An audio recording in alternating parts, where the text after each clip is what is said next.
by General Arnold to take over all aspects of the B-29 program. One of his directives was that the Army Air Corps would take over the entire B-29 flight test program, and that the number 1 XB-29 flight test program would be done at Wichita, where conditions were much more favorable. The weather was better, runways were longer and wider, approaches were clearer, and good alternate fields were relatively close. The Boeing Wichita plant would provide support. Technical Sergeant Kenneth L. Edness, Computer Specialist 393rd Bombardment Squadron.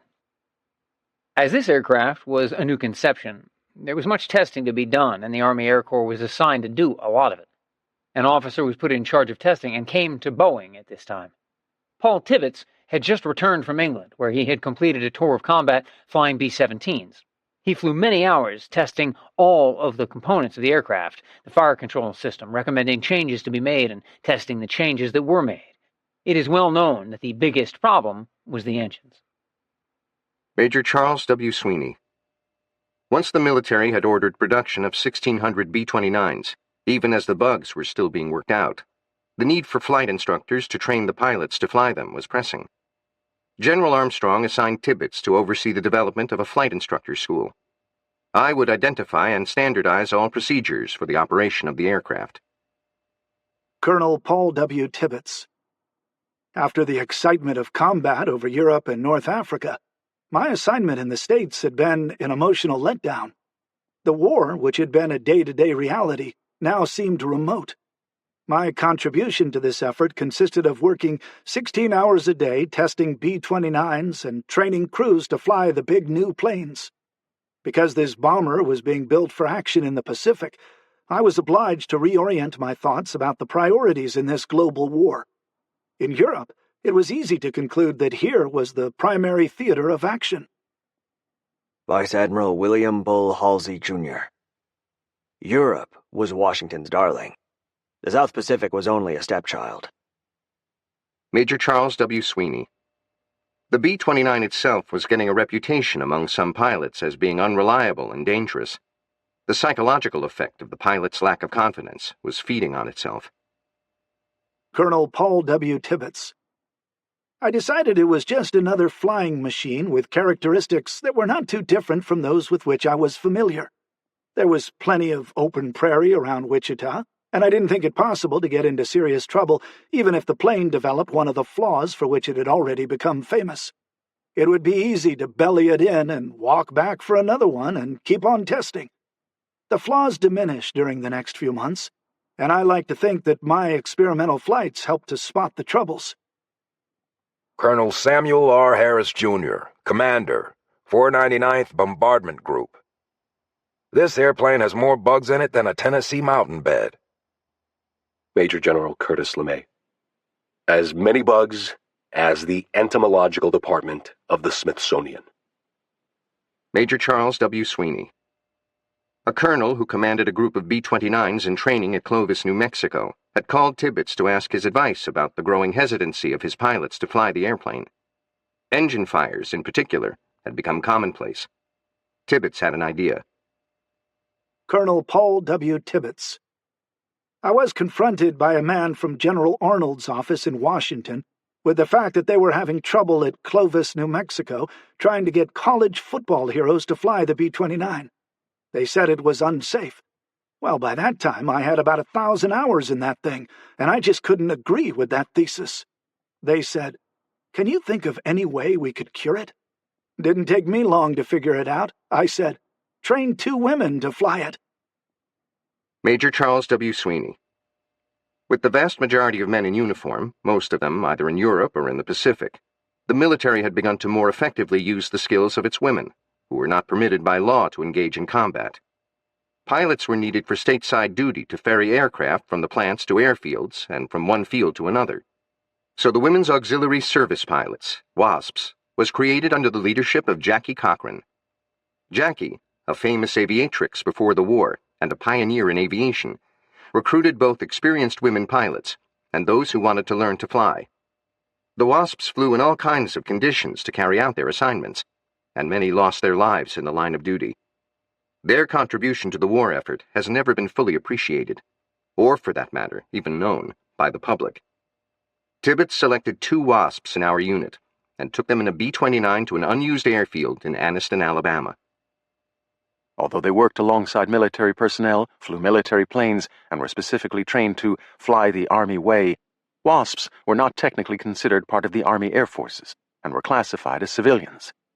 In the 1970s, when the Air Force began to admit women to pilot training, pressure rose to recognize the past contribution of WASPs. In 1977, legislation signed by President Carter granted them veteran status, and in 1984, they were officially granted World War II victory medals. Colonel Paul W. Tibbets. Eglin Field had a WASP detachment. Permission was granted, and the thing was arranged. I went down to the nurses' quarters. Dora Doherty, WASP. Dee Dee Mormon was there. She was the only one of us not flying that afternoon. She and some of the nurses were sitting there in their shorts with their hair up trying to keep cool, and these 2 guys walked in their day room. When everybody started to vanish, they said to Dee Dee, "You're the one we want to talk to." Dorothea Dee Dee Mormon, WASP. I had a day off, and I was in the nurses' quarters, and these 2 gentlemen came in. The man said, "Pardon me, but are you a WASP?" Yes, I am." "Well, I'm Colonel Paul Tibbets." And he said, "I'd like to talk to you." A colonel was to me a big rank then. And he said, "I'm looking for 2 WASPs who have no 4-engine time." And I said, "Well, none of us have any 4-engine time. We were not checked out in it." He said, "I'm having a problem. I'm the project officer on the B-29. I'm having a problem because we've had some engine fires, and we've had some pilots who are reluctant to fly it. My feeling is if I can check out 2 WASPs with no previous 4-engine time in an 8-hour checkout, and check them in this aircraft and let them fly it, they'll have to fly it. It'll be a matter of pride." It sounded like a good line of thought to me. He said, "I'll take you." And he said, "Now what are the other girls doing?" I told him Dora was checking out in the A-20. He said, "I'll take Miss Doherty." Major Charles W. Sweeney. It was important that word not get out. He trained them to fly the B-29. Colonel Paul W. Tibbets. We worked at it 3 days. I worked the girls hard 3 days. We flew for 7 hours a day. Dora Doherty. It just didn't seem possible to me. When they said that we were going to fly it, I didn't think I was strong enough. I didn't think my hand was big enough for 4 throttles. Dorothea Dee Dee Mormon. The way they handled this was we would trade off. First one of us in the pilot's seat, the next one in the co-pilot's seat, and the colonel always sat in the jump seat. His only reason for this was to prove his aircraft, and the aircraft was a beautiful piece of equipment. Dora Doherty. Dee Dee and I would alternate every half hour in the pilot seat, while Colonel Tibbets was our instructor pilot. I think all of the women of the WASP felt at all times as we did that day. We felt that we were representing all of the women pilots of the world, and that we had to do the very best that we could to uphold the reputation of women pilots. We were so intent on everything we did.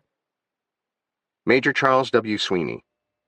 When he was satisfied that they were ready, he sent them on their way with orders to land at Clovis. Dorothea Dee Dee Mormon. The colonel said we are going to tour the B-29 bases. We went to Birmingham, went back down to Eglin. We landed at Tinker Tower, Oklahoma. We got off, and I had flown that leg, and this big lieutenant came up and he looked at me and he said, "Did you fly that aircraft in? How did you manage that?" Then we went to Clovis, our first B-29 base. We came in there, and the base paper, of course, played it up. I'm sure they worked with the colonel on this because it said, "These 2 bits of femininity brought this aircraft in." This went like wildfire. Women flying the B-29. Oh man, it was big news. Colonel Paul W. Tibbets. They were dumbfounded that 2 women would fly that airplane that way when they said it wouldn't fly. It was an amazing effect. Harry McEwen, Director, Maintenance and Supply and Base Test Pilot, Clovis Air Base. From that day on, we never had a pilot who didn't want to fly the B-29. Colonel Elva L. Harvey, B-29 Project Officer. In midsummer 1943, the first of the B-29 bombardment wings was organized. B-29 bases were constructed in India and China for our combat operations against the Japanese. Movement to these bases began at the end of April 1944. First Lieutenant Fountain L. Brown, B-29 co-pilot, 40th Bomb Group.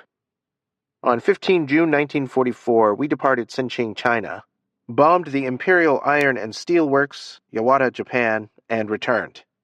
Our crew flew one of the 20 aircraft that formed the first B-29 strike against the Japanese homeland. The importance of this mission was sufficient to draw 11 general officers and numerous war correspondents. Not that the bombing results were that good, but the Yawata mission was the beginning of the end for Japan. General George C. Marshall. The Japanese islands first came under bombardment of China-based B-29s on 15 June 1944. This assault was joined by superfortresses based in the Marianas on 24 November 1944. Kiyoshi Kiwasawa, journalist. Diary entry, December 27, 1944. Today the enemy came in rows of silvery wings.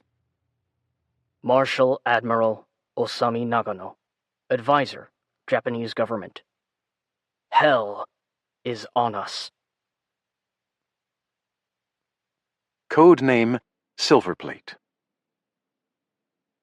The bomber wing that would ultimately be named the 509th Composite Group was unlike any other force in the U.S. military, specifically created to deliver a single weapon, endowed with the highest priority levels, outfitted with the best machines and crews hand-picked from across the Army Air Forces. Its commander had just months to train them for an unprecedented mission. Major General Leslie Groves. In employing the bomb in battle, the Army Air Force would obviously play a major role, provided, of course, that it could be airlifted. Consequently, I called on General Hap Arnold in the spring of 1944 and discussed the whole situation with him, including our prospects for success and the date upon which the bomb would probably be ready. I had decided it would be reasonable to plan on using the B-29 as the carrier plane, though we might have to make certain modifications, all of which appeared feasible, in the plane's bomb bay and bomb handling equipment. General Arnold and I agreed at our first meeting that we should create an Air Force unit that would be self-sustaining. For that reason, Arnold decided to organize it as a composite group, built around a heavy bombardment squadron. Our first problem was the selection of its commanding officer. Colonel Paul W. Tibbets. One day in September 1944, I'm running a test on a B-29. I land, a man meets me. He says he just got a call from General Yuzal Ent, commander of the 2nd Air Force at Colorado Springs. He wants me in his office the next morning at 9 o'clock. He said, "Bring your clothing, your B-4 bag, because you're not coming back." Well, I didn't know what it was and didn't pay any attention to it. It was just another assignment. I got to Colorado Springs the next morning perfectly on time.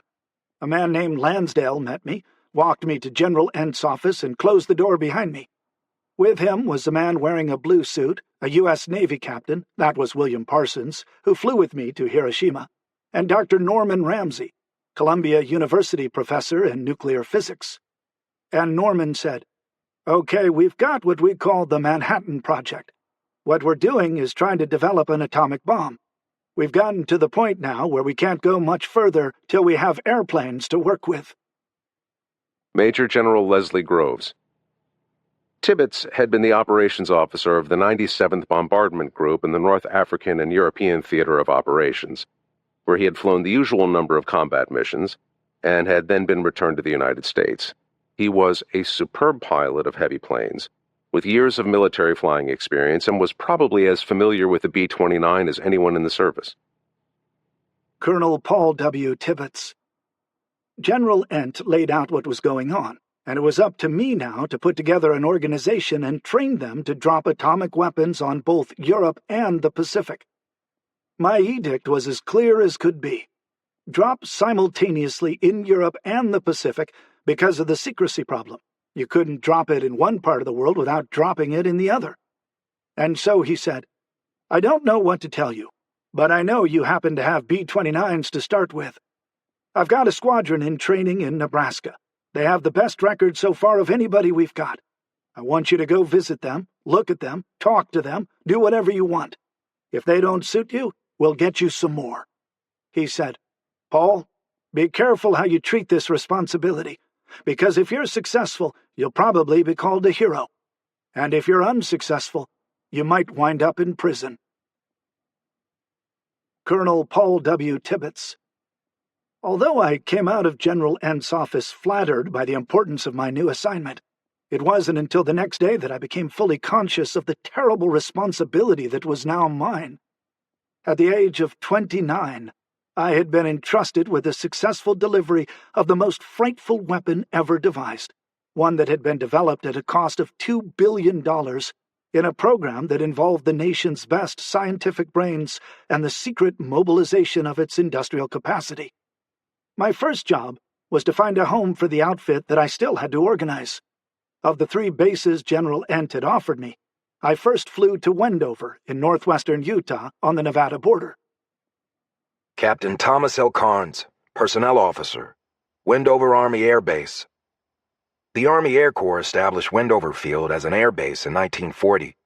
Located on the edge of the Bonneville Salt Flats at the Utah-Nevada state line, its terrain and isolation provided a perfect location for the training of aerial gunners and bomb crews. Originally designed in 1941 as a depot to Fort Douglas, the nearly 2 million acres of salt and scrub persuaded the Army Air Corps to make the place the world's largest bombing and gunnery base. In August 1941, the 11 men stationed there began setting up targets on the salt flats that had ruined the famous Donner Party. At least 14 bomb groups were trained there from April 1943, when I came, until April 1944. Corporal Mott J. Mickelson, Machine Shop, 603rd Air Engineering Squadron. Wendover was a remote base where various aircraft, B-17, B-24, P-47, cargo, and other crews received training. Captain Thomas L. Carnes. In August 1944, the last trainees left, and only the permanent cadre and a half-dozen administrative airplanes remained. The base no longer had any function, and many of us wondered if the base were about to be closed.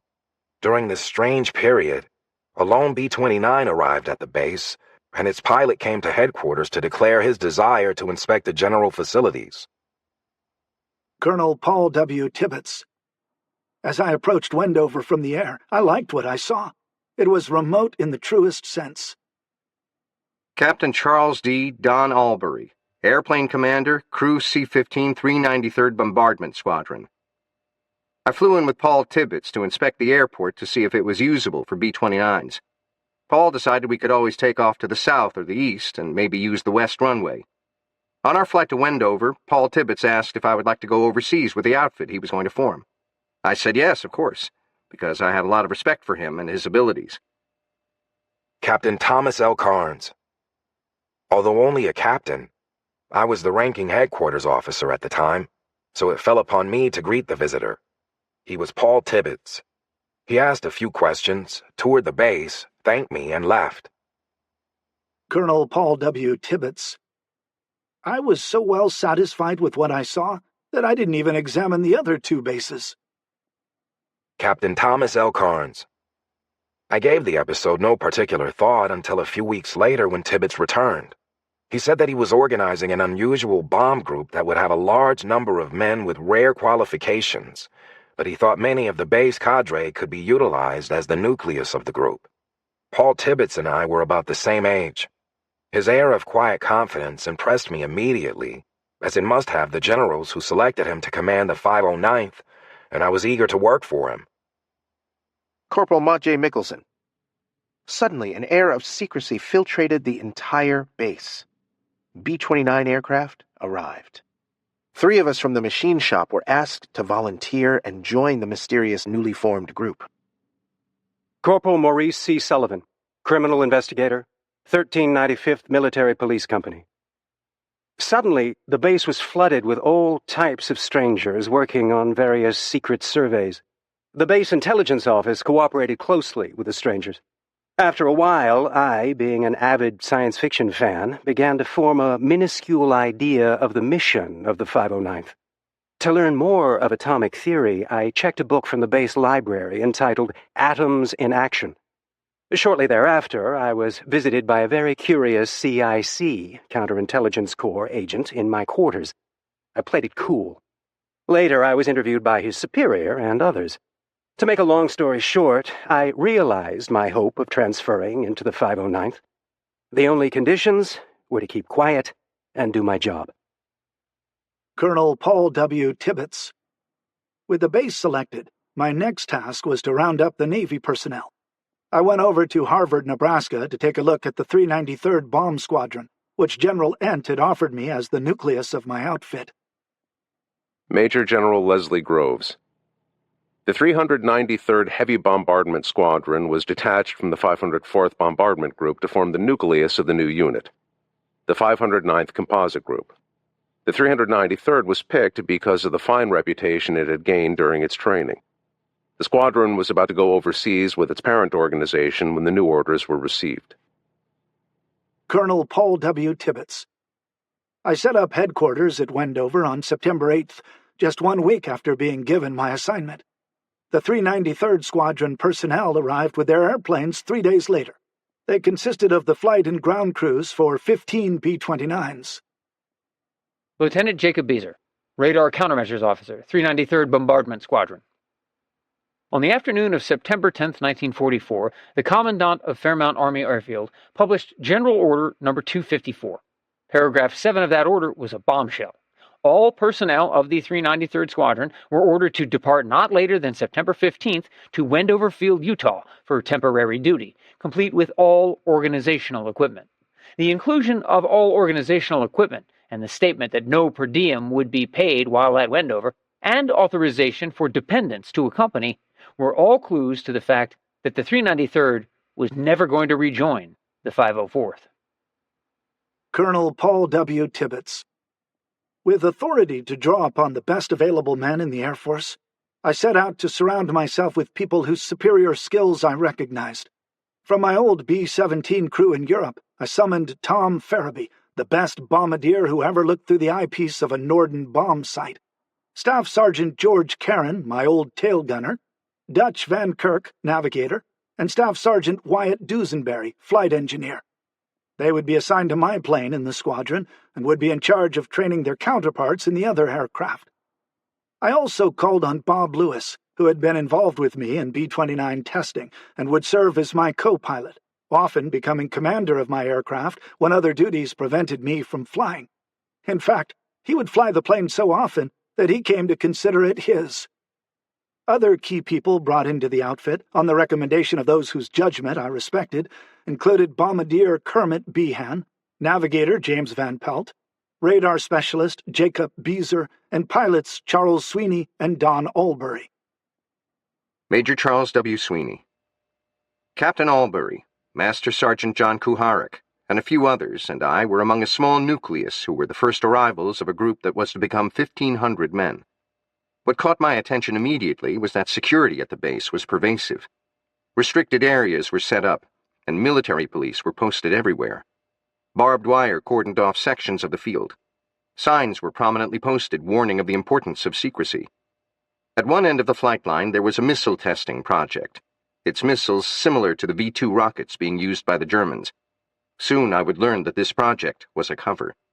The true purpose of this base had nothing to do with rockets. Sergeant Paul Metro, Radar, 393rd Bombardment Squadron. On Tuesday, September 12th, we boarded a train for Utah. I don't remember much about the trip except we passed along the shore of the Great Salt Lake and entered barren, desolate salt flats. Lieutenant Jacob Beezer. Friday, September 15th, 1944, the troop train that carried the bulk of the men of the 393rd from Fairmont to Wendover had been sitting in a freight yard in Salt Lake City, Utah, adjacent to a load of Italian prisoners of war. Both trains were awaiting new engines and crew before proceeding further. As the men on both trains began to wake up, they began talking back and forth between the trains. Many of the POWs were quite fluent in English, and some of our Brooklyn boys spoke the language of their fathers. One thing was obvious to us, as far as creature comforts were concerned. The trains supplied to the POWs had it all over ours. Both trains had kitchen cars set up, and the troops on either train prepared their own food. If you have never been involved in a large troop movement, you cannot appreciate the miracle of hot food. Uncle Sam, in those days at least, supplied good food, and if the cooks didn't ruin it, one could eat reasonably well. This was nothing compared to the way those Italian boys were fed. The hot breakfast pastries that they were served made our hot GI bread almost medicinal. There was one redeeming circumstance, however. We had American cigarettes in quantity, and for these, the Italians would have traded their mothers. Their pastries were just superb. At about 1000 hours, a new engine was hooked to our train. We moved out of the yard and once again headed west on the last leg of our trip for Wendover. Colonel Paul W. Tibbets. For morale purposes, we decided to let the married men bring their families to Wendover. Captain Charles D. Don Albury. We had just bought a 1939 Ford convertible coupe, dark green, in Pratt, Kansas. When my transfer came in, Roberta and I piled our entire possessions in the rumble seat and started for Wendover. At the outskirts of Salt Lake City, on our way to Wendover, we stopped for breakfast. Roberta, being about 3 months pregnant, spotted waffles with strawberries and whipped cream and ordered it several times. We made that 125-mile trip for that same dish. At Wendover, just being the two of us, we were given housing, single room, single bed at the civilian dormitories. What a deal. Pregnant wife, and me 155 pounds, on a single bed. Esther Bartlett, spouse of Albert Bartlett, 393rd Bombardment Squadron. In order to be eligible for housing, I needed to get a job. So, off I went to the PX to apply for a job, after figuring out how to get a pass to get on base. Luckily, I was hired on the spot, and was able to return immediately to the housing office with the required paperwork. I got to the station as the train was pulling in with my husband. Some of the other soldiers saw me and quickly told Albert that his wife was already there. I felt very proud of myself that by the time he arrived, I had a job and we had an apartment. Our life in Wendover had begun. Bright and early the next morning, I began serving donuts and coffee at the PX. I learned how to make the batter and fry donuts. Empty coffee cups went into the dishwasher. Each night, I went home smelling of fried dough and coffee.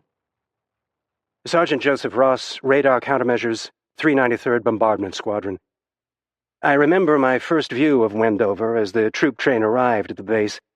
It didn't look like much of an oasis at the end of the salt flats.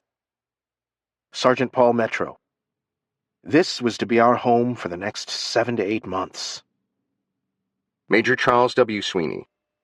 Wendover Field was desolate and primitive, all right. Virginia P. Carnes, military spouse. The words bleak and barren come to mind. First Lieutenant Russell F. Angeli, Airplane Commander, 320th Troop Carrier Squadron. Desolate, godforsaken, you name it. Captain Charles D. Don Albury. My first impression of Wendover? What a desolate place this is. Sergeant Gillen T. Nicely, tail gunner, Crew C-11, 393rd Bombardment Squadron. What a desolate place. Corporal Herbert D. Swayze, 603rd Air Engineering Squadron. Desolate. Commander Frederick L. Ashworth, Director of Operations, Project Alberta. There was nothing separating the town from the North Pole but a barbed wire fence. Dorothy Allen, spouse of Raymond E. Allen, tail gunner, Crew C-12, 393rd Bombardment Squadron. Wendover was a town located on the Utah-Nevada line, with one hotel, one drugstore, one grocery store, I'm sure a filling station or two, some house trailers, a few houses, and a population of 103, which did not include the military people and their dependents on the base. Second Lieutenant Fred J. O'Leary. Colonel Tibbets had said our quarters might be a bit primitive. He was right.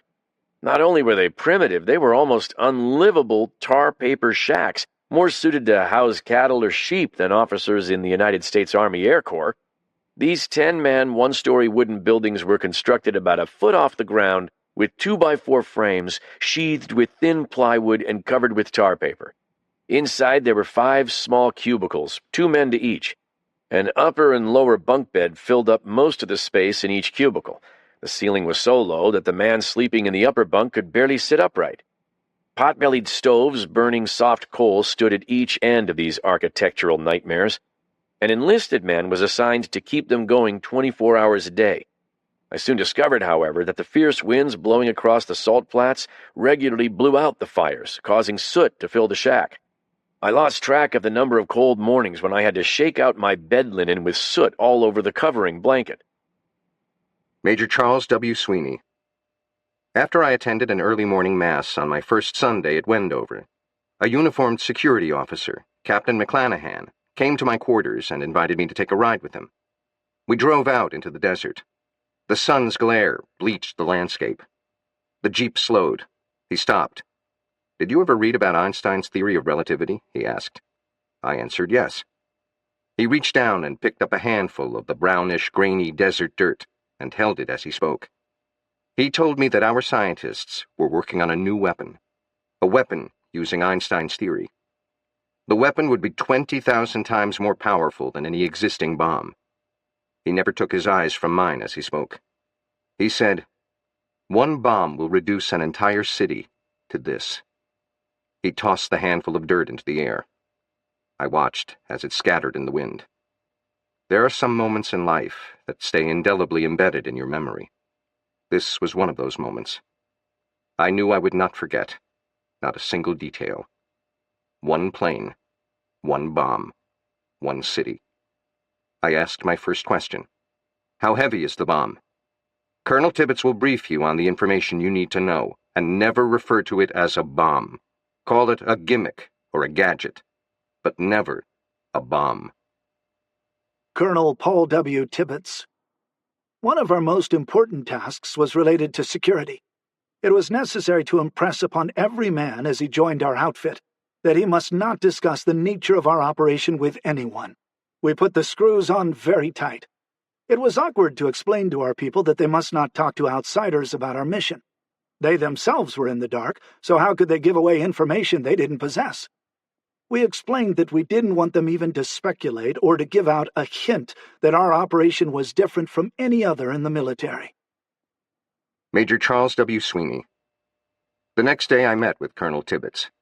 I knew he could requisition any equipment, materiel, or personnel he wanted from any source anywhere, without any questions being asked. Colonel Paul W. Tibbets. If I ran into trouble, such as a refusal to make available some needed service or equipment, I was authorized to break the impasse by use of a code word, silver plate, which would be recognized even by those who had no knowledge of the project with which it was associated. Major Charles W. Sweeney. This was unheard of for the military, with its rigid bureaucracy. What was even more incredible was that a lieutenant colonel had this power, which most generals only dream of. Colonel Paul W. Tibbets. We had the help of an efficient security organization attached to our group by the Manhattan District. It was commanded by William Bud Uana, who had been sent to us by General Groves. He was accompanied by a small army of special agents, about 30 in number, whose job it would be to infiltrate every phase of our operation and literally spy on our people to be sure there was no information leakage. We worked out a plan to monitor the mail, the phone calls, and even the off-duty conversations of our men. In peacetime civilian life, this would have been an unthinkable invasion of privacy. In the military, and particularly in our super-secret operation, it was an essential precaution. Dora Doherty. Colonel Tibbets arranged for me to fly cargo out of Wendover for him. My fellow WASP, Mary Helen Gosnell, was with me. The nurses' barracks were to become our permanent Wendover home for the 2 months we would be stationed at Wendover. Next morning, we had our first daylight view of the base. The cold Utah mountain air greeted us, and I saw my first mountain. There it was at the end of the runway, dark and brooding.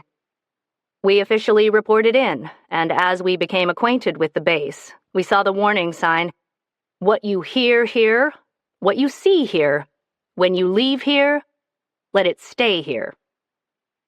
Captain Thomas L. Carnes. One early episode taught me the seriousness of our security measures. Paul directed me to arrange the transfer of one of our officers, a lieutenant colonel, to the Aleutians. He was on Tibbets' staff, and his crime was talking too much in a bar. Rank meant nothing when it came to security. Colonel Paul W. Tibbets. Although we began training flights almost at once, a couple of months went by before our entire organization was complete. It was on December 17, 1944, by coincidence the 41st anniversary of the Wright brothers' first flight in a powered aircraft at Kitty Hawk, that the 509th Composite Group was officially activated. Technical Sergeant Ralph C. Berger, aircraft technician, 603rd Air Engineering Squadron.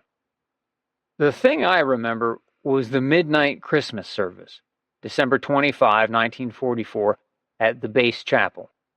Most of my friends had gone home for the holidays. When I came out of the chapel, it was a very cold and crisp night, and I took a walk. The airbase was surrounded by mountains.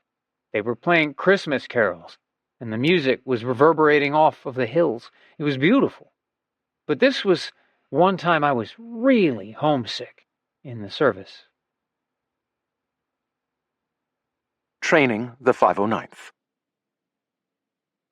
Ultimately, the 509th Composite Group would be made up of the 393rd Heavy Bombardment Squadron, which flew the B-29 bombers, the 320th Troop Carrier Squadron, which flew 7 C-54 transport planes that kept the group supplied, and other supporting units, including the 390th Air Service Group, the 603rd Air Engineering Squadron, the 1027th Air Material Squadron, and a unique specialist-filled unit called the 1st Ordnance Squadron that would actually handle and load the atomic bombs.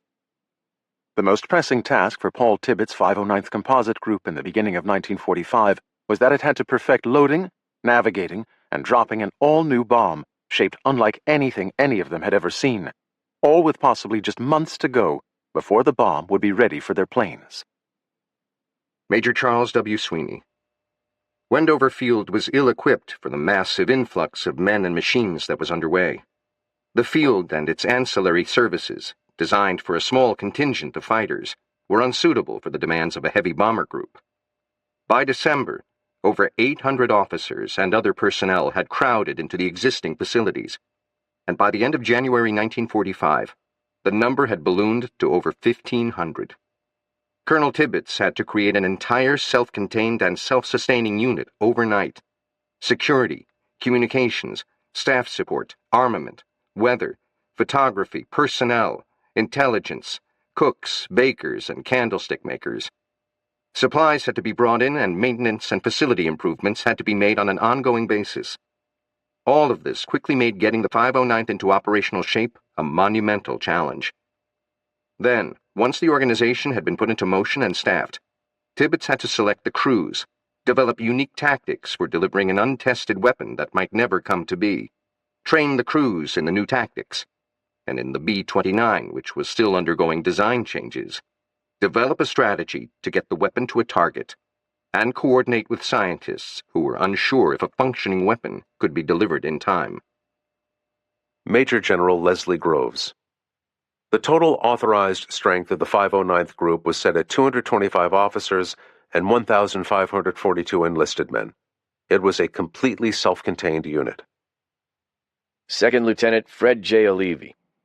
The 509th Composite Group was unlike any Army Air Corps organization I had ever heard of. Colonel Paul W. Tibbets.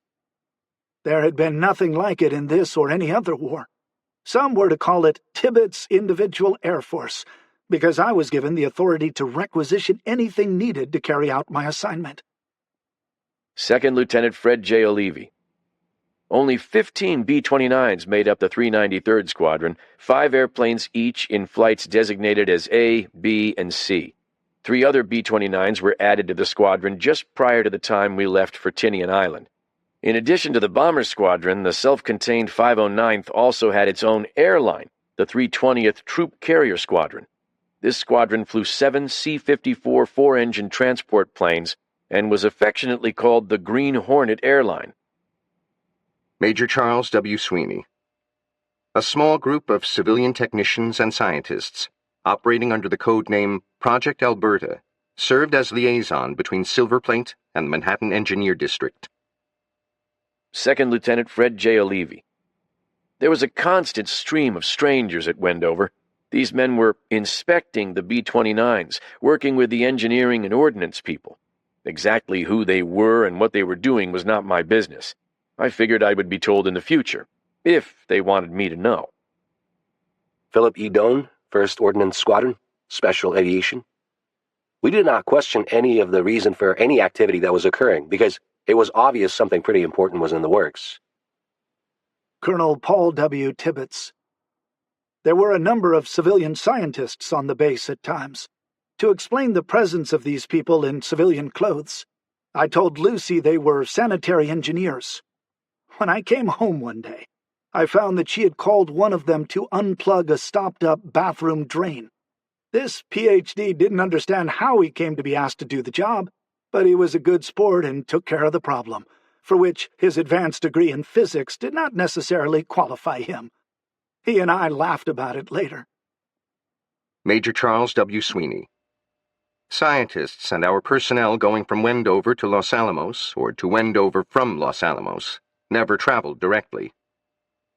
Lieutenant Morris R. Jepson, 1st Ordnance Squadron, Special Aviation.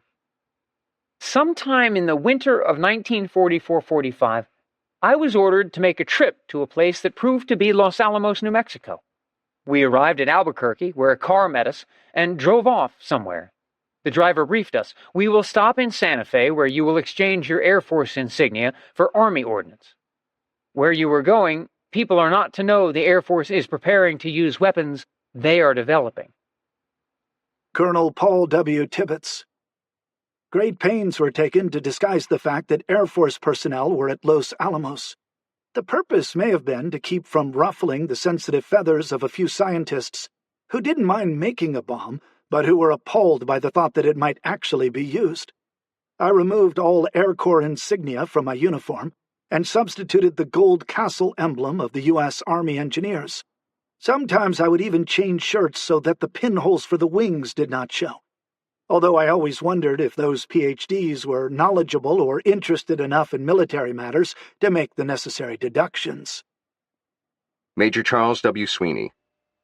It became painfully obvious that we had a limited amount of time to perfect the tactics of delivery, even while the scientists were working feverishly to complete development of a functioning bomb. Colonel Paul W. Tibbets. With our newly modified airplanes, we began intensive training at once over the vast open spaces of the western desert from Utah and Nevada to California.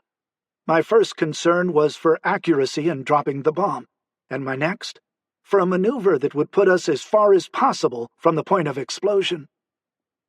Major Charles W. Sweeney. We had 3 bombing ranges. Target A at Tonopah, Nevada, near the California border. Target B at the Salton Sea in Southern California, about 100 miles east of San Diego, where a large white raft was anchored at the southern end of an oval-shaped lake that ran north and south. And Target C, an abandoned Army Air Corps range near Wendover. Observation posts were set up at each range incorporating photographic cameras using high-speed film and motion picture cameras to record the arc and speed of the bomb's descent to the target. Captain James Price, Airplane Commander, Crew B-7.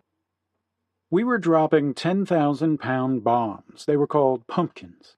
That was one reason I named my airplane Some Pumpkins. The Salt Lake City newspaper had a cartoon about 2 long-legged girls. They were called Some Pumpkins, and they looked like one of the girls we had painted on the airplane. 2nd Lieutenant Fred J. O'Leary.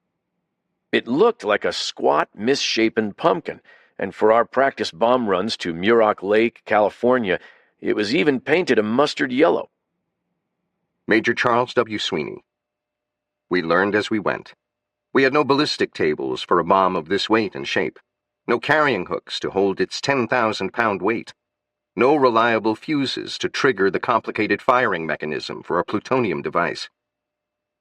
2nd Lieutenant Thomas F. Costa, Bombardier, Crew 57, 393rd Bombardment Squadron. The practice pumpkins did not contain high explosives, but were filled with concrete to the right weight. Major Charles W. Sweeney. The problem was, once the pumpkin was replaced by the bomb, would we have enough time to get out of there after we released? Without knowing the exact explosive force that would be unleashed, or even the true nature of the explosion, the scientists at Los Alamos offered their best estimate. Colonel Paul W. Tibbets. The scientists had told me that the minimum distance at which we could expect to survive would be 8 miles. It takes a B-29 2 minutes to fly 8 miles, whereas it would take the bomb only 43 seconds from the moment it left our airplane, flying at 31,000 feet, to the point of detonation less than 2,000 feet above the ground. The shock wave would race toward us at the speed of sound, about 1,100 feet a second, which meant that it would take approximately 40 seconds to travel 8 miles. Major Charles W. Sweeney. Tibbetts' answer to the problem was brilliant. The bomb, of course, would be released before we were over the center of the target.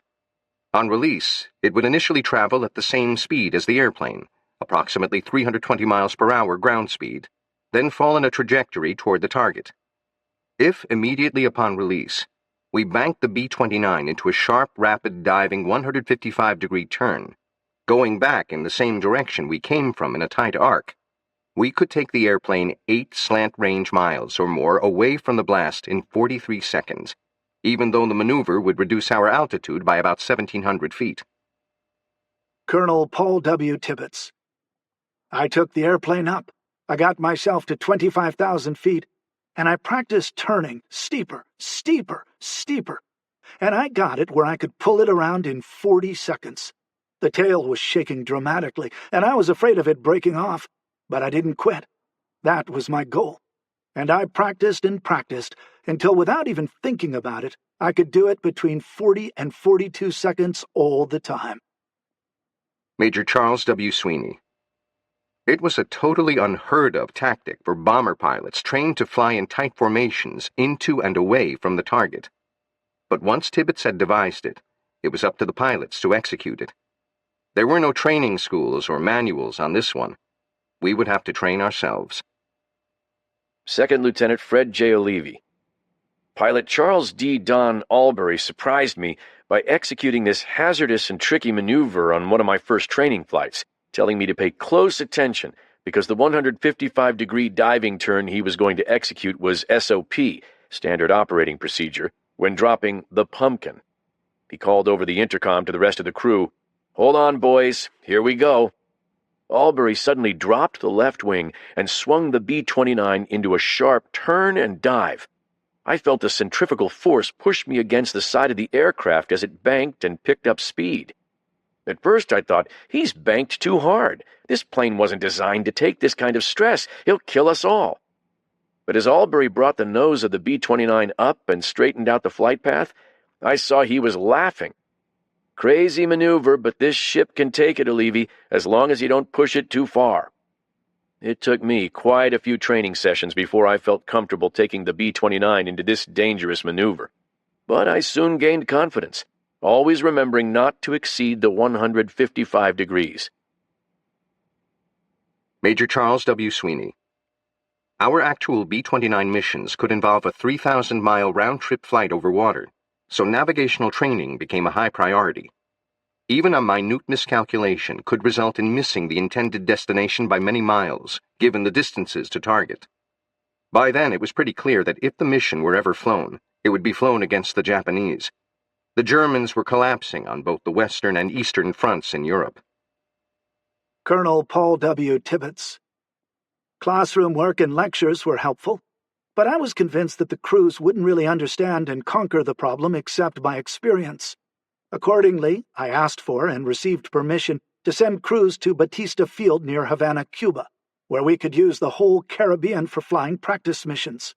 There were dozens of islands of all sizes on which to make simulated bomb runs while practicing the transition from over-water to overland flying. We sent 5 airplanes at a time to Cuba for training. Captain James V. F. Van Pelt, Navigator, Crew 15, 393rd Bombardment Squadron. Our group was originally designed to be self-sustaining. This was one of the main reasons we went to Batista, to test our ability to move quickly. We designed this group in such a way that we had our own service groups. We had our own metalsmiths. We could make a complete repair and almost build a ship. Also had quite a few technicians. Everything was moved from Wendover to Batista. We carried the equipment in our airplanes, B-29s and C-54s. We moved in 2 days carrying crews, spare parts, crew chief stands, engines, bombing, and navigating equipment, etc. Second Lieutenant John L. Downey, 393rd Bombardment Squadron. The flight training in Cuba was conducted in 2 phases. One consisted of both radar and visual bombing from 20,000 to 30,000 feet altitude. The second part was simulated combat missions with formal briefings against a simulated enemy target. All facets of planning and conducting a very realistic combat mission were followed. From the 15th to the 31st of January, the participating crews averaged 42 flight hours each in these training exercises. On one of these missions, we encountered a rain squall en route and were pretty much flying blind at a low altitude over the ocean, heading east toward the island of Bermuda. Without any warning, we broke out of the storm, and thanks to Pete's, Bob Petroli, navigator, navigation, we were right over the bay at Bermuda. It was late in the day and just getting dark. From the nose position, I could see a large ship below us that was busy turning on all their large red crosses, a hospital ship. At the same time, there was a Navy destroyer alongside the hospital ship, and they were busy turning on their searchlights and illuminating us. Seems like they were as surprised as we were and weren't taking any chances on us being unfriendly. Sergeant Paul Metro. I was able to visit Havana on 3 weekends, staying at the luxurious Hotel Nacional overlooking the sea. The first visit was a festive occasion. Jose Marti Day was Cuba's liberator. There was a parade with huge crowds everywhere. We visited some of the tourist spots, had our picture taken at the famous Sloppy Joe's bar, met a Cuban senator, and had a wild taxi ride. I bought souvenirs, a pair of mahogany vases and a cheap pair of castanets, saw the sights, took snapshots, and had dinner in a restaurant in the Capitolio. Some of the guys went to see the cockfights in San Antonio. Second Lieutenant John L. Downey. Visiting Havana was quite an experience. Second Lieutenant Robert J. Petroli, navigator, crew A2, 393rd Bombardment Squadron. In Cuba, we had a lot of fun. Major Charles W. Sweeney. This experience also had the benefit of solidifying a sense of pride among the men that they were part of the 509th Composite Group. Sprung from their penitentiary-style life at Wendover, now out and about in the general population, they saw themselves for what they were, a special and elite military unit. A corner had been turned in unit cohesion. The 509th now meant something to the men. Major Charles W. Sweeney. The colonel asked my opinion about removing all the armament from the B-29, the turrets, guns, and ammunition, and leaving in just the 20mm cannon in the tail. He explained that the airplane would then be lighter by about 7,000 pounds, which would get us the increased speed, maneuverability, and altitude. This would be much more valuable to the safety of the crews than the guns. I told him I thought it was a terrific idea. Tibbets decided that new airplanes would have to be manufactured with the turrets removed, and other design changes built in on the assembly line. As long as new airplanes were going to be ordered, he wanted them equipped with the new Curtiss electric reversible propellers that would allow the plane to stop in a shorter distance on landing, with pneumatic bomb bay doors that snapped open and shut, thus decreasing air drag on the airplane, and with fuel injection for better fuel economy. These changes would prove to be critically important in helping me successfully complete my mission over Nagasaki, and in saving the lives of my crew and me. Having made the decision, Colonel Tibbets invoked Silver Plate and asked Dayton to order 25 brand-new redesigned B-29s from Boeing. Boeing selected the Martin plant in Omaha for this production. Engineers worked around the clock to design the changes. When they were completed, Boeing inserted the new design into its assembly line. Second Lieutenant Raymond P. Beale, pilot, Crew A1, 393rd Bombardment Squadron. The highlight at Wendover was to visit the Boeing assembly plant in Omaha and pick up a new aircraft specially equipped for a top-secret mission, like driving a new Cadillac off the showroom floor. Major Charles W. Sweeney. Each airplane was assigned to one crew. My crew was designated as C-15. Our assigned aircraft, as delivered from the factory, was number 89, which was painted in block numbers on the nose of the fuselage. Later, the fuselage would be painted with our name, the Great Artiste, and our logo, a debonair magician in tails. For the missions, however, all nose art would be removed. Our unit markings would also be changed prior to the missions to confuse the enemy about who we were and where we came from, in case they got to us with fighters. Second Lieutenant Fred J. O'Leary. We were ordered to fly to Offutt Field at Omaha, Nebraska, where we exchanged our aircraft for a brand new one. Its serial number was 44-27353. Up to this moment, Albury and I had flown training missions at Wendover in any B-29 that was available and assigned to our crew. We switched from plane to plane. But now we had our own B-29. We flew it back to Wendover and went out on several shakedown training flights. I particularly liked the reversible propellers. Captain Frederick C. Bach, Airplane Commander, Crew C-13, 393rd Bombardment Squadron. V-77. The Boxcar was the second of the 15 modified silver plate planes to be built at the Martin plant in Omaha.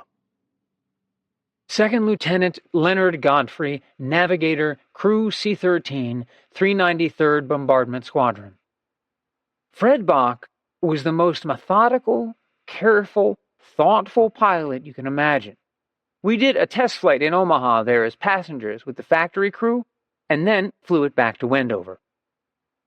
Second Lieutenant Fred J. O'Leary. The new B-29 was a signal, our tip-off, that something was going on, that our days at Wendover were almost over. Colonel Paul W. Tibbets. The winter was coming to an end, and I knew we would have to be in place and ready to go long before the bomb was ready. The first and only test was scheduled for July, and plans called for us to drop the first bomb on an enemy target in early August.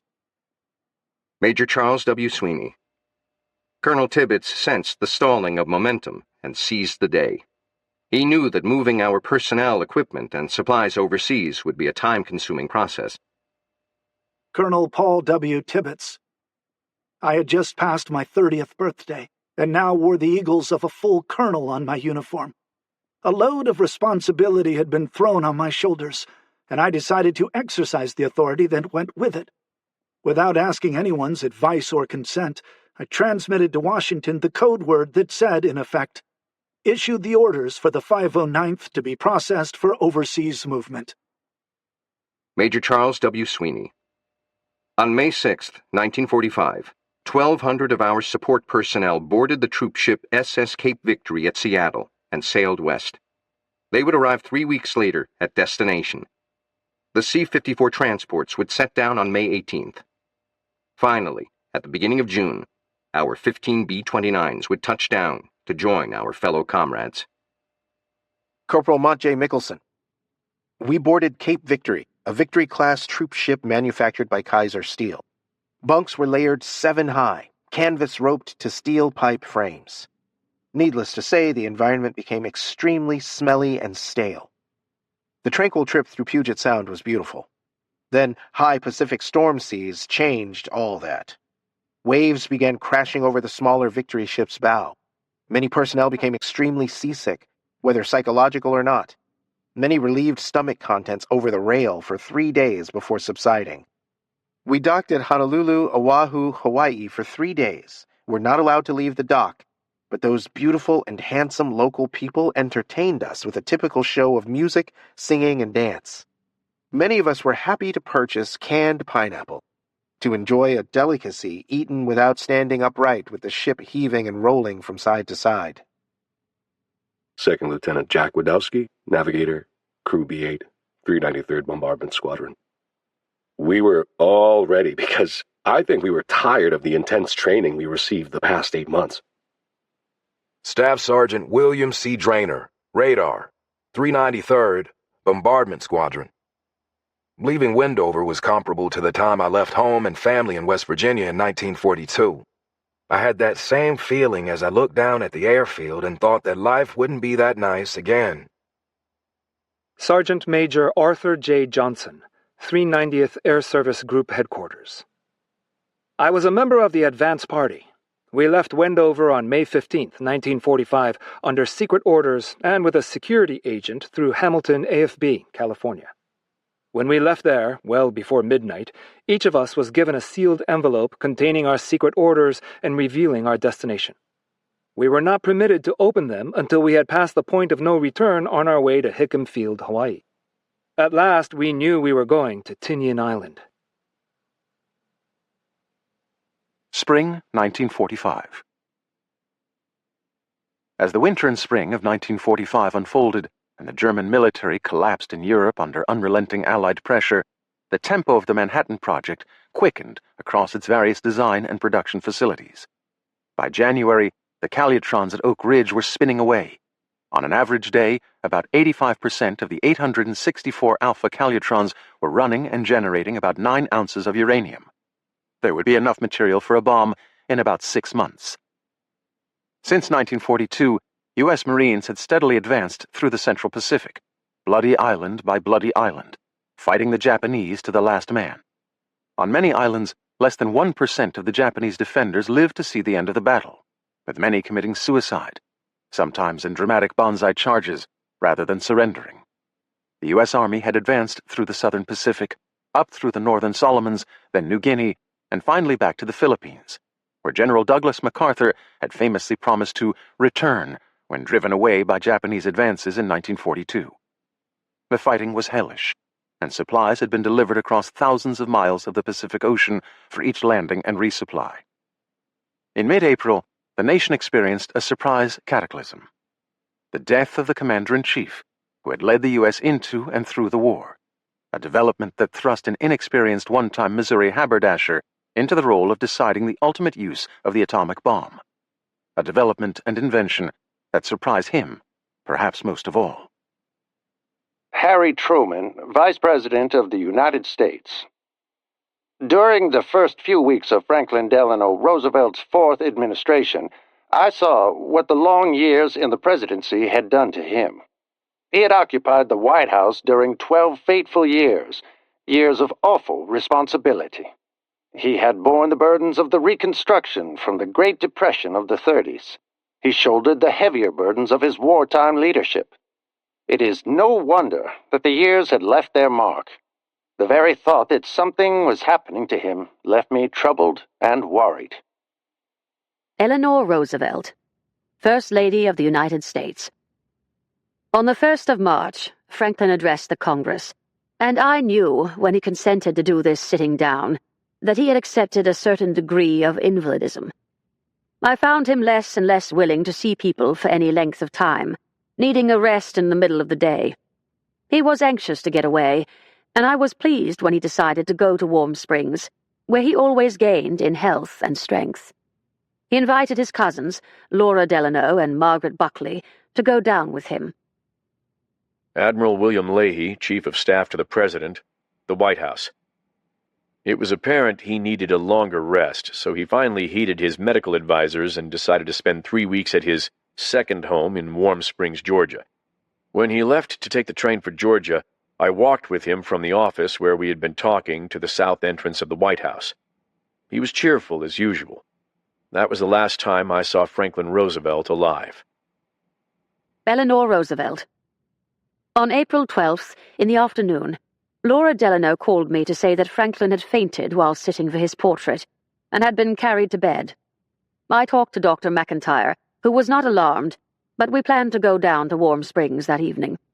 He told me, however, that he thought I had better go on with my afternoon engagements, since it would cause great comment if I cancelled them at the last moment to go to Warm Springs. I was at a benefit at the Sulgrave Club in Washington when I was called to the telephone. Steve Early, very much upset, asked me to come home at once. I knew that something dreadful had happened. Nevertheless, the amenities had to be observed. So I went back to the party and said goodbye, expressing my regrets that I could not stay longer because something had come up at home which called me away. I got into the car and sat with clenched hands all the way to the White House. In my heart, I knew what had happened. But one does not actually formulate these terrible thoughts until they are spoken. I went to my sitting room, and Steve Early and Dr. McIntyre came to tell me the news. Word had come to them through Dr. Bruin in Warm Springs, first of the hemorrhage, and later of Franklin's death. I sent at once for the Vice President, and I made arrangements for Dr. McIntyre and Steve to go with me to Warm Springs by plane that evening. Somehow, in emergencies, one moves automatically. Harry Truman. Shortly before 5 o'clock, I went to the office of House Speaker Sam Rayburn. As I entered, the Speaker told me that Steve Early, the President's press secretary, had just telephoned requesting me to call the White House. I returned the call and was immediately connected with Early. "Please come right over," he told me in a strained voice.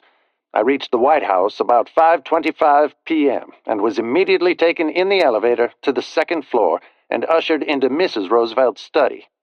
I knew at once that something unusual had taken place. Mrs. Roosevelt seemed calm in her characteristic, graceful dignity. She stepped forward and placed her arm, gently, about my shoulder. "Harry," she said quietly, "the President is dead." Eleanor Roosevelt. I could think of nothing to say except how sorry I was for him, how much we would all want to help him in any way we could, and how sorry I was for the people of the country, to have lost their leader and friend before the war was really won. Harry Truman. For a moment, I could not bring myself to speak.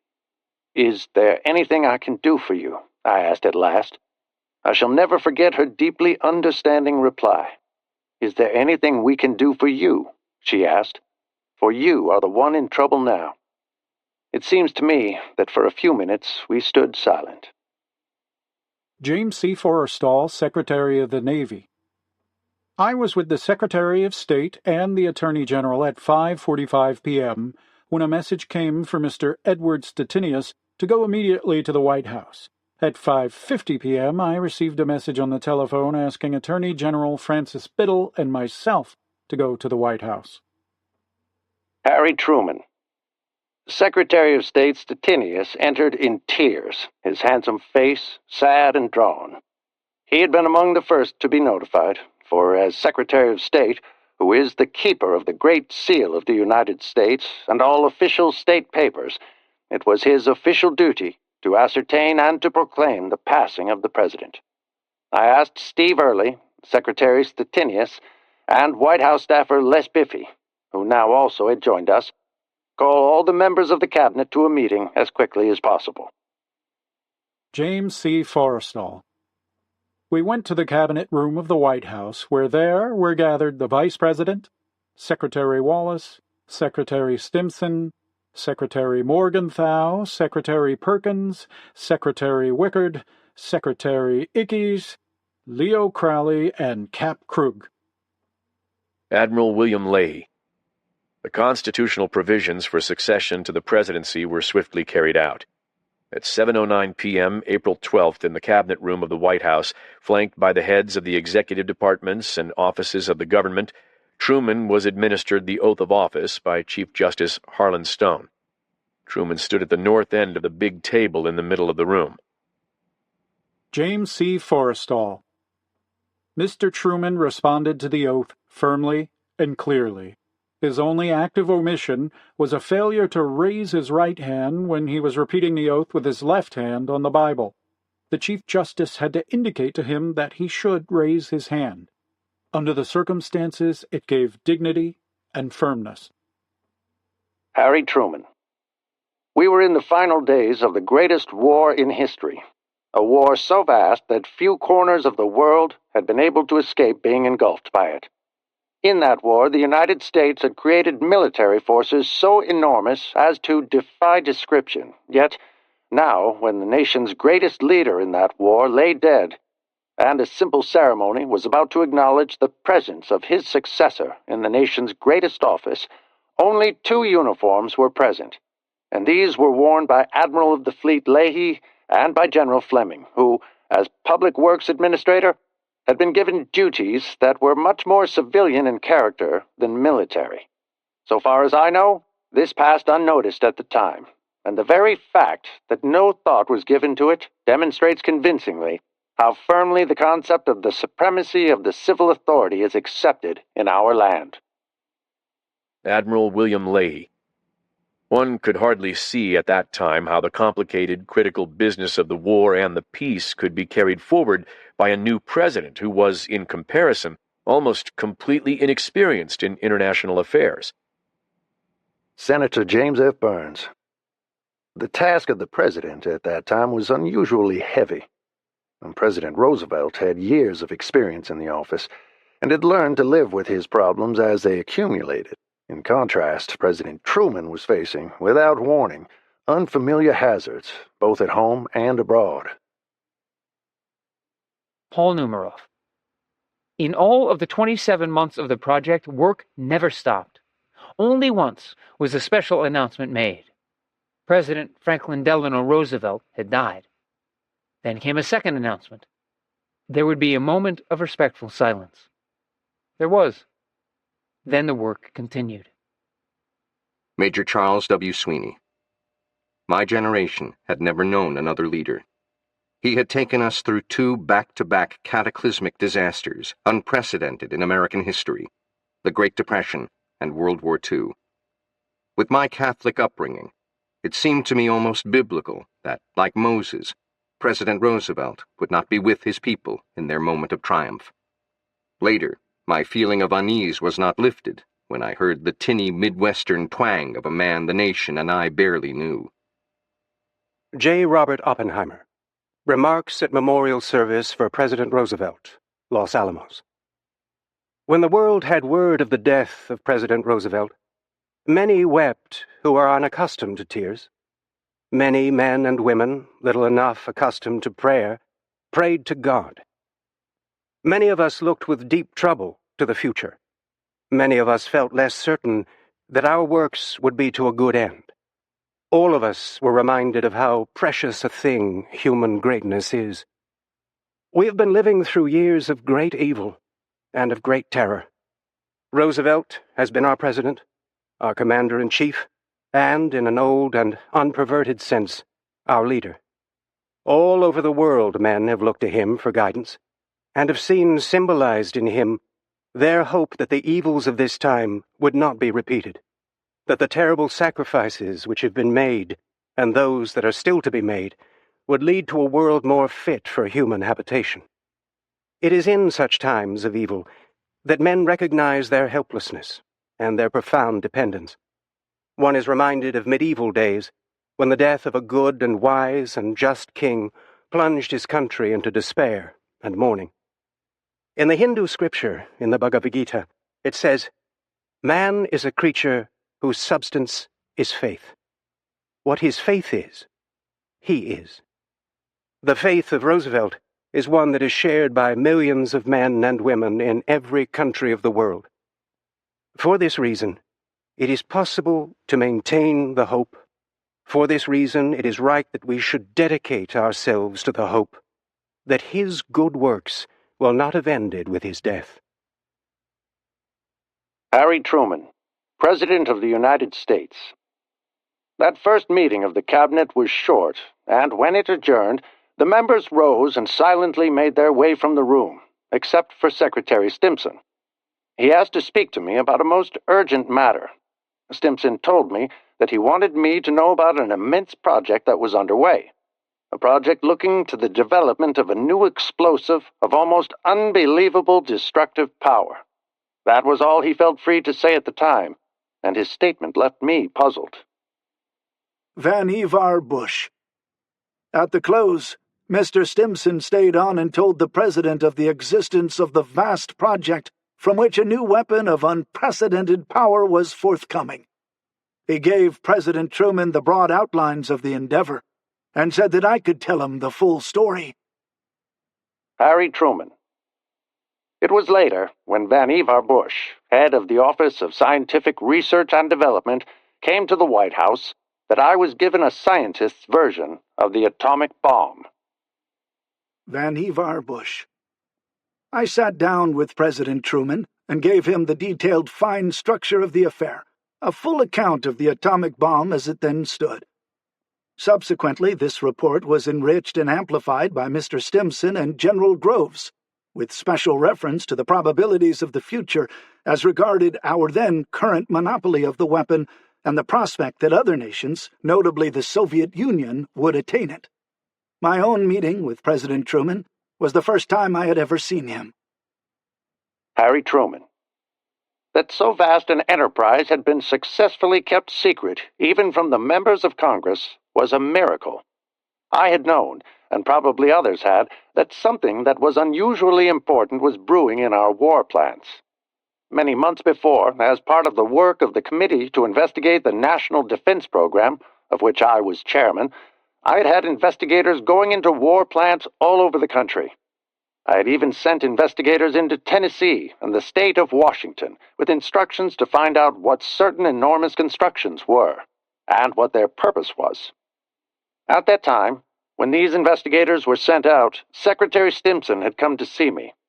"Senator," the secretary told me as he sat beside my desk, "I can't tell you what it is, but it is the greatest project in the history of the world. It is most top secret. Many of the people who are actually engaged in the work have no idea what it is. And we who do would appreciate your not going into those plants." I had long known Harry L. Stimson to be a great American patriot and statesman. "I'll take you at your word," I told him. "I'll order the investigations into those plants called off." Senator James F. Burns. I've always regretted that President Roosevelt died without knowing definitely that the project was a success. It had been undertaken and carried to a conclusion solely because of his vision and courage in the days when the effort seemed hopeless. 100 tons of TNT. With the end of the war in Europe nearing and the bomb work nearing completion, the first days of May 1945 saw dramatic events span 2 continents. George B. Kiszczykowski. To test or not to test the plutonium bomb was a very hot issue. Oppenheimer and I were pleading with General Groves that there had to be a test because the whole scheme was so uncertain. John H. Manley. We had never really intended to test the uranium bomb. It was a gun assembly, the components could be thoroughly tested, and we felt quite sure it would work. There was not enough fissile material to spend on a test anyway. This bomb had to go right into combat. However, the implosion scheme was so new and so complicated that a field test would be absolutely essential before combat use. Senator James F. Burns. Though it is sometimes said that for many months the success of the bomb was assured, another indication to the contrary is the fact that, though we had but 3 bombs, and could not hope to possess another for many months, our scientific advisors felt it essential to devote one to a test firing. Major General Leslie Groves. By May 1945, we reached the conclusion that our estimates of being ready early in August were reasonable, and that we should have accumulated enough material for 1 bomb by late July.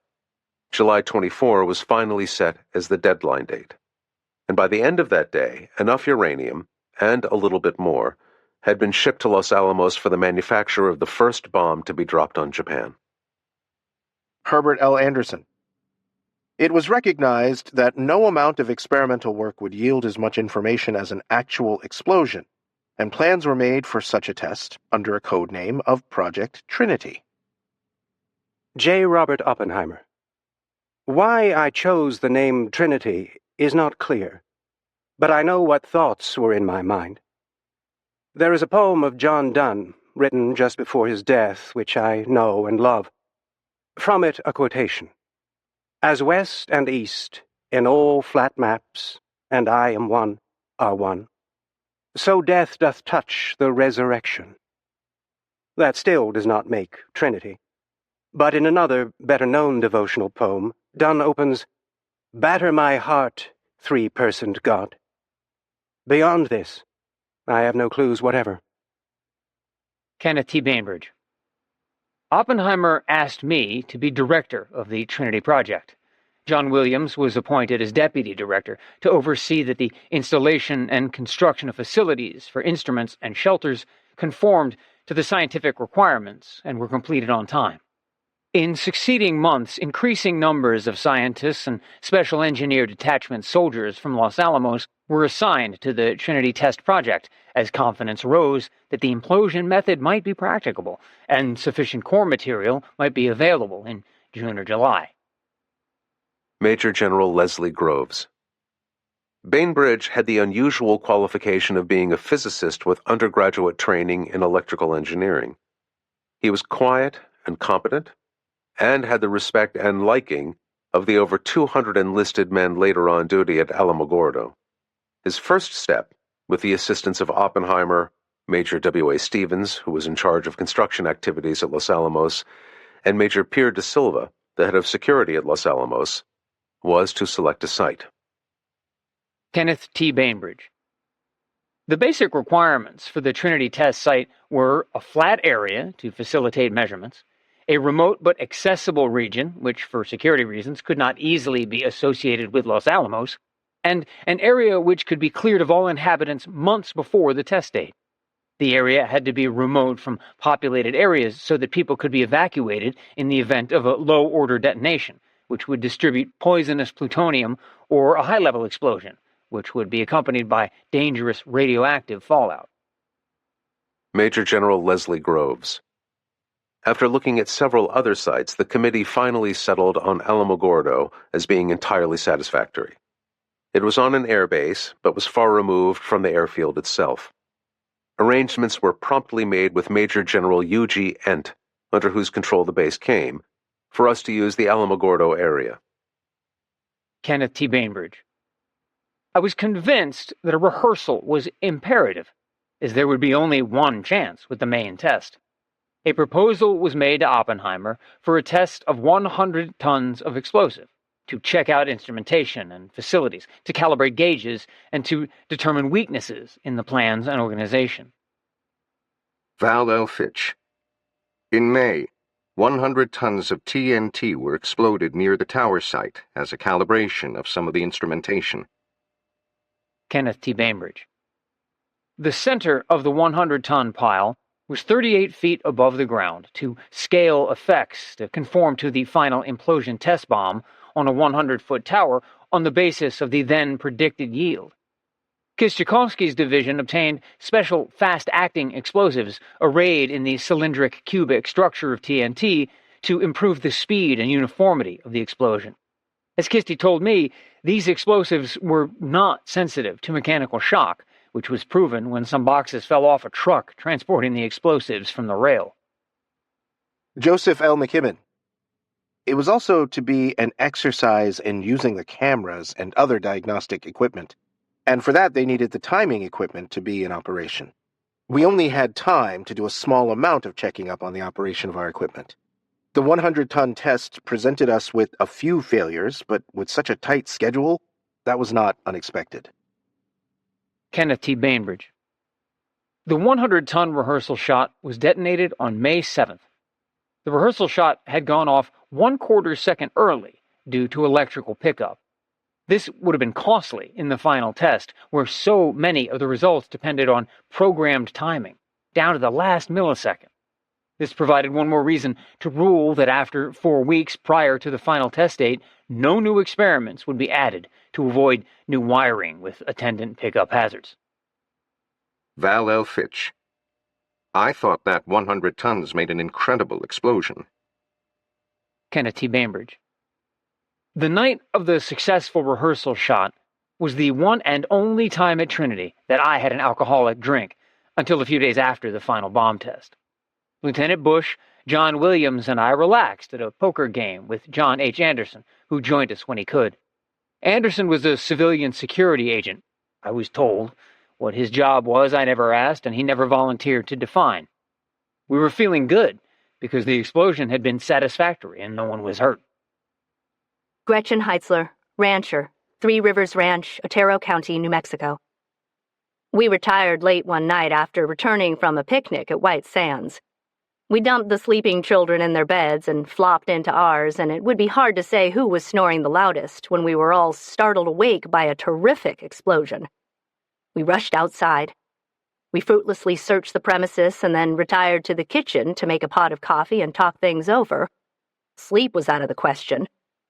"I know who did it," I muttered. "Our dear boys from the base are at it again." Then Porter put in his 2 bits. "They're doing something over to the bombing range. Bert Apgar says that Trucks has been going over there from Oscuro." Rusty had also heard rumors of unusual activity on the bombing range, but we hadn't given it much thought. I began to get wound up. Those idiots were trying to hit us. I know they were. They dropped a bomb this time, and it must have landed around here someplace. We're going to be killed before it's all over. And on that cheerful note, we trudged back to bed. In a few days, we went to El Paso, and there we received the news that the war in Europe was over. Germany had surrendered to the Allies on May 8, 1945. Captain Louis L. Strauss. VE Day came. Germany's unconditional surrender was signed in U.S. Army headquarters at Reims. Harry Truman. Message announcing the surrender of Germany, May 8, 1945.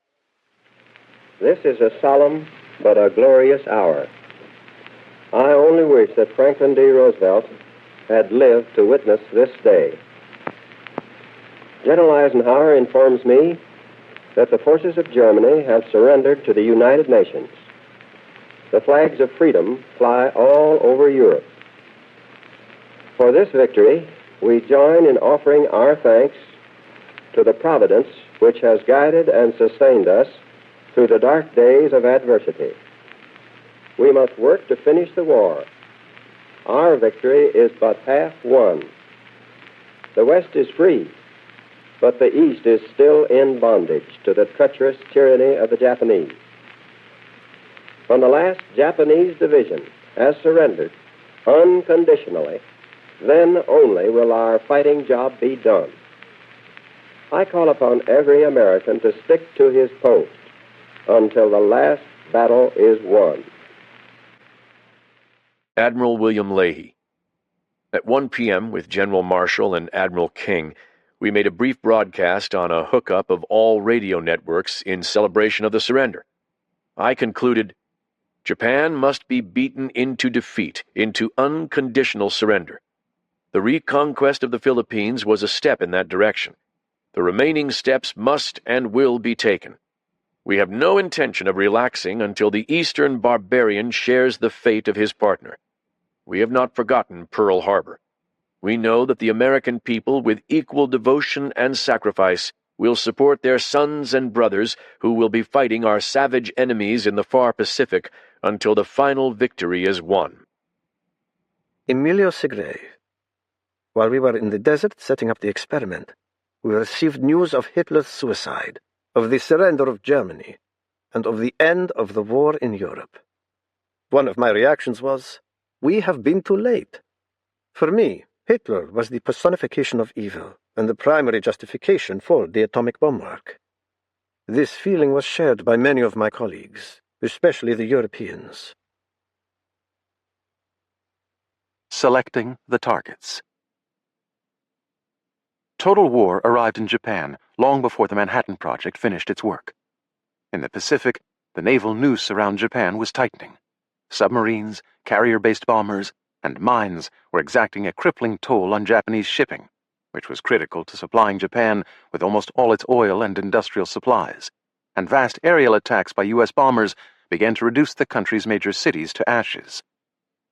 After months of lackluster high-altitude bombing by B-29 superfortresses, the early B-29 missions were mostly failures, huge morale-boosting PR victories back home, but ones that delivered only glancing blows to the military manufacturing capacity of Japan. The arrival of the 38-year-old Major General Curtis LeMay as the U.S.'s top air commander in the Pacific had transformed the strategy. LeMay noted that Japan's tightly packed wooden cities were particularly susceptible to fires. Tokyo officials had first ordered fire breaks cleared in January 1944, offering up tiny sums to homeowners as more than 200,000 buildings were demolished to create 120-foot-wide fire breaks. But the city's density and wooden construction meant it would burn easily still. LeMay sent in giant formations of bombers at low altitude, setting fire to Japan night after night. In just a single mission in March, U.S. bombers, as part of Operation Meeting House, firebombed Tokyo, using incendiary devices to ignite firestorms that reduced about 16 square miles of the city to rubble and killed more than 100,000 in the blaze and explosions. The firebombing was every bit as deliberate and deadly as the atomic bombs would be months later.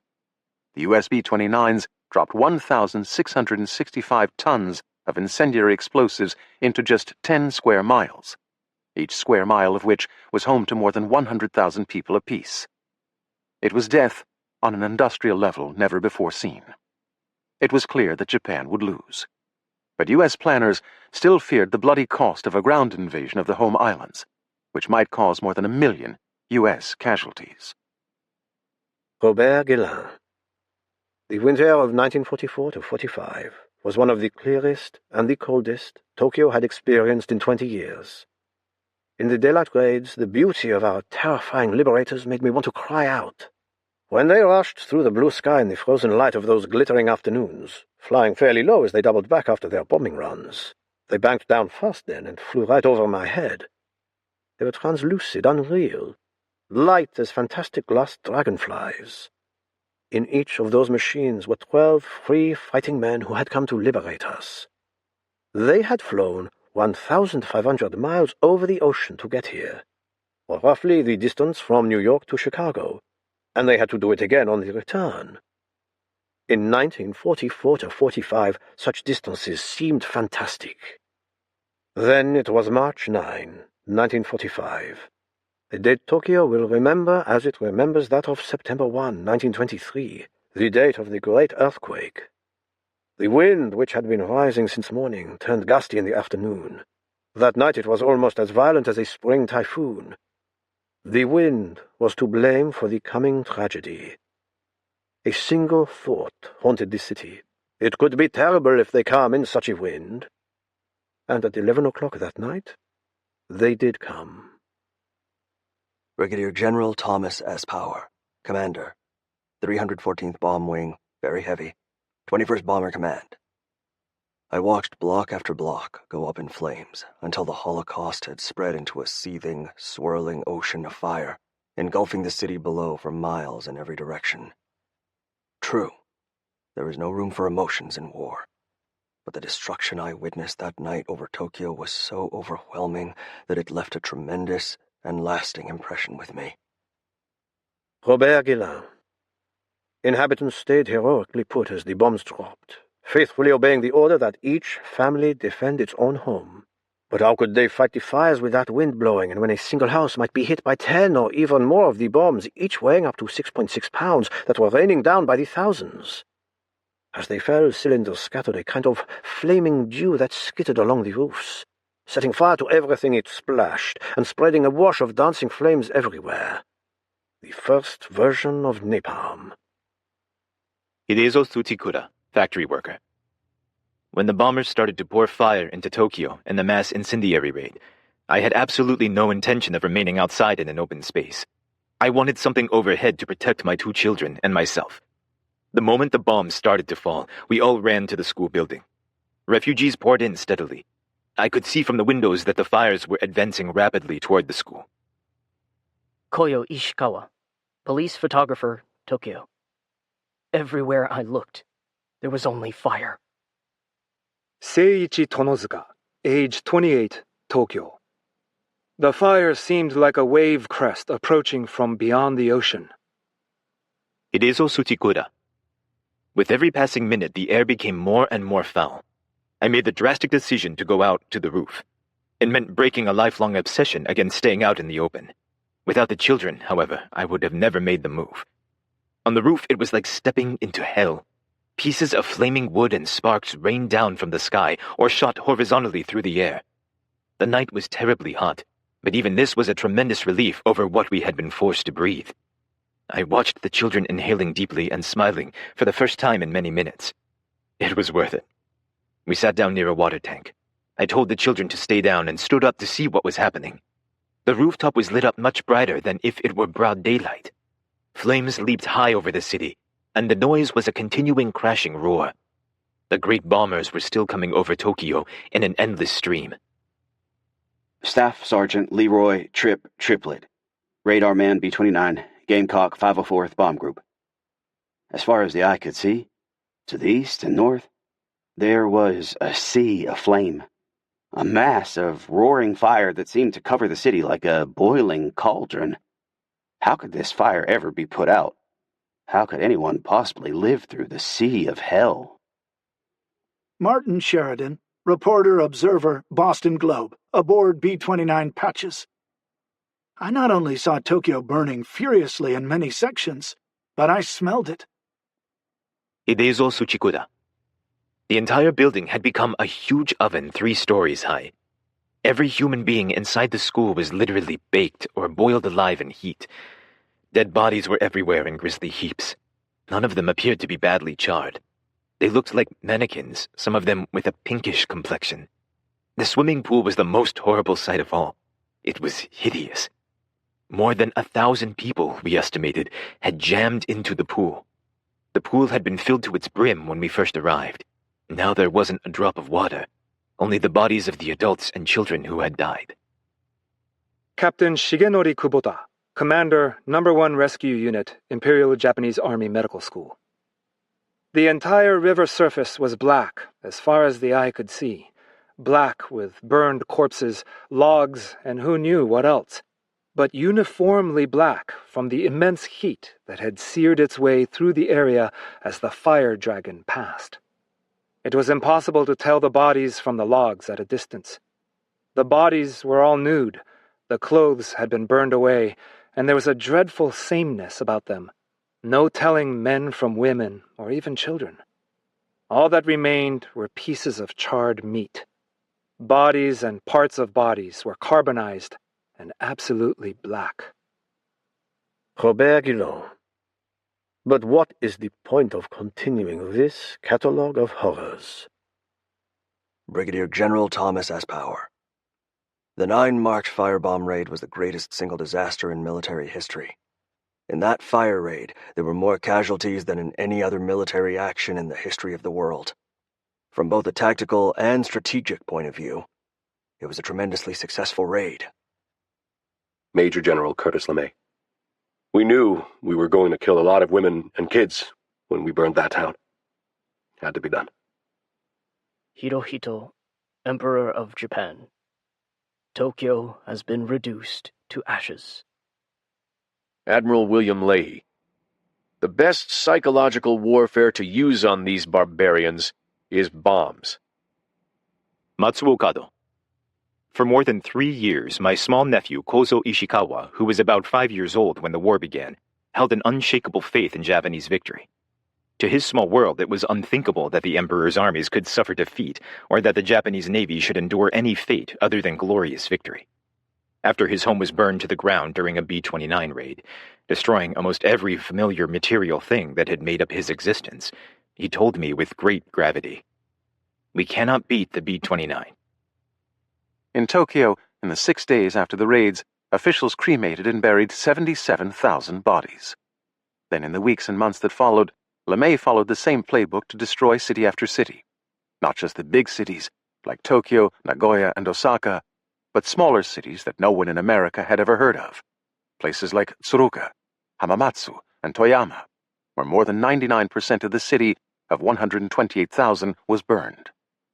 Hiroshima and Nagasaki escaped the early waves of firebombing because LeMay had been asked to focus on 33 urban areas with significant aircraft manufacturing facilities. Within 3 months, more than 100 square miles of Japanese cities had been burned out in raids that killed hundreds of thousands of Japanese and made several million more homeless. It turned the country into one filled with refugees, as the homeless and evacuees alike fled urban areas. On a near-nightly basis, hundreds of LeMay's B-29s took to the skies, carrying some 5,000 aircrew to Japan for more destruction. All told, 66 Japanese cities were burned and bombed by LeMay's B-29s. Modern scholarship has held that the firebombing campaigns, in addition to being simply barbaric, were largely ineffective. By the time the 20th Air Force achieved the strength and competence to inflict major damage on the industrial cities of the enemy, Japan's war-making powers were in terminal decline from blockade. Max Hastings writes in his book, Retribution, The Battle for Japan, 1944 to 1945. Blockade and raw material starvation had already brought the economy to the brink of collapse, and yet the firebombing undoubtedly created the permission structure to make the leap to the atomic bomb. As Lawrence Friedman and Saki Dockrell concluded in their 1993 book, Hiroshima, A Strategy of Shock.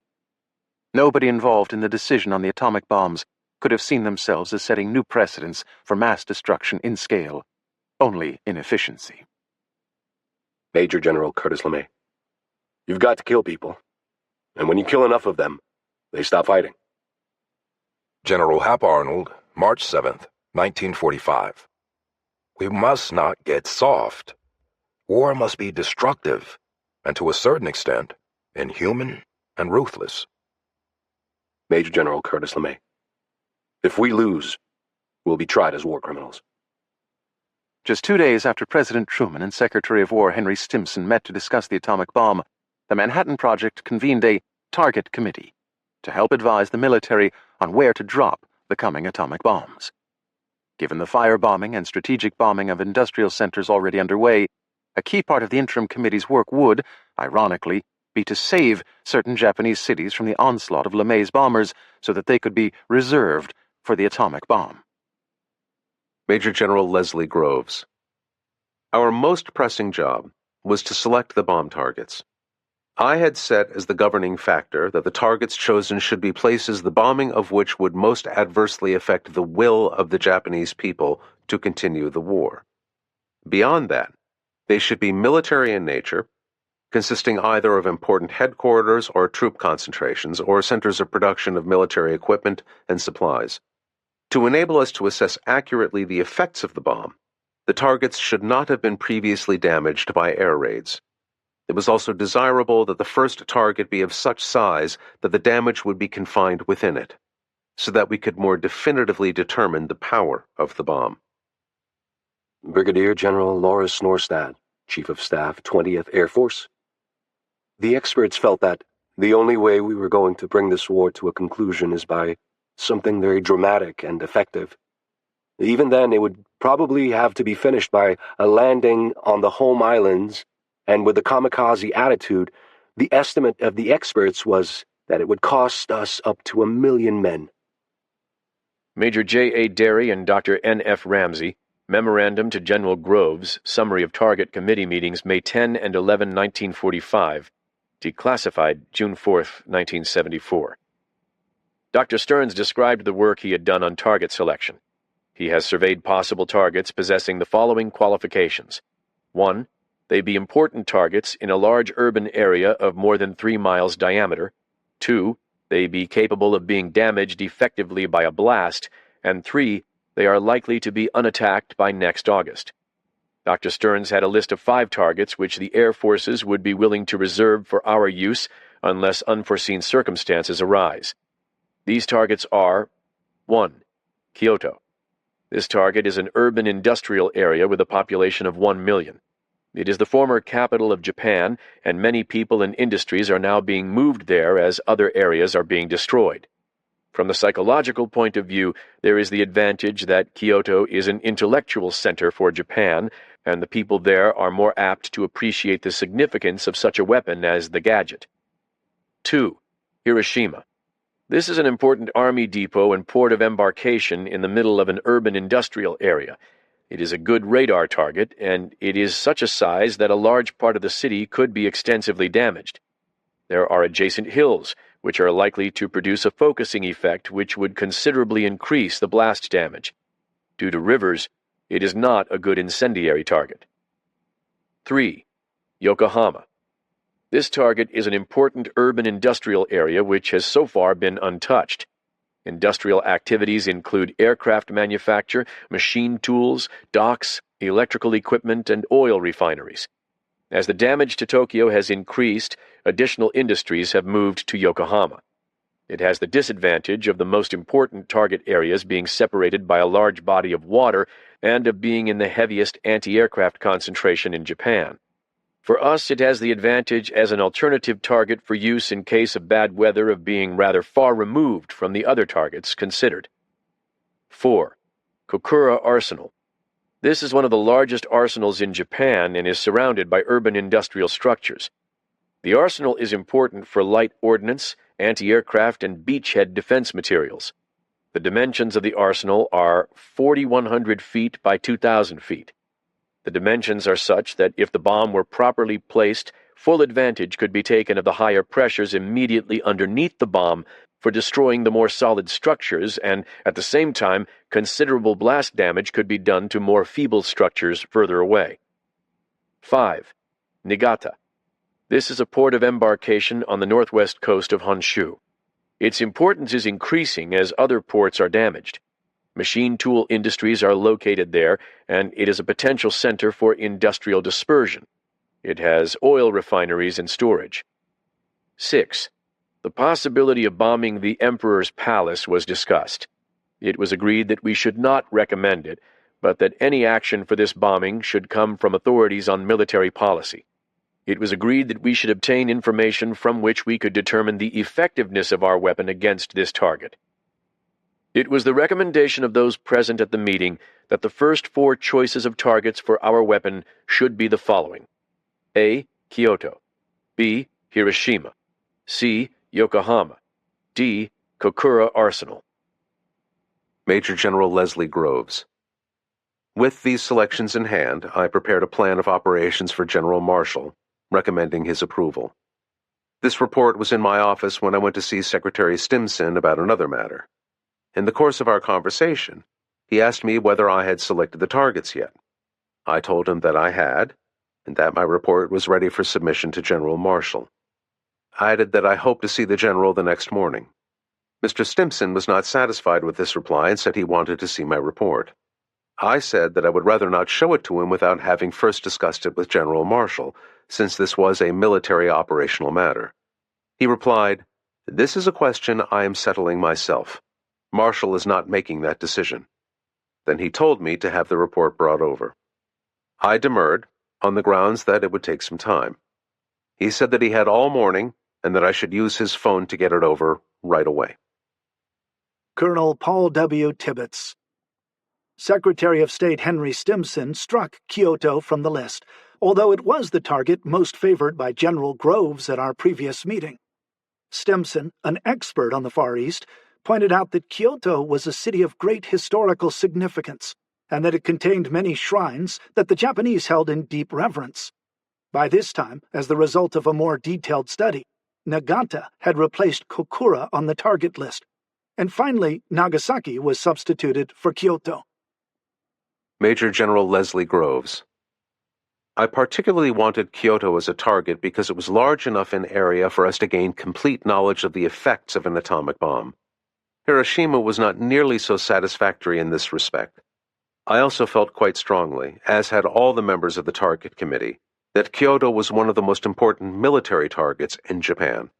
Consequently, I continued on a number of occasions afterward to urge its inclusion, but Mr. Stimson was adamant. Henry Stimson. Although it was a target of considerable military importance, it had been the ancient capital of Japan and was a shrine of Japanese art and culture. We determined that it should be spared. I approved 4 other targets, including the cities of Hiroshima and Nagasaki.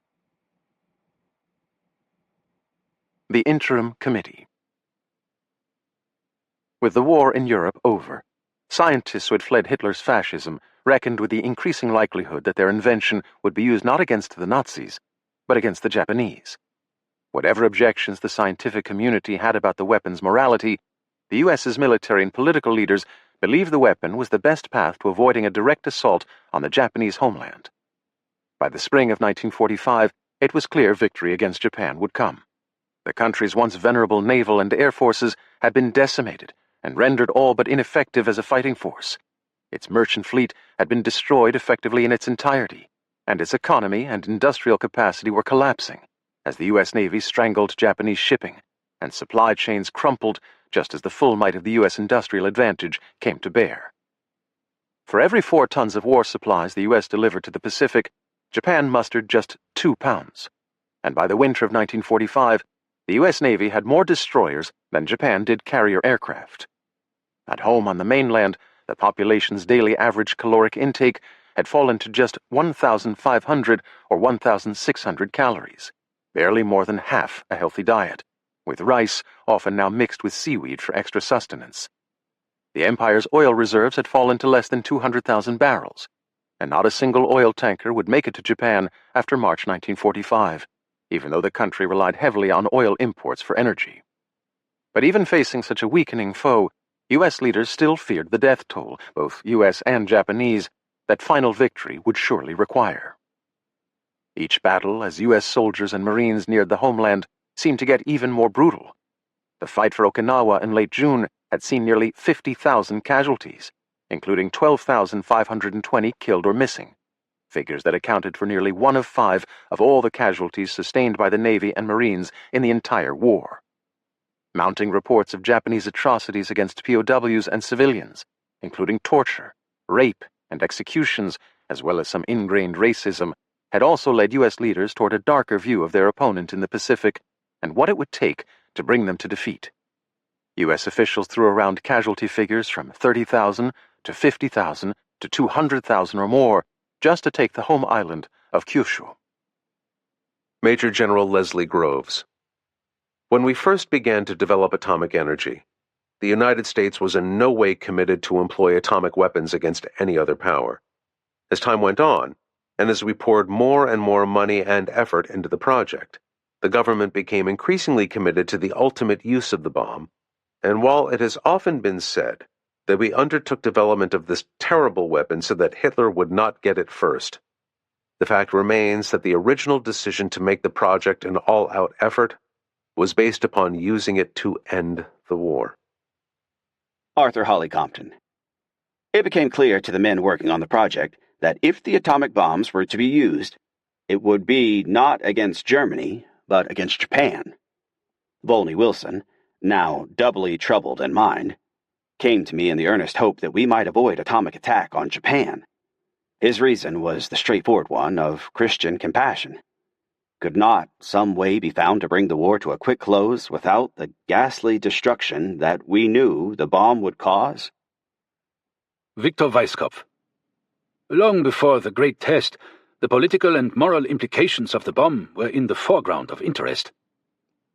Leo Szilard.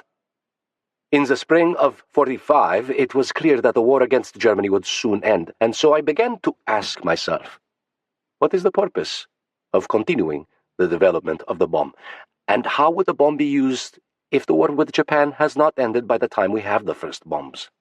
Initially, we were strongly motivated to produce the bomb because we feared that the Germans would get ahead of us, and the only way to prevent them from dropping bombs on us was to have bombs in readiness ourselves. But now, with the war won, it was not clear what we were working for. Eugene Wigner. Ever since the Second World War ended, people have asked me, knowing what I do now, would I again be willing to help build the world's first atomic bomb?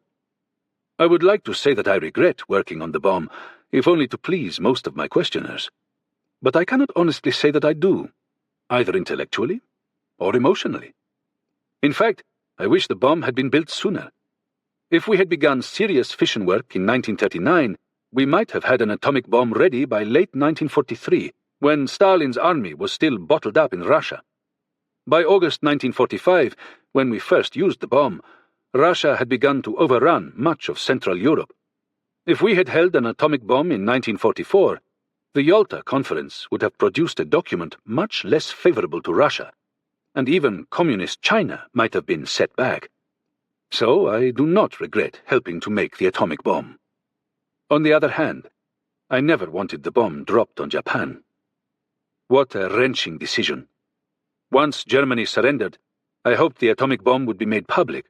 I felt hiding it would only hinder our political transition to the day when such bombs were common. With Hitler decisively defeated, I wanted to see our leaders consult an international panel before using the bomb. I would have opposed using the bomb on Japan unless that panel had given their consent. Emilio Segre. Now that the bomb could not be used against the Nazis, doubts arose. Those doubts were discussed in many private conversations. Although the scientists didn't think about the bomb's use only against Japan until the winter of 1945, it's clear U.S. policymakers were thinking that way far earlier. Even by September 1944, Churchill and Roosevelt were considering the bomb primarily for use against Japan. A memo in the FDR Presidential Library about a Hyde Park meeting in September 1944 reads, "The suggestion that the world should be informed regarding tube alloys, with a view to an international agreement regarding its control and use, is not accepted. The matter should continue to be regarded as of the utmost secrecy. But when a bomb is finally available, it might perhaps, after mature consideration, be used against the Japanese, who should be warned that this bombardment will be repeated until they surrender." Arthur Holly Compton. As the war progressed further, and the bombs came closer to readiness, the question of their use became the matter of prime importance. After several conversations between General Groves and myself, the General brought to the attention of Secretary Stimson the concerns of the scientists about the immediate use of the bomb and about planning for the longer-term development and control of atomic energy. Senator James F. Burns. Secretary Stimson suggested the appointment of an interim committee to consider and make recommendations to the President on such important questions of policy as the test of the bomb, its use in the war, and the post-war use of atomic energy. President Truman approved Mr. Stimson's suggestion and asked him to serve as chairman. The President requested me to act as his representative on the committee. Colonel Kenneth D. Nichols. I believe that Stimson realized that after the death of President Roosevelt, greater responsibility for making the recommendations or decisions concerning the use of the weapon as well as the post-war policy for domestic and international control of atomic energy fell on him. In my opinion, Stimson was the best qualified individual in the United States to undertake this responsibility.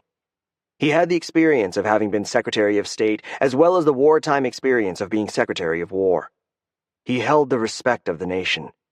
Perhaps most important, he had direct knowledge of the atomic bomb project from the very beginning and so was completely familiar with the unique aspects of atomic weapons. Senator James F. Burns. The committee also included Undersecretary of the Navy Ralph Bard, Assistant Secretary of State William L. Clayton, Dr. Vannevar Bush, Director of the Office of Scientific Research and Development, Dr. James B. Conant, President of Harvard University, Dr. Carl T. Compton, President of the Massachusetts Institute of Technology, and Mr. George L. Harrison, President of the New York Life Insurance Company and Special Consultant to Secretary Stimson. Mr. Harrison served as chairman in Secretary Stimson's absence. We were assisted in our work by a group of scientists who had been connected with the project. They were Dr. Arthur H. Compton, Dr. Enrico Fermi, Dr. E.O. Lawrence, and Dr. J. Robert Oppenheimer. Leo Szilard. I was very unhappy about the composition of the committee, because many of the people had a vested interest that the bomb be used. You see, we had spent $2 billion. Bush and Conant felt the responsibility for having spent $2 billion, and they would, I think, have very much regretted not to have something to show for it. The Army was determined to drop the bomb. Henry Stimson, Opening Statement, Interim Committee Meeting, May 31st, 1945. Meeting Minutes. The Secretary, Stimson, expressed the view, a view shared by General Marshall, that this project should not be considered simply in terms of military weapons, but as a new relationship of man to the universe. This discovery might be compared to the discoveries of the Copernican theory and the laws of gravity, but far more important than these in its effect on the lives of men. While the advances in the field to date had been fostered by the needs of war, it was important to realize that the implications of the project went far beyond the needs of the present war. It must be controlled, if possible, to make it an assurance of future peace, rather than a menace to civilization. Senator James F. Burns. As I heard these scientists and industrialists predict the destructive power of the weapon, I was thoroughly frightened. I had sufficient imagination to visualize the danger to our country when some other country possessed such a weapon. Thinking of the country most likely to become unfriendly to us, I asked General Marshall and some of the others at the meeting how long it would take the Soviets to develop such a bomb. Well, the consensus was that they would have the secret in 2 or 3 years, but could not actually produce a bomb in less than 6 or 7 years. 1 or 2 expressed the opinion that Soviet progress would depend upon whether or not they had taken German scientists and production experts as prisoners of war for the purpose of having them work on such weapons. No one seemed too alarmed at the prospect, because it appeared that in 7 years we should be far ahead of the Soviets in this field, and, of course, in 1945, we could not believe that, after their terrible sacrifices, the Russians would think of making war for many years to come. Colonel Kenneth D. Nichols. There was discussion concerning the advisability of giving the Japanese some form of harmless demonstration to convince them of the power of this new weapon. The many arguments against this also were considered. Oppenheimer could think of no demonstration sufficiently spectacular to convince the Japanese to surrender. In addition, the demonstration might be a dud, and probably most important, any harmless demonstration would result in losing the important shock effect of surprise. Vannevar Bush. The decision was pretty well fixed, I think, in Stimson's mind before the convening of the interim committee. This committee was brought together in order that there might be various new points of view brought to bear on this thing. I think it was quite honestly an attempt to get fresh ideas and fresh analysis, not merely a matter of building up a record. The interim committee worked harmoniously, and again went into everything with great care. Its decision was unanimous. Henry Stimson. On June 1st, after its discussions with the scientific panel, the interim committee unanimously adopted the following recommendations. 1. The bomb should be used against Japan as soon as possible. 2. It should be used on a dual-target plant surrounded by or adjacent to houses and other buildings most susceptible to damage. And 3. It should be used without prior warning of the nature of the weapon. James B. Conant. As far as the advice of the interim committee is at issue, it must be remembered that on June 21, 1945, the date of our last meeting, the war did not appear to be coming to an end. The plans for an enormous invasion of Japan had been agreed on, and the necessary steps were underway. General George C. Marshall. We had just gone through a bitter experience at Okinawa, preceded by a number of similar experiences in other Pacific islands, down north of Australia. The Japanese had demonstrated in each case they would not surrender, and they would fight to the death. Even their civilians would commit suicide rather than be taken under the control of American forces. Resistance in Japan, with their home ties, would be even more severe. We had had the terrific bombing. We had had 100,000 people killed in Tokyo in one night by bombs, and it had had seemingly no effect whatsoever. It destroyed the Japanese cities, yes, but their morale was not affected, as far as we could tell, at all. It seemed quite necessary, if we could, to shock them into action. Vannevar Bush. An invasion of Japan was already being mounted, that it involved several hundred thousands of estimated casualties, and that once rolling, it could not be stopped in its tracks. I also felt sure that use of the bomb, far less terrible in my mind than the fire raids on Tokyo, if it brought a quick end to the war, would save more Japanese lives than it snuffed out. General Holland M. Howland Madsmith, Commander, 5 Amphibious Corps, U.S. Marines. At his headquarters in Manila, General Douglas MacArthur, Supreme Commander-in-Chief, was working on plans for the grand assault on the home islands of Japan. These plans involved 2 landings at intervals of several months. Olympic, the code name given the first phase of the operation, provided for a landing on the southern coast of Kyushu, Japan's southernmost island, in November 1945. Nagasaki, target of the second atomic bomb, is the principal city on Kyushu. Coronet, the second phase, involved a landing on Honshu, the main island, in February 1946. General Douglas MacArthur. The 6th Army would be employed for Olympic, the 8th and the 1st Army from Europe for Coronet. The substance of Japan had already been gutted. The best of its army and navy had been defeated, and the Japanese homeland was now at the mercy of air raids and invasion. Brigadier General Loris Norstad. That was also a factor earlier in the firebombing. That the firebombing should convey to the Japanese that we had it in our power to destroy anything in Japan at our will. It was our hope that that would at least contribute to a decision to end it. This certainly conveyed the idea that the war was over as far as they're concerned, unless they wanted those islands pulverized and dumped into the Pacific. General Sir Thomas Blamey, Commander, Australian Army. Our troops have the right view of Japs. They regard them as vermin. Ernie Pyle, War Correspondent. In Europe, we felt our enemies, horrible and deadly as they were still people. But out here, I've already gathered the feeling that the Japanese are looked upon as something inhuman and squirmy, like some people feel about cockroaches or mice. I've seen one group of Japanese prisoners in a wire-fenced courtyard, and they were wrestling and laughing and talking just as humanly as anybody. And yet they gave me a creepy feeling, and I felt in need of a mental bath after looking at them. Russell Brines, Correspondent, Associated Press. American fighting men back from the front have been trying to tell America this is a war of extermination. They have seen it from foxholes and barren strips of bullet-strafed sand. I have seen it from behind enemy lines. Our picture coincides. This is a war of extermination. The Japanese militarists have made it that way. Lieutenant Colonel John Masters, Chief Staff Officer, 19th Indian Infantry Division, British Army, Burma Front. They are the bravest people I have ever met. In our armies, any one of them, nearly every Japanese would have had a Congressional Medal or a Victoria Cross.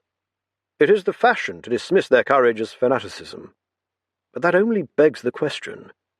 They believed in something, and they were willing to die for it, for the smallest detail that would help achieve it. What else is bravery? By 1944, the number of Japanese captured unwounded in all the theatres of war probably did not total 100.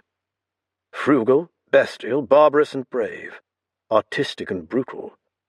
They were the enemy, and we now set about in all seriousness the task of killing every one of them. Colonel Harry F. Cunningham, Intelligence Officer, 5th Air Force, writing on July 21, 1945. The entire population of Japan is a proper military target. There are no civilians in Japan. We are making war, and making it in the all-out fashion which saves American lives, shortens the agony which war is, and seeks to bring about an enduring peace. We intend to seek out and destroy the enemy wherever he or she is, in the greatest possible numbers, in the shortest possible time. Lieutenant General Sieso Arisu, Chief of Intelligence, Imperial General Headquarters. If we could defeat the enemy in Kyushu or inflict tremendous losses, forcing him to realize the strong fighting spirit of the Japanese army and people, it would be possible, we hoped, to bring about the termination of hostilities on comparatively favorable terms. General George C. Marshall. We had to end the war. We had to save American lives. We had to halt this terrific expenditure of money, which was reaching a stupendous total. Van Ivar Bush. There never was any question in the minds of the people who really understood the situation about what the decision would be. Leo Szilard. The time approached when the bomb would be tested. I knew by this time that it would not be possible to dissuade the government from using the bomb against the cities of Japan. The cards in the interim committee were stacked against such an approach to the problem. Therefore, all that remained to be done was for the scientists to go unmistakably on record that they were opposed to such action. Colonel Kenneth D. Nichols. Leo Szilard at the Met Lab drew up a petition on July 3, 1945, addressed to the President, requesting that the bomb not be used. In his cover letter of July 4th, requesting scientists to sign the petition, Szilard wrote, "The fact that the people of the United States are unaware of the choice which faces us increases our responsibility in this matter, since those who have worked in atomic power represent a sample of the population, and they alone are in a position to form an opinion and declare their stand." James B. Conant. My own misgivings had never been about the use of the bomb. I think the decision was correct. What has often worried me is the thought that if only this or that had been different, the first bomb might have been dropped in May. The initial estimate of the S-1 group in the spring of 1942, it will be remembered, was to the effect that a few bombs would be ready by July 1st, 1944. I also remember a conversation with Oppenheimer in the fall of 1944 in which we both looked forward to bombs away by the 1st of May. I still recall my disappointment and frustration when I became convinced by Grove's figures that the summer of 1945 was the earliest possible date.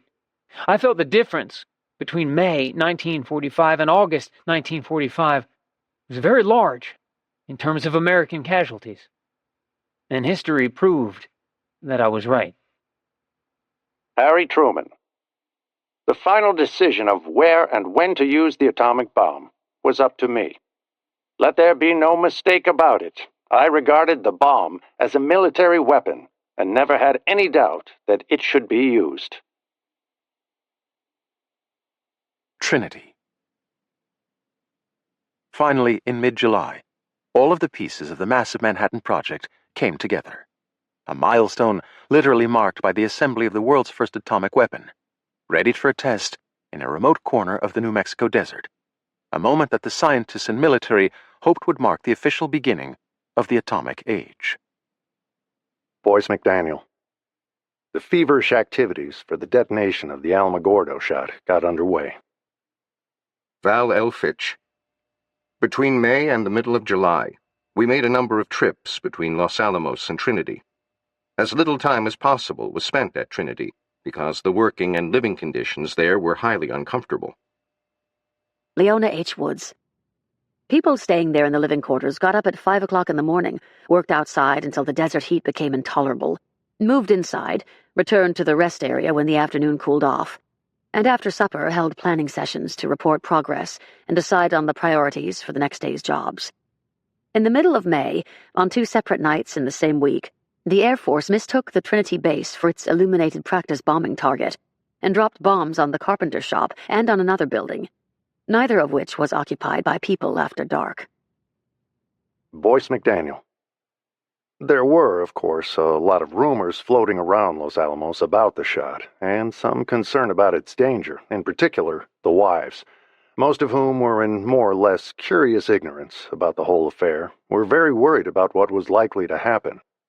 I remember my effort to reassure Jane before I left for the desert site. During the years that we had been up on the mesa at Los Alamos, we had made frequent trips to Santa Fe for shopping purposes. Since many people did not have cars, a shuttle service had been set up for such trips. The cars were driven by wax, and the rides up and down the switchbacks were sometimes quite exciting. I remember comparing the danger associated with the first bomb test as being no more dangerous than taking a trip to Santa Fe. Jane seemed to feel that that was a reasonable risk. Arthur Holly Compton. In early July 1945, 6 days after enough plutonium had been received, the test bomb was ready. I had an invitation from Robert Oppenheimer to accompany him on a fishing trip. I knew what his invitation meant. George B. Kistchakowski. The assembly to be fired at Trinity had to be trucked through Santa Fe and Albuquerque, and a lot of people outside the X Division thought that these assemblies were far more dangerous than ordinary iron aircraft bombs, which they really weren't at all. So I rather vividly remember that I got on a truck with a loaded assembly and drove it around the Los Alamos roads, which were certainly worse than any roads we would encounter on the trip to the Alamogordo site, just to show that nothing would happen. Ralph C. Sparks. Phil Morrison and Chicago MetLab chemist Roy Thompson came into Gamma's shop with the security guard. Roy asked if I could take a smooth stone and remove some rough spots on one of the central hemispheres. I opened the magnesium carrying case with my Allen wrench, and Phil removed the top hemisphere. The plutonium hemispheres had been nickel-plated to prevent oxidation. There were 2 or 3 small bumps on the nickel surface. I took out my 600 grit Indian honing stone and stoned the lumps away. The hemisphere was warm to the touch, about 110 degrees Fahrenheit, and would stay warm for several hundred years. As I lifted the piece of plutonium, I found it hard to believe the value of it. Many millions of dollars. The Army security guards stood by to be sure the metal didn't get lost or stolen. Phil placed the thin gold disc between the hemispheres, and the carrying case was reassembled. That afternoon, Phil delivered the carrying case and its contents to the McDonald Ranch House at Trinity site, where final assembly would be done. Boyce McDaniel. The plutonium core for the bomb had been sent down by a guarded caravan. I remember Phil Morrison rode down to the site with us. He was carrying the initiator with him. It was a spherical shell of beryllium containing polonium, which was to be mixed on implosion to produce the triggering neutrons. Cyril S. Smith. We put the core together at the McDonald Ranch House. The core ended up as a cylinder, as I remember, approximately 4 inches in diameter and 12 inches long, with spherical ends because it was part of the larger sphere of uranium which had the explosive lenses around it. It was like a large Polish sausage with rounded ends. Robert Bacher. We assembled the bomb core with a duplicate set of equipment that had already been sent overseas, so that we weren't using anything that they wouldn't have over there. When we found we needed something, it was immediately sent overseas. Boyce McDaniel. Finally, the moment came to carry the plutonium core, with its initiator, from our temporary assembly site in an abandoned farmhouse to the firing tower. With the proper initiator safely stowed away inside the core and the core mounted in a cylindrical plug of uranium, we gingerly drove to the foot of the tower. There, in the center, under the 100-foot tower, we found a tent set up with the partially assembled implosion device inside. It was in the shape of a 5-foot diameter sphere and was made up of explosive lens sectors, shaped like watermelon plugs, all pointed toward the center. The shell was incomplete. One of the lenses was missing. It was through this opening that the cylindrical plug containing the plutonium and initiator was to be inserted. In fact, it had to be inserted into a mating piece of uranium, which had the shape of a small sphere with a cylindrical hole cut out of it, just the size of the plug. Cyril S. Smith. When the time came for the final assembly in the tent at the base of the test tower, the core wouldn't slide into place. Boyce McDaniel. Imagine our consternation when, as we started to assemble the plug in the hole, deep down in the center of the high, explosive shell, it would not enter. Dismayed, we halted our efforts in order not to damage the pieces and stopped to think about it. The crisis passed. The plug had been in contact with the uranium shell during this period. This contact had managed to bring the temperature of the shell and the plug to the same value. The long period of standing in the hot shelter at the farmhouse, together with the ride in the car, had raised the temperature of the plug so much that the plug could not be inserted in the shell until they reached thermal equilibrium with each other. And finally, then, the plug was lowered gently home. George B. Kiszczakowski. Bacher and his group inserted the plutonium into the pit. Then Bradbury and a couple of SCDs replaced the high explosive castings, which had been taken out to be able to get into the pit.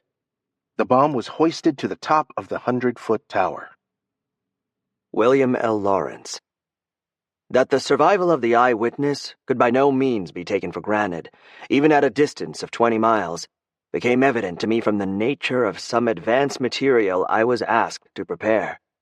One piece was a purely fictitious account to be used in the event of an unforeseen catastrophe following the first atomic explosion in the New Mexico desert, resulting in great damage over a wide area, including the sudden total disappearance without trace of a large number of the country's outstanding scientists, not to mention a certain member of the journalistic fraternity. The secret was to be kept at all costs, and so a plausible tale had to be ready for immediate release, minus byline, of course, since by the time of publication, the eyewitness also would most likely have been a highly turbulent radioactive ghost. Edward Teller.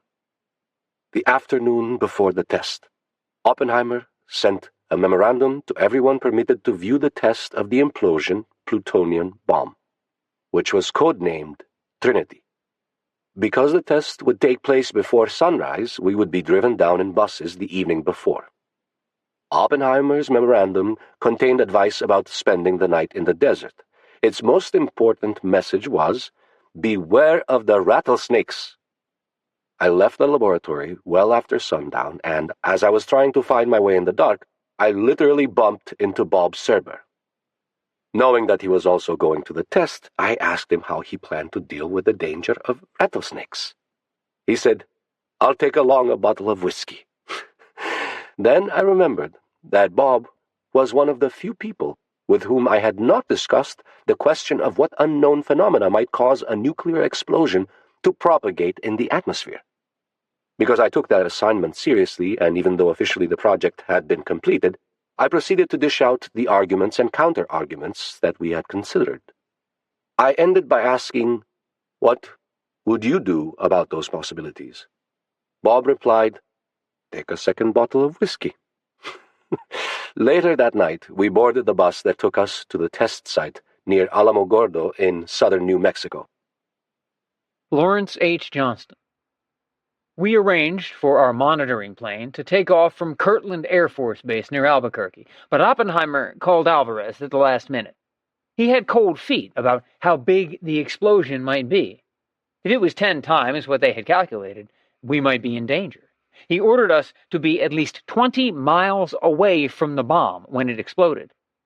Alvarez was very angry about this because it would make our measurements much weaker than would be expected. We took off before dawn on July 16th and flew around, listening to the countdown coming from the main bunker at Alamogordo. Joseph O. Hirschfelder. It was time to get ready for the explosion. There were 300 of us assembled at our post. These included soldiers, scientists, visiting dignitaries, etc. We were all cold and tired and very, very nervous. Most of us paced up and down. We all had been given special, very, very dark glasses to watch the explosion. Hugh T. Richards. I was at base camp, 9.7 miles from ground zero. The shot was scheduled for 4 a.m. July 16th. However, around 2 a.m., a heavy thunderstorm hit the base camp area, and on advice of the meteorologist, the test was postponed until 5:30 a.m. to let the bad weather pass the area. George B. Kistchakowski. The thing was ready to be fired. Just before the time counting came to 0, I went up to the top of the control bunker, put on dark glasses, and turned away from the tower. I was rather convinced that the physicists exaggerated what would happen from a nuclear point of view. Well, I was wrong. Brigadier General Thomas F. Farrell. Dr. Oppenheimer held on to a post to steady himself. For the last few seconds, he stared directly ahead. Major General Leslie Groves. The blast came promptly with the 0 count on July 16, 1945. Kenneth T. Bainbridge. The bomb detonated at 5:29:45 a.m. Brigadier General Thomas F. Farrell. In that brief instant in the remote New Mexico desert, the tremendous effort of the brains and brawn of all these people came suddenly and startlingly to the fullest fruition. Robert Christie. Oh, it was a dramatic thing. Val L. Fitch. It took about 30 millionths of a second for the flash of light from the explosion to reach us outside the bunker at S-10. William L. Lawrence. There rose from the bowels of the earth a light not of this world, the light of many suns in one. Joseph O. Hirschfelder. All of a sudden, the night turned into day. Major General Leslie Groves. My first impression was one of tremendous light. Warren Nyer. The most brilliant flash. Otto R. Frisch. Without a sound, the sun was shining. Or so it looked. The sand hills at the edge of the desert were shimmering in a very bright light, almost colorless and shapeless. This light did not seem to change for a couple of seconds, and then began to dim. Emilio Segre.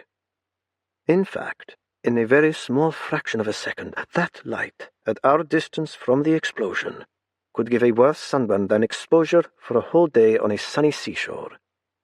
The thought passed my mind that maybe the atmosphere was catching fire, causing the end of the world, although I knew that that possibility had been carefully considered and ruled out.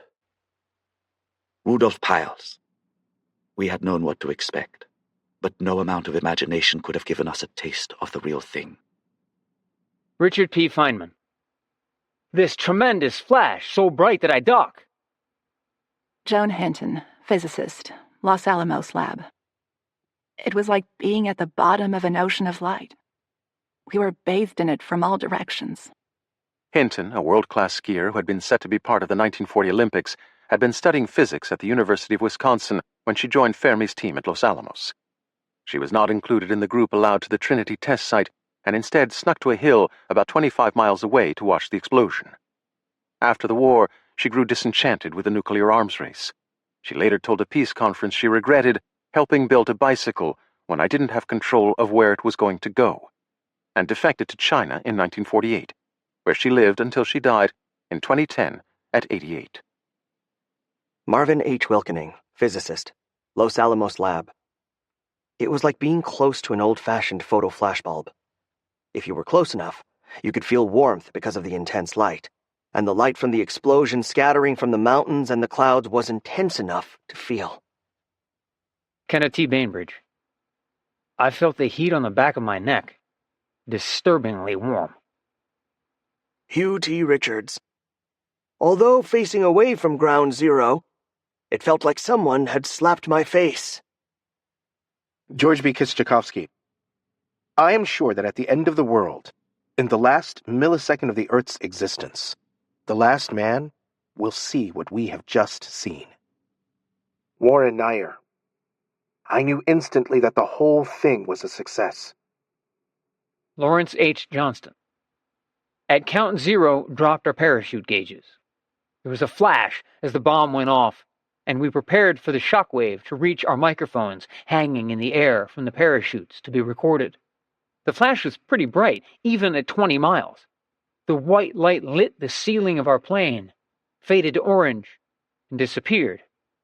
My immediate reaction was, "Thank God my detonators worked." Joan Hendon. The light withdrew into the bomb as if the bomb sucked it up. Major General Leslie Groves. Then, as I turned, I saw the now familiar fireball. Boyce McDaniel. The brilliant flash of an ever-growing sphere was followed by the billowing flame of an orange ball rising above the plane. Otto R. Frisch. That object on the horizon, which looked like a small sun, was still too bright to look at. I kept blinking and trying to take looks, and after another 10 seconds or so, it had grown and dimmed into something more like a huge oil fire, with a structure that made it look a bit like a strawberry. It was slowly rising into the sky from the ground, with which it remained connected by a lengthening grey stem of swirling dust. Incongruously, I thought of a red-hot elephant standing balanced on its trunk. Brigadier General Thomas F. Farrell. Oppenheimer's face relaxed into an expression of tremendous relief. William L. Lawrence. I stood next to Professor Chadwick when the great moment for the neutron arrived. Never before in history had any man lived to see his own discovery materialize itself with such telling effect on the destiny of man, for the immediate present and all the generations to come. The infinitesimal neutron, to which the world paid little attention when its discovery was first announced, had cast its shadow over the entire Earth and its inhabitants. He grunted, leaped lightly into the air, and was still again. Major General Leslie Groves. As Bush, Conant, and I sat on the ground looking at this phenomenon, the first reactions of the three of us were expressed in a silent exchange of handclasps. We all arose so that by the time the shock wave arrived, we were standing. Val L. Fitch. It took the blast wave about 30 seconds. There was the initial loud report, the sharp gust of wind, and then the long period of reverberation as the sound waves echoed off the nearby mountains and came back to us. William L. Lawrence. Out of the great silence came a mighty thunder. Edward Teller. Bill Lawrence jumped and asked, "What was that?" It was, of course, the sound of the explosion. The sound waves had needed a couple of minutes to arrive at our spot 20 miles away. Otto R. Frisch.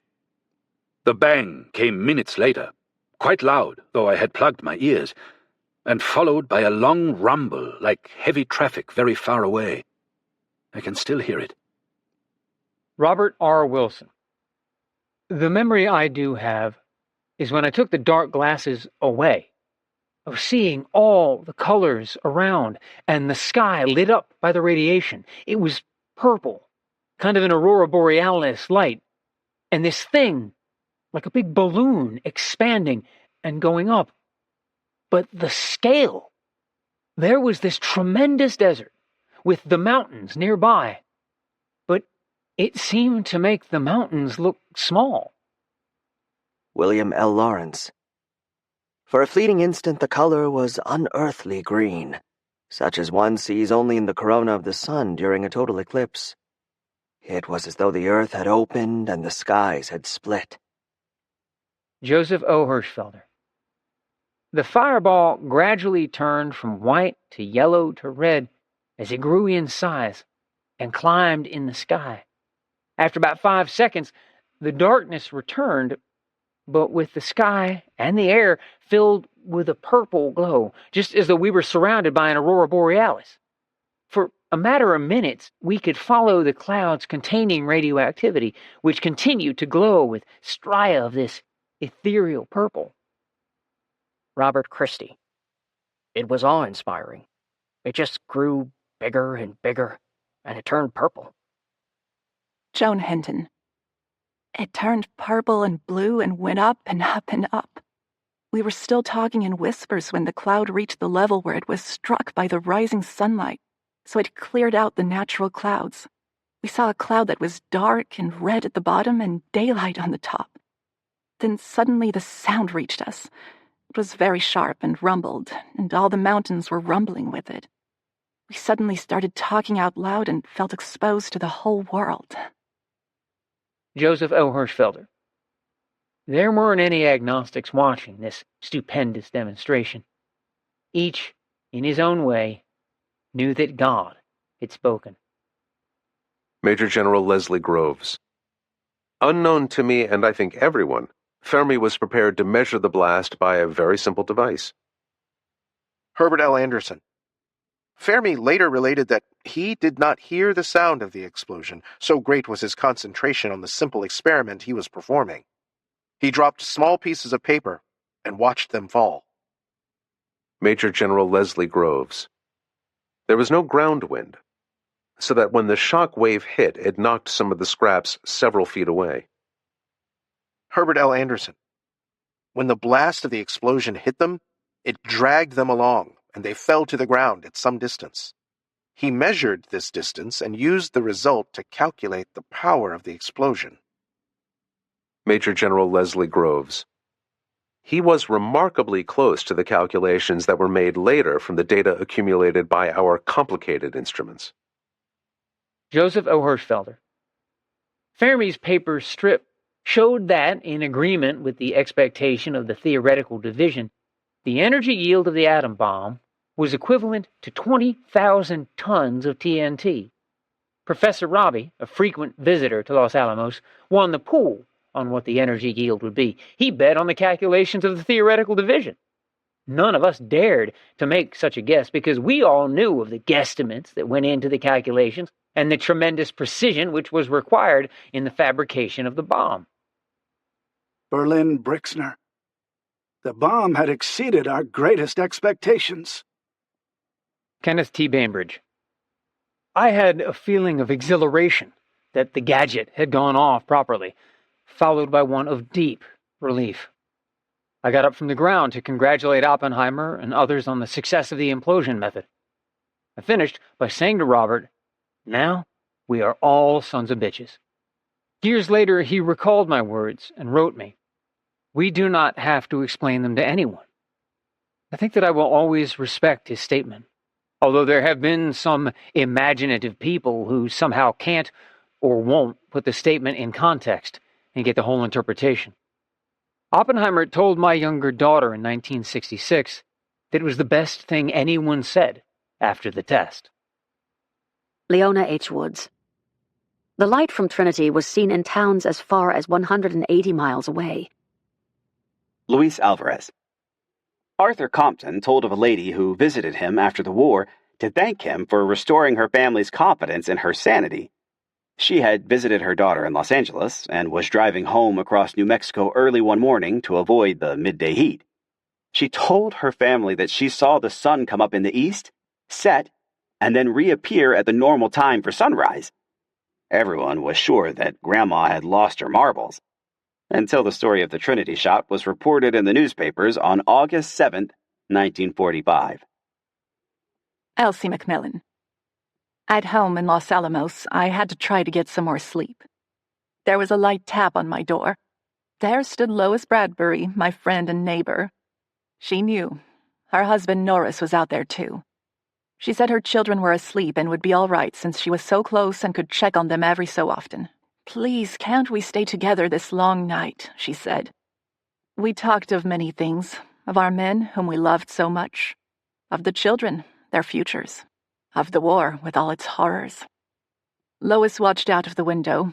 It was 5:15 a.m., and we began to wonder, had weather conditions been wrong? Had it been a dud? I sat at the window feeding Eds and my baby. Lois stood staring out. There was such quiet in that room. Suddenly there was a flash and the whole sky lit up. The time was 5:30 a.m. The baby didn't notice. We were too fearful and awed to speak. We looked at each other. It was a success. Leona H. Woods. The most important problem given to Herb was to measure the yield of the Trinity test of the plutonium bomb. Herb converted some army tanks with thick steel shielding to drive out into the desert after the Trinity explosion for scooping up samples of surface dirt.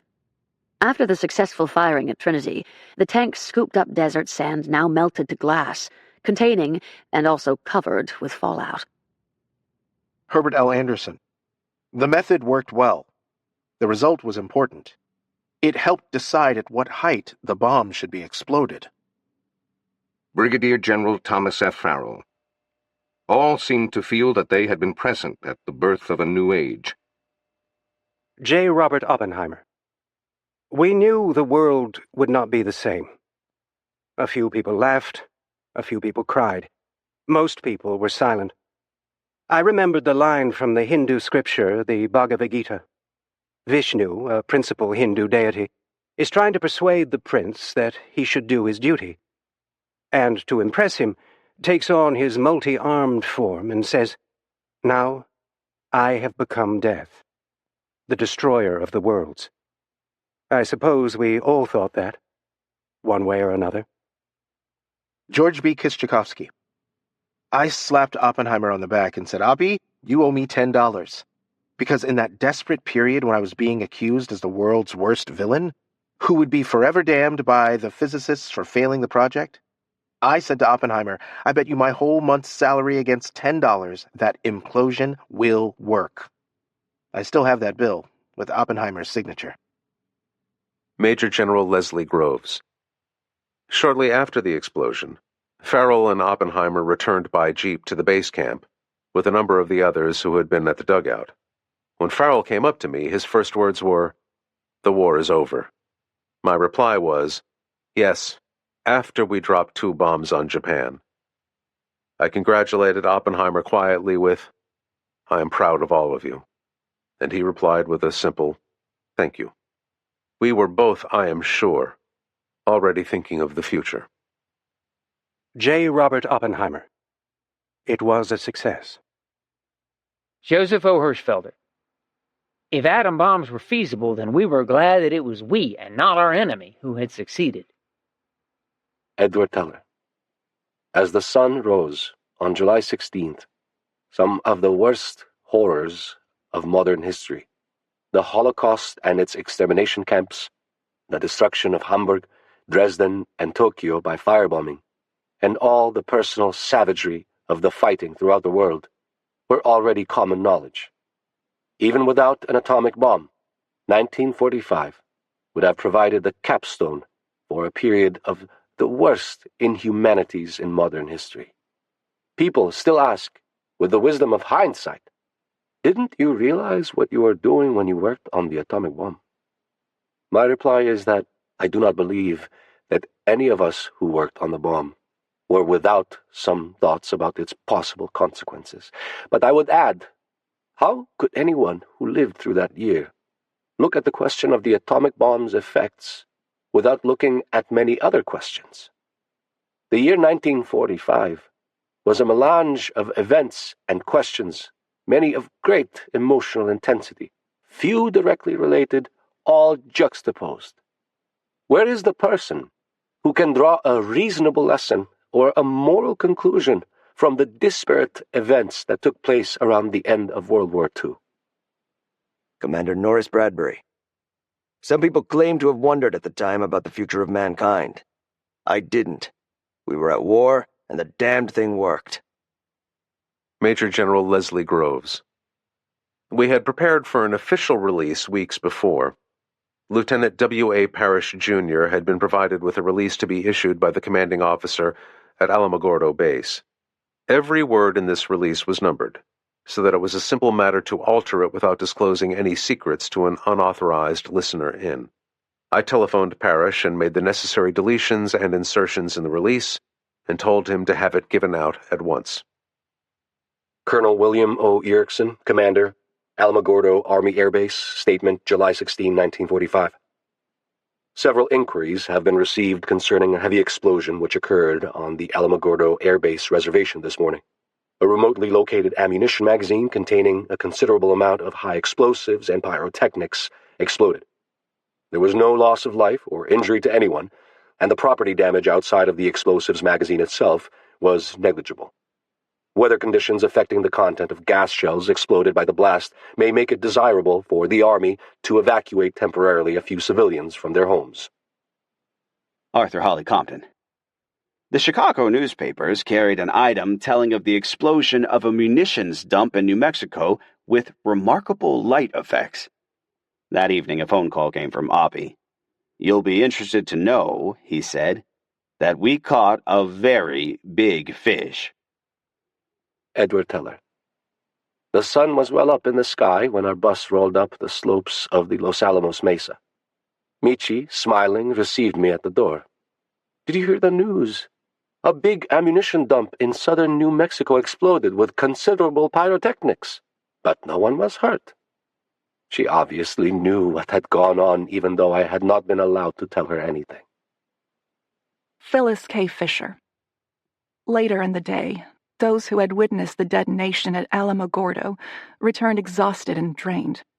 They could hold in their feelings no longer and began to speak of their experience. It was as though a dam had burst. Fever-pitch excitement held sway on our hill as people went wild with the release of long-suppressed emotions. Paul Numeroff. I was the only one in the lab on that day until late in the afternoon. One by one each man eventually appeared. All were quiet, subdued. They spoke softly. It was hard to hear them. It seemed as though they sought support from each other, as though what they had seen was too much for any one man to carry, that the burden had to be shared.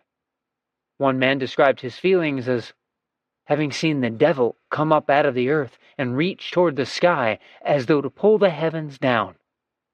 Others nodded in agreement. Edward Teller. I lay down, but I was too excited to sleep. Finally, I went to my office. About 11 o'clock, young Mary Argo, eyes bright and shining, burst in. Mr. Teller, have you ever seen such a thing in your life?" An answer was impossible. We both laughed. Our laughter that day was not a response to the bomb, but to our ridiculously inadequate reactions to it.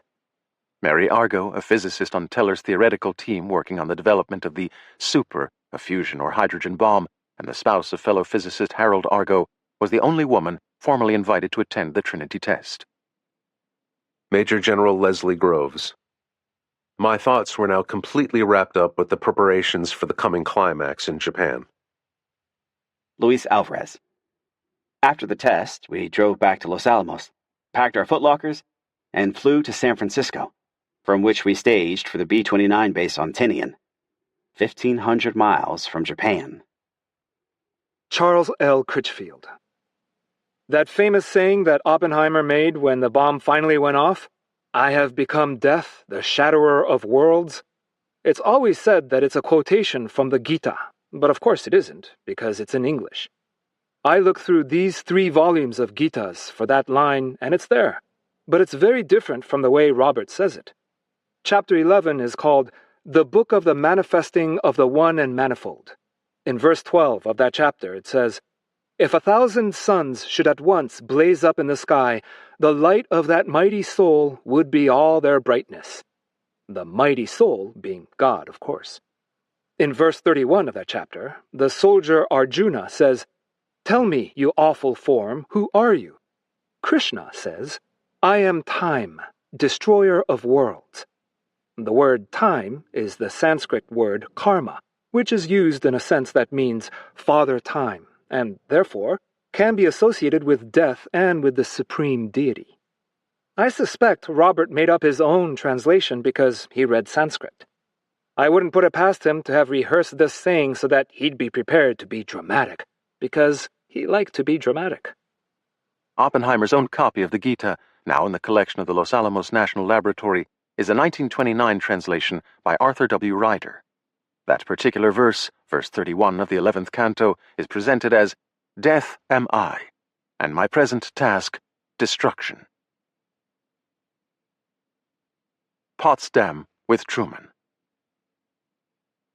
The atomic bomb was always as much a political tool as it was a military weapon, and its arrival at Alamogordo in mid-July coincided with the high-stakes geopolitical bargaining between the U.S., the United Kingdom, and the Soviet Union at Potsdam, amid the rubble of the defeated German capital nearby in Berlin. There, the three powers found themselves simultaneously negotiating the end of the war while also beginning the posturing for the post-war world. When word arrived from Trinity of the success of the Gadget, Churchill and Truman saw the faint glimmer of hope that they could end the war in the Pacific more quickly than first imagined and without any Russian help. The sooner Japan surrendered, the better. Harry Truman. Acting Secretary of State Joseph Grew had spoken to me in late May about issuing a proclamation that would urge the Japanese to surrender, but would assure them that we would permit the Emperor to remain as head of the state. Grew backed this with arguments taken from his 10 years' experience as our ambassador in Japan, and I told him that I had already given thought to this matter myself, and that it seemed to me a sound idea. It was my decision, then, that the proclamation to Japan should be issued from the forthcoming conference at Potsdam. This, I believed, would clearly demonstrate to Japan and to the world that the Allies were united in their purpose. By that time, also, we might know more about the two matters of significance for our future effort: the participation of the Soviet Union and the atomic bomb. Senator James F. Burns. While we were aboard the Augusta en route to Potsdam, the final preparations were underway in New Mexico for the crucial test. The day the greatest blast the world had yet known was reverberating over the sands of Alamogordo. The President, Admiral Leahy, and I were looking at the rubble that had been Berlin. When we arrived in Berlin, we learned that Marshal Stalin would be delayed a day. This gave us a chance to do a little sightseeing. The President, Admiral Leahy, and I drove into Berlin. We were greatly impressed by the streams of people walking along the road. Despite all we had read of the destruction there, the extent of the devastation shocked us. It brought home the suffering that total war now visits upon old folks, women, and children, besides the men in uniform. Major General Leslie Groves. Mrs. O'Leary, my secretary, had been told the day before the test to be in the office to receive a message. I had left her with a special code sheet which I would use to pass on the results of the test either by telephone or by teletype.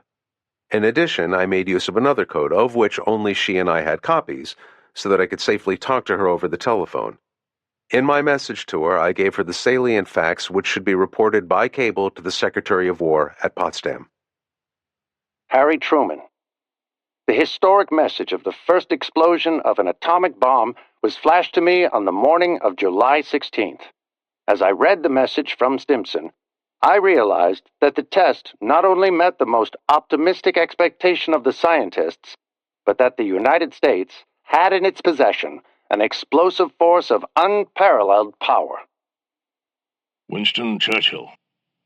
On July 17th, in the afternoon, Stimson called at my abode and laid before me a sheet of paper on which was written, "Babies satisfactorily born." By his manner, I saw something extraordinary had happened. "It means," he said, "that the experiment in the Mexican desert has come off. The atomic bomb is a reality." Although we had followed this dire quest with every scrap of information imparted to us, we had not been told beforehand, or at any rate I did not know, the date of the decisive trial. Major General Leslie Groves. I wrote a full report and sent it over by courier to the Secretary at Potsdam. In Potsdam it was delivered to Colonel Kyle, Mr. Stimson's aide, who placed it in his hands at 11:35 a.m. on July 21. Henry Stimson, Diary, July 21st, 1945. General Groves' special report was an immensely powerful document. It gave a pretty full and eloquent report of the tremendous success of the test and revealed far greater destructive power than we expected. At 3 o'clock, I found that Marshall had returned from the Joint Chiefs of Staff, and to save time, I hurried to his house and had him read Groves' report and conferred with him about it. I then went to see President Truman and read the report in its entirety. The President was tremendously pepped up by it. Senator James F. Burns. Prime Minister Churchill, whose cooperation with President Roosevelt had contributed so much to the success of the Great Gamble, was intensely interested in the reports. Henry Stimson, Diary, July 22nd, 1945.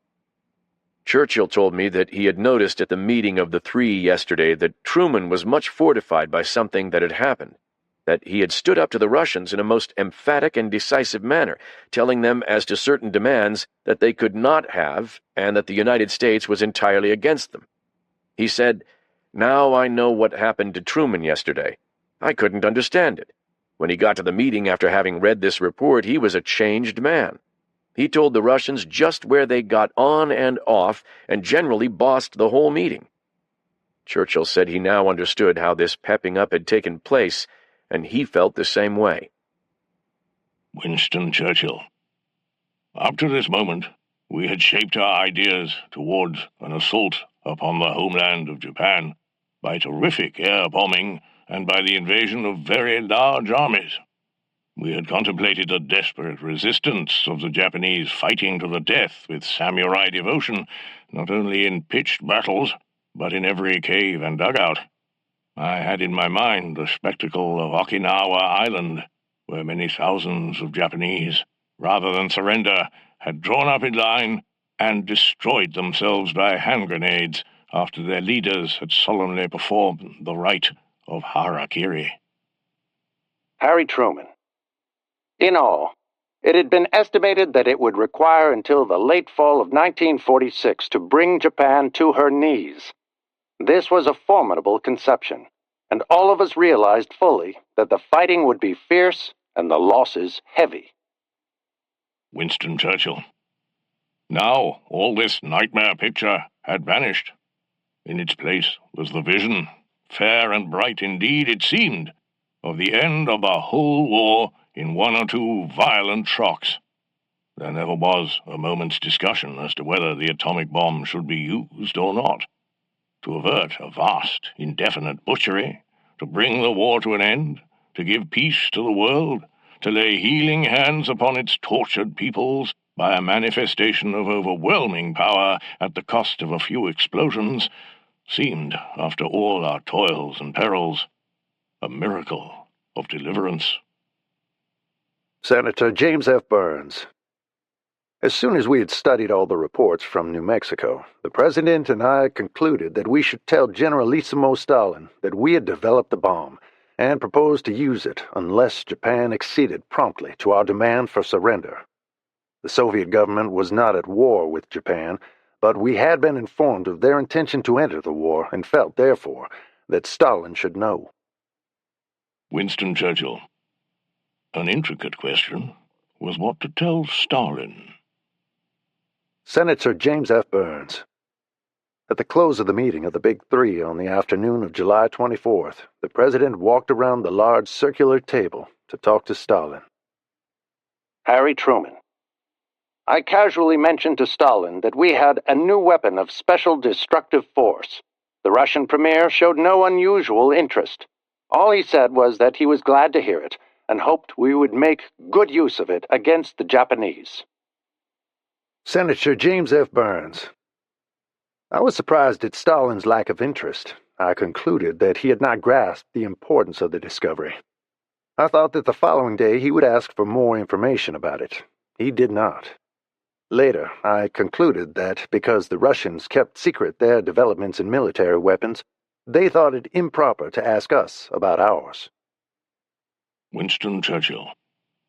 Eventually, it was decided to send an ultimatum calling for an immediate, unconditional surrender of the armed forces of Japan. This document was published on July 26. Senator James F. Burns. 2 nights after the talk with Stalin, the Potsdam Declaration was issued. We devoutly hoped that the Japanese would heed our warning that, unless they surrendered unconditionally, the destruction of their armed forces and the devastation of their homeland was inevitable. But on July 28th, the Japanese premier issued a statement saying the declaration was unworthy of notice. That was disheartening.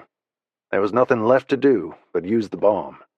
Secretary Stimson had selected targets of military importance, and President Truman approved his plans.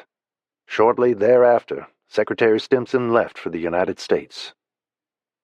Colonel Kenneth D. Nichols. When Groves received word back from Potsdam of the decisions made there, the momentum of preparations for use of the bomb accelerated. On July 23rd, Groves prepared the final written directive governing the bomb operation on Tinian. Over the signature of General T.T. Handy, the acting chief of staff during General Marshall's absence in Potsdam, the orders stated to General Carl Spaatz that the 509th Composite Group, 20th Air Force, was to deliver its first special bomb as soon as weather will permit visual bombing after about 3 August 1945 on one of the targets, Hiroshima, Kokura, Niigata, and Nagasaki. Additional bombs will be delivered on the above targets as soon as made ready by the project staff.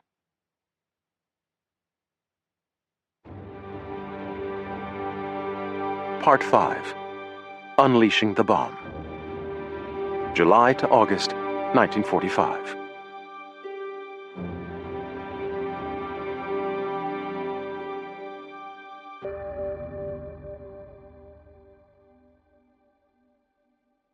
At Tinian. The 509th Composite Group had a roughly 6,000-mile journey from Utah to get to Tinian, in the northern Mariana Islands, where it would be based for its looming atomic mission. Tinian, about 40 square miles large and just 1,500 miles from Japan, had been captured in the summer of 1944 amid typically bloody fighting. Only about 300 of the 8,500 Japanese troops on the island survived or surrendered, and nearly a year later, there were still Japanese soldiers living wild in the island jungles. Second Lieutenant Fred J. O'Leary. As we circled Tinian, waiting for clearance to land, I found myself staring at the 4 8,500-foot-long parallel runways at the northern edge of the island. We had heard about these engineering marvels, constructed out of coral by the Navy construction battalions, the Seabees, in less than a year, but I could hardly believe my eyes at the immensity of the project. Oriented east to west, the runways seemed to cover thousands of acres and ran from shore to shore. We landed and took off over water at North Field. There were no other options. And just across a 3-mile strait lay the island of Saipan, also with long runways and hundreds of B-29s. Second Lieutenant Jack Wadowski. My first impression of Tinian was I couldn't believe so many planes and the large runways could be on such a small island. Harold Agnew, Scientific Observer, Project Alberta. The first thing I remember seeing on Tinian, and still have that picture in my mind, was the cemetery, with all the white crosses. I thought about all the Marines and Seabees who lost their lives taking that island and building the facilities while there were still Japanese soldiers on the island. Luis Alvarez. Tinian resembles Manhattan in size, shape, and orientation. Second Lieutenant Fred J. O'Leary. Tinian Island covers approximately 42 square miles and is about 10.5 miles long and 4 miles at its widest point. Luis Alvarez. The Seabees who constructed its airfields noticed the resemblance and made it complete with signing. Tinian's southern tip became the Battery, the road up the west side, Riverside Drive, the road from the Battery to Northfield, Broadway, the headquarters at 42nd and Broadway, Times Square. Colonel Paul W. Tibbets. Tinian Island became known as Manhattan in the Pacific, New York, without subways. Then there was Park Avenue, Madison Avenue, and Riverside Drive. The section reserved for our 509th Composite Group was in the Columbia University district. Major Charles W. Sweeney. The address for the 509th was the corner of 125th Street and 8th Avenue, formerly occupied by the Seabees. It pleased me to no end that someone had named the road that ringed Northfield Boston Post Road. Second Lieutenant Fred J. O'Leary. In addition to Northfield, there were runways located in the middle of the island, designated as Westfield.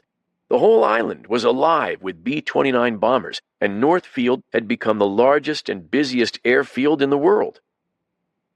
Luis Alvarez.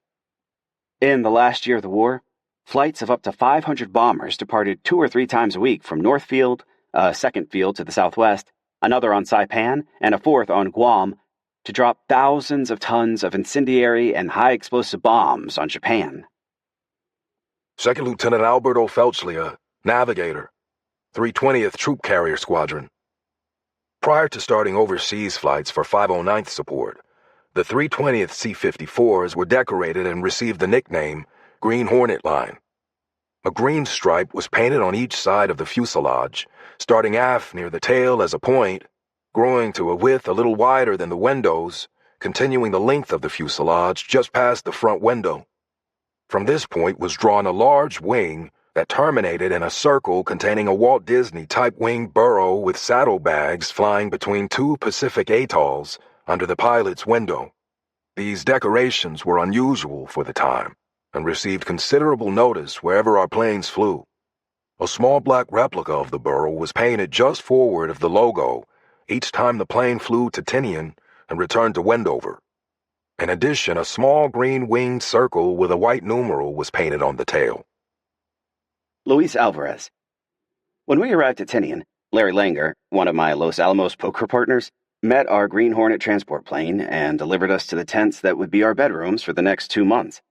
Langer gave us a quick jeep tour and delivered us to the technical area, closely guarded Quonset huts at the northern edge of the airfield.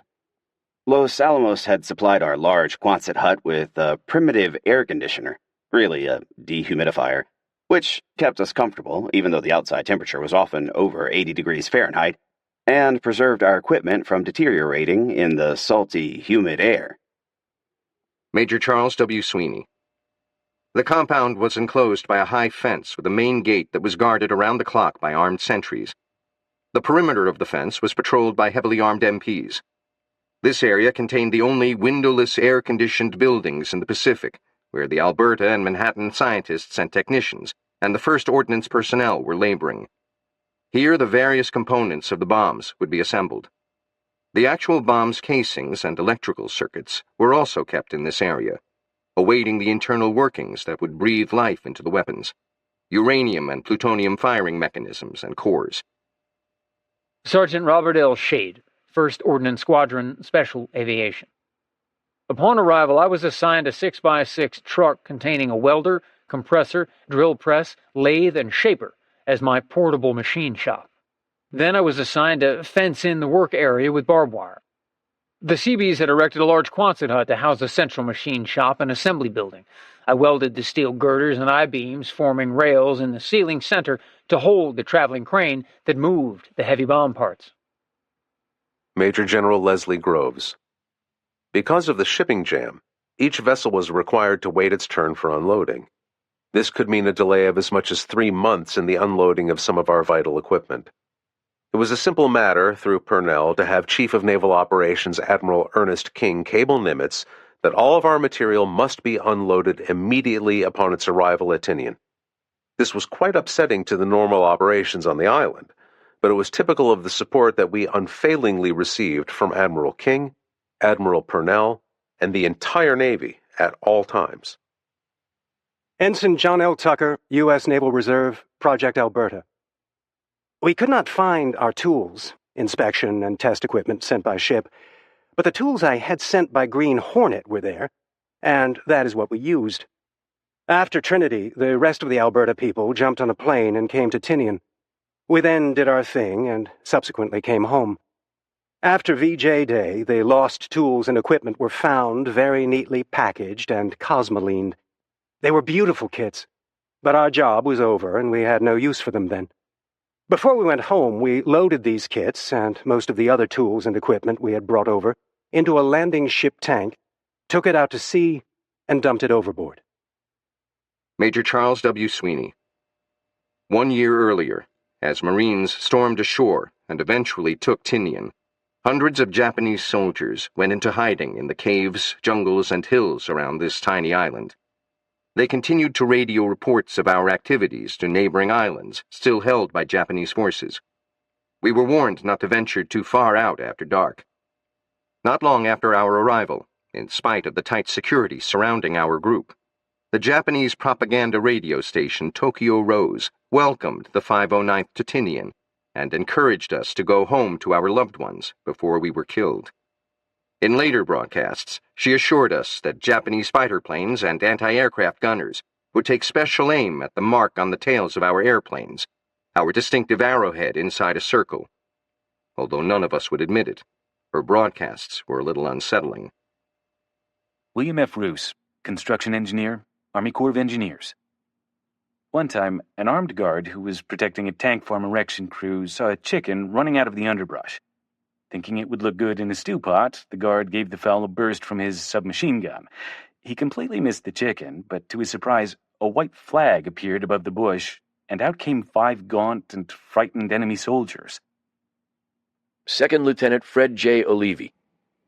The isolation of our group from everyone else, our aircraft with gun blisters but no guns, our unique tail insignia, a black arrow in a circle, and our failure to take part in any of the normal combat bombing missions soon had the 509th marked as a special unit.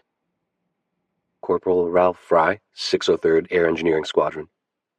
We met men from other groups who asked about what we were doing, which was very much secret. We just didn't talk about it. Second Lieutenant Fred J. Olivi. During our indoctrination period with the 313th Wing, I was quizzed by a couple of co-pilots who wanted to know why our B-29s lacked gun turrets, and what kind of bombs we were going to drop, and how soon would we start dropping them. I think I finally said, "Look, guys, I just can't answer your questions. Ask Colonel Tibbets." That answer didn't satisfy them, but to tell the truth, I didn't know much more than they did. Technical Sergeant Kenneth L. Idness. The food that was served to us was top grade, with plenty of it. The only time I would not eat was when Australian mutton was served. It had a terrible smell. Sergeant Paul Metro. Whatever they did, they could not make the mutton we called goat meat very palatable. Many of us swore off lamb for the rest of our lives. One time, they made a valiant effort to make ice cream, but it was a great milkshake. This was greatly appreciated anyway. Anything cold was a rare delight. Technical Sergeant Kenneth L. Idness. On the island, we were allowed 1 bottle of 3.2 beer a day and 3 Cokes a week. Corporal Clyde L. Bison, tail gunner, Crew B7, 393rd Bombardment Squadron. Life on Tinian had its ups and downs. It was hot, humid, and clothes never dried. Green mold had to be scraped off our shoes, and rain was almost a daily occurrence. Movies were outside, and raincoats were needed at least one time during a movie. We enjoyed a super USO stage presentation of South Pacific. Another time, comedian Peter Lynn Hayes brought a group from Saipan, featuring a small band led by Joe Bushkin, piano and trumpet, and harmonica virtuoso Larry Adler to our group theater. Captain James Holmes, 390th Air Service Group. One of our least thankful jobs was censoring mail. Nobody seemed to like that. But there was one man who really loved it, and he was the one who was called over one day and asked, "Do you really want us to send these?" Because he had written 2 almost identical letters, one to his wife and the other to his girlfriend, and placed them in the wrong envelopes. I think the marriage was saved. Major Charles W. Sweeney. After the bleak, dreary endlessness of Wendover, life on Tinian was lush. Second Lieutenant Paul Wayne Gruning, Bombardier, Crew B6, 393rd Bombardment Squadron. July 4th, 1945. We flew a practice bombing mission to the island of Rota, between Guam and Tinian. Major Charles W. Sweeney. After a series of runs, We were authorized to bomb Truk and Marcus, where the Japanese had such limited anti-aircraft batteries to throw up at us that they would have little or no effect.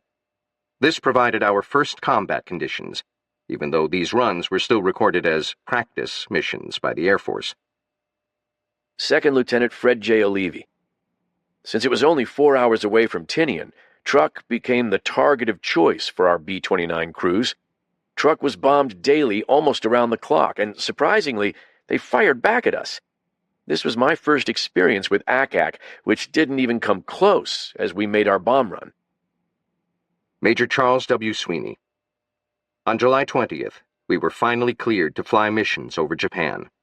The targets were Otsu, Taira, Fukushima, Nakaoka, Toyama, and Tokyo. It would be my first combat over enemy territory. At long last, we were in the war. We were dress rehearsing for the big day. Colonel Paul W. Tibbets. Precision bombing would accustom the Japanese to seeing daylight flights of 2 or 3 bombers over their target. Private First Class Richard H. Nelson, radio operator, Crew B9, 393rd Bombardment Squadron, letter to parents, July 27, 1945, Tinian. Dearest Mom, Dad, and Lorraine, just another little note to let you know what is happening. Well, I've now finished 2 missions over Japan. We are really getting our chance now. I'll tell you now, they are really bombing hell out of Japan. Colonel Paul W. Tibbets. During the last half of July, our planes made 12 strikes with pumpkins on Japanese cities. The weather was not always cooperative during this period, and some of the bombs had to be dropped by radar sighting, even though it had been decided that when the time came, the atomic bomb would be released only under visual conditions.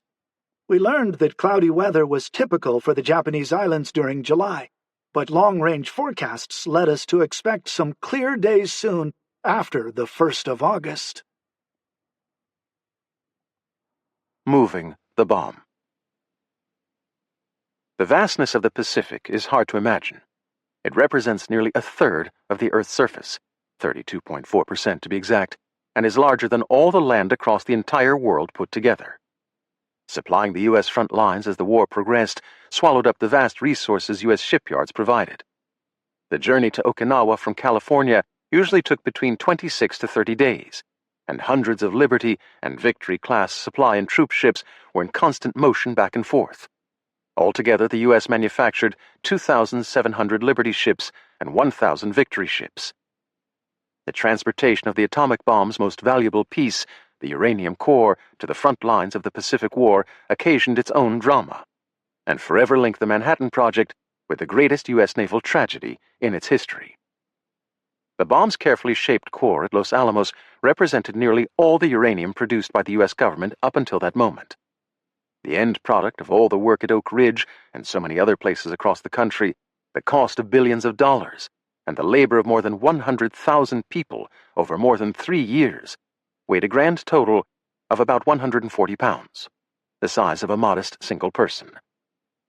Transporting the final finished parts of the atomic bomb fell to the USS Indianapolis, a cruiser that happened to be back in the U.S. for repairs after a kamikaze attack off Okinawa. The suicidal dives by kamikaze planes, named for a divine wind that had once helped save the Japanese Empire from an invading fleet, had become the bane of sailors through the winter of 1945. Off Okinawa alone, Japanese pilots had launched hundreds of kamikaze attacks during the nearly 3-month campaign to secure the island. By war's end, 2,550 kamikaze attacks would kill 12,000 Americans, wound 36,000, and sink 74 ships. General George C. Marshall. The ferocity of the ground fighting was matched by frequent Japanese air assaults on our shipping in the Okinawa area. By the middle of June, 33 U.S. ships had been sunk and 45 damaged, principally by aerial attacks. In the Philippines campaign, U.S. forces first met the full fury of the kamikaze, or suicide attacks, but at Okinawa, the Japanese procedure was better organized and involved larger numbers of planes. Also, the Baka plane appeared, something quite new and deadly. This small, short-range, rocket-accelerated aircraft carried more than a ton of explosives in its warhead. It was designed to be carried to the attack, slung beneath a medium bomber, then directed in a rocket-assisted dive to the target by its suicide pilot. It was, in effect, a piloted version of the German V-1. By the end of June, we had suffered 39,000 casualties in the Okinawa campaign, which included losses of over 10,000 among naval personnel of the supporting fleet. By the same date, 109,520 Japanese had been killed and 7,871 taken prisoner.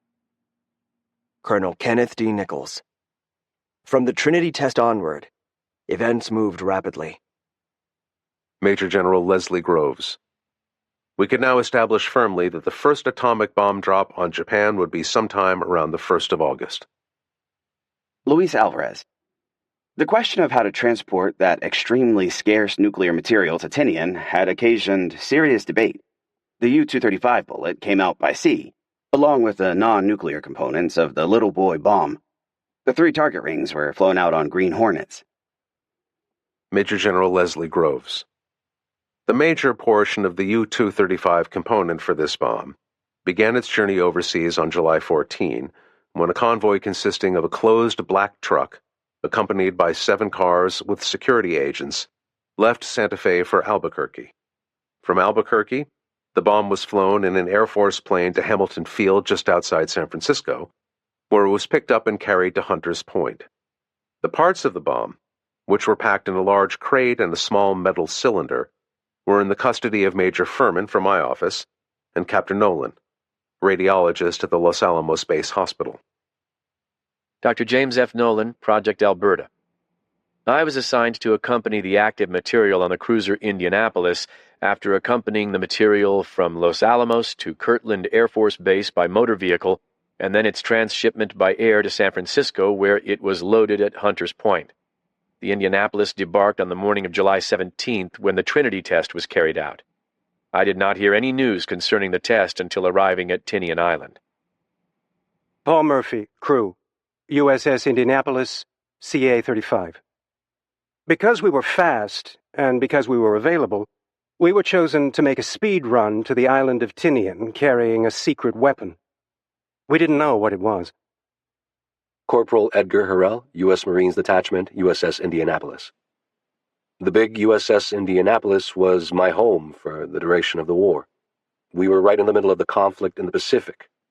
I was at Eniwetok, Kwajalein Island, Saipan, Tinian, Guam, the sea battle of the Philippine Sea. I was down at Peleliu. I was at Iwo Jima, at Okinawa, 3 airstrikes on Tokyo. After Okinawa, we had received the kamikaze plane. We had to come to the States for repair. Soon after repair, we noticed out on the dock that there were all kinds of Marine and Navy brass out there. We noticed our crane was reaching over out on the dock, picked up a big crate, some 12 or 15 feet long and 4 feet or so high and wide, and set that on the quarterdeck. My Marine captain said, "Harrell, station a guard in the port hangar deck." "Captain Park, what are we guarding?" He said, "We don't know. There was a couple of supposed-to-be Army officers coming aboard, and they had a little canister in a metal cage with a padlock on it. That looked suspicious." Paul Murphy. They secured the crate on the quarterdeck, and it was guarded by Marines 24 hours a day. Very secret. Brigadier General Leslie Groves. The only untoward incident during the voyage grew out of the fact that Furman and Nolan were traveling in the guise of field artillerymen, which led to some very searching and embarrassing questions by the ship's gunnery officers, which they were wholly unprepared to answer. Corporal Edgar Harrell. We proceeded on with our 5,300 miles from San Francisco to Tinian Island.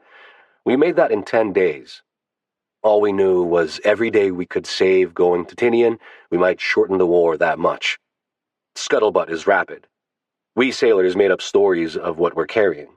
The best story I heard about what we were taking to Tinian was 20,000 rolls of sealed toilet paper for Douglas MacArthur. Norman F. Ramsey, Scientific Technical Deputy, Project Alberta. Although preliminary construction at Tinian began in April of 1945, intense technical activities did not begin until July. The first half of July was occupied in establishing and installing all technical facilities needed for assembly and test work. After completion of these preparations, a Little Boy unit was assembled. On 23 July, the Tinian base became fully operational for Little Boy tests with the dropping of Unit L1. In this test, the dummy Little Boy was fired in the air by the radar fuse with excellent results. The second Little Boy unit, L2, was dropped 24 July, and about a third unit, L5, on 25 July. The remaining Little Boy was part of a test to check facilities at Iwo Jima for emergency reloading of the bomb into another aircraft. On 26 July, the Little Boy U-235 projectile was delivered. The 3 parts of U-235 target inserts arrived in 3 separate empty Air Transport Command C-54s during the evening of 28 to 29 July by 0200. Major Charles W. Sweeney. On the morning President Truman announced the terms of the Potsdam Declaration, the cruiser Indianapolis arrived at Tinian. Also awaiting delivery was the plutonium core for the second bomb, the real Pumpkin. These additional components were en route from Hamilton Air Force Base in California aboard 3 B-29s, each carrying separate radioactive packages. Luis Alvarez.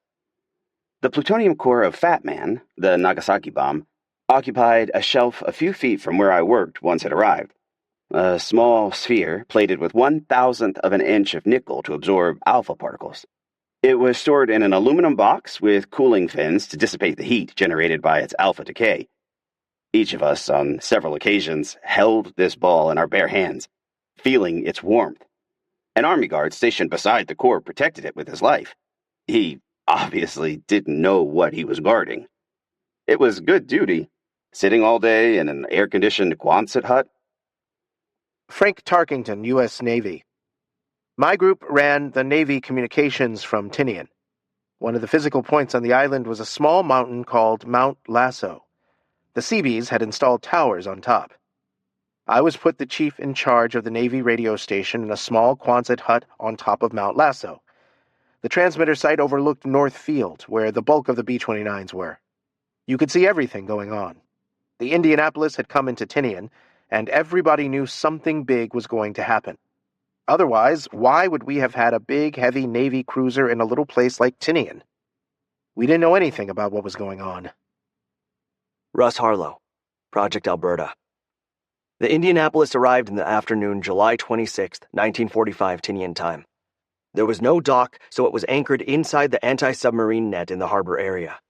A small Navy boat went out to the Indianapolis to pick up cargo from Los Alamos Site Y. Colonel Paul W. Tibbets. The cruiser Indianapolis unloaded a 15-foot wooden crate onto the deck of an LST. 2 men left the ship by ladder, struggling with a heavy lead bucket as they stepped into a waiting motor launch. The crate, containing the firing mechanism for the bomb, and the bucket, with a slug of uranium, U-235, were taken to the bomb assembly hut, where they would be fitted into one of the 3 casings that had previously been supplied. Russ Harlow. The Indianapolis was at Tinian about 3.5 hours, then left for Guam to refuel and give the crew a day of freedom. Luis Alvarez. Sea delivery was assumed to be more reliable, but that assumption almost proved to be disastrously wrong. Colonel Paul W. Tibbets. 4 days after departing Tinian en route to the Philippines, the Indianapolis was sunk by a Japanese submarine. Only a few of the 900 crewmen survived. Paul Murphy. We left Tinian and went to Guam. We left Guam July 28th, and we were about halfway across the Philippine Sea on July 29th, which is Sunday. I had the 8 to 12 watch that night, 8 till midnight, and I got off watch about 10 minutes to 12, a little early. I retired to my quarters. About midnight, a Japanese submarine was surfaced about 15,000 yards ahead of us. He submerged immediately, turned his periscope 360 degrees, and saw that this ship was coming directly towards him unescorted. All he had to do was wait until we made a perfect target. He fired 6 torpedoes. 2 of them hit us. The first one blew about 40 feet off the bow. The second one exploded the first 8-inch gun turret in the powder room near the aviation gasoline. and it made a huge explosion, and fire broke out. Corporal Edgar Harrell. It's really bedlam up above deck. We don't know what's happening down below, but with the bow of the ship off, we became a funnel. We're moving forward. Those screws are still turning. We're pushing forward, and you could hear all of that water coming in. You knew the ship was doomed. Paul Murphy. We took on water rapidly. In 12 minutes, the ship sank. I was knocked out of my bunk, quickly dressed, grabbed a life jacket. The deck immediately below me on the starboard side had 5-inch guns normally on it, and they were all underwater. I just barely had time to step off of the ship. The water was covered with oil and black. I swam as fast as I could away from the ship so I wouldn't be sucked under. When I got to about 200 feet, maybe 250, I found a group of men. You couldn't tell who was where or what or how many. All we could do was wait until the sun came up the next morning so we could see what our circumstances were. When the sun came up, we found that we had 2 life rafts in the group and 3 floater nets. A floater net is like a cargo net with cork discs on each side. We tied those 3 together with the life rafts, and we had about 250 or more men in this group. Corporal Edgar Harrell. That first night, we had boys that did not have life jackets. Some were injured. They're hanging on to someone else. It's a rough time there. Even the first night. We lost, no doubt, a dozen boys that first night. Then the first morning came. We had company. At any given time, you could look out and you could see a big fan cutting through the water. And out of fairness to the sharks, they were not attacking us. But they were there, and that was enough. You could just only imagine the fright that they were causing. Paul Murphy. Many had broken limbs or burned bodies. Terrible shape. Hurting very badly. We let the ones that were injured and burned use the life rafts. This way they could take care of themselves and feel comfortable that somebody is with them. As the day went on, those men died. We had a doctor in our group. We'd call him over, and he would take their dog tags off and declare them dead, and we would let them fall to the deep. These were the ones that, of course, the sharks attacked first. That's Monday. But we were due into Leyte the next day, so we were very optimistic that help would be out to pick us up. In the second night and Tuesday morning, we were looking forward to being found. We had no food, no water. Sun was blistering hot. Many of us tore the shirt tails off our shirts and put them over our heads to keep from burning our skin any more than necessary. Tuesday came. Sharks started to look us over, but nobody came to rescue us. Wednesday came, and still no change. Everybody was getting thirsty and hungry, starting to lose patience with our chances. We prayed every day, learned how to say the Our Father. I bet we said that prayer at least 3 to 6 times a day. I don't think we had an atheist in our group by this time, but we all were crying for help. Corporal Edgar Harrell. The boys are so thirsty. Your lips are cracked open, they're bleeding, and you have all that oil just all over you. Paul Murphy. A lot of the men started to hallucinate. They would drink water, but it was salt water. In about 2 hours or so, their throat would swell, their tongue would swell, and they would just suffocate and go wild and just drown. Shark bait. Corporal Edgar Harrell. Third day by noon, there's only 17 of us. We started out with some 80. A Kapok jacket, World War II life jacket, was good for 48 hours. 48 hours are gone, and our Kapoks are giving out. They do not have enough buoyancy to hold you completely out of the water. You're having to swim. You're having to do something to keep your head above water. We turn them upside down and we sit in them. By sitting in them, now your head is out of the water, but you've got to keep swimming or else it'll pitch you. And if it pitches you now, you've got to struggle. You don't have the energy to get that Kapok back down under you. Paul Murphy. We had 4 days and 5 nights in the water. An airplane found us. We had eventually 2 PBYs flying over us. Corporal Edgar Harrell. As PBY pilot Adrian Marks came on the scene, he could see boys just scattered everywhere. Some in life rafts, some on floating nets, some in groups, and then there were stragglers. He said he saw one place where there's more than 30 sharks attacking boys, and he knew that they were killing boys. Paul Murphy. Marks decided that he was going to make an open-sea landing, against all Navy regulations. He made an open-sea landing, and landed in 8 to 12-foot walls of water, made a perfect landing, popped every rivet probably in his plane, and would not be able to take off. He picked up 56 men. Lieutenant Commander Adrian Marks, pilot, PBY 58 Catalina, U.S. Navy. We would have to make heartbreaking decisions. I decided that the men in groups stood the best chance of survival. They could look after one another, could splash and scare away the sharks, and could lend one another moral support and encouragement. Corporal Edgar Harrell.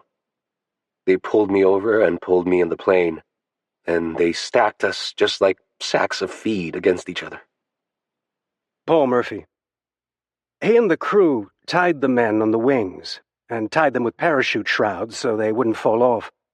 When he found out that that was the men from the USS Indianapolis, and we'd been sunk, he realized that there was a vast amount of men in the water.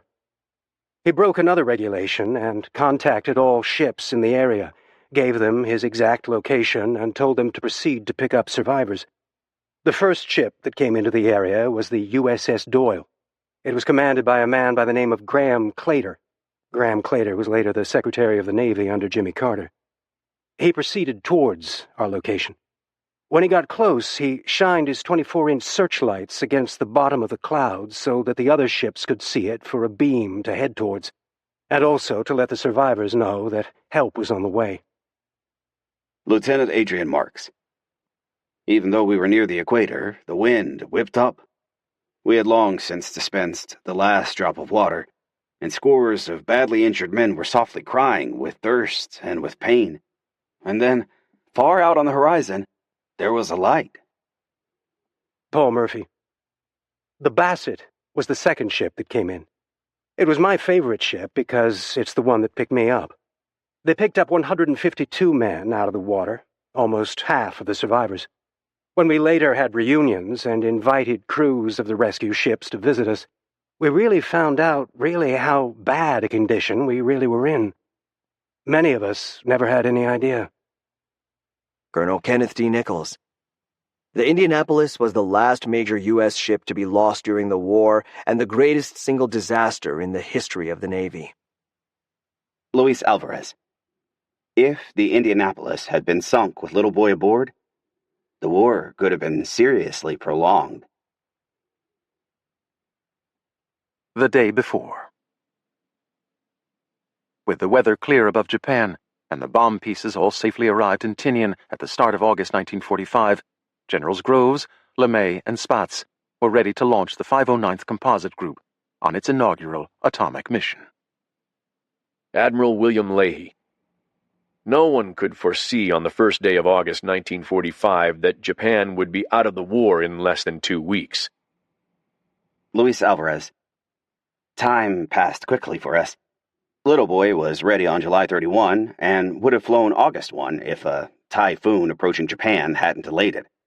For 2 nights, the weather scrubbed the mission, and we all went to bed. By August 5, the typhoon had passed. Major Charles W. Sweeney. Shortly after noon on August 1st, Colonel Tibbets called me in and told me the mission would be carried out on August 6th, weather permitting. He then briefed me on the specifics and my role. Colonel Paul W. Tibbets. In all, 7 planes would be taking part in the mission. 2 would accompany me, one with scientific instruments to measure the intensity of the blast, and another with photographic equipment to make a pictorial record of the event. Then there would be a standby plane, which would land at Iwo Jima for use in case the bomb-carrying plane ran into mechanical trouble. Major Charles W. Sweeney. 3 airplanes would fly ahead to the potential targets 1 hour ahead of the strike force to report on weather at the targets. Claude Etherly in straight flush to Hiroshima, John Wilson in Jabbet 3 to Kokura, and Ralph Taylor in full house to Nagasaki. Tibbets would fly the strike airplane, as yet unnamed, carrying the bomb.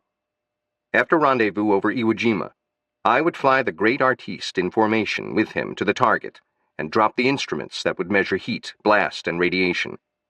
It was unusual in a combat mission for instruments to be dropped, but the scientists had precious little data about the effects of a nuclear explosion, and this would provide them with at least some important information. Much of their theoretical projections depended on accurate measurements at the target. George Marquardt had been assigned to pilot Necessary Evil, the photographic airplane, accompanying Tibbets and me to the aiming point to record the explosion and damage on the ground. The scientists, as well as the military, had to have photo information at the moment of explosion to assess the true destructiveness of the weapon.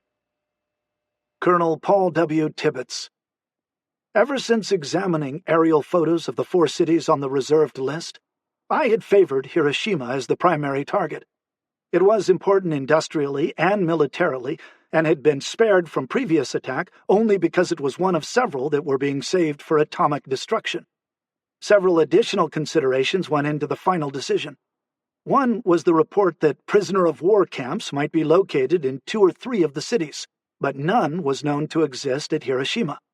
Not until after the war was it learned that 23 flyers who had been shot down in the area were housed in Hiroshima Castle. On the basis of the order received from Groves, I drafted a more detailed one and sent it to LeMay. On August 3rd, it came back in approximately the same form over his signature as the official order for Special Bombing Mission No. 13, designating Hiroshima as the target.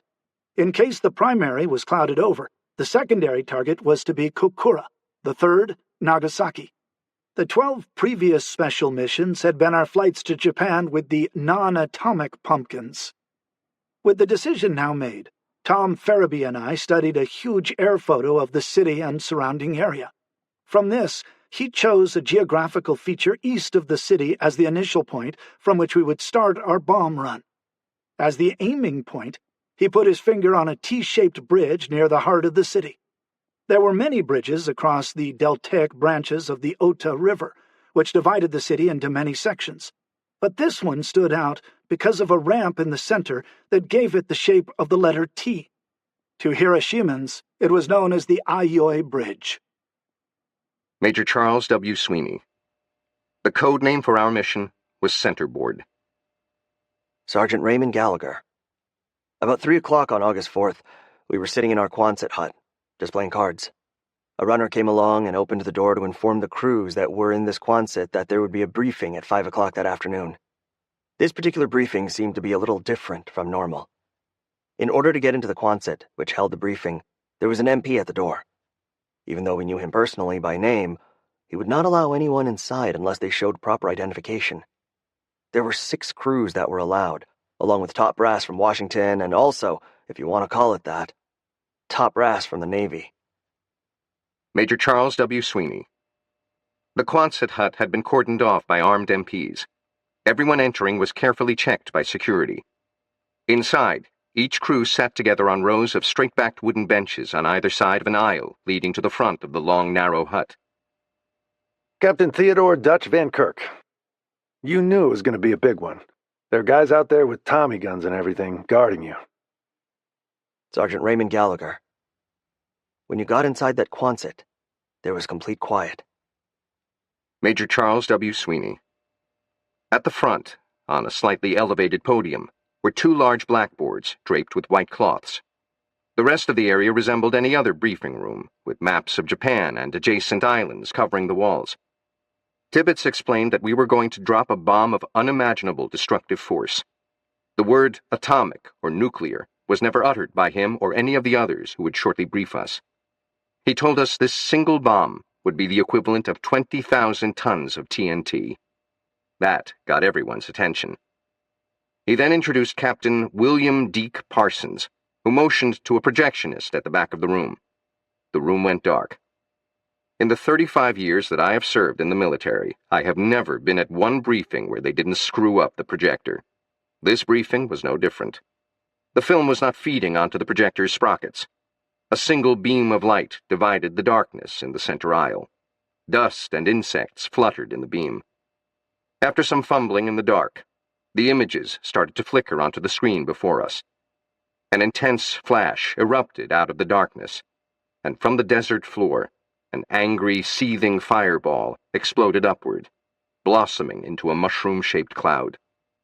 We sat immobile, riveted by what we saw. Lieutenant Morris R. Jepson. Parsons brought the report of the Trinity test of the implosion and explosion of the Fat Man weapon to Tinian Island. Sergeant Raymond Gallagher. Captain Parsons showed pictures of a bomb that had been recently exploded in New Mexico. The term that he used was atom bomb. He tried to be as descriptive as he possibly could be in describing its effect in July when this bomb was exploded. He tried to impress on us how important it was that this bomb be carried and dropped on its proper target. Luis Alvarez. In July 1943, I had attended the briefing for the largest conventional bombing raid in history, the bombing of Hamburg by the British Royal Air Force. Now, I was being briefed for an equivalent raid by a single plane. Then I had been a spectator. Now I was a participant.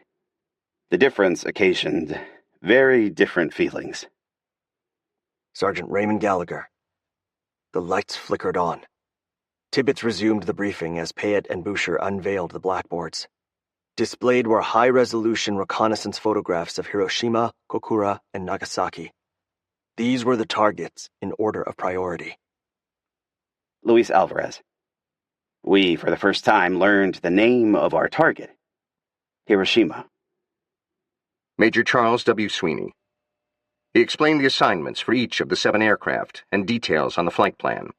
The expected date would be August 6th, weather permitting. Second Lieutenant Fred J. O'Leary. We were told that 7 B-29s, led by Colonel Paul Tibbets, would participate in a highly secret mission to the Japanese Empire. Takeoff would be early the morning of August 6th. Major Charles W. Sweeney.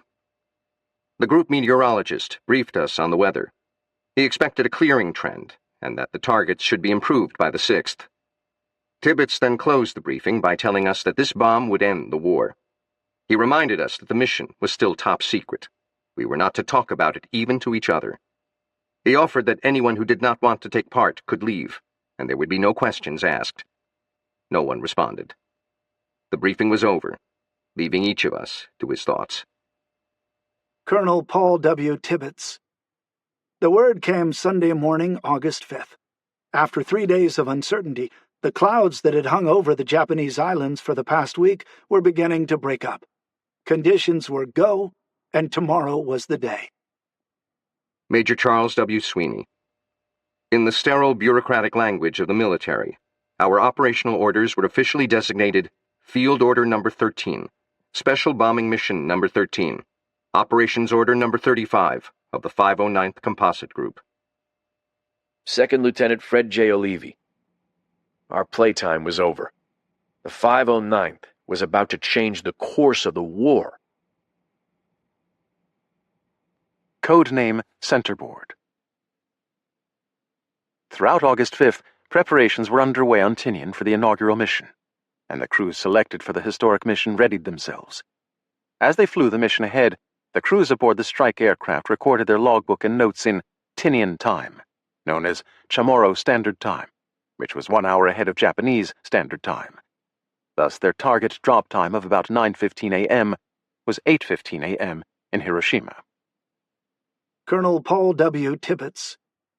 As the time approached for the Hiroshima mission, I gave serious thought to a name for my plane. Considering the historical importance of the event, it seemed hardly fitting to announce that the world's first atomic bomb had been dropped from an unnamed B-29 bearing the number 82. The B-17 I flew in Europe and North Africa was named the Red Gremlin. Most of the planes in the 509th had been given names such as Claude Etherly's Straight Flush, Chuck Sweeney's Great Artiste, and Frederick Bach's Boxcar. My thoughts turned at this moment to my courageous red-haired mother. Her name, Enola Gay, was pleasing to the ear. It was also unique, for I had never heard of anyone else named Enola. It would be a fine name for my plane. Several of my crew members who had become acquainted with Mother on her visit to Wendover gave hearty approval. Sergeant Robert C. McClary, Armament, 393rd Bombardment Squadron. The nose art was painted by a tent mate, Bob Wells. He painted Enola Gay, Boxcar, Straight Flush, Next Objective, The Great Artiste, Full House, and Strange Cargo. Harold Agnew. My first task was to start installing the equipment required in the back section of the plane assigned to us, the Great Artiste, and was told our pilot would be Chuck Sweeney.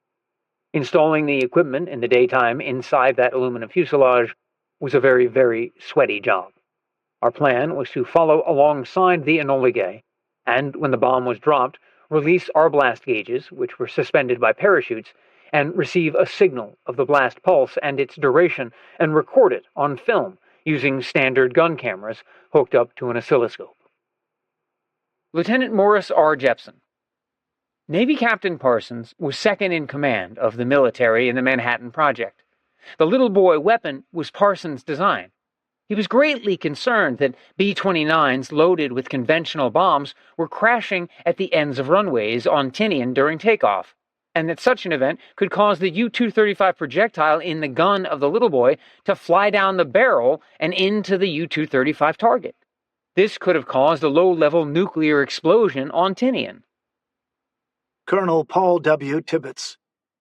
Parsons, who knew just about all there was to know about the workings of our bomb, having participated in its development, was blunt and convincing as he spoke of the risks. "If we crack up and the plane catches fire," he said, "there is danger of an atomic explosion that could wipe out half of this island." Lieutenant Morris R. Jepson. On his own, Parsons decided that he would go on the Hiroshima mission and that he would load the gun after the Enola Gay was well away from Tinian. Colonel Paul W. Tibbets. That way, if we crashed, we would lose only the airplane and crew, himself included. The island would be saved. "Are you sure you can do it?" Farrell asked. "No," Parsons replied, "but I've got all day to learn." Lawrence H. Johnston. On August 5th, we were alerted and got ready. Colonel Paul W. Tibbets. Shortly after noon, the tarpaulin-covered bomb was taken by trailer from the assembly hut to the loading pit. I watched every step of the operation as the Enola Gay was towed into position above the bomb. Looking at the huge bomb with its blunt nose and 4 tail fins, I wondered why we were calling it Little Boy. It was a monster compared with any bomb that I had ever dropped. Little Boy was 28 inches in diameter and 12 feet long. Its weight was a little more than 9,000 pounds. With its coat of dull gunmetal paint, it was an ugly monster. I watched as it was hoisted slowly into the bomb bay, which, like the other B-29s in our outfit, had been modified to accept this super weapon. Lawrence H. Johnston. People gathered at the bomb pit where the Little Boy bomb was being loaded into the bomb bay of the Enola Gay. We were given opportunity to write messages on the bomb itself. I wrote, in black marker, "To the people of Japan, from my friends in China," recalling the atrocities the Japanese army had committed in its rape of Nanking. Army photographers were taking flash pictures of the loading and of the crew. Colonel Paul W. Tibbets. A number of our people stopped by to scrawl messages on the side of the bomb. One, addressed to Emperor Hirohito, was signed, "From the Boys of the Indianapolis," implying revenge for the loss of those aboard the cruiser that had been sunk after delivering the material for this bomb. Captain James F. Van Pelt. At 1800, we had a briefing which lasted 2 hours. We were then instructed to go back to bed and relax. Things were really quiet around camp. We could feel the tension knowing this particular mission was different. We all realized the importance the outcome would have on the whole world. Captain Theodore Dutch Van Kirk. We had our briefings, and then they told us to go back and get some sleep. How they expected to tell you you're going out and dropping an atomic bomb, then go get some sleep, I have absolutely no idea. I know I didn't sleep. Tibbets didn't sleep. We were all in the same poker game. That's how I know. Lieutenant Jacob Beezer. The general briefing for the Hiroshima mission was started at 2300 in the combat crew lounge for the crews that would precede us to the Empire. These crews would proceed to 3 separate respective target areas to look at weather conditions. At about 0900, they would contact us in the strike aircraft while we were en route and give us the results of their observations. Captain Theodore Dutch Van Kirk. I found out later a lot of the scientists, when we left, were sorry to see us go because they didn't think we were coming back. I expected to come back, I'll tell you that. Lieutenant Jacob Beezer. The strike mission general briefing began at midnight and was a closed briefing. Only those directly involved were permitted to attend. Colonel Tibbets thanked everyone for their help and cooperation in getting us this far, and that tomorrow the world will know the 509th helped end the war. Other details were covered by operations and intelligence. Then Captain Parsons rose to speak. He said he had brought a movie of the weapon test in New Mexico, which would give an idea of what to expect. The movie projector malfunctioned, and we were not able to view the movie. He then gave us a tutorial lecture and chalk talk, and drew a picture of a mushroom cloud, describing the color display that would come with it. Major Charles W. Sweeney. Everything was a go. The weather looked good. It would be a cloudless day over Japan. Intelligence reported no changes in air defenses at the 3 targets since the 4th. Air-sea rescue would be on station and ready. The Japanese had not surrendered. Recall codes were reviewed in the event we were ordered to return. Our call sign for the mission would be Dimples. The intelligence officer stepped forward to synchronize our watches. On his instructions, we set our watches at 11:30, with the second hand at 12. He began. 30 seconds. 25. 15. 10. 9. 8. 7. 6. 5. 4. 3. 2. 1. Hack. In unison, we all pushed our winding stems in. The second hands began their sweep. Lieutenant Jacob Beezer. The briefing was over at 0030, and we headed for the mess. William Lawrence of the New York Times had been loaned to the War Department to do all the releases on our project. He was short of stature, had a boxer's flattened nose, and spoke with a very heavy Russian Jewish accent. He was disappointed he could not go along on this trip, but was promised a spot on the next one. He just sat in the mess and marveled at the way we youngsters packed away our food. Major Charles W. Sweeney. The 3 weather crews had already finished up and were being trucked to the runway when, at about midnight, Tibbets came into the mess hall. Our 3 crews quieted down as he spoke. Again, without using the words atomic or nuclear, he told us we could end the war by dropping this very powerful bomb. He reminded us to do our jobs, the jobs we had trained so hard to do. Captain James F. Van Pelt. He only made 3 speeches the entire time on Tinian. One was before our first mission, one before the first atomic bomb mission, and one before the Nagasaki mission. Colonel Paul W. Tibbets. Bill Lawrence, who took notes, has quoted me as follows. Tonight is the night we have all been waiting for. Our long months of training are to be put to the test. We will soon know if we have been successful or failed. Upon our efforts tonight, it is possible that history will be made. We are going on a mission to drop a bomb different from any you have ever seen or heard about. This bomb contains a destructive force equivalent to 20,000 tons of TNT. The mention of this figure made an impression. The men sat there in shocked disbelief. Even though they had seen the Alamogordo pictures the night before, they were unable to imagine a single bomb with such explosive force. Frankly, neither could I, even though I had been exposed to detailed explanations by the scientists ever since being placed in command of the 509th. Sergeant Joe Stiborik, radar operator, Enola Gay. We never did realize what we had. Colonel Paul W. Tibbets. Anyone who was still skeptical must have been given pause when goggles of the type used by welders with adjustable Polaroid lenses were passed out to each member of the 3 crews.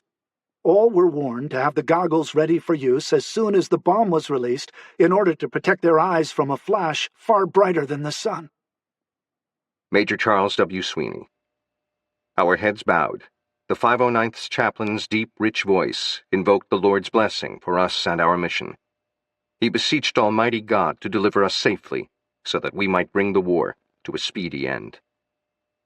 Captain William B. Downey, Protestant Chaplain, 509th Composite Group. Almighty Father, who wilt hear the prayers of them who love thee, we pray thee to be with those who brave the heights of thy heavens, and who carry the battle to our enemies. Guard and protect them, we pray thee, as they fly their appointed rounds. May they, as well as we, know thy strength and power, and armed with thy might, may they bring this war to a rapid end. We pray thee that the end of war may come soon, and that once more we may know peace on earth. May the men who fly this night be kept safe in thy care, and may they be returned safely to us. We shall go forward, trusting in thee, knowing we are in thy care now and forever. Amen. Captain James F. Van Pelt. We finished our briefing about 2400, at which time we had a late snack at the mess hall, including fried eggs, a rare occasion in the Pacific. Colonel Paul W. Tibbets. When we were about to leave the mess hall, Flight Surgeon Don Young came to my table and slipped me a small cardboard pill box. "I hope you don't have to use these," he said, trying to be cheerful. The pill box contained 12 cyanide capsules, one for each member of the Enola Gay's crew. Except for Deke Parsons and myself, no one on our flight knew about the suicide preparations. Nor would they know, unless an emergency would occur forcing us to bail out over enemy territory. Major Charles W. Sweeney. As each crew was ready, the 3 trucks proceeded to Northfield and the assigned hard stands. It was now a little after 1 a.m. The weather airplanes were already conducting their final pre-flight checks and would be airborne in about half an hour. Colonel Paul W. Tibbets. 4 of us jumped in a jeep and headed for the flight line, where a surprise awaited us. There stood the Enola Gay, bathed in floodlights like the star of a Hollywood movie. Motion picture cameras were set up, and still photographers were standing by with their equipment.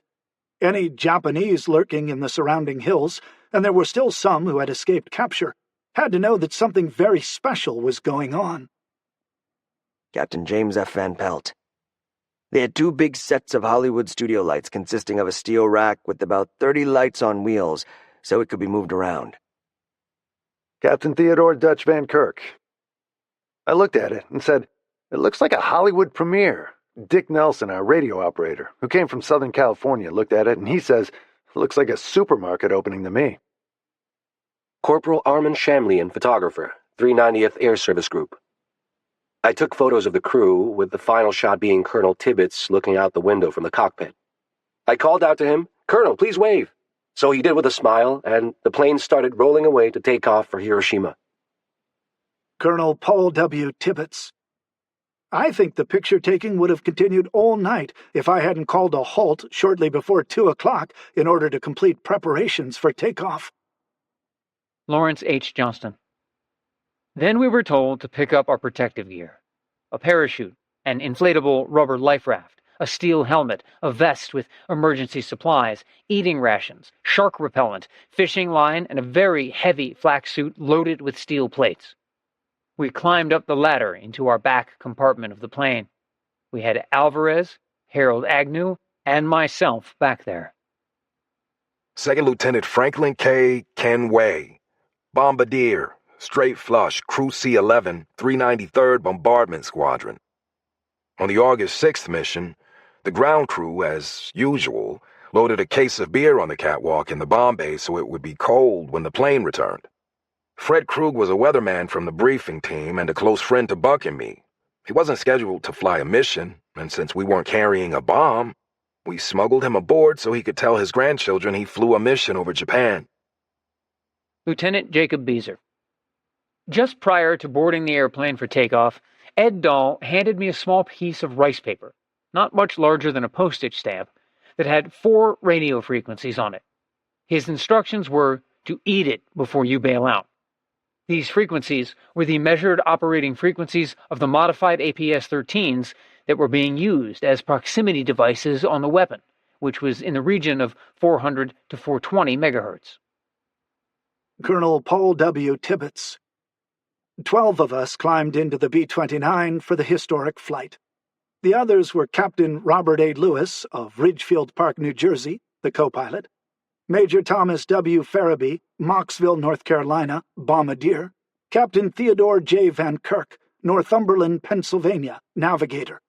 Lieutenant Jacob Beezer, Baltimore, Maryland, radar countermeasures officer. Navy Captain William S. Deke Parsons, Santa Fe, New Mexico, weaponeer and ordnance officer. Second Lieutenant Morris Jepson, Carson City, Nevada, assistant weaponeer. Sergeant Joe Staborek, Taylor, Texas, radar operator. Staff Sergeant George R. Caron, Lynbrook, New York, tail gunner. Sergeant Robert S. Schumard, Detroit, Michigan, assistant flight engineer. PFC Richard H. Nelson, Los Angeles, California, radio operator. And Tech Sergeant Wyatt E. Dusenberry, Lansing, Michigan, flight engineer. All of us wore the loose-fitting belted coveralls that were customary for bomber flight crews. With two exceptions, we wore the standard long-peaked flight caps. George Caron was wearing the Brooklyn Dodger cap that had become his trademark. He was a fanatical Dodger fan. A pre-flight picture shows Dutch Van Kirk in an ordinary overseas cap. Captain James F. Van Pelt. Our three weather ships commanded by Etherly, Taylor, and Wilson took off an hour ahead of us, each to one of the three targets, Hiroshima, Kokura, and Nagasaki. Complete radio silence was essential so we could listen to their radio broadcasting frequency. An hour from our turning point, we would receive weather reports from these three ships telling us which target was clear. Major Charles W. Sweeney. As I idled on runway B, I could see over to runway A. At 2:45 a.m., Colonel Tibbets started his run. Colonel Paul W. Tibbets. More than a mile and a half of chipped coral runway stretched out before me in the darkness. The plane trembled and shuddered during the engine run-up. We were heavily loaded, with 7,000 gallons of gasoline and the 9,000-pound bomb. After 11 months of planning and practice, it was showdown time. Dimples 82 to North Tinian Tower, ready for takeoff on runway Able. Major Charles W. Sweeney. I saw him lift off, and then lost sight of him in the darkness. We were using no running lights. Precisely 2 minutes after Tibbets' takeoff, I lifted off into the clear, starry night. And precisely 2 minutes after me, George Marquardt lifted off. We would be staggered at about 10-mile intervals until we reached our rendezvous over Iwo Jima, the halfway mark on our journey. Corporal Armin Shamlian. I went back to the photo lab to develop and print the negatives. They looked good, so I went to bed. I woke up about 7 a.m. wondering about the mission. Major Charles W. Sweeney. I lit my Cuban Romeo y Julieta and settled back for the 3-hour flight to the rendezvous. There was little chit-chat. The crew tried to catch some shut-eye. The atmosphere on board was relaxed. Not loose, but tension-free. Relaxed in the way that any group of professionals is when its members are carrying out a job they're supremely trained to do and confident in their abilities. Colonel Paul W. Tibbets. We were only 8 minutes off the ground when Parsons and Lieutenant Morris R. Jepson lowered themselves into the bomb bay to insert a slug of uranium and the conventional explosive charge into the core of the strange-looking weapon. Lieutenant Morris R. Jepson. This was done, I believe, at about 7,000 feet altitude. Colonel Paul W. Tibbets. Jepson held the flashlight while Parsons struggled with the mechanism of the bomb, inserting the explosive charge that would send one block of uranium flying into the other to set off the instant chain reaction that would create the atomic explosion. Working in cramped quarters and handling tooled steel so sharp that it sometimes cut his fingers, as it had in practice the afternoon before, Parsons managed to put the incredible weapon in working order in just 25 minutes. Lieutenant Morris R. Jepson. After returning to the cabin, I periodically monitored the circuits in the bomb. Captain Robert A. Lewis, logbook aboard the Enola Gay. At 45 minutes out of our base, everyone is at work. Colonel Tibbets has been hard at work with the usual tasks that belong to the pilot of a B-29. Captain Van Kirk, navigator, and Sergeant Staborek, radar operator, are in continuous conversation on the interphone. as they are shooting bearings on the northern Marianas and making radar wind runs. Colonel Paul W. Tibbets. In the cockpit, I found it a good time to catch some sleep. After less than an hour of fitful but useful slumber, I was back at the controls. I resumed control of the plane. We ascended gradually from 4,600 to 5,500 feet. Then, at 5:34, I began our climb in earnest. 20 minutes later, we reached our new cruising altitude of 9,300 feet. Through broken clouds ahead, the island of Iwo Jima came into view. Major Charles W. Sweeney. It was about 5:45 a.m. when we caught sight of Iwo. Lieutenant Jacob Beezer. It was here we would rendezvous with the other two planes. Major Charles W. Sweeney. Rising prominently above the island was Mount Suribachi. George and I slipped in behind Tibbets in formation on each of his wings as he circled Suribachi. As I looked to the east, I saw the sun emerging above the horizon, a huge red ball rising up from the ocean. Colonel Paul W. Tibbets. As we took leave of Iwo Jima, we were slightly more than 3 hours away from our target. Our target? We weren't sure at this time where we were going. It would be one of three: Hiroshima, Kokura, or Nagasaki. Lieutenant Jacob Beezer. As we neared Japan, I began to detect the familiar Japanese early warning radar. Soon, it was locked on us. Then another radar picked us up. At the same time, but on different frequencies that we shared with the Navy, I detected considerable activity off the coast. The Fifth Fleet was in full operation that morning, and the radio chatter of the pilots made fascinating listening. Lawrence H. Johnston. At altitude, Agnew and I started testing our equipment. Alvarez was very tired from burning the midnight oil. He soon climbed up into the padded tunnel and went soundly to sleep. Agnew switched the power on to the pressure gauges in the bomb bay. Before the drop, these gauges were powered from the plane's power system. When they were dropped out of the bomb bay, they would change over to their internal batteries for the few minutes they performed their task of telemetering their pressure data.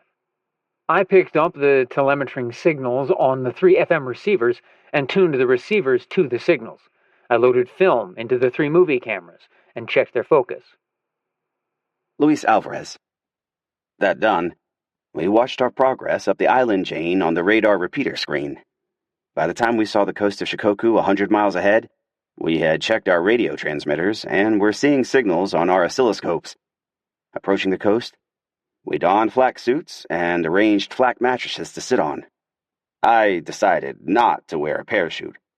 If we were shot down, I didn't want to be captured. Colonel Paul W. Tibbets. On this stage of the flight, I was smoking my pipe with a little more intensity than usual. Captain Robert A. Lewis, logbook, aboard the Enola Gay. After leaving Iwo, we began to pick up some low strata, and before very long we were flying on top of an undercast.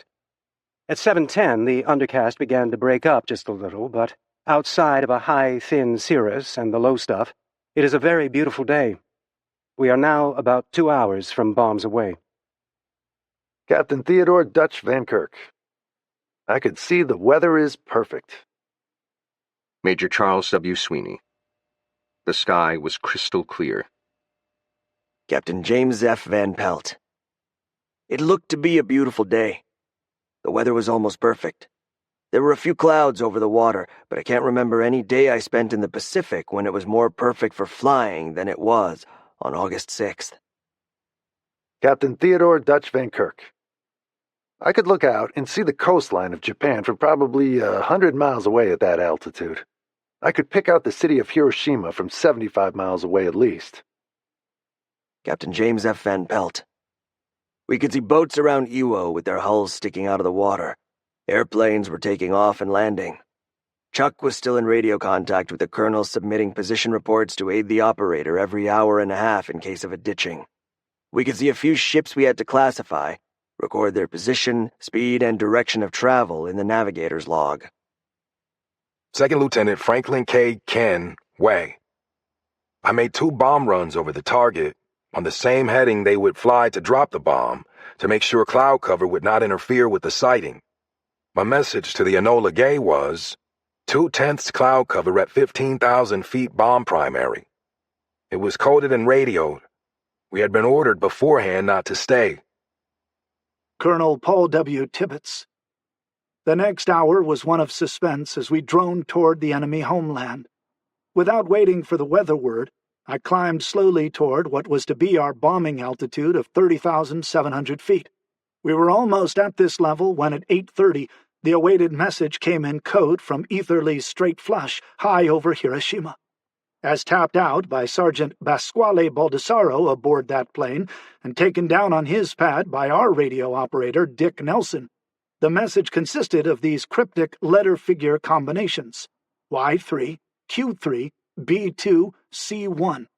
Bending over Nelson as he wrote, I translated the message to mean that the cloud cover was less than 3/10 at all altitudes.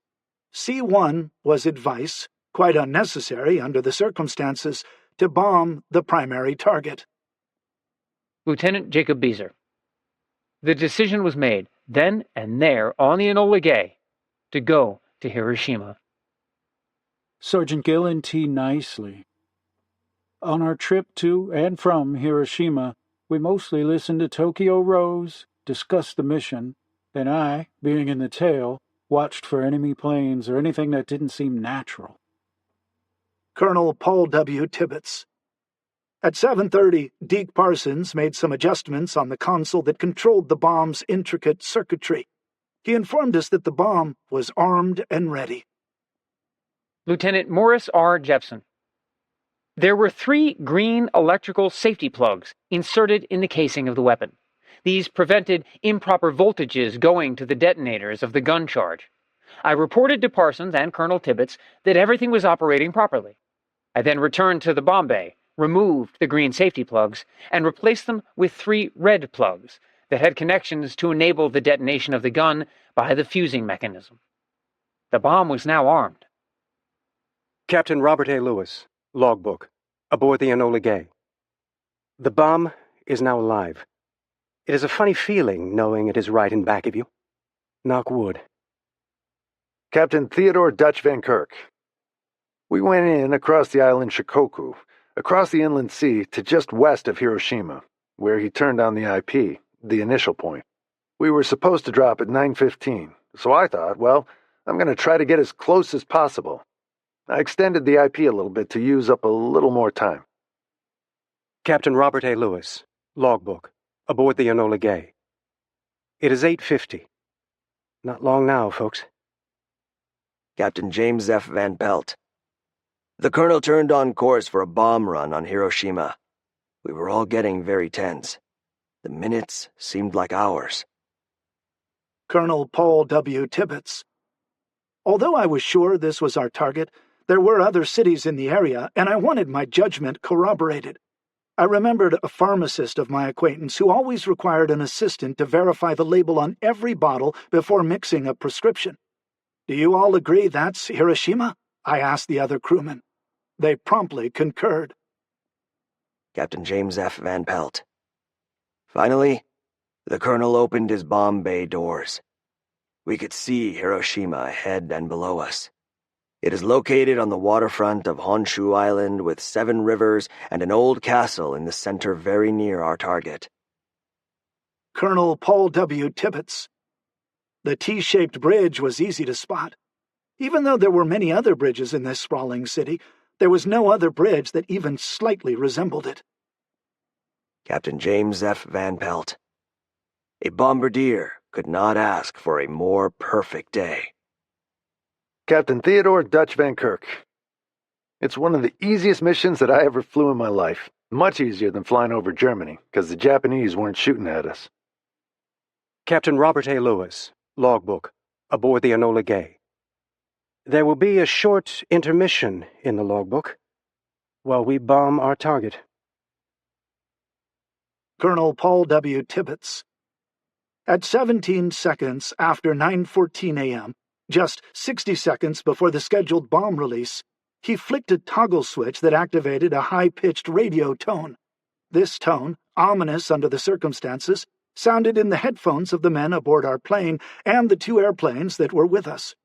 It was also heard by the men in the 3 weather planes, which were already more than 200 miles away on their return flight to Tinian. Exactly 1 minute after it began, the radio tone ceased, and at the same instant there was the sound of the pneumatic bomb bay doors opening automatically. Lawrence H. Johnston. We heard the wind rushing as the bomb bay doors on our plane opened. Lieutenant Jacob Beezer. At precisely 08:15 and 15 seconds, Hiroshima time, the tone signal stopped. Colonel Paul W. Tibbets. Out tumbled little boy. A misnamed package of explosive force infinitely more devastating than any bomb or cluster of bombs ever dropped before. Lieutenant Jacob Beezer. The bomb was on its way. Colonel Paul W. Tibbets. By my watch, the time was 9:15 plus 17 seconds. In Hiroshima, it was 8:15. We had crossed a time zone in our flight from Tinian. Major General Leslie Groves. The original scheduled time was 09:15. Thus, in a flight of some 1,700 miles taking 6 hours and a half, Colonel Tibbets had arrived on target only 1/2 of a minute off schedule. Lawrence H. Johnston. A continuous tone transmitted by the Enola Gay ended. Simultaneously, our bombardier dropped our parachute gauges, which would slowly descend while the bomb dropped to its target, exploded, and the pressure wave traveled up to our high altitude. The receivers needed constant tuning as the parachutes descended to slightly higher pressures. Colonel Paul W. Tibbets. With the release of the bomb, the plane was instantly 9,000 pounds lighter. As a result, its nose leaped up sharply, and I had to act quickly to execute the most important task of the flight, to put as much distance as possible between our plane and the point at which the bomb would explode. The 155-degree diving turn to the right, with its 160-degree bank, put a great strain on the airplane and its occupants. I was flying this biggest of all bombers as if it were a fighter plane. Captain Theodore Dutch Van Kirk. We made the turn that we had practiced many, many times and how to get away from the bomb. 155-degree turn and put the nose down. Push the throttles forward, just run like the devil. Luis Alvarez. The bomb took 43 seconds to drop 30,000 feet to its detonation point, our 3 parachute gauges drifting down above. For half that time, we were diving away in a 2G turn. Before we leveled off and flew directly away, we saw the calibration pulses that indicated our equipment was working well. Lieutenant Morris R. Jepson. We had been cautioned not to look back at the bomb explosion and to wear welder's goggles. The plane jerked up as usual when the heavy little boy was released. I counted the seconds to myself. I believe I had calculated it would take about 43 seconds to reach either the ground or the planned detonation elevation above the ground. For a second, I thought, it didn't work. It must be a dud. I had been told by Ed Dahl before the flight, this bomb cost $2 billion. Don't lose it. Luis Alvarez. Suddenly, a bright flash lit the compartment. The pressure pulse registered its in-shaped wave on our screens. Major Charles W. Sweeney. Suddenly, the sky was bleached a bright white, brighter than the sun. I instinctively squeezed my eyes shut, but the light filled my head. Lawrence H. Johnston. A white flash coming up through our small window made a bright disk on the ceiling of the plane that faded to orange. Captain James F. Van Pelt. Even with our goggles on, we could see a brilliant flash said to be brighter than the sun. Captain Theodore Dutch Van Kirk. Didn't hear anything. Couldn't hear a thing over the roar of the motors. But you saw the bright flash. Colonel Paul W. Tibbets. Karen, the only man aboard the plane with an immediate view of the awesome havoc we had created, tried to describe it to us. Suddenly he saw the shock wave approaching at the speed of sound, almost 1,100 feet a second. Condensing moisture from the heated air at the leading edge of the shock wave made it quite visible, just as one sees shimmering air rising from the ground on a hot, humid day. Captain Theodore Dutch Van Kirk. Very shortly thereafter, we got the very first shock wave. It felt like when you're flying over Europe, a very close flak burst right under the wing or something of that type. It was measured at about 2.5 to 3 Gs. That doesn't seem like much, but if you're a B-29 at 30,000 feet, it's a pretty damn good jolt. Lawrence H. Johnston. We felt a double jolt as the shockwave hit our plane. Harold Agnew.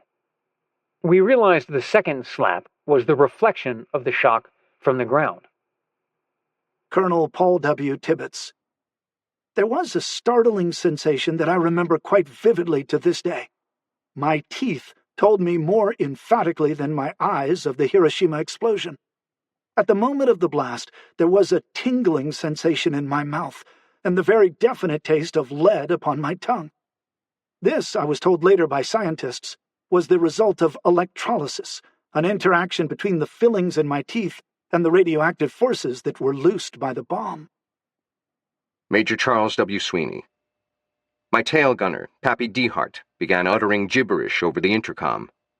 In combat, a gunner has to report what he sees, precisely, distinctly, and once, and then wait for the pilot's acknowledgement. Pappy, an experienced gunner, was now running over his own words, his alarm garbling what he was saying. I tried to break in. "Pappy, say again." I soon realized that Pappy was trying to describe a sight no human being had ever seen. Harold Agnew. I wrote in my notebook, "It really went off. It really did." Sergeant Raymond Gallagher. What all of us saw was something that I don't think we will ever see, and hope to never see, the rest of our life. Staff Sergeant George R. Caron, tail gunner, Enola Gay. Everything was burning. I saw fires springing up in different places, like flames shooting up on a bed of coals. I was asked to count them. I said, "Count them?" Hell, I gave up. Major Charles W. Sweeney. Hiroshima now lay to the west, on the right side of my airplane. I looked down and saw a roiling, dirty brown cloud spreading out horizontally over the city. Out of it was emerging a vertical cloud that looked like it contained every color of the rainbow, and more.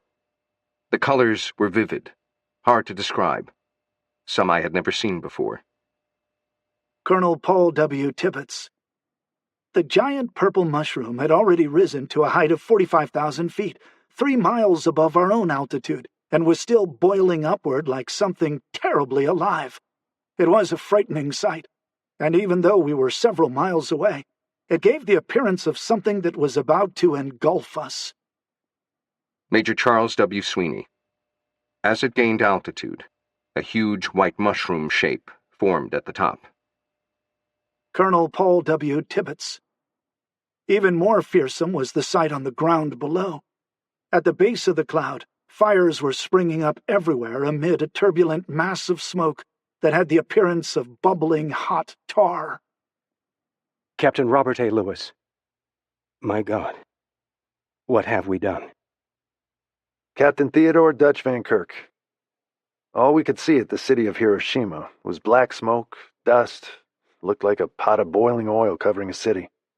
We flew around in the southeast quadrant of the city to see what we could observe. Couldn't see anything because of the smoke dust. So we turned around and went home. Captain Robert A. Lewis. Even when the plane was going in the opposite direction, the flames were still terrific. The area of the town looked as though it was torn apart. I have never seen anything like it. Never seen anything like it. When we turned our ship so we could observe results, there in front of our eyes was without a doubt the greatest explosion man had ever seen. We were struck dumb at the sight. It far exceeded all our expectations. Colonel Paul W. Tibbets. If Dante had been with us in the plane, he would have been terrified. A feeling of shock and horror swept over all of us. Captain William S. Deke Parsons, Ordnance Director, Manhattan Project. It was a terrific spectacle. The huge dust clouds covered everything. The base of the lower part of the mushroom, a mass of purplish-gray dust about 3 miles in diameter, was all boiling. The entire area was boiling. The purple clouds and flames were whirling around. It seemed as though the whole town got pulverized. If the Japs say a meteor has hit them, we can tell them we have more where this one came from. Luis Alvarez. After we secured our equipment, we left our cramped quarters and looked out the window for the first time over Japan. By then, Sweeney was heading back toward Hiroshima, and the top of the mushroom cloud had reached our altitude. I looked in vain for the city that had been our target. The cloud seemed to be rising out of a wooded area devoid of population. I thought the bombardier had missed the city by miles, had dumped Ernest's precious bomb out in the empty countryside, and I wondered how we would ever explain such a failure to him. Sweeney shortly dispelled my doubts. The aiming had been excellent. Second Lieutenant Russell E. Gackenbach, Navigator, Crew B-10, Necessary Evil, 393rd Bombardment Squadron. There was almost complete silence on the flight deck. It was evident the city of Hiroshima was destroyed. Captain William S. Deke Parsons. Coded message to Tinian Base. Clear-cut results, in all respects successful. Exceeded TR test and visible results. Normal conditions obtained in aircraft after delivery was accomplished. Visual attack on Hiroshima at 05:23:15 Zulu, with only 1/10 cloud cover. Flak and fighters absent. Ground Zero in Hiroshima. Hiroshima, the southern Japanese city and capital of Hiroshima Prefecture, had been founded on the Ota River Delta in the 1500s, and in the 1800s grew into a major industrial center. The city, perched on the edge of Japan's critical inland sea, was shaped like a plump six-fingered hand, with the river tributaries emptying into Hiroshima Bay, and hundreds of bridges connected the city's 5 main islets, which rarely were more than a few hundred meters wide and a few kilometers long. Its name meant City of Wide Islands. Its castle, which dominated the city's landscape and psyche, had been built in the late 16th century, when a samurai warlord named Mori Terumoto first settled there and began to rule over the surrounding area. With time, Hiroshima grew into a major military hub, especially during the First Sino-Japanese War in the 1890s, when the emperor and the military located their main headquarters in the city. Mitsubishi factories and defense works grew up along the harbor. Through the 1930s and 40s, millions of Japanese personnel had departed for the battlefields of Asia and the Pacific, passing through the city's Hall of Triumphal Return. And as the summer of 1945 unfolded, Field Marshal Hata Shunroku, commander of the 2nd General Army, was hard at work planning to defend the island of Kyushu from the looming U.S. invasion.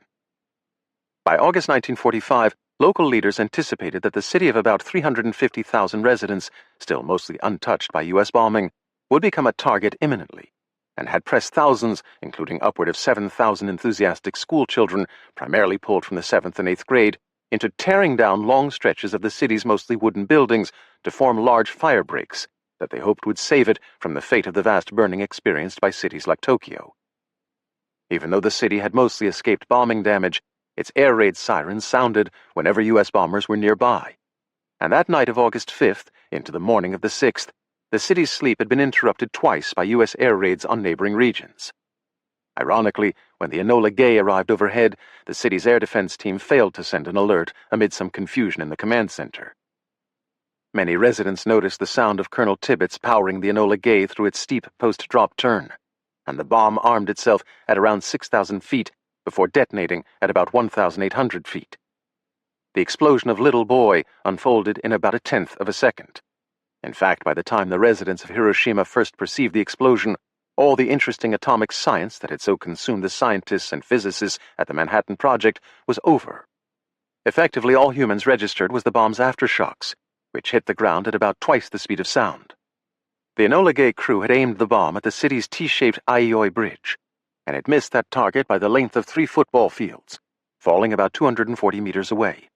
Its hypocenter, point of explosion, was directly above the Shima Surgical Clinic, a spot now located at 1525 Otemachi Nakaku in modern-day Hiroshima. The exact size of the explosion remains uncertain. Only about 1 kilogram of the bomb's 64 kilograms of uranium-235 turned supercritical as intended, and it was believed at the time to have detonated with the force of about 18,000 to 20,000 tons of TNT. But subsequent analysis holds it might have been closer to 13,000 to 15,000 tons. Regardless, the devastation was enormous, as a fireball and pressure wave of about 11 tons per square meter exploded outward. Contrary to popular belief, no one truly died instantly. As historian M.G. Sheftall writes, the bomb's 600-meter detonation heights, calculated for maximum blast effects over the targets, guaranteed that every one of their victims suffered at least a second or so of literally searing agony. Even up to 2 kilometers away, the fireball and heat were sufficient to deliver 3rd and 4th degree burns. The outer layers of granite heated to the point of boiling and turned to sand. Tetsuo Miyata, assistant teacher, Kakogawa Village, Hiroshima Prefecture. As the result of the incendiary raids that had occurred time after time since March, the cities of Japan had been reduced to ashes one by one. Kimura Yasuko, schoolchild. Hiroshima was a military capital, full of army and navy facilities. Children in that town were all like mini soldiers. Everything was done to orders. Tetsuo Miyata. How many times did we resign ourselves to the thought, this will be the night for Hiroshima to catch it? At that time, Hiroshima was the 7th city of Japan, and in spite of the tense atmosphere, it was full of a bustling activity. While other smaller cities were being demolished one after another, why was only Hiroshima being left out? It gave rise to a widely selfish rumor that Hiroshima, by some special grace of God, would suffer absolutely no war damage. Shigeru Tasaka, 3rd grader. The people of Hiroshima were perplexed to understand why Hiroshima was left almost without a scratch, and there were even some people who were thinking that perhaps this was because Hiroshima was being saved as some kind of testing ground. Unhappily, this expectation was confirmed. It was indeed so. The fateful day of August 6th was waiting for Hiroshima. I was only 8 at the time, but even now, I remember clearly what happened. Shintaro Fukuhara, 4th grader. One thing I can never forget is the morning of the 6th of August, 1945. Johannes Siemens, German Jesuit priest. August 6th began in a bright, clear summer morning. I am sitting in my room at the novitiate of the Society of Jesus, approximately 2 kilometers from Hiroshima, halfway up the sides of a broad valley that stretches from the town at sea level into the mountains. Toru Hara, 6th grader. The sky of Hiroshima on that day was clear. It was splendid weather for A-bomb number 1, and it seems as if even by begging they couldn't have got better conditions. Yoko Kuwabara, 6th grader. That was a fine, swelteringly hot morning. The midsummer sun seemed to be blazing down from the whole sky, so that one's eyes felt pricked with its brilliance. Yogihisa Tokumitsu, 6th grader. The day was beautifully clear and hot. Yuriko Yamamura, 3rd grader. The height of the summer heat. Yasuo Fujita, age 5. Rather sticky days had followed one another for a long time. Setsuko Sakamoto, junior college student. On the 6th of August of 1945, we were ordered to help clear up after the demolition squads working on the clearance project. The ground almost blistered our feet from day after day of burning hot weather. But we cheerfully began the work of carrying away the roof tiles, chanting bravely in unison as we passed them along from one to another. Hideko Tamura Snyder, student, age 10. I was very relaxed when the air raid warning siren went off around 7:15 a.m. or thereabouts. It was a familiar sound by then, but I turned on a radio to find out what it could be all about anyway. A casual warning was being issued stating 3 enemy planes were en route towards our city. Only 3? I shrugged. It was hardly worth being warned about. Hundreds, maybe, but 3. A simple announcement came on a little later, around 7:30 a.m., that the planes had turned around. The warning signal was canceled. Yuriko Yamamura. The all clear had sounded, Everyone was relieved and had come out of the shelter. Takuo Matsumoto, President, Hiroshima Jogakuin. At the time of the atomic bombing of Hiroshima, I was serving as Chancellor of Hiroshima Jogakuin. This school included a junior and senior high school, as well as a college. That day, August the 6th, 1945, the senior high and college girls, about 500 of them, marched off early in the morning to work in a large factory outside of the city limits. The freshman students of the college were at school for orientation courses of study and were having their worship service that morning. The little girls of the junior high, more than 300 of them, were gathered together on the school grounds, ready to go out for the day's work. During the war years, all the young people were required to do some sort of service for the country. I went out to greet them and talk to them about the work they had been asked by the government to do, gave them words of encouragement, followed by a tearful short prayer, and sent them off. Futaba Kitayama, housewife. The day was burning hot already in the morning. It was my turn that day in my neighborhood association to donate labor for the work of making air raid defense fire lanes. Our group assembled at 7:30. Almost all of them were women, including some ladies who were more than 60 years old. After crossing the Tsurumi Bridge, I suddenly heard very clearly the engine of a plane. Its silver wings were shining brilliantly in the dazzling sunshine. The plane looked very small enough to be held in my hands.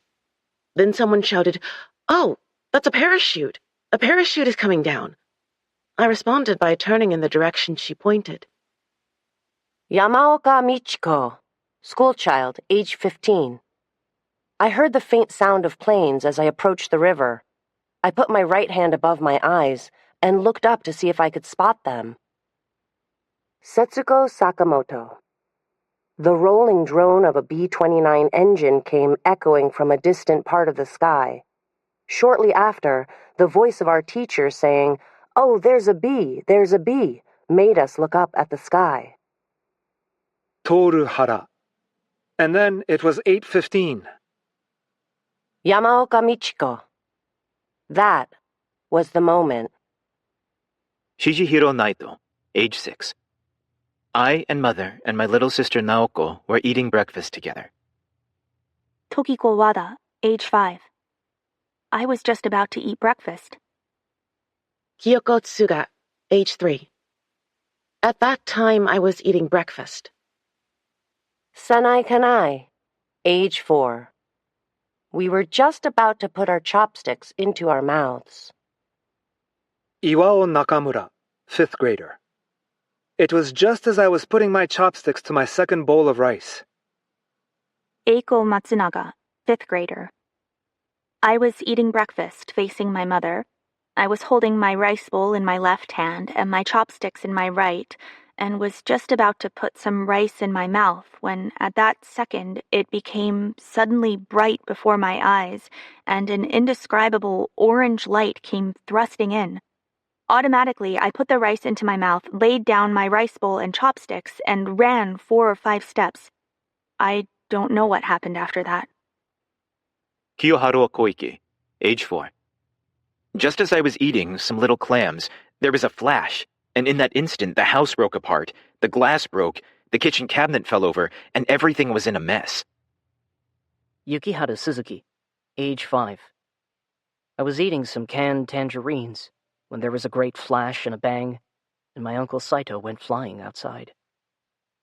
Hisato Ito, 5th grader. Suddenly, from outside the front entrance, an indescribable color and light, an eerie greenish-white flash came thrusting in. Setsuko Yamamoto, 1st grader. From no particular place, there was a bright flash. Chizue Sakai, 3rd grader. Our eyes were struck by a flash like a dazzling bolt of lightning. Shigeko Hirata, age 5. Suddenly, there was a burst of yellow smoke and an indescribably loud noise. Yoshiaki Wada, age 6. Instantly, a stupendous noise. Shin Bok-soo, Korean Civil Defense Volunteer. Pika. A brilliant light, and then, don, a gigantic noise. Yamaoka Michiko. I felt colors. It wasn't heat. You can't really say it was yellow, and it wasn't blue. I simply fainted. I remember my body floating in the air. That was probably the blast, but I don't know how far I was blown. Futaba Kitayama. I do not know how to describe that light. I wondered if a fire had been set in my eyes. It was something like an ominous, purple-like color of sparks caused by a streetcar at night, only some billion times stronger. I don't remember which came first, the flash of light or the sound of an explosion that roared down to my belly. Anyhow, the next moment I was knocked down flat on the ground. Kenshi Harada, accountant, Mitsubishi Shipbuilding Corporation.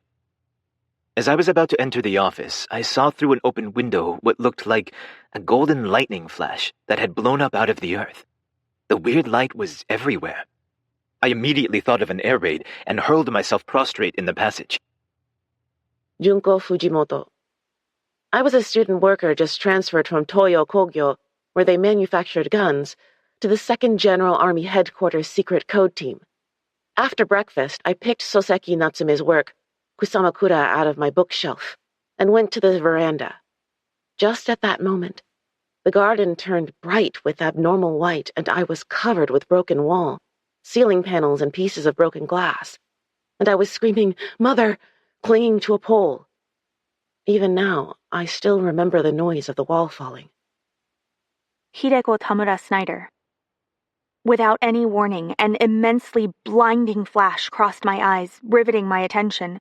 Instantly, I saw a huge band of white light plummeting past the trees and the stone lanterns to the ground, with a swift swishing sound like a massive gushing waterfall. There was nothing in my memory that corresponded with the terrifying image. Almost simultaneously, a thunderous, deafening explosion jolted the air with an immediate, violent quake, shaking the very foundation of the earth and everything that stood on it. The end of the world must have come, I thought to myself, as I instinctively jumped to my feet with the memory of Mama's voice echoing in my head. Find something strong to hold on to. Iwao Nakamura. It felt as though a magnesium flare of greenish-white light had hit my face, and then there was an ear-splitting roar, and simultaneously, everything became so dark that I couldn't see an inch ahead. Tsutomu Yamaguchi, shipyard engineer, Mitsubishi Shipbuilding Corporation. As I prostrated myself, there came a terrific explosion. Matsushige Yoshito, photographer. Chugoku Shimbun, newspaper. I heard a tremendous cracking noise, like trees being torn apart, and at the same instant there was a brilliant flash of immaculate white, like the igniting of the magnesium we used to use for taking photographs. I couldn't see a thing. I sensed an explosive wind, like needles striking me.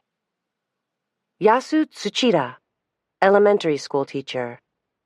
It was like being hit from behind by a large pole. The pressure was so intense that I felt I was throwing up my internal organs, such as my stomach, intestines, and liver. I lost consciousness for a while, though I did not know how long. Johannes Siemens. The windows are broken in with a loud crash. I am sprayed by fragments of glass. The entire window frame has been forced into the room. I am bleeding from cuts about the hands and head. Susumu Kimura, 5th grader. Everything instantly became pitch dark. Iwao Nakamura. Pitch dark as a moonless night. Hideko Tamura Snyder.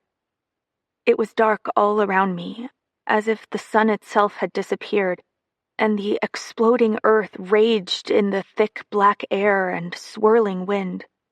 I could no longer see, but just felt the motion and the terror.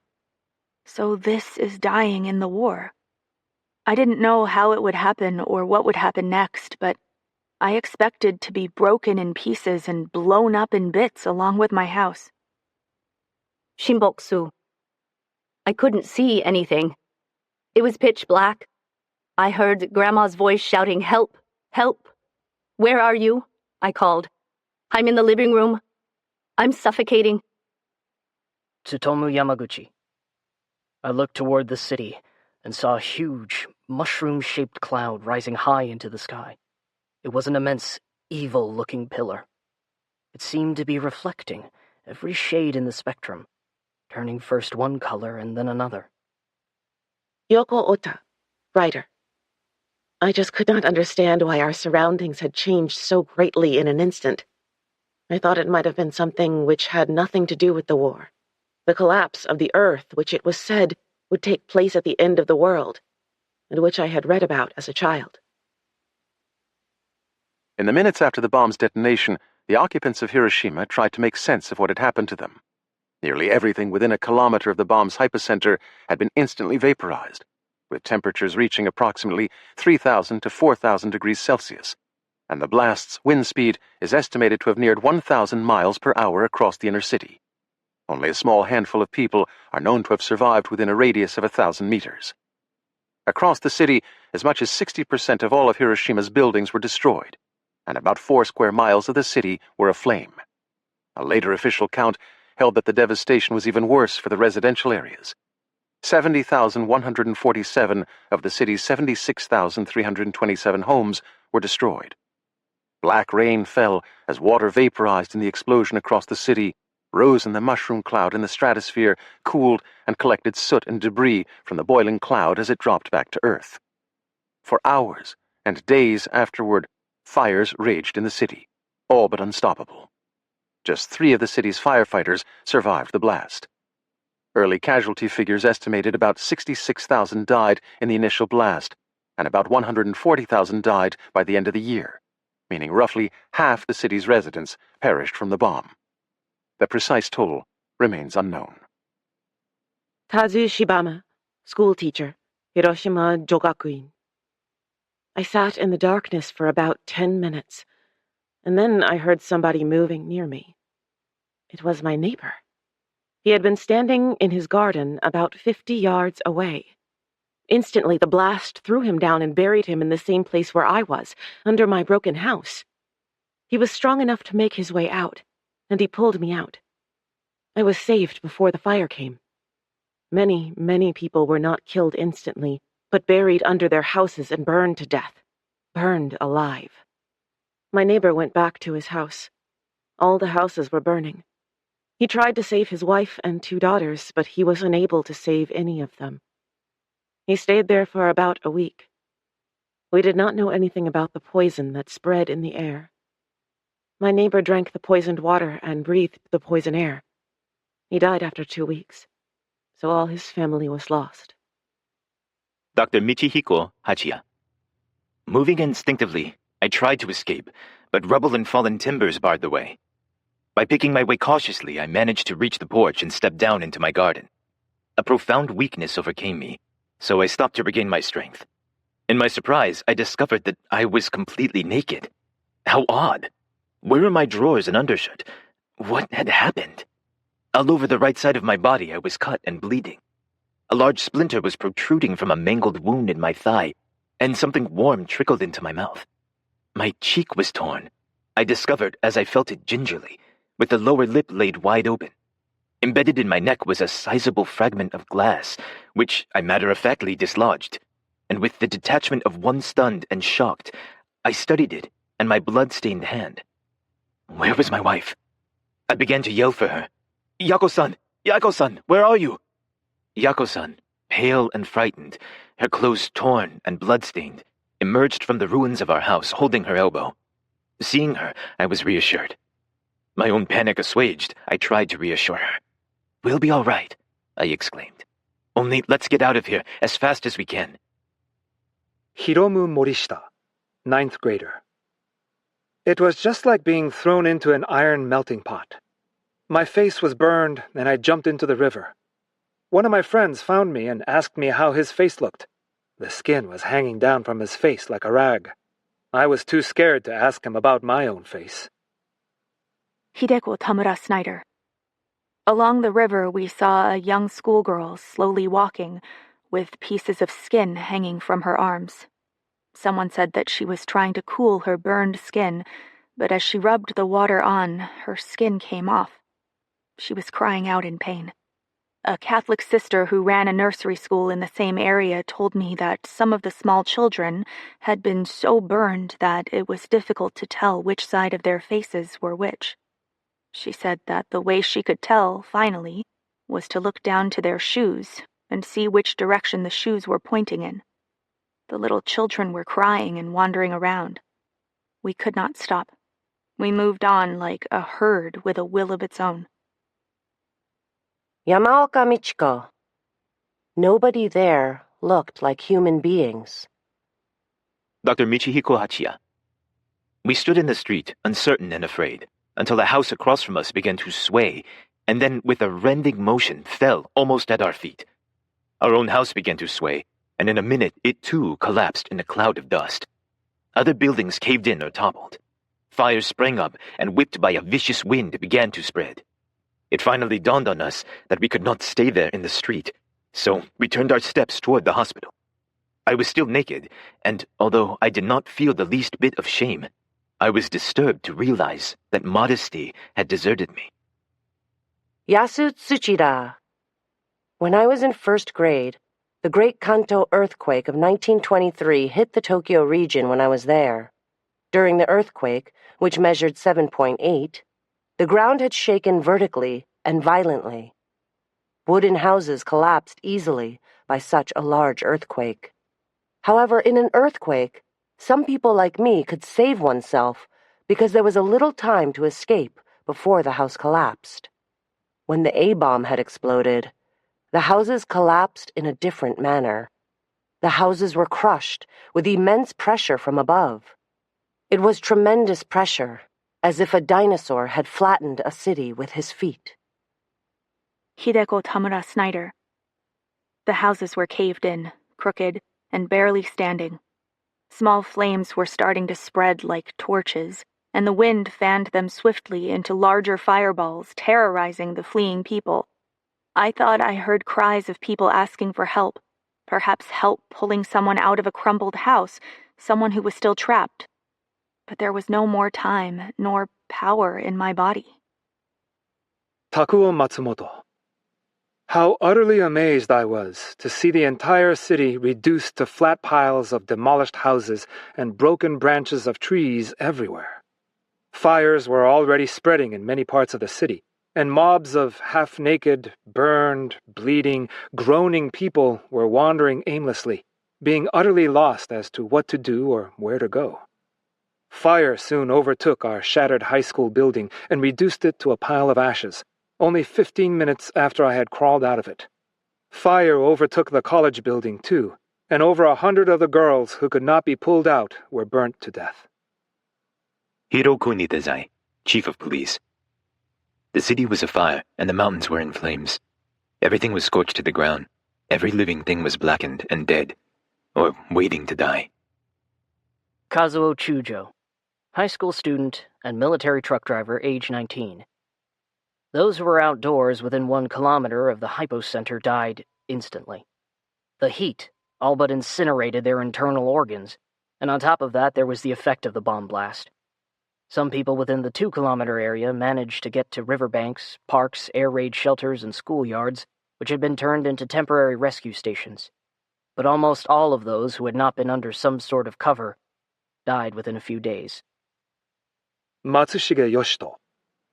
I approached the city hall, about 1 kilometer from the hypocenter. Both it and the western fire station were in flames. It was a sea of fire. I couldn't make my way to the newspaper office, so I returned to the western side of the Miyuki Bridge and tried to head towards the city center by passing along the bank of the river. But fireballs were rolling down the road. There was nobody to be seen. If I hang around here, I thought, I'll be swallowed up in these fires, so I returned to the bridge. You had to weave through the streets, avoiding the bodies. People's bodies were all swollen up. Their skin, burst open, was hanging down in rags. Their faces were burnt black. I put my hand on my camera, but it was such a hellish apparition that I couldn't press the shutter. I hesitated about 20 minutes before I finally pushed it and took the first picture. Kenshi Hirata. There was not a house standing as far as I could see. Everything had burned down or collapsed in the blast. Although I knew the city well, it was actually difficult to find my way, for all the familiar landmarks were gone, and the streets I had often walked were now buried in debris and ashes. It was not like walking in streets at all. It was more like crossing a big burnt field. Akira Iwanaga, shipyard engineer, Mitsubishi Shipbuilding Corporation. The whole city was flat. I could see only burning sewing machines, safes, burned bicycles, a few concrete structures, and corpses everywhere. Also, dead horses. As I passed along the bank of the river, I saw a woman carrying the dead body of a child on her back. She was screaming loudly, evidently gone insane from shock. Dr. Michihiko Hachiya. Others moved as though in pain, like scarecrows, their arms held out from their bodies with forearms and hands dangling. These people puzzled me until I suddenly realized that they had been burned and were holding their arms out to prevent the painful friction of raw surfaces rubbing together. Johannes Siemens.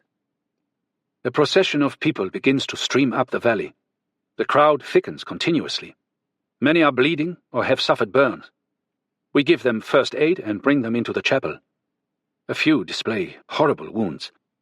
The least injured drag the more seriously wounded. Setsuko Sakamoto. Making their way together are 3 high school girls who looked as though they were from our school. Their faces and everything were completely burned, and they held their arms out in front of their chests like kangaroos, with only their hands pointed downward. From their whole bodies, something like thin paper is dangling. It is their peeled-off skin, which hangs there, and trailing behind them, the unburned remnants of their puttees. They stagger exactly like sleepwalkers, and yet they are encouraging and helping each other as they walked along searching for water. Hideko Tamura Snyder. With heart racing, I headed towards the Ota River, limping and dragging my right foot. Soon, more injured people were moving together in a silent march in the general direction of the outer limits of the city. Their blood-stained clothes were torn or singed black. Some were even bare. I did not know where all of these people were coming from. I tried to look for people I recognized so I could flee with them. There were no familiar faces. In the moving sea of horribly hurt people, no one seemed to notice a frightened, lost child. The once familiar call of Ojo-san, greeting me, never came. I was truly alone. Futaba Kitayama. What happened to the sky that had been such a clear blue one only a moment ago? It was now dark, like dusk. Everything was vague and hazy, as if mist covered up my eyes. I wondered if I had lost my senses. I looked around, trying to figure out what happened. I saw on the bridge something like a human figure running. Oh, yes, that must be the Tsurumi Bridge. I must hurry to cross it. If not, there will be no way to escape. I ran like mad toward the bridge, jumping over the piles of debris. Tsuitaro Doi. In the fires there had been no place but the rivers for refuge. Heat and thirst drove all toward the water, and many jumped in just to escape the fearful heat. Futaba Kitayama. Hundreds of people were squirming in the stream. I couldn't tell if they were men or women. They looked all alike. Their faces were swollen and gray, their hair was standing up. Holding their hands high, groaning, people were rushing to the river. I felt the same urge because the pain was all over the body, which had been exposed to a heat ray strong enough to burn my pants to pieces. I was about to jump into the river only to remember that I could not swim. I went back up to the bridge. There, schoolgirls, like sleepwalkers, were wandering about in confusion. I encouraged them to cross the bridge. Hurry up! Hurry up! Upon crossing it, I looked back and found that the Takai to Hachobori area suddenly had burst into flame. I had thought that the bomb hit only the area where I was. Yasutsuchida. Hiroshima was a city that had developed in the delta region of the Ota River, which had 7 tributary rivers. Everywhere you go, you will come across a river. In peacetime, there were boats of oyster restaurant in the rivers, and it was called the City of Water, keeping a very charming air. However, at this time, the rivers became a great obstacle. When people came to the edge of a river, they would have to stop. Bridges had been burnt down by the fire and could not be crossed. And unfortunately, the river was high tide and swollen with water. Whether one was injured or not, he had to cross the river and get to safety on the other side. When I came to the edge of a river near the famous garden, which was called the Shukkien, the Garden of Duke of Asano, I could neither move forward nor retreat there. The only one choice I had, though, was to go in the river. I think I had been a good swimmer, but because of my injuries, I was not confident that I could swim across. Still, I had to take my chance. I pulled out one of the poles in the riverbank, put it instead of a buoy under my left arm, and decided to cross the river. I saw many bodies flowing down from upstream, including animals such as horses, cows, cats, and dogs. Sanae Kanae. When we came to the river, there was a man who was really suffering. He was black all over and he kept saying, "Give me water, give me water." I felt so sorry for him I could hardly bear it. Jiro Shimasaki. While crossing the bridge, many people yanked at my legs, demanding water and saying, "Give me water, give me water." Yasu Tsuchida. When I reached the other side, it was full of people who were there before me, including a group of young female volunteer corps. "Please give me water. Could you bring me water?" They were asking the other people. Most of them were injured badly and in death agony. There was a mistaken belief in Japanese military medicine at the time, drilled into the civilian population as well through civil defense drills, that giving water to already badly injured people might prove fatal, an impression that left many of the dazed atomic bomb survivors facing an agonizing choice to provide much-needed water to victims. Later, I was told that their thirst was not only due to the heat or loss of blood, but also because of the destruction of their tonsils by radiation. I think now their asking was a plea more painful than death. If I had been in good condition, I could have brought them some water from the river. But to my most reluctance, I had no strength to move because I had used up all my energy to cross the river. Masayuki Hashimoto. People whose whole bodies were covered with burns were screaming, "Give me water! Give me water!" Tsuitaro Doi. Streams of men, women, and children, many of them burned black, some with their skin peeled completely off, begging for water. Yamaoka Michiko. Voices crying, "Help! Water!" Matsushige Yoshito. "Please, Mr. Soldier, give me some water," they'd call out faintly. Kazuo Chujo. I saw a young girl with grossly swollen lips. "Water, please," were the only words she could force from her throat. Setsuko Yamamoto. I hadn't eaten anything after breakfast and hadn't had a drop of water to drink. I gave up from thirst and hunger and sat down exhausted beside the road. As I was crying there, a man who was passing put my hands around a bag of hardtack and gave me a drink of water from his canteen. Even now, I can't forget the comfort of that moment. Futaba Kitayama. I found myself squatting on the center of the parade ground. It must not have taken me more than 2 hours to get from Tsurumicho to the East Parade Ground. No matter how I wandered around, the darkness of the sky lessened somewhat. Still, the sun, as if covered with a heavy cloud, was dim and gloomy. My burns started paining me. It was a kind of pain different from an ordinary burn which might be unbearable. Mine was a dull pain that was coming from somewhere far apart from my body. A yellow secretion oozed from my hands. I imagined that my face also must be in this dreadful shape. By my side, many junior high school students, both boys and girls who were members of the volunteer corps, were squirming in agony. Kazuo Chujo. Flames were closing in from all sides. All of a sudden I realized that I was in serious trouble.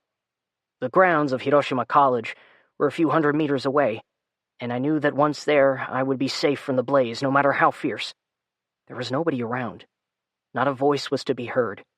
Stuck in that tiny clearing all alone, I felt like the sole human being, stranded in some remote corner of the earth. And it was most painful to watch my home, filled with memories, being consumed by fire. Everything was burning. I don't know how many hours I remained there. Many times I attempted to get away, but the ground was scorching hot. Takuo Matsumoto. I ran through the burning streets to the spot in the heart of the city where our little junior high girls were about to do their required work. They had been fully exposed to the blast and the searing rays. When I reached the spot, hardly any of them were to be found there. Scores of them had been annihilated by the terrific blast. Others, having been blinded by the sudden flash, wandered about, not knowing which way to turn. Many of them had been taken outside the city limits and laid in rows, like logs, in all available large rooms of schools, hospitals, and barracks in the neighborhood. 352 of our schoolgirls and 20 of our faithful teachers were killed outright.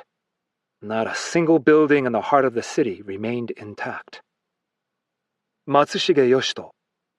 I saw a burned trolley car at a curve. It looked like people were still on it, so I approached, put my foot on the step, and peered inside.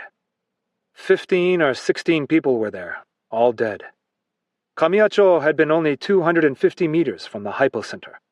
They probably died instantly when the pressure of the blast wind caused their internal organs to rupture. Then they burst into flame and burned, together with the car. All of them were naked. I had my foot on the rear doorstep. I didn't really stare at them, but recoiled in shock. The doors and windows were charred. Only the skeleton of that train remained. I don't remember if it was hot or not. I don't think I grasped the doorframe when I looked in. I thought about taking a picture. I even put my hand on the camera, but it was so hideous I couldn't do it. Futaba Kitayama. How in the world could such a cruel thing happen? I wondered if the hell that my grandmother had told me so much about in my childhood had fallen upon the earth. Shigeko Hirata. To this very day, if I close my eyes, I remember all those sights that I saw then, and I feel if I were trembling again. Hiromu Morishita. Climbing up Hijiyama Hill, standing at the top, I looked around the city. But there was nothing. All the buildings were in pieces, and fires burned here and there all over the area. I felt numb. A group of soldiers walked by. All of them had been burned, and they were holding their arms out in front of them. They looked like marching ghosts. An old lady began chanting a Buddhist prayer when she saw them. I tried to reach my home, but on the way the air was so hot it seemed like an invisible wall in front of me, and I couldn't go any further. Instead, I went up to the top of another hill to sit and wait for the fires to cool down. Kazuo Chujo. That August day I stared, stupefied, at what had once been my beautiful Hiroshima, a city of lush greenery and clear waters where I had grown up. It took just one atomic bomb to wipe away everything beautiful and precious, to replace it with a scene of total carnage. Chaos is not accurate enough a word to describe it. Survivors like myself say that they saw hell. I say I witnessed doomsday, for that will be the picture, I am sure, of the human race on the day it annihilates itself. Dr. Michihiko Hachiya. The streets were deserted, except for the dead. Hiroshima was no longer a city, but a burnt-over prairie. Landing at Tinian. The Enola Gay and other strike aircraft found themselves transformed into celebrities when they arrived back in Tinian, even as the fires burned 1,500 miles away in Hiroshima. Captain Theodore Dutch Van Kirk. You could still see that cloud 267 miles away when we were about 15,000 feet. That's how high the white cloud went that day. Captain Robert A. Lewis.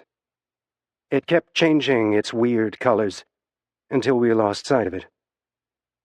Colonel Paul W. Tibbets. It had been an easy mission, one of the most routine I had ever flown. Major Charles W. Sweeney. A picture-perfect mission from beginning to end. Captain Robert A. Lewis.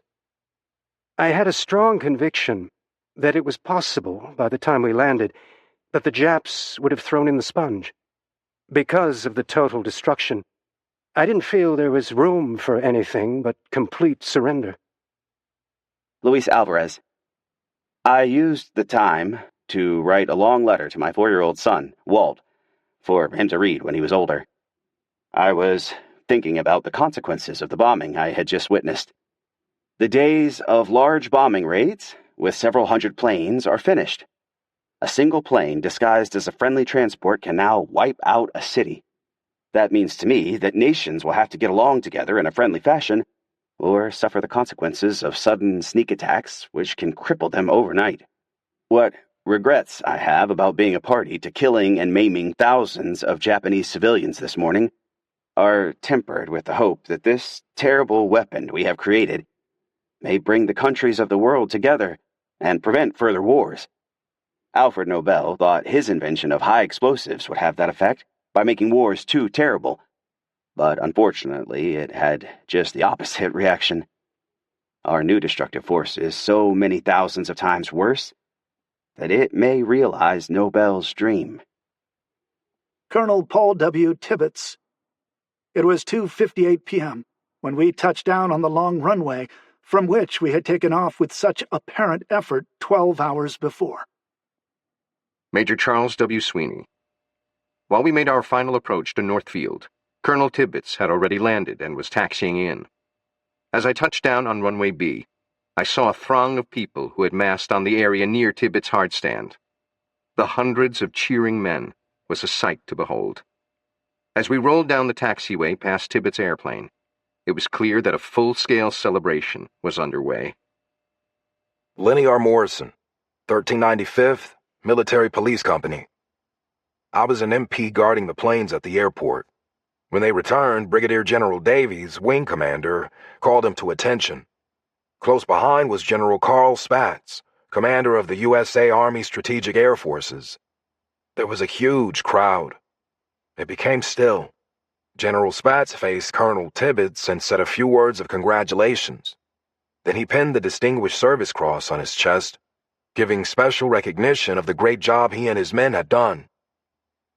Colonel Paul W. Tibbets. If I had given it any thought, I would have known that our arrival would be the occasion for some sort of ceremony. Although I managed quickly to palm the pipe I was smoking, I was hardly ready for the formality the occasion demanded, but no one seemed to mind. One after another shook my hands or slapped my back, jubilant over the success of our mission and wanting to hear more about the bomb and the destruction it had caused. Silver stars were later presented to other members of my crew and to the crewmen from the other planes that took part in the mission. Sergeant Paul Metro. As the Enola Gay was homeward bound, we on Tinian were celebrating the end of the war. We felt sure that Japan would surrender. There was a double ration of free beer, Coke, and a flatbed truck with a band where guys could jitterbug with each other since there were no women around. There were pie-eating and egg-tossing contests. Another contest was a 3-man race in which the legs of the center man facing backwards were tied to the legs of the outside men. Corporal Armand Shamlian. Most of the 509th were celebrating with a The End of the War picnic. I photographed General Spaatz pinning the Distinguished Service Cross on Colonel Tibbets' flight suit, along with photos of the debriefing at the Officers' Club. William L. Lawrence. There was no time lost in getting the flyers to the Quonset that served as the 509th Officers' Club for interrogation.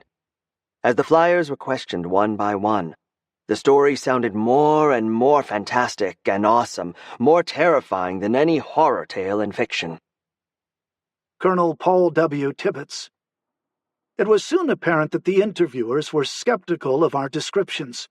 Surely, they thought, we must be exaggerating the size of the mushroom cloud and the fact that the whole city was almost instantly obliterated from sight by the boiling mass of smoke and fire. We knew how Marco Polo must have felt when he returned from Cathay and found people of his native Venice unwilling to believe his descriptions of the Far East and its riches. Private First Class Richard H. Nelson. Dearest Mom, Dad, and Lorraine, well, I've had 4 missions now. The last one was yesterday. It was a good one, just like all the rest of them are. I hope we get the rest of them in fast. I'm already in the mood to come home. You can see on the envelope, they finally made me a private first class. 2 years in the Army and I finally got a promotion. As a private, I was making about $40 a month, and now I'll get about $7.20 more, and maybe next month, I'll get corporal stripes. I have so much to tell you, but none of it will go through, so I might as well save it until I get home. Part of it you might find out in the newspaper and radio before I'm home, but I still have a lot to talk about. I hope all of you are well and happy. I miss you all. Love, Rich. Hiroshima burning. The later hours of August 6th in Hiroshima found the city devastated beyond recognition. Fires continued everywhere. Refugees and victims began the long quest to find missing family members, searching what used to be familiar neighborhoods now turned into scenes from Dante, and struggled to escape the burning carnage, usually on foot. Organized rescue missions were small and few, and hospitals were overwhelmed. Rivers were clogged with bodies, most burned beyond recognition. Only with time would rescue crews realize that due to differences in body buoyancy, women floated face up, while male corpses floated face down. Throughout the wreckage, individual survivors, people like Kenshi Hirata, a 26-year-old accountant for Mitsubishi Shipbuilding Corp., who had been married in July to a 22-year-old woman from Nagasaki, Setsuko, and who had only been in their company-owned Hiroshima house for 10 days as of August 6th, tried to figure out what to do and how to reunite with the ones they loved. Kenshi Hirata, accountant, Mitsubishi Shipbuilding Corporation. First, I decided to search for my wife along the river. I went to the river and looked over the stone wall that goes down to the water. Then I started for the hospital. When I reached the hospital, I came upon a surprising and shocking scene. Numbers of people, burned red and black, were lying on the ground. Dead bodies were floating in the big pond in the center of the garden, which used to belong to Prince Asano. They must have jumped into the pond because of the unbearable heat. Some were dead with their hands clutching at the brink of the pond.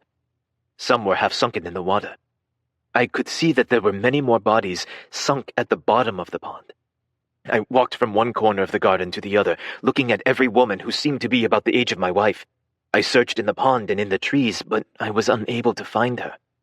As I made my way through the ranks of horribly burnt people with their skin hanging in shreds, men, women, and children crawled toward me with their hands stretched out, asking for water, water. I am haunted by their dying countenances, as I had to push away their hands and continue the search for my wife. After I got back to the neighborhood of my house, I found many people lying at the foot of the stone wall along the river where only the 3 had been before. I peered into what looked like the faces of young women, one after another, but they were so badly burned, I could not discern their features. Finally, in desperation, I shouted loudly, "Setsuko! Setsuko!" An answer came from among the people along the wall. "Here is Setsuko-san!" I leapt for joy at hearing an answer and rushed to the group at the wall. Then my heart sank, for it was another woman with the same name as my wife's. For a while I paused to watch the sad sight of fathers and brothers carrying along the dead bodies of their daughters and sisters on stretchers. These were all high school girls who had been mobilized in war industries and brought to Hiroshima from the neighboring counties. When the city was destroyed, the men rushed to Hiroshima from everywhere around that day and found their sisters and daughters tragically burned to death. Akuzo Iwamoto, chauffeur. A boy of about 10 years old, with his face burnt and body all naked and blood-stained, followed me, saying, "Help me, mister, help me." I could not help him at all. While wandering around, he dropped out of my sight. Maybe he died somewhere. The fire spread out increasingly, and the whole city seemed to be on fire. Then, all of a sudden, a strong northerly wind blew and turned the flames into a fire cyclone. The cyclone went around, burning leaves of trees at the edge of the pond, even pulled out small trees, throwing them into the sky, and then back to the pond. Futaba Kitayama. Steadily, my face became stiffer. I put my hands carefully on my cheeks and felt my face.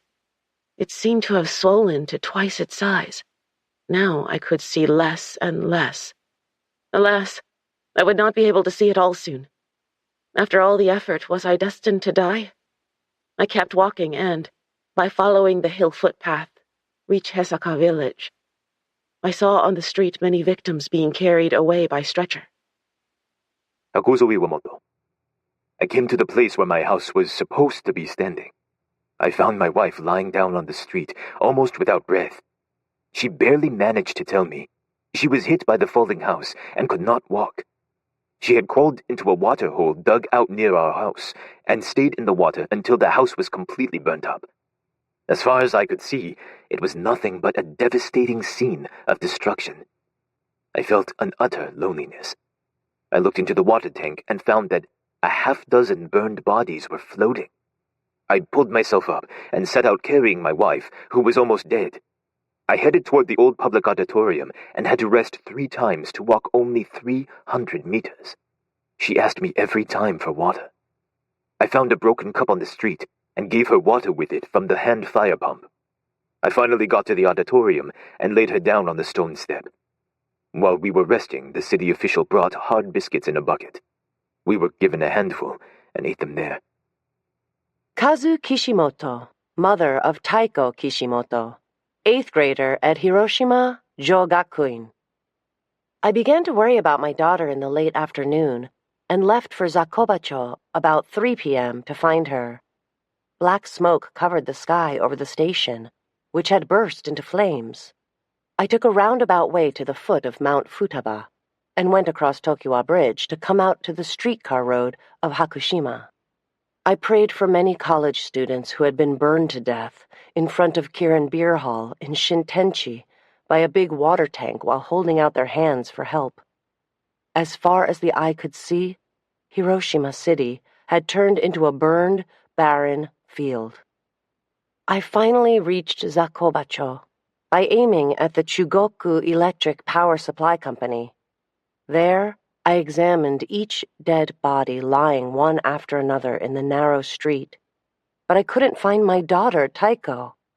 A burned lunchbox and a flask, left on a slightly elevated spot, looked mournful to me. On both sides of the Red Cross hospital entrance, dead bodies were lying one upon another. I guessed that they passed away, filled with relief, because they had finally reached the hospital. Taiko wasn't there either.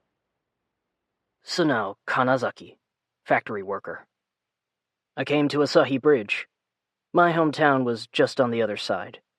Crowds of people burned beyond recognition were lying in piles at the foot of the bridge. The railing had been blown away.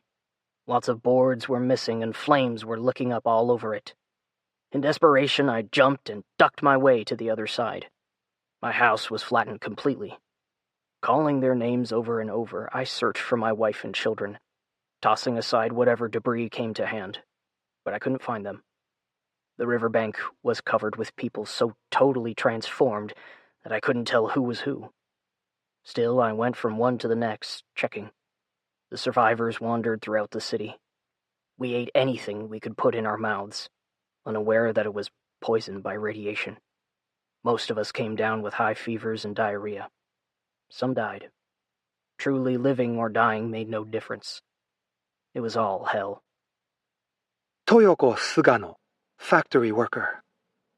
The fire was coming towards me. I crawled into the river. The water was so hot. I lowered my head in the water, and then I put my face up. There was a wind blowing with the fire, and my hair was all burned. So I had to put my head down into the water again. Something was touching my face. Then I looked up and saw many dead bodies floating. I don't know whether they were men or women or children. Those still alive were moaning and groaning, floating in the river. I thought I was going to die. I was so hot, so I put my head into the water again. When I looked up, it was already evening. When the fire had burned down somewhat, I climbed to the riverbank and fainted again. Yasu Tsuchira. I had been afflicted by the radiation and had lost a lot of blood. Though it was very hot owing to the heat of great fire and to high temperature in August, I was shivering to feel coldness, for a fever above 40 degrees. I was so cold and tired that I could not stand still. Then I have laid there shaking, covered myself with the burnt sand on the riverbank. After a while, perhaps, the fire would bring on rain. The sky suddenly clouded over, and it began to pour. It was radioactive rain. Later, I heard this rain described as black rain, but at the time, I could not distinguish whether it was black or clear. I only had known that the rain made my wounded body tingle with pain. Bazu Shibama. I walked all day long because there were no trains or buses, nothing to ride. I came to a wooden bridge near Hiroshima Station. It was burning. I was barefoot and it was so hot. I had to run across the burning bridge. Water was running underneath the bridge, but still the bridge was burning. Hundreds and hundreds of people were exposed to radiation in the streets. They were already burned, their faces with skin hanging, their clothes all gone, walking just like ghosts. Their shock was so great, they lost words, they couldn't speak. Even little children did not cry. They just walked quickly to get out of this terrible place. The Hiroshima train station and train tracks out of the city became a major destination and thoroughfare for the evacuating victims, and as the day progressed, trains would begin to ferry refugees out to communities better equipped to provide aid. Takejiro Nishioka, the publisher of Nagasaki's main newspaper, had been journeying to Tokyo that morning, and his train had been on the outskirts of Hiroshima when the bomb exploded. The train stopped, and the passenger cars were decoupled so the locomotive could venture forward and investigate the situation in Hiroshima. Given his position, Nishioka climbed into the locomotive too. Takejiro Nishioka, publisher. Minyu People, newspaper. Pretty soon, the locomotive had to stop because the track was jammed with numberless victims of the blast, leaving the city on foot. The lines seemed to be endless, and it was a sight horrible beyond description. Many of the victims had the skin peeled from their faces and arms. From time to time, one would fall to the ground, while the others kept slowly walking, many of them murmuring in a low voice, "Water, water." As we came closer to the smoke-shrouded city, the ground all around spouted little flickering jets of fire, as of tiny bits of burning material like sulfur. The little flames could have been extinguished easily by stepping on them, but no one wanted to do that. At length, I managed to make my way through the burning city and followed Field Marshal Hata's headquarters, below a red shrine on top of a hill. The Field Marshal's house was not damaged outside, as it was sheltered by the hill from the full effect of the concussion. At the entrance, an elderly officer answered in a despairing manner, "I don't know if the Field Marshal is alive or dead." This officer added that he thought Hiroshima had been hit by an atomic bomb. I myself had a vague idea that such a weapon might be used. Our scientists were well acquainted with atomics. I decided to walk back to the station and try to take the train to Nagasaki, for it was plain that there was nothing I could accomplish under the circumstances in Hiroshima. The walk back, among innumerable dead and dying, the bleeding and skinless people groaning and calling for water, was the most horrible, pitiable sight I have ever seen, even in a drawing of hell. Keiko Hata, age 14. When I reached Tenma Bridge, it was destroyed. I was obliged to walk on a railway bridge, looking down the river, where many dead bodies were floating. I finally got to Koi Station. Fortunately, a freight train was just about to start, so I got on it. From the window, I saw truck after truck of rescue parties coming into the city. It took longer than usual to get to my town, Hatsukaichi. At last, the train reached my station. As soon as my family saw me, they couldn't speak and acted as if they were seeing a ghost. They told me that my father had just gone out to find me, carrying a rucksack in which he had put ointment for burns and an instrument for gathering my ashes in case I was dead. After I came home, I suffered from diarrhea for a long time, and for many days I felt languid and weakened. My mother's nourishing meals must have worked, for I got well about 3 months later. Tetsuo Miyata. The first refugee train from Hiroshima arrived in the evening of that day. The sight of that lady, wearing a blood-soaked excuse for a bandage, with the torn remnants of her dress draped about her, shuffling uncertainly in her bare feet, but even so holding firmly onto the hand of a screaming child. The man, limping as he walks, himself covered all over his body in every conceivable spot with cuts, carrying on his back a child whose whole face is swollen from burns so that he cannot see. An old woman comes along. Under her arm she carries a little bundle, and with her hand she repeatedly wipes away the sweat, turned brown with blood and dust, that is continually getting into her eyes. She has one foot stuck into a sandal that she must have picked up somewhere, and she is muttering to herself as she walks along. But suddenly she staggers and sits down flat on the ground, and scratching at the earth she looks up at the sky and bursts out crying in a loud voice like a baby's. On that day, several hundred refugees were taken into the school. We spread thin matting on the floor of the classrooms and made them into temporary first aid stations. The few uninjured ones, with bloodshot eyes and flushed with hysteria, walked back and forth along the halls crying in shrill voices. A high school girl whose burned face was swollen up like a comic mask came in with her mother leading her by the hand. It seems that she had encountered the bomb at school and then limped 1.5 miles back to her home through the flames and smoke. As she lay down on the mat, still holding her mother's hand, she asked, in a faint voice, "Where is this?" The poor thing was quite blind. Dr. Michihiko Hachiya. Our progress towards the hospital was interminably slow, until finally my legs, stiff from drying blood, refused to carry me farther. The strength, even the will to go on, deserted me. So I told my wife, who was almost as badly hurt as I, to go on alone. Yako-san looked into my face for a moment, and then, without saying a word, turned away and began running towards the hospital. Once she looked back and waved, and in a moment she was swallowed up in the gloom. It was quite dark now, and with my wife gone, a feeling of dreadful loneliness overcame me. So now, Kanazaki. The whole city was engulfed in white and black smoke. I couldn't help running. Soon I saw a military truck coming out from town. In an instant, my anxiety turned to terror. The truck was packed full of blackened human beings that looked more like charred lumber. What about my wife and children? I fought to banish that thought and kept running. Takuo Matsumoto. Later in the evening of that fateful day of the explosion, I hurried to the park where I had left my wife and daughter early in the morning. It was extremely difficult for me to recognize them among the hundreds of refugees there. After having searched throughout the park for about an hour, I was on the point of giving up in despair when suddenly I heard a girlish cry saying, "Mother is here, come and help me." It came from the river which ran along the park. I looked down, and there I saw my own daughter crying for help. I shouted, "Oh, Yuko!" and then I jumped down into the river. There I found my dear wife floating in the water. According to what my daughter told me then, the ferocious flames of fire, which toward the evening enveloped the entire city, had created such a fearful noise that it startled the refugees and led them to imagine another attack by enemy planes. In order to escape this imagined attack, they rushed to the riverbank and, in so doing, crowded against my wife and daughter, who were sitting there, earnestly praying together for their unfortunate fellow sufferers and for peace in the world.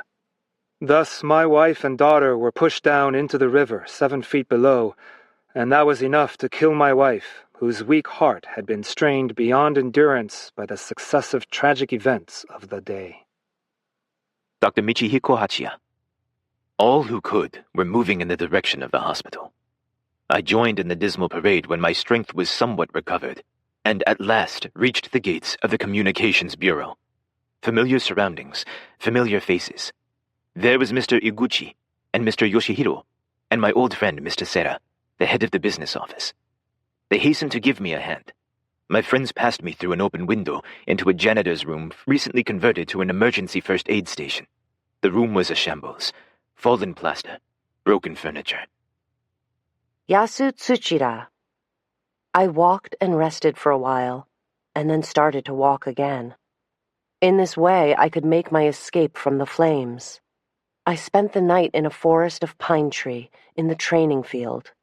After walking around in hell about 2 kilometers for a day, I dropped down, utterly exhausted, and could not move an inch. In the sky over Hiroshima, there were no birds, not even the sound of insects. I only heard the voices of people calling out the names of relatives and the creaking of the cartwheels. Kazuo Chujo. Night descended ominously. I remained on the university grounds, as if all the insects had also died. There was not even one mosquito on that summer night. A pitch-black world, spread far and wide. Once in a while, flames shot up here and there.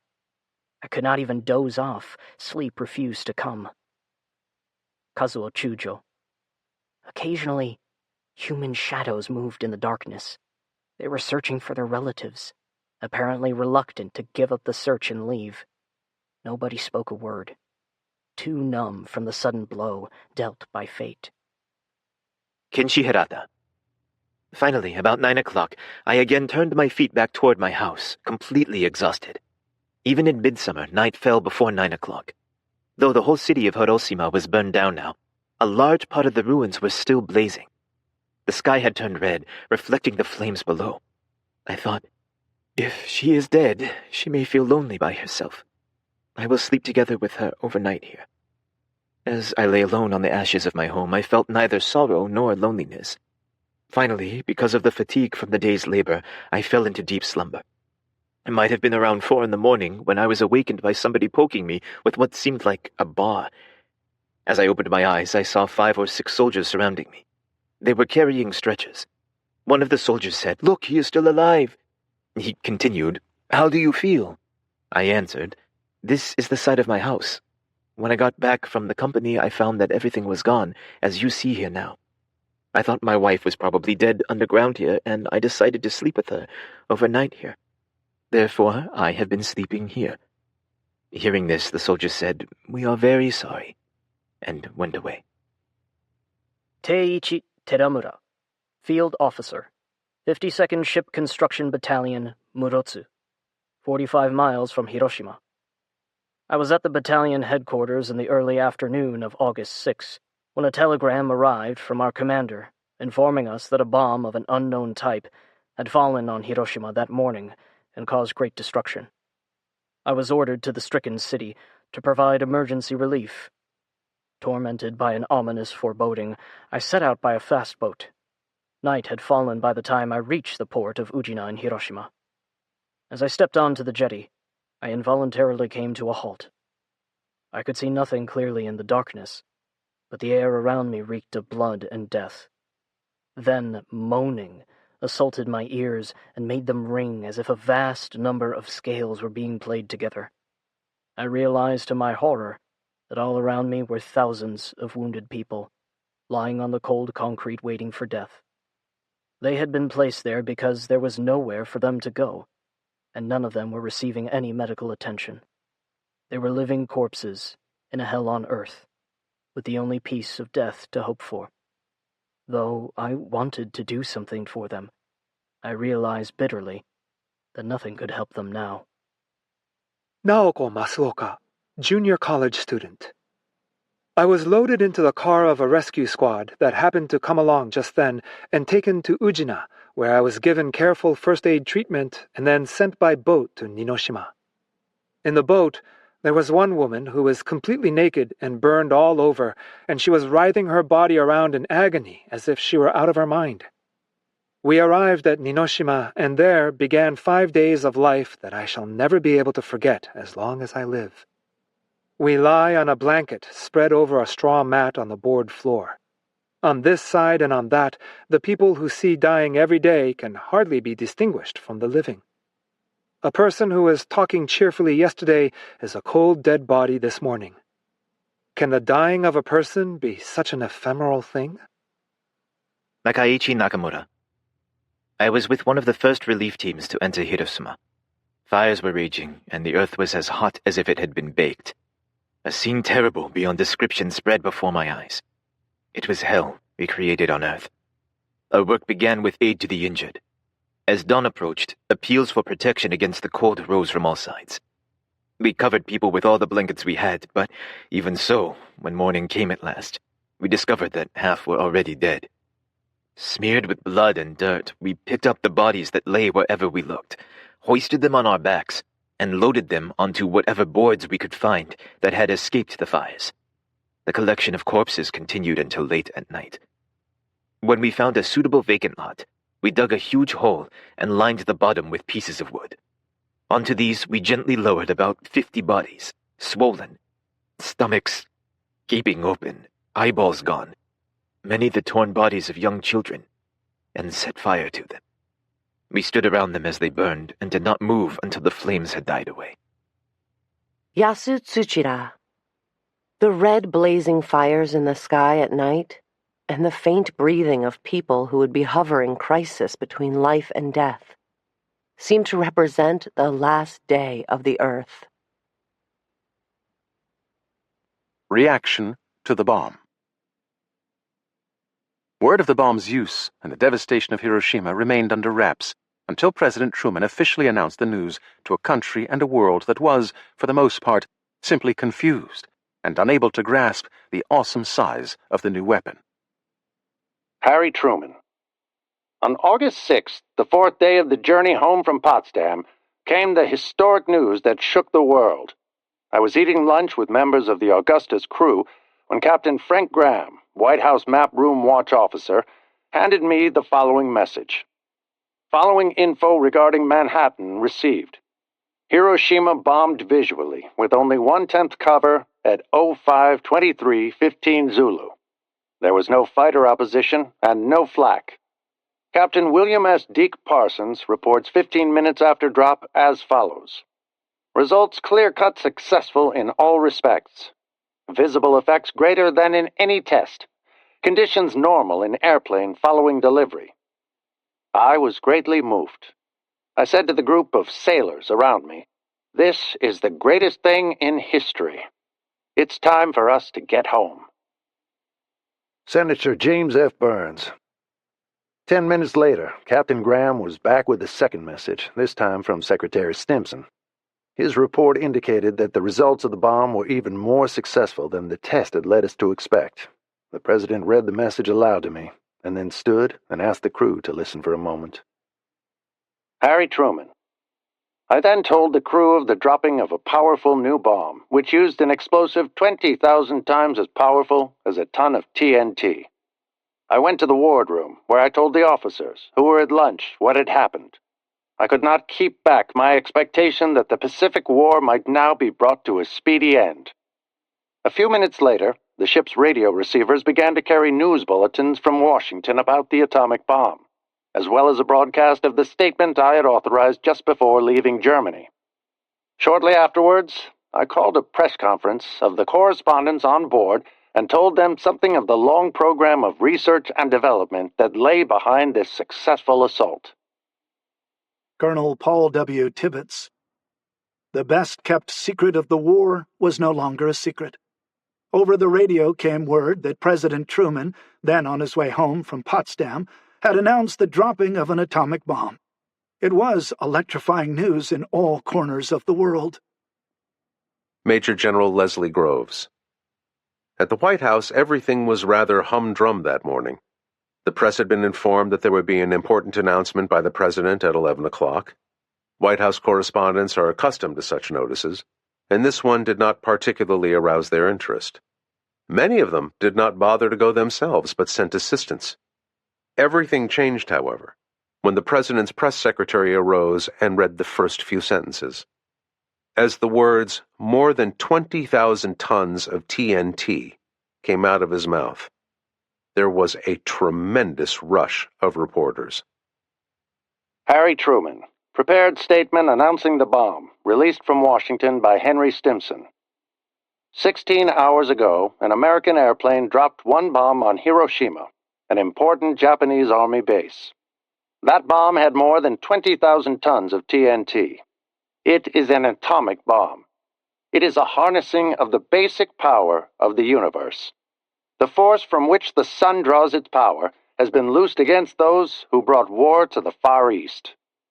But the greatest marvel is not the size of the enterprise, its secrecy, nor its cost, but the achievement of scientific brains in putting together infinitely complex pieces of knowledge held by many men in different fields of science into a workable plan. And hardly less marvelous has been the capacity of industry to design and of labor to operate the machines and methods to do things never done before, so that the brainchild of many minds came forth in physical shape and performed as it was supposed to do. What has been done is the greatest achievement of organized science in history. It was done under high pressure and without failure. Luis Alvarez. When the president announced the bombing, Tinian was delirious. The 509th had been a black sheep bunch to most of the other air crews, commanding the best aircraft and the highest priorities, and seemingly doing nothing more to earn them than drop odd-looking 10,000-pound bright orange bombs. Now there was nothing but praise. Men who had been dreading the thought of the inevitable invasion took heart that the tools with which to end the war were at hand. General Robert L. Eichelberger, Commander, U.S. 8th Army, Philippines. When the atomic bomb was dropped on Hiroshima, it was as much a surprise to me as to my newest recruit. I was at my Leyte headquarters. I flew at once to Manila. All of us had been working on plans for the main strike against the Japanese homeland. We then called it Operation Coronet. In Manila, there was a cheerful atmosphere. General MacArthur told me at once that he believed Japan would surrender as a result of the atomic bombing and because of the prospective entrance of Russia into the Pacific War. Corporal Edgar Harrell. On August 6th, I'm in Guam, stretched out on a cot, my arms fastened, so I can't move, my legs fastened, I'm wrapped in Vaseline gauze, a bloody mess, but they're having trouble keeping the blood from flowing. And there's a gentleman that came in with the Louisville Courier-Journal and said, "Hey, Marine, do you know now what that was that you were guarding?" "No, we didn't know." He said, "Well, you know today. Hiroshima." Major General Leslie Groves. General Marshall expressed his feeling that we should guard against too much gratification over our success, because it undoubtedly involved a large number of Japanese casualties. I replied that I was not thinking so much about those casualties as I was about the men who had made the Bataan Death March. When we got into the hall, Arnold slapped me on the back and said, "I am glad you said that. It's just the way I feel." Luis Alvarez. When we developed our oscilloscope film, we found we had obtained only one good record, but it was exceedingly good. Before he could calculate the bomb yield, however, President Truman announced from Washington, without evidence as far as I know, that the yield was equivalent to 20,000 tons of TNT. In 1953, I learned from a theorist at Los Alamos, Fred Reines, that the damage done at Hiroshima couldn't be reconciled with the canonical 20 kilotons. I gave Fred the records from my personal files. With them, he calculated an energy release of 12.5 kilotons, plus or minus 1 kT. Walter Cronkite, Correspondent, United Press. We received our first bulletin from Paris. In French, it reported that the Americans had dropped on Japan a bomb the equivalent of 20,000 tons of TNT. Clearly, I thought, those French operators have made a mistake. So I changed the figure to 20 tons before sending the story along to our Belgian clients. With further ads on the story, my mistake became abundantly clear. It also turned out that at that time the world's only known supply of uranium was the Belgian Congo, and Belgium's Union Miniere Company sat on all of it. I went around to Union Miniere's headquarters. Those officials in Brussels seemed to have no advanced knowledge of the use to which their precious metal had been put. They were pale, and almost trembling with fright when they heard the news that, thanks to their monopoly, they held the world's future in their hands, in war, and perhaps in peace. The revelation seemed to have gotten their tongues. I might as well have tried to interview zombies. Dr. Tatsuichiro Akizuki, Urakami Hospital, Nagasaki. On the morning of 7 August, I unfolded the newspaper as usual. It was a small tabloid that hardly deserved the title of newspaper. I glanced at it, muttering to myself, "Now which part of the country was bombed yesterday?" And then the headline caught my eye. "New kind of bomb dropped on Hiroshima. Much damage done." This greatly alarmed me. The newspapers and the radio in those days were in the habit of saying some slight damage when referring to the ravages wrought on us both at home and in the various war zones. Now the newspaper openly said, "Much damage done," which seemed like a portent of some evil. Henson W. Baldwin, correspondent, The New York Times, writing on August 7th, 1945. In war, particularly this war, it is almost useless to talk of the rules of war. And quite clearly our development of an atomic explosive was in the nature of a race for survival. Its use will probably save American lives, may shorten the war materially, may even compel Japanese surrender. Yet when this is said, we have sowed the whirlwind.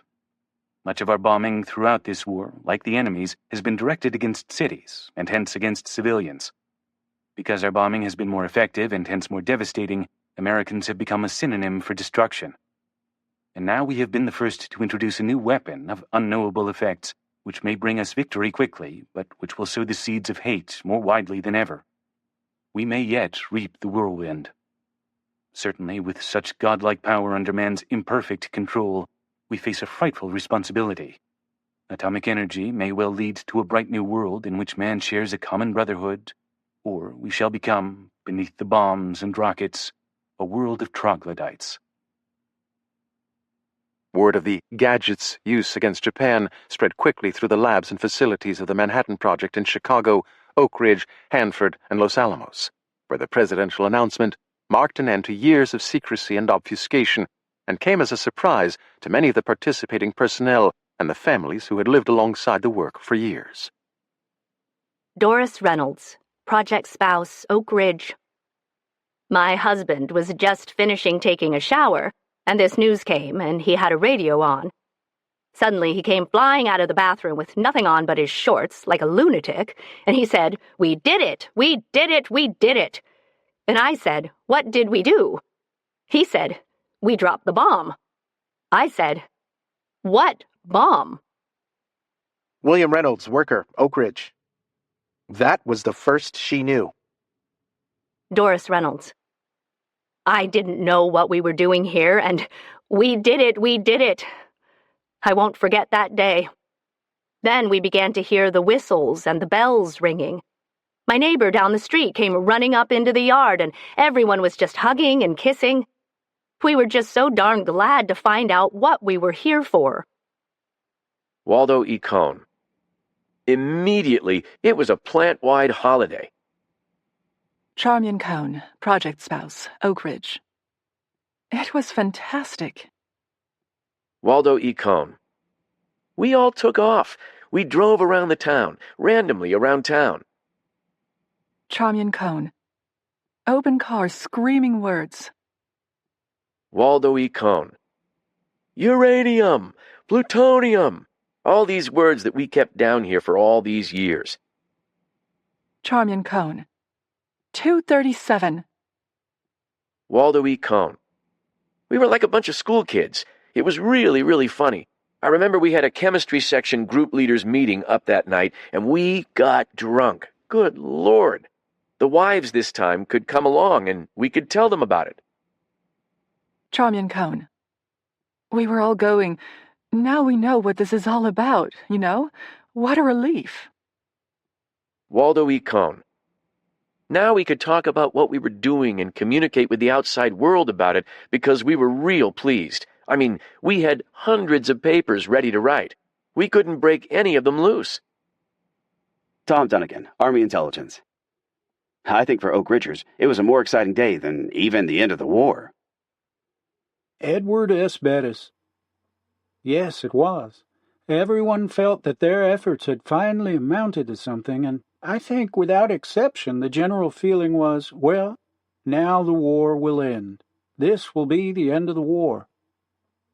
Arthur Holly Compton. I was in Chicago when news of the atomic bomb was flashed over the radio and appeared in the newspapers. The members of the metallurgical laboratory were called together, and I told them what details I knew. Some learned then, for the first time, what the task was on which they had been working. For the most part, it was a day of wonder. Leona H. Woods. I certainly do recall how I felt when the atomic bombs were used. My brother-in-law was captain of the first minesweepers scheduled into Sasebo Harbor. My brother was a Marine with a flamethrower on Okinawa. I'm sure these people would not have lasted in an invasion. I have no regrets. I think we did right, and we couldn't have done it differently. Juanita Cardwell, project spouse, Oak Ridge. We were shocked. We were thrilled. We did not feel guilty. We were happy because we thought that the ends certainly justified the means. I had 2 brothers in the Pacific. One of them was a Marine ready to assault Japan. So that took care of my conscience. Phyllis K. Fisher. For many of us on our hill, August 6, 1945 started off like any other day. A dazzling sun and a clear sky and a soft, warm breeze from the desert below gave little indication of the sudden thunderstorm that was to gather in the afternoon. Our scientific military populations started to work very early, as they usually did. The wives and the children on the hill, used to coping with the now sandy, now muddy temporary environment, went about their usual activities. T3 Eleanor Jerry Stone. On August 6th, I was on paging when Nellie brought an announcement to be broadcast. The first atomic bomb has been dropped on Hiroshima, it began. Well, here it was. Mostly we felt excited. We were proud that Los Alamos had been able to develop the bomb and happy that the secrecy was over. Most of all, we anticipated the war's end. Nellie had asked me to call the outlying sites, which had no paging system, and the orderly rooms. All responded satisfactorily until I reached the MP non-com on duty. How's that again? A what? Spell that name, will you? Obviously, security had been really tight with respect to at least one individual. Otto R. Frisch. We didn't know when the bomb would be dropped in earnest, or where it would be dropped. One day, some 3 weeks after Alamogordo, there was a sudden noise in the laboratory of running footsteps and yelling voices. Somebody opened my door and shouted, "Hiroshima has been destroyed!" About 100,000 people were thought to have been killed. I still remember the feeling of unease, indeed nausea, when I saw how many of my friends were rushing to the telephone to book tables at the La Fonda Hotel in Santa Fe in order to celebrate. Of course, they were exalted by the success of their work, but it seemed rather ghoulish to celebrate the sudden death of 100,000 people, even if they were enemies. Walter S. Carpenter. I was a member of the board of General Motors. I was over at the General Motors Finance Committee that morning. I got a long-distance call from Washington. There was General Groves on the phone. He started in about explaining how grateful he was to the DuPont Company for all that they had done in connection with this program. I thought, well now, the boy's been drinking. He appreciated everything that we had done, and now that we could see what the realization was of all our work and so on, I said, "General, that's fine, but why do you call me up to tell me about that at this time?" He said, "Well, haven't you seen any of the papers?" We'd been in committee for about 3 hours now. I hadn't seen the paper or anything. I said, "No, I have not." He says, "Well, you get the papers and read them, and you'll find out what I'm talking about." I went downstairs immediately and got my papers. That was the first I'd heard of it. Second Lieutenant Carl G. Ackerman, pilot, 393rd Bombardment Squadron. I never heard or knew anything about the atomic bomb until President Truman announced it publicly. Walter M. Gorecki, Rail Transportation Officer, 390th Air Service Group. I can truthfully say that I was not aware that our group was to drop an atomic bomb on Japan. I always thought they were to be some sort of missiles that would end the war.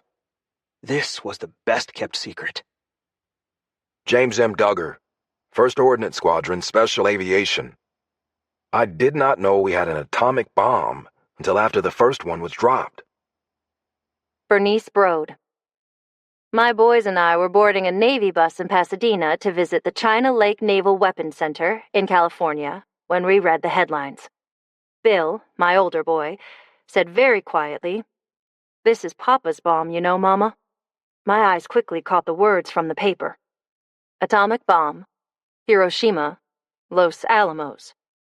The first two I had never heard of, but the last one, the forbidden name we had not dared utter in our letters home for more than 2 years, was now, incredibly, staring at me from a newspaper. So that was what we were making up there. A lady in front of me asked what an atomic bomb was, and what was this place called Los Alamos. I did not know how to answer. The day after, in Hiroshima. The sun rose Tuesday, August 7th, over a Hiroshima transformed by the atomic blast and the fires. Uncoordinated relief missions were underway, but the city's devastation was so complete and so unexpected that much of Japan did not realize yet what had transpired, nor especially did the government in Tokyo appreciate the scale of the U.S.'s new weapon. Toyoko Sugano. When I woke up, it was morning. I was so thirsty, craving for water. Then I noticed that black rain had fallen all over me. I was all black. I wanted to drink something, but I didn't have the courage to go down to the river. I drank muddy water, and then I fainted again. The next time I opened my eyes, I was at a grammar school in Hiroshima. I was bloody and burned all over my body. A man came with a rice bowl and gave some rice to me. I was very hungry, so I extended my hand and took the rice and then tried to put it into my mouth. But I couldn't eat. Fumiko Sasaki, 8th grader. Under the direction of the soldiers, I hurried home the next morning. On the way, heaps of the dead and the burned lying about horrified me. The sea of flames the previous night, which had a weird beauty, licked up the whole city and made it barren. As far as the eye could see, nothing was left standing. Therefore, I had no idea where my house had been. I hunted around and found the remains of Fukuya department store, but wondered where my house, which was near Fukuya department store, had gone. Nothing and none of my family were to be seen. I couldn't find my family at my acquaintances either.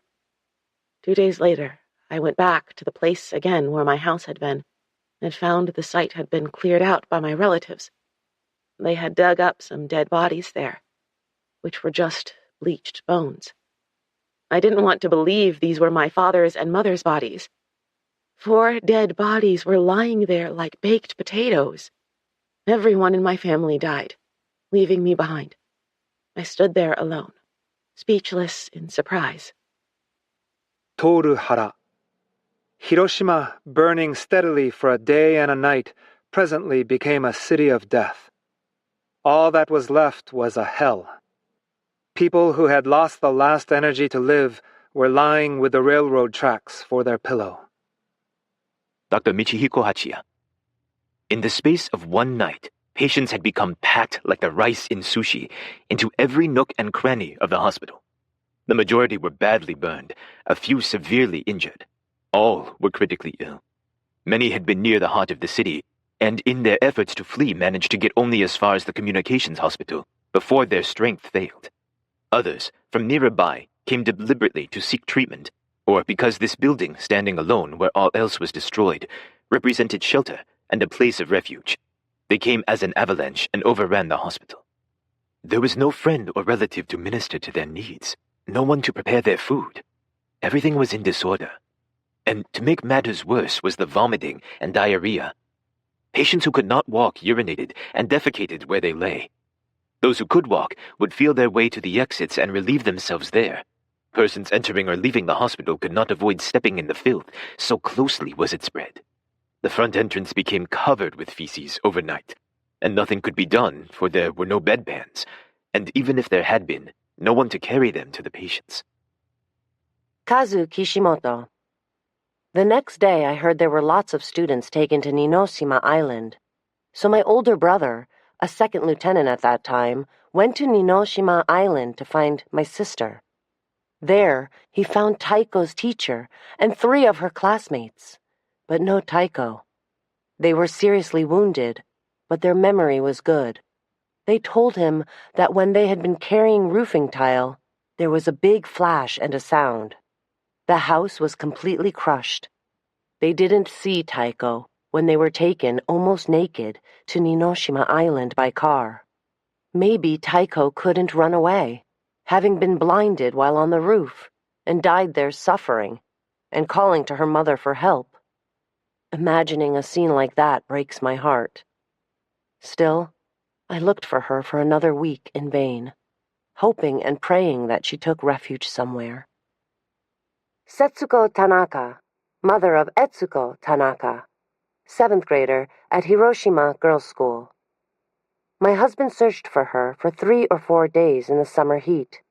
He walked over countless dead bodies, crossed areas where there used to be houses. However, my daughter was nowhere to be found. Where and how did she escape? She must have suffered a lot. She must have died crying, "Mother, I'm hot. I'm hot." She only ate a poor porridge of corn that morning, which adds to our pity and sorrow, and we cannot help shedding tears. I don't want to remember anything now. I only hate war and pray for peace. Kenshi Hirata. I decided to go back to the site of my burned house and borrow the services of some 10 men to dig in the ashes. We dug all over the site about 1 foot deep, but not a bone of a human being came out. A new hope rose in my heart. She is still alive somewhere, I said to myself. In order to make sure, we dug a bit deeper. What looked like a piece of shell was unearthed.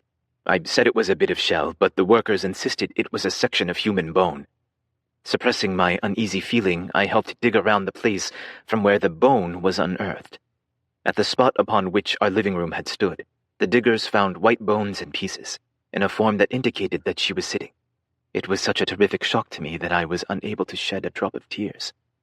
As we continued to work under the broiling sun of midsummer, sweat flowed like waterfalls, and our trousers were soaked. From the spot where the kitchen was came a washing basin. I thought, since she came all the way from Nagasaki to die here, I shall put her bones in this washing basin and take them back. Only 10 days ago we had brought this washing basin and other things with much difficulty in the crowded train from Nagasaki. Kazuo Chujo. For 3 days after the bombing, I camped out on the Hiroshima University grounds. I was convinced that my parents, if alive, would return to the ruins of our house. I waited. Acquaintances exchanged news of their families, but I got no news of my parents. Fearing that we might miss each other on the way, I made a point of returning to the site of our house every few hours. I also expanded my area of search gradually. There were heaps of corpses wherever I went. The bodies I examined, poking them with a stick, were simply beyond count. By the river, there were those who were still alive. They were begging for water. In front of an air raid shelter on the side of Hijiyama, Mount Hiji, I was shocked out of my wits by the sight of a stark naked woman. Her face was bloated beyond recognition, and every shred of clothing had apparently been burnt off. She screamed for help and then disappeared into the shelter. I can still hear her screams. Hideko Tamura Snyder. The stories from others who went to look for their relatives were most disturbing. We had heard that the dead and the dying were left on the ground where they fell. Rotting corpses were said to be everywhere. Those who had severe burns on their faces were hard to identify, even when they somehow survived long enough to reach a rescue station. The so-called rescue stations were filled to their capacities with injured, but lacked medicine or aid. Since the injured people had fled in all directions and the city no longer existed, there were no clues even as to where to start. The newspaper informed us that the horrific destruction was accomplished by a single bomb. It said that this bomb was so lethal that Hiroshima would not be fit for habitation for the next 75 years. The news did not stop anyone from going back into Hiroshima, however. People looked for their family, children, mothers, fathers, aunts and uncles, and brothers and sisters. No one could stay away knowing that their child or mother may be dying without their comfort or help. The few lucky people who did find their relatives grieved even more deeply, since they were unable to save or relieve the suffering of the dying family members. Hakuzo Iwamoto. A student in our neighborhood told me that my son Shiro had been spared. It was almost unbelievable. He told me that Shiro was at a burnt house near Shimbashi. I went there and found my son sitting naked, looking out the other way. A lady was taking care of my son, and she told me, "Before the fire spread around, some gentleman nearby brought your son over to the Motoyasu River. They stayed with us all night in the river. That's why he was saved. We have been taking care of him since. His burns are not so serious. He will soon be all right." I examined him and found that his left hand from the elbow to the finger and upper half of his head above his nose were burned. I too felt that he would be all right soon. I thanked her and carried him on my back to the hospital. It was around 6 o'clock in the evening of August 7. Next day, I moved my wife and son to a shelter behind the hospital. Dr. Michihiko Hachiya. During the day, an effort was made to sort and rearrange the patients according to the nature and severity of their injuries, and not a few dead were found among the living, though fewer than yesterday. It irritated me when I heard the report, for I felt that the dead should be moved with greater dispatch in order to make room for the living. This is another example of my changed outlook. People were dying so fast that I had begun to accept death as a matter of course and ceased to respect its awfulness. Hakuzo Iwamoto. My son started a high fever. I asked a nurse to give an antifebrile for him, but she said no drug was available. So I could do nothing but watch him. With us in the shelter there were about 20 soldiers who were patients of the Red Cross Hospital. At about 4 in the afternoon, Shiro threw up some stuff which was as dark as coffee several times and passed away in 2 minutes. An hour later, I thought it would be a nuisance for our shelter mates to leave a dead body there. At the gate of the hospital, soldiers were cremating many dead bodies. I wrapped up the body of my son with a blood-stained kimono, which somebody had thrown away, and brought it to the gate. I asked a sub-lieutenant who was directing the operation to cremate my son. He took my son's name, age, and address, and gave an order to a soldier. The soldier in turn took out some crude oil and poured it on the belly of my son. Then immediately 2 soldiers grabbed my son's body at his hands and legs and, over a good 3-meter distance, threw it into the flame. Yokihisa Tokumitsu. At that hospital, there were 3 or 4 funerals every day. Not many people left the hospital because they got well. The reason the number of patients gradually got smaller was because of the funerals. I didn't feel anything special about those people. It must be because I did not have enough strength left to think. Hakuzo Iwamoto. Next day, I picked up some ashes where he was cremated. We went back to the hospital next day. I secured a space for my wife at a corner of a large room. The passageway of the hospital was all occupied with the people who were heavily burnt. At night they asked the nurses for water, crying, "Give me water, misu o kudasai." I could not sleep because of their cries. The victims filled even the ground around the hospital, and every day they died by the dozens. On the morning of August 14, I went to our burnt home. I found all of our goods were burnt up. I came back to the hospital. My wife was dead and cold. Kimura Yasuko. When they could assemble a group of 30 or 40 children who had received word, they sent them back by truck and handed them over to relatives who met them in the burned-out ruins of Hiroshima. I got word that my father had survived. Finally, it was my turn to go home. We arrived in the early evening. The city didn't look as if it had been burned. It was flattened. In the middle of the ruins, 2 buildings, a department store and the newspaper, stood alone. There, my father met me. When I was taken to a relative's house, there was a round flower vase with a piece of writing paper tied with packing twine. "This is Mother," grandmother told me. Kazuo Chujo. On the 3rd day after the bombing, I finally located my mother's whereabouts after all that frantic searching. A neighbor told me that he had seen her name on the list of people evacuated to an island called Ninoshima. I was concerned about my father, but it was imperative that I go to Ninoshima. I ran to Ujina as fast as my legs could carry me. I played soccer in those days, so I was a very good runner. The port of Ujina was a pandemonium of people like me. The local fishermen were fully mobilizing their boats, ferrying people free of charge. I boarded a small craft, powered by a hot bulb engine, thanking the skipper. About 30 people boarded the vessel, sinking the gunwale almost to the water level. On the small boat bound for Ninoshima, I felt terribly lost and restless. I was anxious about my mother's injury, and wondered what sort of place she had been taken to. Dr. Michihiko Hachiya, I considered a family lucky if it had not lost more than 2 of its members. Kazuo Chujo. The whole of Ninoshima groaned. Groans and moans rose from hundreds of men and women and children suffering from horrible burns. And the stench of death rose from numerous bodies strewn, as if casually, all over the place. The injured, who could not be accommodated in the quarantine buildings, were laid out in open air on the concrete ground. I discovered my mother, after quite a search, in a building that looked like a barracks. There she was, among rows and rows of patients. She was in a semi-reclining posture, staring into space.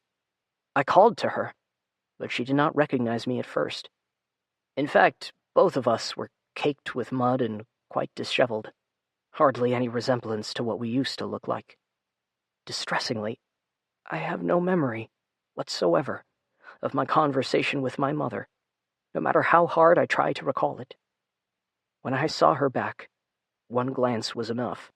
I instinctively shut my eyes. From her surprisingly thin shoulders to the hips, the skin was a reddish-purple color, revealing a most hideous mess of a mosaic of bloody pus and bits of burnt flesh. Her head had been injured, probably by a flying roof tile. Could such wounds ever heal? My mother and I remained in the vast straw-matted barracks. Somebody had to be treating the wounded somewhere, but it seemed doubtful that my mother would ever get her turn. Toshio Miyachi, Artillery Supply Corps, 111th Chugoku Unit, Chugoku Regional Military District. At the West Parade Ground, approximately 90 soldiers who had survived the A-bombing were assembled. I and the other soldiers were engaged in cremating corpses. A tremendous number of corpses had to be cremated, like 250 one day and 300 the next. Especially memorable in that operation was 2 American soldiers who were lying dead on the steps of Hiroshima Castle. They must have been 2 POWs from the U.S. forces who were held in a building near Hiroshima Castle in those days. Kazuo Chujo. Long rows of unclaimed bodies lined riverbanks and sidewalks. Their scorched flesh, on which maggots crawled, was spattered with blood and mud. If you tried to lift a body, the skin peeled off like an overripe peach. The remains had to be hauled away on a hook, like large fish, to be dumped into a trench for cremation. Each time a body fell into the trench, the torso hit the ground first and made a startlingly loud thud. The limbs bounced in exaggerated gestures as if alive. One body was curled up tightly in a fetal position, with both elbows rigidly bent at right angles. The face was bloated to twice its normal size. It was cruel testimony to the ferocious intensity of the heat of the blast. On the river, bloated masses of dark reddish flesh bobbed with the tide like rafts. Kenshi Hirata. On the morning of August 8, I went to the factory for a short while to make arrangements for my return to Nagasaki and to settle other matters. As I heard that the first train for Nagasaki would leave Koi, the next station, at about 3 in the afternoon, I left carrying my wife's bones with me in the washing basin. On the way to the station, I threw the offerings of rice and flowers into a river, in accordance with Buddhist practice. As I was walking toward the station, there came along a man of about 40 years old, loudly crying like a child. He was wearing only a shirt. I pitied him, thinking he also must have lost all his family and been left alone. I wondered how I was going to broach the death of my wife to her parents. Mission number 16. 3 days after the Hiroshima bombing, with little apparent progress on the peace front, the second atomic mission followed the pattern of the first. But from the start, one screw-up after another unfolded as the planes took to the skies. Mistakes and decisions that ultimately came close to ruining the mission and even costing the crew of the strike aircraft their lives. That Thursday morning on the Japanese island of Kyushu, the 180,000 residents of Kokura, the primary target of the 509's 16th mission from Tinian, didn't realize how close their city came that morning to infamy. Colonel Paul W. Tibbets. Back on Tinian, the second atomic bomb was being assembled even as the world was learning about the first. It was altogether different in looks as well as explosive content. This was the shape with which we were most familiar, a pumpkin like those we had been dropping in practice. Unless the Japanese capitulated in the meantime, as some optimistically thought they would, we had scheduled the second bomb drop for Thursday, August 9th. The Hiroshima flight had occurred on Monday. We made this decision Tuesday morning at a conference on Guam. Accompanying me to the meeting with Generals Spatz and LeMay were Admiral Purnell, Captain Parsons, and Major John F. Moynihan, the 509th's Public Information Officer. Lawrence H. Johnston. We naively assumed that Japan would now surrender, and the war would be over. Would we need to deliver another bomb? That question was soon answered when we were alerted to get ready for another mission, August 9th. Colonel Paul W. Tibbets. On Tinian the next day, I went ahead with the plans for the second atomic mission. LeMay assumed that I would be flying this one also, but I had decided otherwise.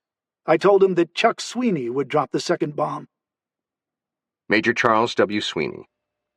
It was up to me to live up to his expectations for this crucial second mission. I had to succeed.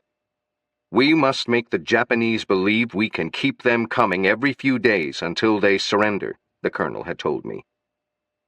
Second Lieutenant Fred J. O'Leary. I was elated, to say the least, to learn that I was to be a member of the crew which had been selected to drop the second A-bomb on the Japanese Empire. It was important to let the Japanese know we had more of the devastating bombs that we dropped on Hiroshima. Major Charles W. Sweeney. In truth, there was no third bomb behind us, ready to go. Colonel Paul W. Tibbets. If indeed a third had been necessary, there was serious discussion of making Tokyo the next target. Although much of that city had been burned out by incendiaries, it was still the seat of government and the center of the Empire's military planning. Lieutenant Jacob Beezer. Wednesday, 8 August 1945, was to be a day of worries for everyone concerned with the mission, due to depart at 03:30 the next morning. The weather over Japan had deteriorated in the past 48 hours, and the forecast for the next 24-hour interval was somewhat iffy. Lawrence H. Johnston. Alvarez remarked that if I went this time, I would be the only person who had witnessed all three of the wartime bomb explosions. We knew this was the only remaining bomb on the island, and no more were scheduled to arrive soon from Los Alamos. Luis Alvarez. On the evening of August 8, Bob Serber, the theoretical physicist Phil Morrison, and I sat in the officers' club discussing the forthcoming mission and wondering what we could do to help shorten the war. I remembered that our former Berkeley colleague, Ryokichi Sagane, was a professor of physics at the University of Tokyo, and suggested we send him a message. It would appeal to him to inform the Japanese military that, since 2 atomic bombs had been dropped, it was obvious that we could build as many more as we might need to end the war by force. I drafted a letter that Bob and Phil edited. I wrote out an original and 2 carbon copies. Letter to Professor R. Sagane from 3 colleagues at Atomic Bomb Command Headquarters, August 9th, 1945. We are sending this as a personal message to urge that you use your influence as a reputable nuclear physicist to convince the Japanese General Staff of the terrible consequences which will be suffered by your people if you continue in this war. You have known for several years that an atomic bomb could be built if a nation were willing to pay the enormous cost of preparing the necessary material. Now that you have seen we have constructed the production plants, there can be no doubt in your mind all the output of these factories working 24 hours a day will be exploded on your homeland. Within the space of 3 weeks, We have proof fired one bomb in the American desert, exploded one in Hiroshima, and fired the third this morning. We implore you to confirm these facts to your leaders and to do your utmost to stop the destruction and waste of life which can only result in the total annihilation of all your cities if continued. As scientists, we deplore the use to which a beautiful discovery has been put, but we can assure you that unless Japan surrenders at once, this rain of atomic bombs will increase many-fold in fury. Lawrence H. Johnston. Alvarez wrote the final draft, and we taped a copy in his handwriting onto each of the 3 canisters, which would be dropped along with the bomb. Luis Alvarez. We found out later that the letter was quickly found, delivered to the military, and discussed at length, but Sagane wasn't contacted and saw it only after the war. Through his courtesy, I have the one surviving letter and the Panofsky pressure gauge to which it had been attached. Second Lieutenant Fred J. O'Leary. Our mission brought about a change in aircraft. In order to drop instruments over Hiroshima, special electronic equipment had been installed in the bomb bay of the Great Artiste to measure radiation and other data occurring at the time of the A-bomb's explosion. When it became apparent that it was going to take at least a day to reinstall the special hangar essential for carrying the Fat Man, a quick decision had to be made. We couldn't wait. Colonel Tibbets and his superior officers decided that the crew of the Great Artiste would carry Fat Man in another B-29 called Boxcar, named for its pilot, Captain Fred Bach. Bach and his crew would fly our B-29, the Great Artiste, and drop the instruments. A simple switch of crews from one B-29 to another. It happened all the time in the 509th, depending on available aircraft for scheduled missions. Captain Frederick C. Bach. The intended strike formation consisted of 3 silverplate B-29s manned by regular crews and others of the 509th, plus members of Project Alberta and official observers. V-77 Boxcar carried the Fat Man plutonium bomb. V-89, the Great Artiste, was equipped with instruments to detect and record the shock waves from the explosion. V-90 Big Stink was equipped with a special Fastax camera for photographing the detonation of the bomb and the early growth of the fireball. Major Charles W. Sweeney. I had no idea exactly how prophetic and fitting it was that Major Jim Hopkins would be piloting the Big Stink. Captain Frederick C. Bach.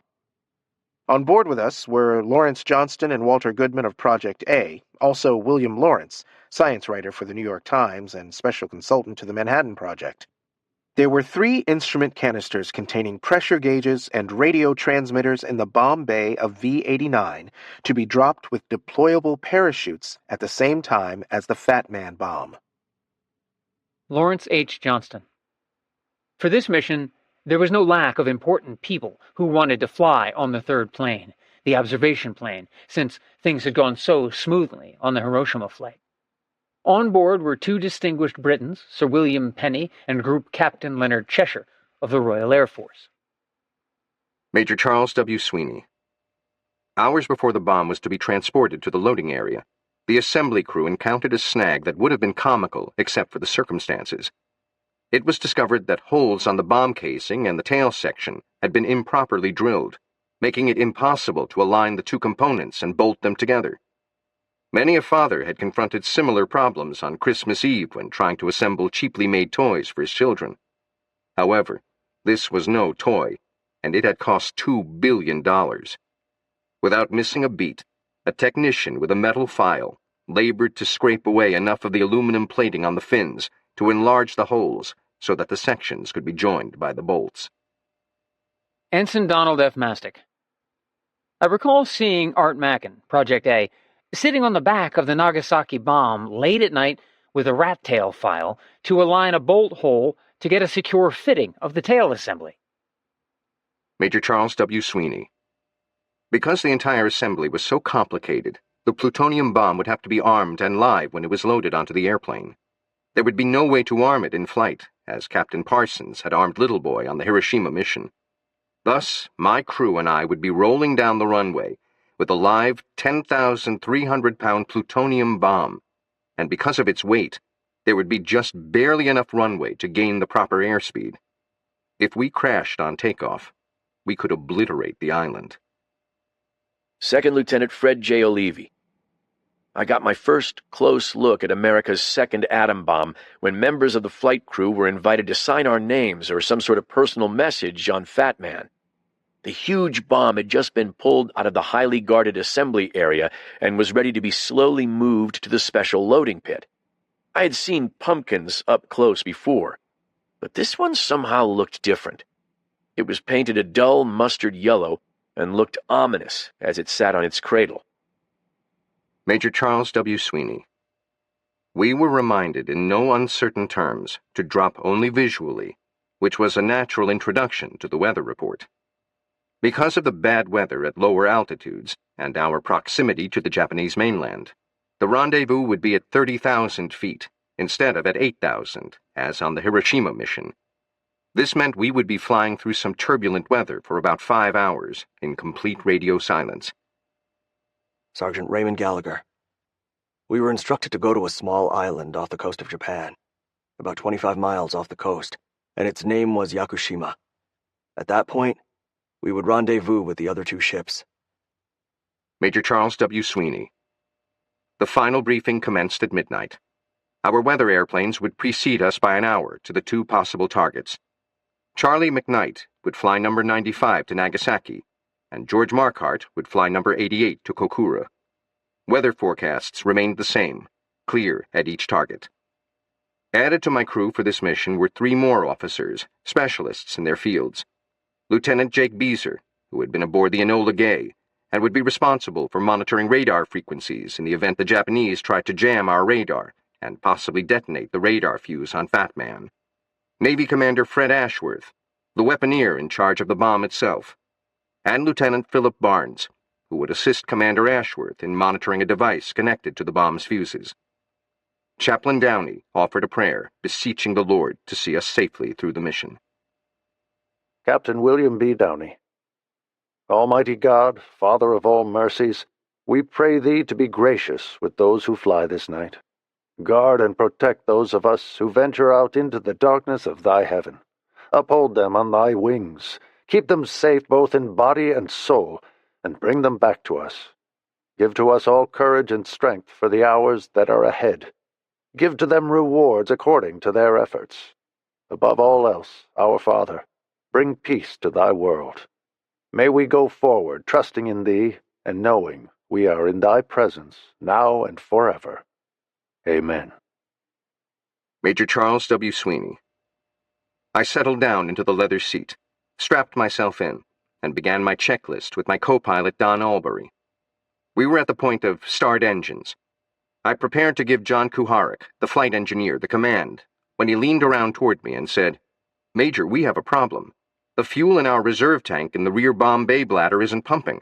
We've got 600 gallons of fuel trapped back there." "How long to fix it?" I asked. "With all the special precautions, several hours," he responded. This left me with 6,400 gallons total for the flight, instead of 7,000. Sergeant Raymond Gallagher. The engineer learned that the pumps that would take the gas out of our rear bomb bay tanks were inoperative. The pilot conferred with a few of the higher-ranking men that had come to see us off. Major Charles W. Sweeney. Our window of opportunity was rapidly closing on us. If we didn't take off soon, the mission would be scrubbed. The entire psychological impact of a 1-2 punch would be lost, and with it any real prospect of a quick end to the war. Tibbets, as was his style when he gave a man a job, said, "It's your call, Chuck." Rolling all the factors around in my mind, I determined that I had more than enough fuel to make it to target. The problem was, if I encountered any delays, the likelihood of making it back to Tinian was 0, and getting back to any American-held base would be problematic at best. I would have to ditch in the ocean. I looked at Colonel Tibbets and said, "The hell with it. I want to go. We're going." With all engines turning, we rolled to the taxiway and proceeded to runway A. Second Lieutenant Fred J. O'Leary. Sweeney held boxcar on the runway a long time, taking full advantage of every precious foot. We were heavy, almost too heavy, I thought, and one miscalculation or an engine failure would be a one-of-a-kind disaster. As first the nose wheel came off the concrete and then the main landing gear broke contact with the ground, Boxcar was filled with a collective sigh of relief. Our first big obstacle, takeoff, was behind us. We settled in and started to make the aircraft ready for our long mission, longer than we expected. Major Charles W. Sweeney. It was about 2:45 a.m., slightly behind schedule, but we were on our way. Luis Alvarez. Under the blackout conditions after the briefing, I went with Bob Serber to the equipment room to pick up his flight gear, delivered him to his plane, shook our several friends' hands, and wished them a good trip over the Empire. Harold Agnew and I watched the planes take off from a hill south of the field, where I managed to give myself a thorough fright, imagining I heard Japanese soldiers, some were still at large on the island, stalking us through the sugarcane. Back at the 509th area, I stopped at my tent to find a dejected Bob Serber sitting on the stoop. There had been a parachute check at the end of the runway, Bob said, before his plane took off. He discovered he had picked up an extra life raft instead of a parachute, and the pilot had ordered him out, although Bob and his Fastax camera had been the only reason this third plane was flying. That snafu proved to be prophetic of the Nagasaki mission.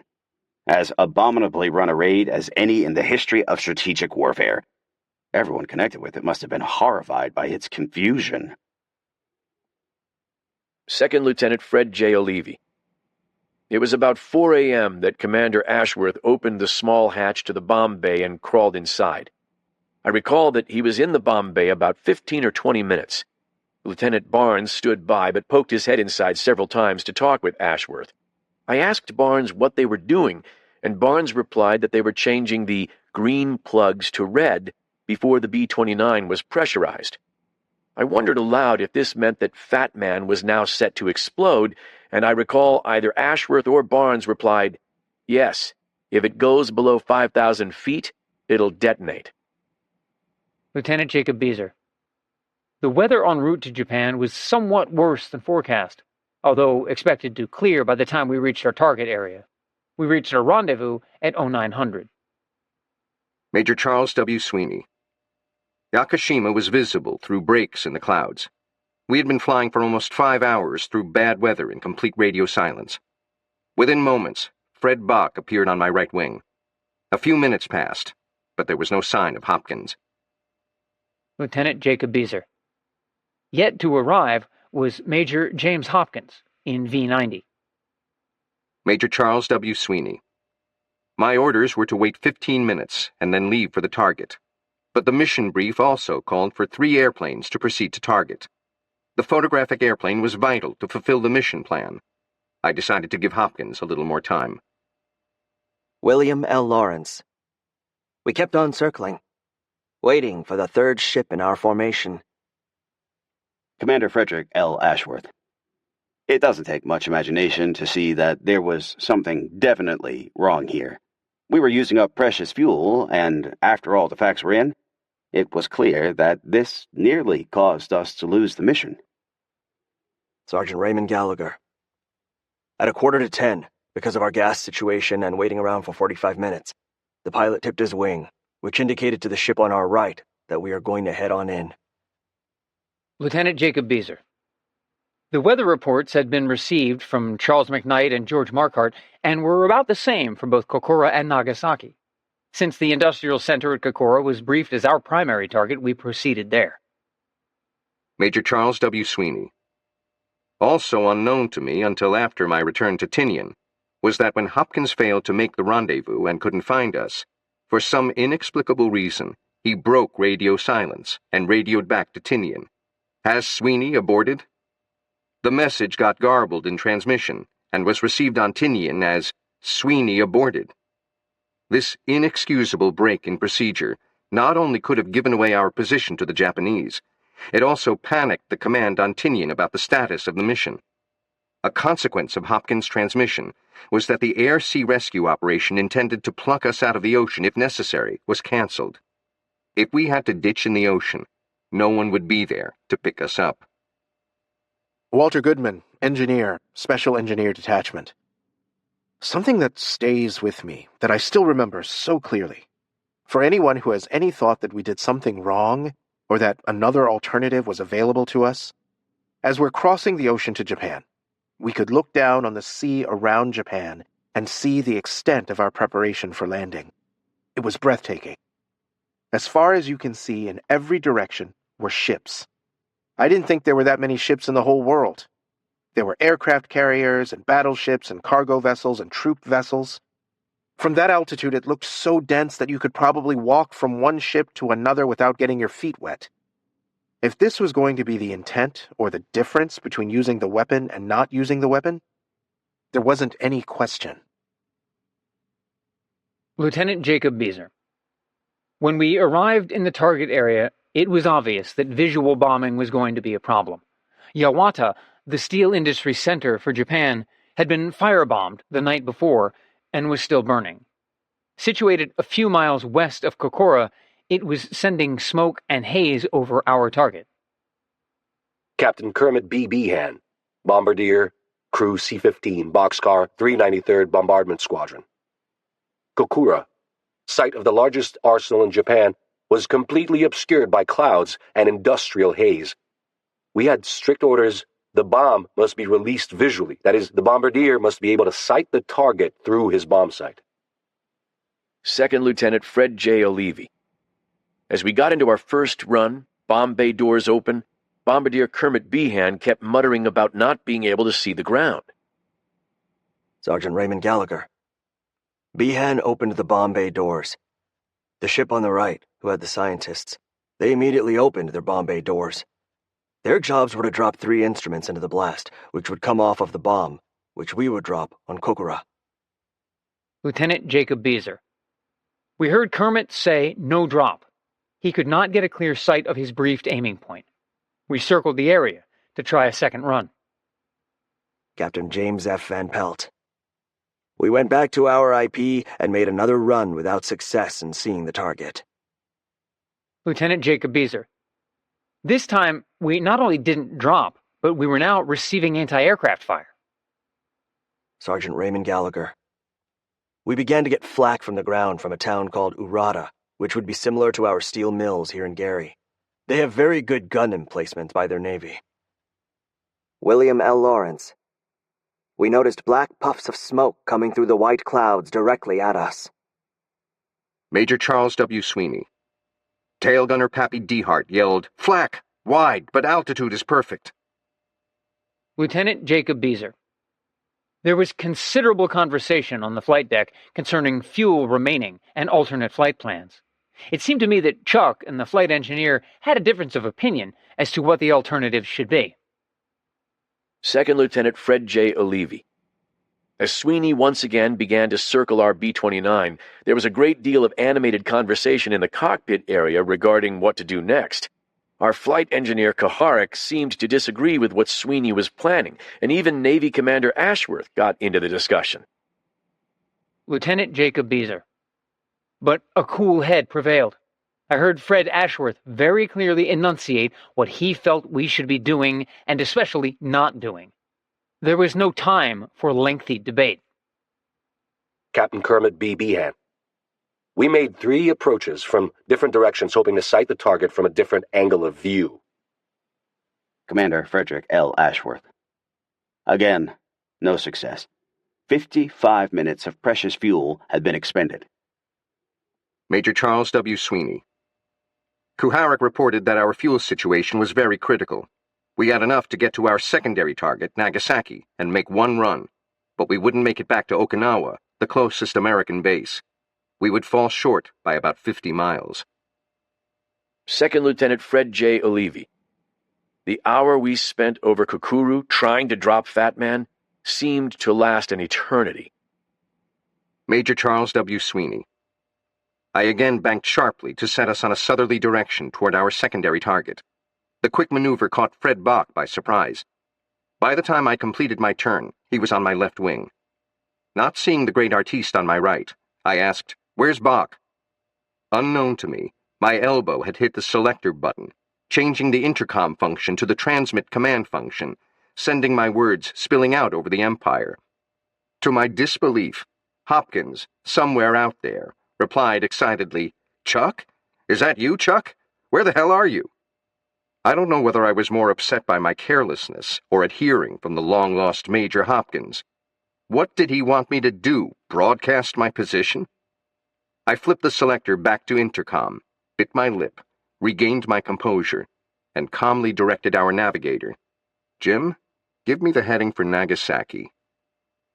William L. Lawrence. On we went to Nagasaki, a prayer in everyone's heart for a change in luck. Our radar soon told us we were approaching the city, and the nearer we came, the greater grew our dejection. Like my friend Luis Alvarez, I had an Adjutant General's Office AGO card on my person specifying it was valid only if captured by the enemy and informing the enemy I was entitled to the privileges of a colonel. I said to myself, any minute now, you may become a colonel. Captain Kermit B. Behan. Fuel supply was now becoming a matter of concern. We proceeded to take a direct course to the secondary target, Nagasaki. Major Charles W. Sweeney. I was now an hour and a half behind schedule. Turning to Don Albury, I said, "Can any other goddamn thing go wrong?" Lawrence H. Johnston. We approached Nagasaki by the shortest path from Kokura, and not along the planned bombing approach. We again prepared our instruments in the Great Artiste. Major Charles W. Sweeney. I couldn't believe my eyes. Nagasaki was obscured by 80 to 90% cumulus clouds at 6,000 to 8,000 feet. A visual drop was improbable. We were approaching from the northwest and would arrive at the initial point in a few minutes. Kuharik confirmed again we had enough fuel for a single bomb run. I called Commander Ashworth forward and laid out the situation. He was in charge of the bomb. I was in command of the aircraft. If we didn't drop, we were out of options. If we didn't get a visual on our first run and then depart, we'd have to dump the bomb into the ocean. I summed up quickly. We haven't got the time or the fuel for more than one run. Let's drop it by radar. I'll guarantee we come within 500 feet of the target. Captain Kermit B. Behan. The decision was made, if necessary, we would drop the bomb by radar in spite of the edict stipulating visual release only.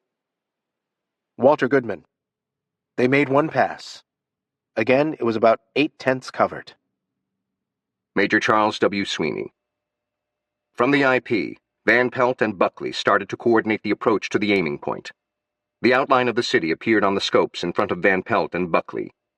Buckley called out headings and precise closure rates to Behan, who fed the data into the bomb site, all the while hoping for a break in the clouds. William L. Lawrence. It was 12:01. Captain Kermit B. Behan. We proceeded on the bomb run under radar control until about 20 to 30 seconds from bomb release, when I saw a hole developing in the clouds over the target area. I took control of the aircraft and selected an aiming point in the Nagasaki Industrial Valley. Fortunately, the radar team had made an excellent initial bomb approach, and in the very brief time remaining, I was able to synchronize the crosshairs of the bomb site on the target and release the bomb visually, with good results being achieved. It was as if a great weight had been lifted from our shoulders, since we did succeed in following the order, visual drop only. Commander Frederick L. Ashworth. Captain Behan, the bombardier, was under fantastic pressure. It was imperative that we drop the bomb on the first approach. Lieutenant Jacob Beezer. The last 15 seconds over Nagasaki, I heard the bombardier say, "I've got a hole. I've got it." Luis Alvarez. Ostensibly, a hole opened in the 80% cloud-covered target in the last moments of the run. I've always taken this hole in the clouds with a grain of salt, since Behan, one of the best bombardiers in the Air Force, missed his target by 2 miles. A reasonable radar error in those days. Lawrence H. Johnston. We heard the tone start, which meant we were on a bombing run, and we opened our bomb bay doors. The tone stopped, the bomb had been dropped, and so had our parachute gauges. Second Lieutenant Fred J. Olivi. Behan shouted in his Texas drawl, "Bombs away! That's bomb away!" Boxcar suddenly leaped upwards as the 10,000-pound fat man dropped away. It took some time for Boxcar to claim its rightful place in history. The Times' Lawrence, who didn't know about the last-minute aircraft swap between Sweeney and Fred Bok, assumed that since he was flying on the observer plane with Bok, that the bomb plane was the great artiste, a mistake he repeated both in his original dispatches as well as in his book a year later. Major Charles W. Sweeney. Time seemed suspended. Lawrence H. Johnston. We saw the white flash come in through our window. My detonators must have worked again. Second Lieutenant Fred J. Olivi. The light of 1,000 suns illuminated the cockpit. Even with my dark welder's goggles, I winced and shut my eyes for a couple of seconds. Captain James F. Van Pelt. We saw a purplish, white, brilliant flash the scientists claim is 9 times greater than the intensity of the sun. Second Lieutenant Fred J. Olivi. A few seconds later, Boxcar was buffeted by 3 sharp shock waves. The first hit with far more force than the last. We had been told to expect shock waves. I felt 3. The first one was quite severe, and the aircraft shook violently. For a moment, I wondered if any damage had been done to our B-29. Thankfully, it just gave us a real jolt, and all we could do at the time was to look at each other and hope there would be no structural damage to the aircraft. Neither of the next 2 shock waves were as violent as the first. They just shook us up a bit. Commander Frederick L. Ashworth. The evidence of these shock waves was more one of noise than anything else. I've always characterized it as if someone had struck an empty metal trash can with a baseball bat. There was a minor movement of the plane, no worse than a sharp bump frequently experienced when flying in a commercial aircraft in clear air turbulence. Captain Frederick C. Bok. We observed the boiling mass rise up. Our tail gunner, Robert Stock, took many photos as well as a movie. Within 2 minutes, the cloud was beyond our altitude of 30,000 feet. In 3 to 4 minutes, it was beyond 50,000 feet. William L. Lawrence. It was no longer smoke or dust or even a cloud of fire. It was a living thing. Luis Alvarez. Fat Man exploded above a narrower stretch of the Urakami River Valley than it had been targeted for. Its yield was 22 kilotons, but it caused less damage than Little Boy, though damage enough to serve its grim purpose. The Mitsubishi factory, almost directly below the point of explosion, had made the torpedoes that had devastated Pearl Harbor. Sergeant Abe Spitzer, radio operator, Boxcar. For a second, was time suspended for them below as it was for us above them? What were those tens of thousands of people doing when they died? I did a lifetime of wondering in that fragment of a moment when we waited for the blast, and I've wondered since. Ground Zero at Nagasaki. The port city of Nagasaki, on Kyushu, the southernmost of Japan's 4 main islands, was founded by the Portuguese in the 1500s and used for 3 centuries as the sole trading exchange between Europeans and the isolationist empire during what was known as the Sakoku system. That rich, romanticized interchange of cultures is what led Puccini to set his opera Madama Butterfly in Nagasaki. The region had deep ties to the Jesuits, who were a key part of the Portuguese trade, and as such contained the largest population of Christians anywhere in Japan, and was historically considered the most western of Japanese cities. Following the forced reopening of Japan by U.S. Navy Commander Matthew Perry in the 1850s, Nagasaki grew into a major industrial city and naval hub. By 1945, Mitsubishi Heavy Industries accounted for the majority of the city's employment, with thousands of workers in its sprawling network of shipyards, steel, and armament plants. Its population in August 1945 was about 260,000, including large numbers of conscripted Korean workers and about 400 Allied POWs. The city, like Hiroshima, had largely escaped U.S. bombing, except for a handful of raids that had targeted the naval shipyards. The bomb's hypocenter was in the northern end of the city, a few hundred yards from the Cathedral of Our Lady of the Immaculate Conception, known as Urakami Church, the largest Roman Catholic cathedral in Asia. About 35,000 were killed in the initial blast. Final casualty estimates range from 60,000 to 90,000 killed. Dr. Tatsuichiro Akizuki. On Thursday, 9 August, the boundless blue sky, the loud shrilling of cicadas, promised another day as hot and as sultry as the day before. Dr. Masao Shiotsuki. I was stationed 19 kilometers away from the hypocenter at Omura Naval Hospital. I was 25 years old at the time and had been posted to Omura exactly 1 month earlier on July 9 as a doctor in training fresh out of Navy Medical School. Omura Naval Hospital, or Omura National Hospital, as it is now called, in those days had an inpatient capacity of 2,000 and boasted some of the finest facilities and equipment in the Navy. I will never forget how bright it was. The windows of the consulting room were wide open, and it was a hot midsummer day. The sky was clear and bright, as it often is in Kyushu, especially by the sea, when suddenly an even brighter, more dazzling light flooded in on us. The strangeness of this light was enough to make anyone afraid, and both the director of the Navy Medical School and the director of the hospital seemed half paralyzed with fear. Dr. Tatsuichiro Akizuki. In the next moment, bang, crack! A huge impact like a gigantic blow smote down upon our bodies, our heads, and our hospital. I lay flat. I didn't know whether or not of my own volition. Then down came piles of debris, slamming into my back. The hospital has been hit, I thought. I grew dizzy, and my air sang. Some minutes or so must have passed before I staggered to my feet and looked around. The air was heavy with yellow smoke. White flakes of powder drifted about. It was strangely dark. Taiko King, age 15. When the bomb hit Nagasaki, I was a fourth-year student at the Prefectural Nagasaki Girls' High School. Under the so-called wartime student mobilization program, I was dispatched to the Mitsubishi Arms factory in Morimachi. When I was working on the second floor, I saw a flash light. I then felt severe pain on all my body as if I had been struck by 1,000 threads.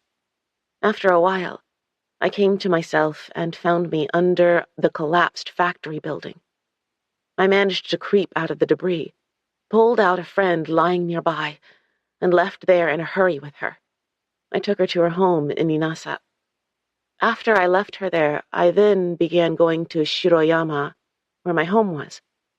As I suffered burns in my face and the skin around my eyes sagged, my view was much limited.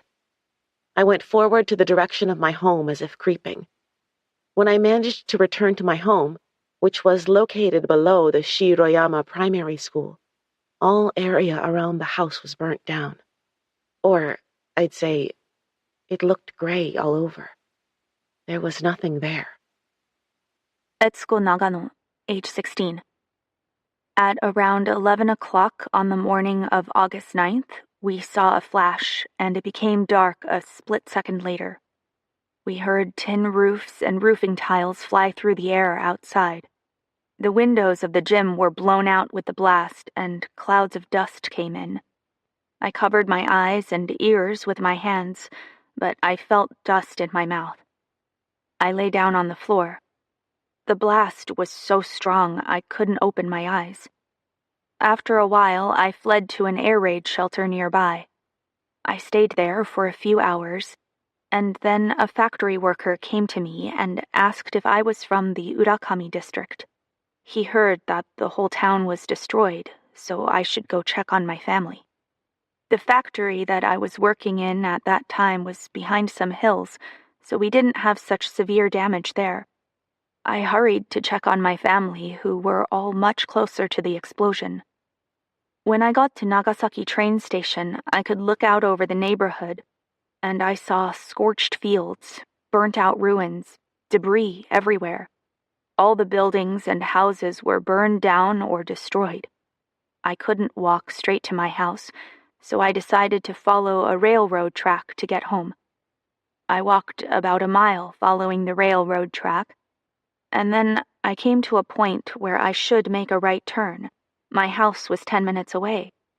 But there was no way to go there because the streets were covered with debris. Dr. Tatsuichiro Akizuki. Near the center of the city, I was confronted immediately after the blast with a horrible sight. People with their skulls cracked open by the blast. Children with their stomach walls torn open, leaving their intestines exposed. And others covered with blood after being pierced all over their bodies with fragments of glass and splinters of wood driven into them by the force of the bomb's explosion. These and others like them had managed to totter and crawl to the yard of our sanatorium, only to collapse there. The glass and wood fragments had been blown deep into their bodies, even penetrating their internal organs. Some had fallen under collapsing homes or walls, and had been burned black underneath the flaming rubble. Even those who somehow managed to escape burning to death under roof tiles or other materials, and had escaped from the inferno, suffered broken bones and spinal contusions, and were unable to walk. Some had their limbs severed in the blast, or the destruction that followed. There was nothing we could do for any of them. The Nagasaki Medical College Hospital, the major medical facility in the area, was located only 600 meters from the hypocenter and had collapsed, producing a great number of casualties.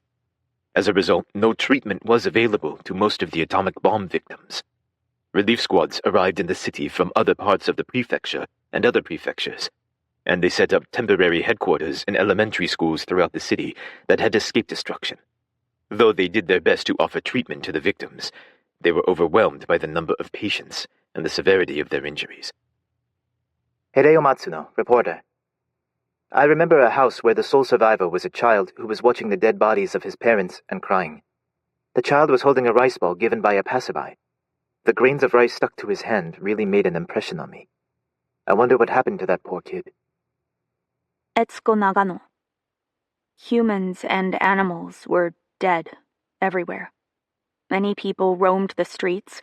Some of them had skin hanging down in shreds from the burns. I saw a man whose skin was hanging from his fingers, and he was lifting his arms out in front of him so that it was less painful. My father and I were probably the only people there who were not harmed. I also saw some people whose eyes had popped out. People had burns all over. People roaming on the streets staggered towards us and said, "Please give us some water. Please help us." But I didn't have a canteen or anything with me, so we couldn't help them. They were dying right in front of me. I saw 30 or 40 people die on the spot. Hideo Matsuno. The rescue train came in that same day, and when they blew the whistle, people who looked as if they were dead, these were people who weren't moving at all. I don't know where they found the energy to go. But they all got up and made it down to the train. When we were getting onto the train, people helped us by lifting our elbows, but the handrail was greasy with blood and oil. My sister distinctly remembers wiping her hands on the seats to get it off. Dr. Masao Shiotsuki. The relief mission, led by Lieutenant Jinnai, loaded drugs and medical supplies onto a Navy bus and drove out the hospital gates. Yasumasa Ionaga, Chief Orderly, Omura Naval Hospital. As the relief squad bus drew closer and closer to Nagasaki, an indescribably horrible spectacle began to unfold before our eyes. The trees that remained were only bare branches, though it was midsummer. The landscape looked like a mountainside in winter.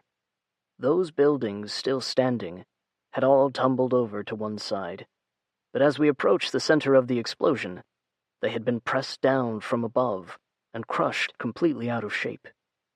Reinforced concrete buildings had collapsed as though they were paper boxes.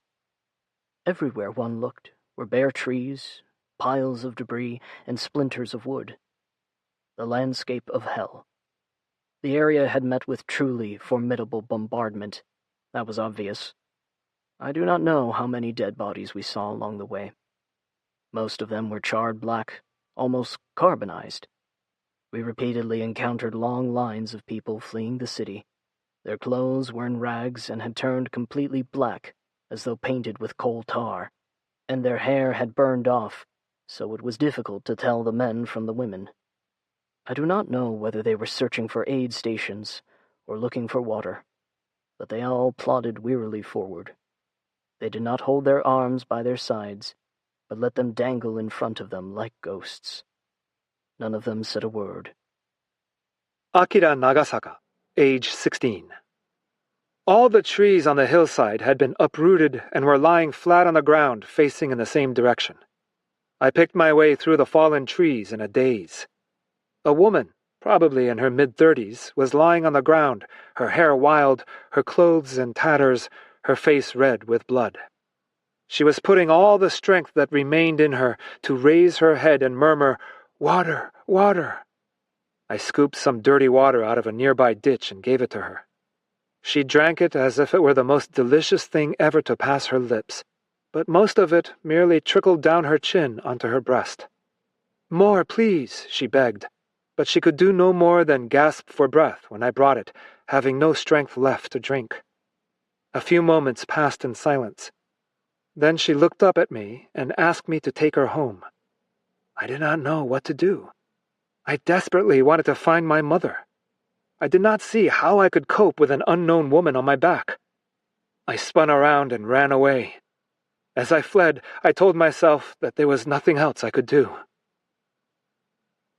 Through terrible acts of fate, luck, and chance, several hundred people, the exact figure is lost to history, who had been present in Hiroshima on August 6th, fled or traveled to Nagasaki, and were there when Boxcar arrived in the sky around 11 a.m. on August 9th. About 300 of them are believed to have journeyed to Nagasaki on 2 trains from Hiroshima on August 6th. Many of those 300 died in the subsequent bombing, but there were about 160 people ultimately survived both bombings. In Japan, they came to be known as Niju Hibakusha, twice bomb-affected people. Tsutomu Yamaguchi, a 29-year-old engineer for Mitsubishi, is the only person who is officially recognized by the Japanese government as surviving both the Hiroshima and Nagasaki atomic bombings. The Nagasaki resident had been working in the Mitsubishi shipyards during the summer of 1945 with 2 colleagues from Nagasaki, Kunyoshi Sato and Akira Iwanaga. Kenshi Hirata, the recently married and now widowed accountant, had arrived back in the city only the day before. Yamaguchi had been treated on August 8th at the company hospital for his burned face. Tsutomu Yamaguchi. By chance, I met an eye specialist who had been my senior at school. At first, he didn't recognize me. I told him I had been injured at Hiroshima by some special type of bomb. He looked at my burned face and arm and took me at once to his operating room. There he began to cut away all the burned skin with scissors. It was a slow job, because we had to stop and go to the air raid shelter 3 times while he was trying to treat me. This doctor, whose name was Sato, was the first to treat an atomic bomb victim in Nagasaki, although he didn't know it at the time. When the burned skin was all removed, the flesh below was a bright, raw red, like whale meat, Dr. Sato said. He fixed up the wounds with oils and bandaged them, and I went home, not dreaming that the next day I was going to be an atomic bomb victim again. When I saw my mother that day, for a moment she thought I was a ghost, with my face hidden by the bandages and my feet under me. In Japan, ghosts do not have feet. She didn't dare come in the room, but finally asked me timidly, "Have you got feet?"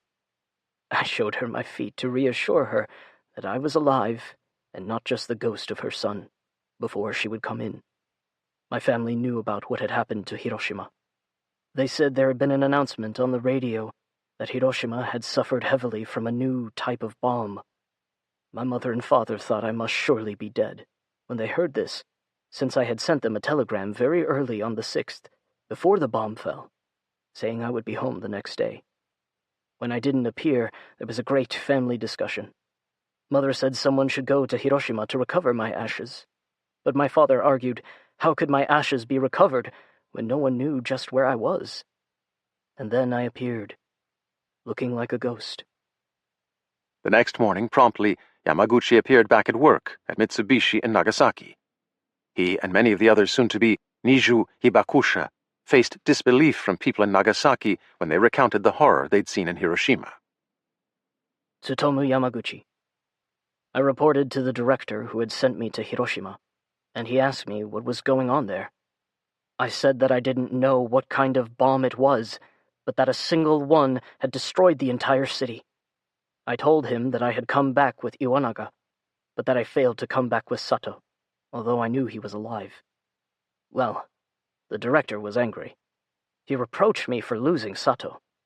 He said, "A single bomb can't destroy a whole city. You've obviously been badly injured, and I think you've gone a little mad." At that moment, outside the window, I saw another flash, and the whole office, everything in it was blown over. We were both on the ground. The director was shouting, "Help me! Help me!" I realized at once what had happened, that it was the same thing as in Hiroshima. But I was so angry with the director. I climbed out of the window and got away, because I had to help myself. Kuniyoshi Sato. People were asking me what happened in Hiroshima, because they had heard rumors. I was just explaining when I saw the flash of light. Instinctively I knew what was happening, so I jumped immediately into the water. Kenshi Hirata. On the way to my wife's home with her bones under my arm, that golden color ray whose memory was so vivid in my brains flashed in front of my eyes for the second time. I shouted to my aged father at the top of my voice, "This is the very flash!" Unconsciously, I shouted again to him, "Lie face downward!" In the immediate moment, I was expecting that terrific explosion, blast, and roar. However, they were not so terrible as those in Hiroshima. I later learned that the spread of the explosive blast was checked by Konpira Hill, and that the districts on the side of the hill where my father and I were then did not suffer the most serious damage. But in 2 or 3 minutes, I saw people running out of their houses, holding their hands over injuries on their heads, faces, and bodies. Most of these were wounds caused by flying pieces of glass. When I reached the home of my wife, the house was in confusion. The floor had fallen in, the ceiling was down, and all the paper-covered sliding doors. It was not difficult for me to imagine the misery in those districts hit by the bomb. The same tragedy and distress that I had seen in Hiroshima was now being repeated in Nagasaki, my home. I wished fervently that I would never see such sights again. Tsutomu Yamaguchi. On August 9, the devil's column of fire stood even taller than before, as if mocking me with laughter, because I thought I had escaped with my life from Hiroshima to Nagasaki. I felt as though it were a sentient beast that had literally chased me down. Tsuitaro Doi. During the afternoon, wild rumors spread throughout Nagasaki that the city was marked for a second attack by the same type of bomb. Since about half the city was left unburned, I was inclined to believe these rumors, so I decided to evacuate my family immediately. Toward evening, carrying only what rice we could get, we started on foot for a fishing village about 5 miles out of town, where I thought we would be safe. The road to the village passed directly through a bomb center, hence was blocked by fire. So we had to take a long route over the mountains and didn't reach the village until 2 or 3 o'clock the next morning. Takejiro Nishioka. There is a striking difference between the official accounts of Hiroshima and Nagasaki. In the case of Hiroshima, details on the effect of the bomb were made public immediately, perhaps by the prefectural authorities. But in the case of Nagasaki, the first announcement said merely that there had been an attack by a new type bomb and the damage was slight. The details on the effect on Nagasaki were made public in many stages. First, it was slight. Then there had been some injuries. Casualties were placed first at 100, then 500, and so on, so that it took the country some time to get the picture. That is the reason why an impression has been created abroad that Nagasaki suffered little damage from the atomic bomb. But when Hiroshima was hit, word of serious damage spread all over the world without delay. Tsutomu Yamaguchi. I believe that I had some idea that all my relatives and family must have perished in the blast, for my house was within 1.5 miles of the explosion center. The atomic bomb exploded just about a mile from Branch 14 of the Fukuoka prisoner of war camp, located in Saiwaimachi, which held about 200 to 300 Dutch, Indonesian, Australian, British, and other Allied prisoners who were forced to work at the Mitsubishi shipyard and other facilities. That, combined with other local prisoner of war camps, including Fukuoka Camp No. 11, about 4 miles away from the hypocenter, meant hundreds of Allied prisoners got what one called a ringside view of the bombing. Nearly a dozen POWs would perish in the blasts. Charles Barkey, Dutch soldier, captured in Java in 1942. On the fateful morning of August 9, alongside 9 other captives, I had to do a special job for the Japanese. The rice warehouse, which later avoided destruction from the bombing, stored all the rice in straw bags weighing 100 kilograms each. This warehouse was a hole underground, which prevented it from catching on fire, and it was made with a firm, thick beam, and resembled a short Greek shrine. Our job was to put soil in a basket, bring it to the warehouse, and put it on the roof. We worked busily for many days, until the warehouse was almost completely hidden beneath a mound of soil. This was fast, sloppy work, and the Japanese let us work continuously for 12 hours. We even worked during the air raid alarms. At 10:45 a.m., an air raid alarm sounded. Outside, we calmly continued working at a slow pace. Everybody said to one another, "I heard the sound of the airplane." With soil in my basket, I headed towards the rice warehouse. I wore shorts, an overcoat, and a hat atop my head. At 11 o'clock, hell began. Peter McGrath Kerr, Australian POW. I was with a work party of 6 men repairing a bridge over the Mifune Canal, which had been blown up in an air raid on 1st of August. About 10 a.m., the soldier guarding us took us back to camp for a rest, although normally we would have worked on for a few more hours. About 11 a.m., I was lying on my bunk, reading a book. 3 others, Miller, Prendergast and Jobling, were in the room. We heard a plane approaching, but since there was no air alarm, took no notice. From here on, I remember nothing until 5 days later, after I was rescued from beneath the wreckage of our living quarters. The first thing I remembered was waking up lying on a stretcher and seeing that everything in sight was flattened. Charles Barkey. Suddenly, we were surrounded by a sea of flames. Because the golden flames which flared up were so scathing, everything it hit disappeared. The things around me lost their shapes and shadows. After the flash, the flames flared up and glared furiously down at everything. Everything happened with an ominous groan. The heat was terrible, and I felt dizzy and nauseous. I thought that I was only 2 or 3 meters away from the entrance of the warehouse, and staggered to its entrance. Vibrations surrounded me, and the sound hit me, almost tearing my ears apart. I lost all of my energy, and felt that I might really die. Everything became dark. I don't know how long I was unconscious. Jürgen Onken. After that was darkness. Darkness that was deeper than the night. It became harder and harder to breathe. The heavy crashing sound of collapsing buildings and the sound of splitting building beams echoed all around. Jack Johnson. Then came the blast, with a deafening bang, and I felt as though I had been kicked in the guts. I found myself gasping for breath, pinned under a lot of rubble and unable to see. The world was black. Very gradually, the dust started to thin out, and I was able to wriggle from under the beams that had me pinned down. Joseph Valancourt, POW from Lawrence, Massachusetts. After the atomic bomb, I saw a cloud lit up like a sunset over Nagasaki. Warrant Officer James McIntosh, POW from Invercargill, New Zealand. It started as a white puff of smoke, swelling and growing to a mushroom shape, and suddenly lit up inside. It was terrifying, as if clouds had caught fire. Sergeant Norman Jones, POW from Hartlepool, England. A huge white cloud, intermingled with orange flames spurting in all directions. I felt completely dumbfounded. Corporal Gerald Wilson, POW from Clovis, New Mexico. The atomic bomb cloud looked like a giant thunderhead. It kept boiling, getting larger. Warrant Officer Eddie Kuhn, POW from Wellington, New Zealand. After a few minutes, it became completely red-tinged, as if reflecting some huge city fire on the ground below. I was bewildered at this new horror. Corporal Richard Burke, POW from Chicago, Illinois.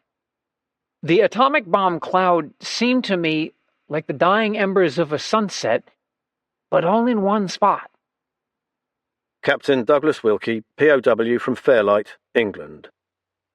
It seemed like a huge, ever-swelling mushroom-shaped whitish cloud, with a glowing centre and stem reaching to the earth. I was queerly uneasy and very puzzled. and thought it was perhaps a new type of incendiary bomb. Lieutenant William Miller, POW from Glasgow, Scotland. The bomb appeared like a growing ball of white smoke with a red ball inside, giving me an impression of vague terror as an unaccountable phenomenon. Warrant Officer Richard Ranger, POW from Auckland, New Zealand. It gradually grew larger, with sheet lightning in the middle. Staff Sergeant George Duke, POW from Lahore, India. After a flash, white smoke expanded to the shape of an enormous parachute with an orange glow in the centre. It gave me an empty feeling in the pit of my stomach. Private Thomas Jones, POW from Newport, Wales. Following the explosion, I saw a beautiful pure white cloud, which changed to red inside and commenced expanding. I thought it was a bomb raining red-hot stuff down like a volcano. Vernon Benjamin, POW from Nadi Australia. Glowing clouds of smoke, billowing up like a huge volcanic eruption. J.H.C. de Groot. The moment when the atomic bomb exploded, I was sleeping in the upper part of a bunk bed. So I fell from the bed and had my left leg caught in between beds. Then I could not budge from there. For a little while I lost consciousness. If it was 30 seconds, a minute, or 2 minutes, nobody knows. I do not think it was such a long time. When I became conscious, somebody was shouting. Charles Barkey. I regained consciousness and became clear-headed again a little later. I felt my fingers trembling against the stones. I thought, I'm not dead, and opened my eyes after a while. The area was pitch black. I couldn't see anything at all. I thought I had lost my eyesight and was taken by despair. However, fortunately, I didn't become blind. The darkness gradually faded away. I was going to stand up, but couldn't. My shoulders were badly injured, and my arms seemed to be dislocated at the elbows. 2 or 3 of my friends were gathered together. One of them, that was bulkier than the others, called out for his mother while crying. Jürgen Onken. Then there was silence, the silence of death. We were buried alive under the rubble of the city of Nagasaki. It was as if someone had trampled on an ant's nest with their foot. The air was getting thicker. As I breathed, my chest and throat hurt badly. I couldn't think at all. I just kept feeling myself struggling more and more to breathe. Instinctively, I tried to crawl out from the rubble. Finally, I was able to breathe easily again. Richard Downey. As the dust settled, we could see further, and you could not imagine what had caused such destruction. Looking back towards the industrial area, there was nothing still standing. An area of 1/2 to 3/4 mile radius absolutely flattened. As far as you could see, the place was burning. Charles Barkey. I looked everywhere, but the town had vanished. Everything was flat and had collapsed. A fire had already begun to blaze in various places. One young Japanese factory girl cried hysterically and embraced me. What had actually just happened? Had there been a natural disaster? Could all this possibly have been the result of an unknown new weapon? Everything caught fire and hindered our search, which became virtually impossible later.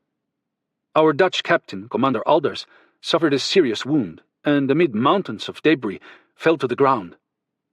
Because of this, he died a few days later. We had begun to pull some dead people from a pile of debris. Together, we carried a dead person and an injured person to safety, away from the dangerous fires. There were 35 severely wounded people in all. 10 of these people were in serious condition. The fire consumed everything and was very dangerous. J.H.C. de Groot.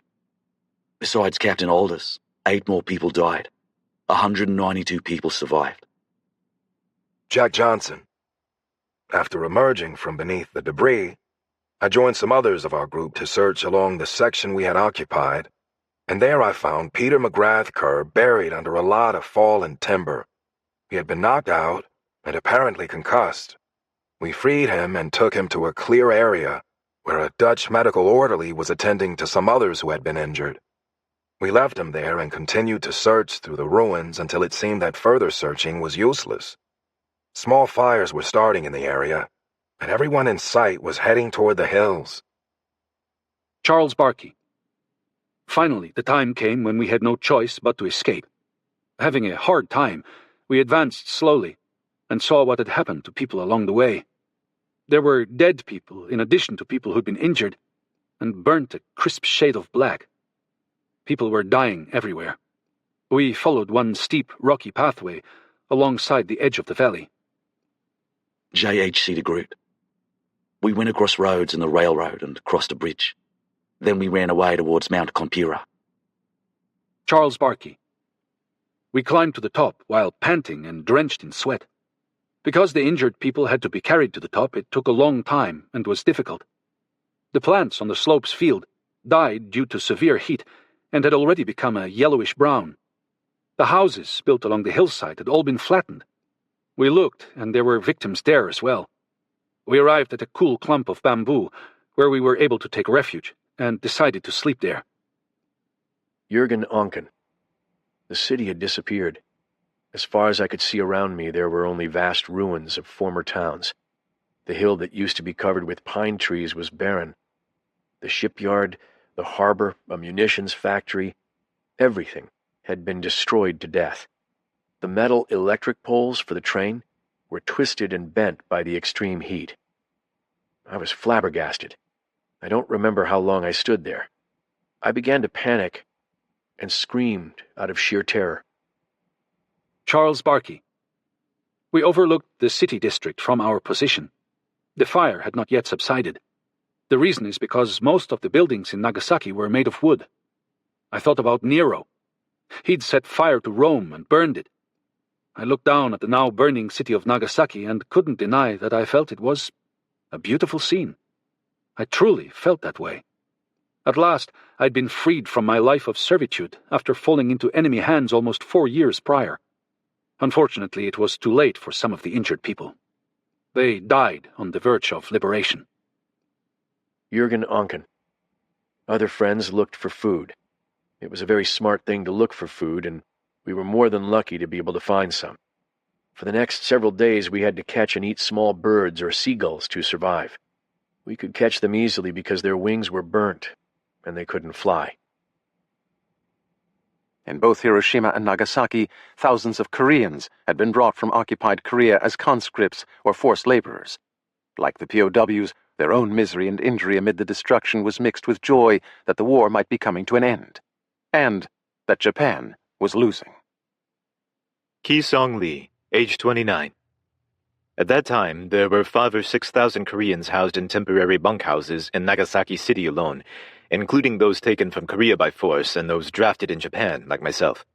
The barracks had no mats or rugs on the wooden floor. At night, all we could do was wrap ourselves in a ragged blanket and sleep crowded together. Our main job in the workplace was to build roads and air raid shelters. We were usually supervised by a Japanese army employee in uniform, but sometimes we were under the command of a soldier. The staple meal consisted of 1/3 of rice and 2/3 of wheat and corn at first, but toward the end of the war, we had to satisfy our hunger by a thin gruel 3 times a day. In those days, I often tried some way or other to sneak away from my work because I was getting weaker every day with hunger and hard labor. On August 9, my coworker Hansen and I slipped away from the workplace. We managed to get through the inspection by the gatekeeper at the pier saying that we had to visit our friend in Nagasaki and we could take a boat to Nagasaki. In the city, we were waiting for a streetcar. Then we heard a strange roar of a plane. Sung-gil Kim, age 23. The B-29 made a very quick U-turn and flew away. I was buried under a heap of rubble and lost consciousness. I woke up after a while and saw the sky between the broken building materials above me and saw a giant octopus climbing up in the sky, spread out and turn into a big fireball. I lost consciousness again. Ki-song Lee. No sooner had we run for shelter a few yards towards Uramachi, we saw a blinding flash of light. "We'll be killed," I shouted, and threw myself on the railroad tracks, or so it seemed, for I lost consciousness and couldn't remember exactly what happened.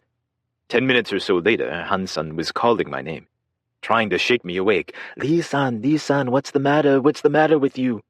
I came to and sat up on the tracks to see the whole town wrapped in a cloud of dark red dust and smoke. Jong Hwan Kim, age 25. I was drafted as a laborer by the Japanese army and I came to Nagasaki on January 2, 1942. On that day, I was digging a cave. Most of the workers were taking rest under a camphor tree in front of the cave, but I wanted to finish my task before lunch, so I went into the interior of the cave. When I took up my hammer and chisel, I felt a white flash and all the light bulbs in the cave burst. I said, "What happened?" The next moment, a strong blast came in. By the blast, I was thrown against the wall of the cave. I managed to stand up, and after a while, I went out of the cave. It was very dark, and I could hardly breathe due to the lingering dust. With the dust settled, I found all the workers under the tree were blown away, and even the camphor tree had been torn out by the roots. Ki Song-li. We ran away for dear life following other people seeking shelter in the graveyard area on the hillside opposite the station. On the way we saw wounded people lying on the ground in a sea of blood coloring everything red. A massive pine tree had been uprooted and almost all the tombstones had been blown down. About 30 people who had come to the graveyard had nothing but their clothes. Their wounds and burns were beyond description. Soon I began to feel severe pain I had not experienced so far, so I cried, "Aigo, aigo, aigo." Then somehow the Japanese people around me began to move away from us. I hurried to look closely at myself. One side of my body, from the face under my field service cap down to the hip, was badly swollen dark red with burns. My arms were double the size it should be. Around 7 o'clock in the evening, we were told to move to a first aid center at Katsuyama Elementary School. We walked staggering to the center a mile away. People seriously wounded were all carried on a stretcher, so we asked the staff to carry us the same way, but they refused and said, "You are young enough to walk." We had to grit our teeth and keep walking. The return of Boxcar. With its mission only barely completed, the crew of Boxcar gritted their teeth as they wondered whether they would make it home after the Nagasaki bombing. Major Charles W. Sweeney. The mushroom cloud towered above us. Satisfied that we could make a preliminary strike report to Tinian, I told Abe Spitzer to transmit Behan's report. Nagasaki bombed. Results good. John Koharik reported that we had barely 300 gallons of usable fuel left. Not enough to make it to Okinawa, almost 350 miles away. I had already done the math in my head when Koharik confirmed, even if we slow down our rate of consumption, the best we can do is get within 75, maybe 50 miles of Okinawa. Second Lieutenant Fred J. O'Leary. Jim Van Pelt once more turned to his charts and gave Major Chuck Sweeney a course for Okinawa and its Yontan airfield. Sweeney throttled back our B-29 engines and put Boxcar on the step, the maneuver we had practiced so many times before at Wendover, designed to obtain maximum range using a minimum amount of fuel. Major Charles W. Sweeney. Paul Tibbets had taught me a technique called flying on the step.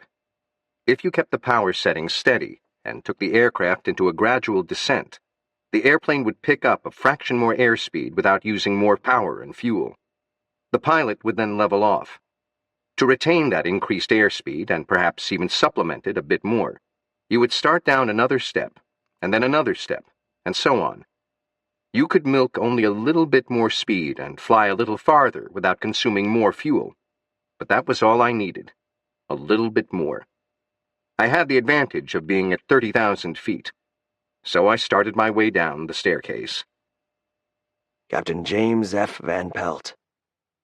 As we were leaving the coast, the crew took off their flak suits, goggles, parachutes, and C-1 vests. I then realized I was thirsty, and none of the crew had eaten or drunk anything for hours before arriving on the coast of Japan. The canteens were all very cold from being on the floor.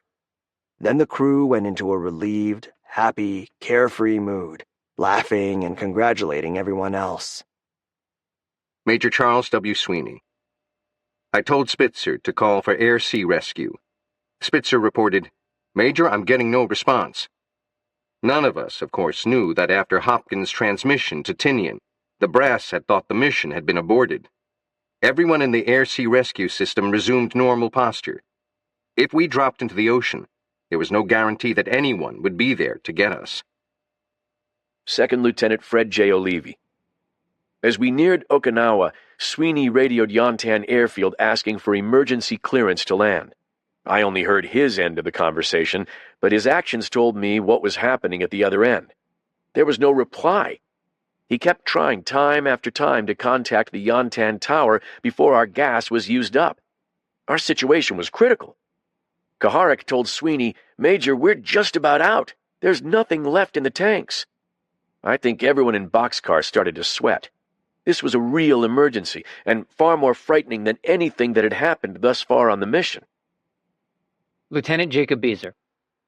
As we neared Okinawa, the radio traffic was horrendous.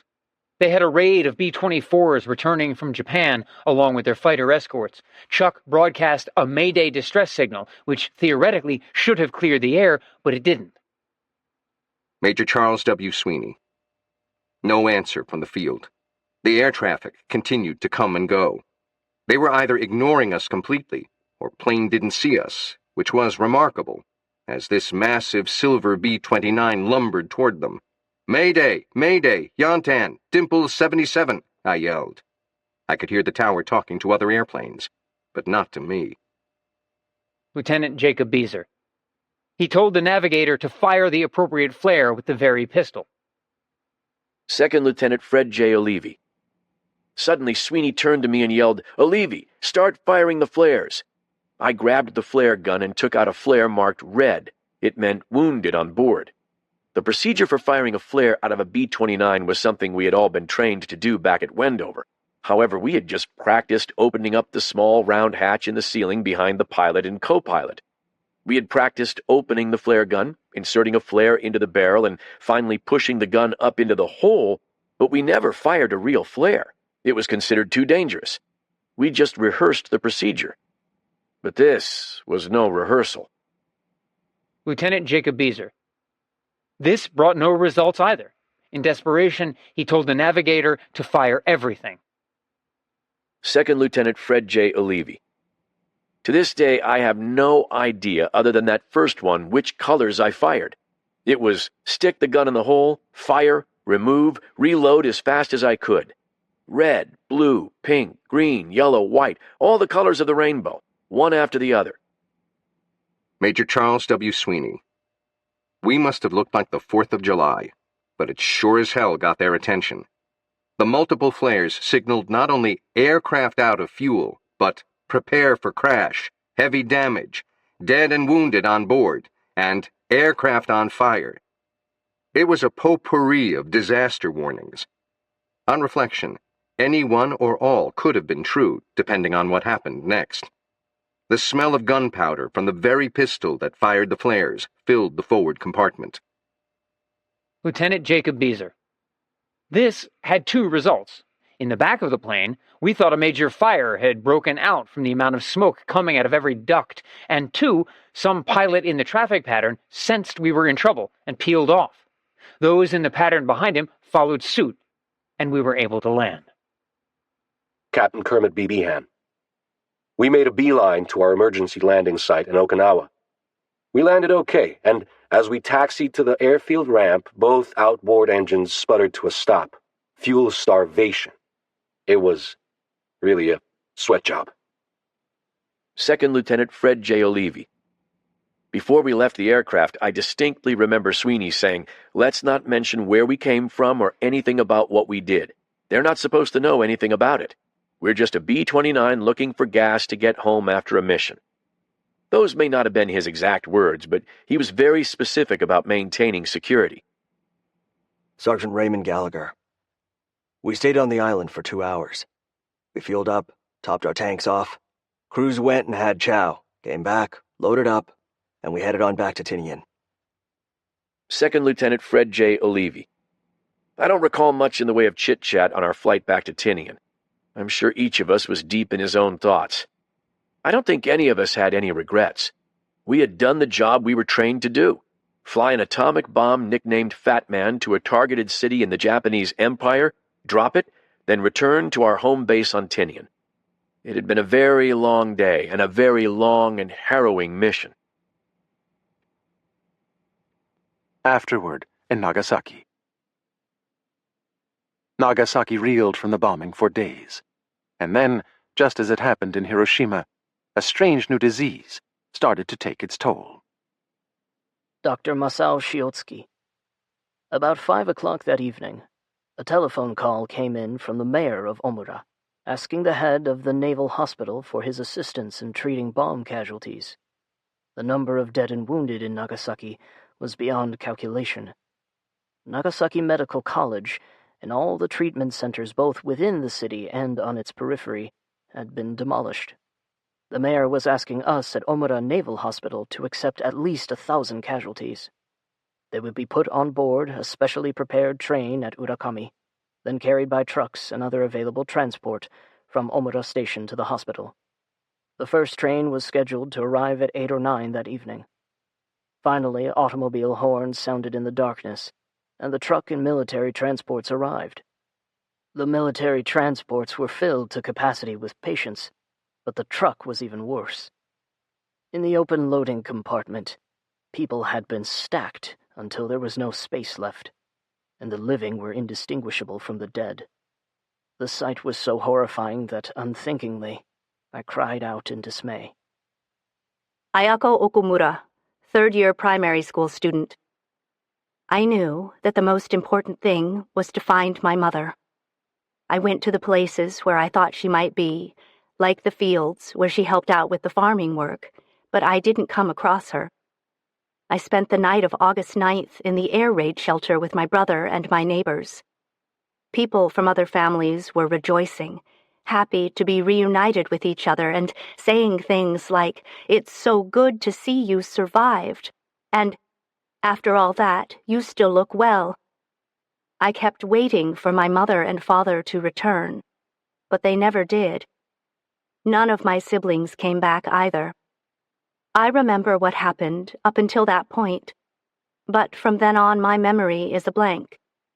Maybe it was the shock of the atomic bombing, or maybe it was the misery I felt at losing everyone in my family except my little brother. Whatever the reason, I came down with amnesia. Apparently, I went to live with my aunt and cousins, but I have no recollection of that whatsoever. Junko Kawanami, age 11. People were dying in the shelter one after another, without receiving any treatment or being given any food. There was no light either, just the dark of night. I trembled with fear as I waited for my father. Late at night, I don't know exactly what time it was, my father came crawling back to the shelter from Urakami, which was the bombing hypocenter. His burned body was covered with a wet cloak he had probably picked up on the way. As soon as he saw my face, he fell to the ground without even saying a single word. He never woke up again, and a week later he died. He was 37 years old. I was so overwhelmed by sorrow that I couldn't even cry. I just collected scrap pieces of wood and used them to cremate my father's body. The body of a man does not burn easily. Dr. Masao Shiotsuki. Confronted with a reality in which nothing I had learned from medical textbooks was of the slightest avail, all I could do was grit my teeth and try in some way to relieve their pain. To patients crying for water, I brought water and let them drink their fill. For many, this was the last drink. It was common knowledge that patients who can respond to treatment should not be allowed to drink water, because they might suffocate or go into shock. But how could I refuse water to these people who wanted it so desperately, knowing as I did that they were going to die? The same feelings led me to give morphine to patients whose suffering was unbearable, so that they could forget their agony, even for just a little while. I also gave the nurses and orderlies permission to administer morphine without waiting for a doctor's orders. As a result, I assisted in committing euthanasia. Or, to put it another way, I was a mercy killer. Those people died peacefully, I believe, their pain and agony relieved. But even today I myself feel terrible pain and agony that as a doctor I could not help them to live, but could only send one after another of them to a painless death. My own torment will continue until the moment I, too, lose consciousness in death. Namio Sakamoto, age 15, at Mitsubishi Electric Manufacturing at the time of the bombing. At dawn, a rescue team came and led us in pulling the dead bodies of our classmates out from under the collapsed roof. We carried these to an open area by the training facility and laid them on the mats of summer cypress. We then made funeral pyres out of scrap wood and placed the dead bodies on top of them. We stacked the wood in 3 layers and put wood boards and chips around them. Then we set them alight and bowed down in prayer. We stood transfixed as the bodies of our friends and elders collapsed in the rising flames. During the 3 days and nights we worked, we also helped collect the ashes of the dead from the burned dormitory. The ashes of about 150 victims from the dormitory and the training facility were put into plain wood cases that the company provided and stored in a meeting room until the end of the war. Dr. Tatsuichiro Akizuki. Shortly after noon, on Sunday, August 12, 3 days after the bombing, a civilian patrol arrived at the hospital. Its leaders were 2 assistant police inspectors. The patrol consisted of about 30 people, most of whom came from the Kawanami shipyard on the edge of the harbor. I was poor-looking and small, and my navy blue suit was moreover stained with mercurochrome, blood, and dirt. Who would have thought that such a figure could be the doctor in charge? In addition to the 30 members of the patrol, more than 100 others now arrived as reinforcements, volunteers from the Kawanami Industry Company. The first group entered the hospital ruins and began to put the first floor in order. The second group went down into Motohara town. After a while, they came back, carrying whatever injured people they could find. I was appalled to see how many people had hidden away in the shelters. Towards 3 o'clock, when nearly 200 patients had been brought to the hospital, one of the volunteers, standing at attention, informed the group leader that their work was finished. He answered, "Thank you very much." I went up to him and demanded, "Who's to take charge of this first aid hospital? Where will the medicines come from?" The leader said, "You're a doctor, aren't you? Do your best." They had brought in large quantities of straw from neighboring farms and scattered it on the floors. Upon the straw, more than 200 severely wounded people now lay. The groans and lamentations of the injured echoed loudly in the ruined rooms. With the help of a nurse, I began to provide such treatment as I could as it began to get dark. Sachiko Yasui, age 6. Life after the atomic bombing was misery itself. We would collect nails, steel, and wood from the scorched debris and use them to build what were more like shacks than real houses. Food supplies were extremely scarce, and we put up with our hunger by picking potato vines or anything else edible that was within reach and putting it in our mouths. The atomic bombing survivors who had been left naked didn't even have clothes that they could use to trade. On rainy days, the rain would leak everywhere, and when the wind was strong, it would always seem like the shacks were about to be blown over. There were a lot of nights when we were full of anxiety, for it wasn't until some years later that properly built houses were constructed. VJ Day. The twin atomic bombings, just 3 days apart, seemed finally to spark movement towards surrender by the Japanese government. At the same time, Russia's declaration of war and its invasion of Manchuria, where 1 million Soviet troops began to roll back the once-famed Kwantung Army, further tipped the balance toward surrender. But even at the last minute, as the Emperor readied an unprecedented and historic radio address, hardliners in the government tried to derail the surrender, sending soldiers charging through the imperial palace in a coup to find and destroy the recording of the Emperor's surrender before it could be aired. Ultimately, though, the coup failed, and the surrender proceeded, bringing an end to the greatest conflict in world history. General George C. Marshall. The destruction at Hiroshima was so complete that there was no communication, at least for a day, I think, and maybe longer, and it was not until the second destruction took place at Nagasaki that the Japanese were really aware of what had happened in the earlier bomb explosion. Quite evidently, they were shocked into action, because as nearly as they could guess, they didn't know how many bombs we had. They didn't know the full details, but they knew that the destruction had been terrific from a single bomb. The Japanese could see Tokyo probably being wiped out next. We would have had a terrible bitter and frightfully expensive in lives and treasure, etc., if we had to proceed with a landing in Japan.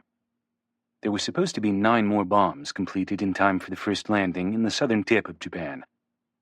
There were to be 3 bombs for each corps that was landing.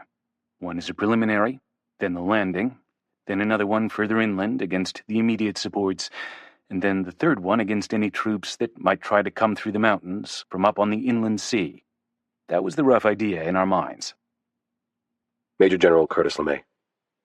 Hiroshima brought no instantaneous prostration of the Japanese military.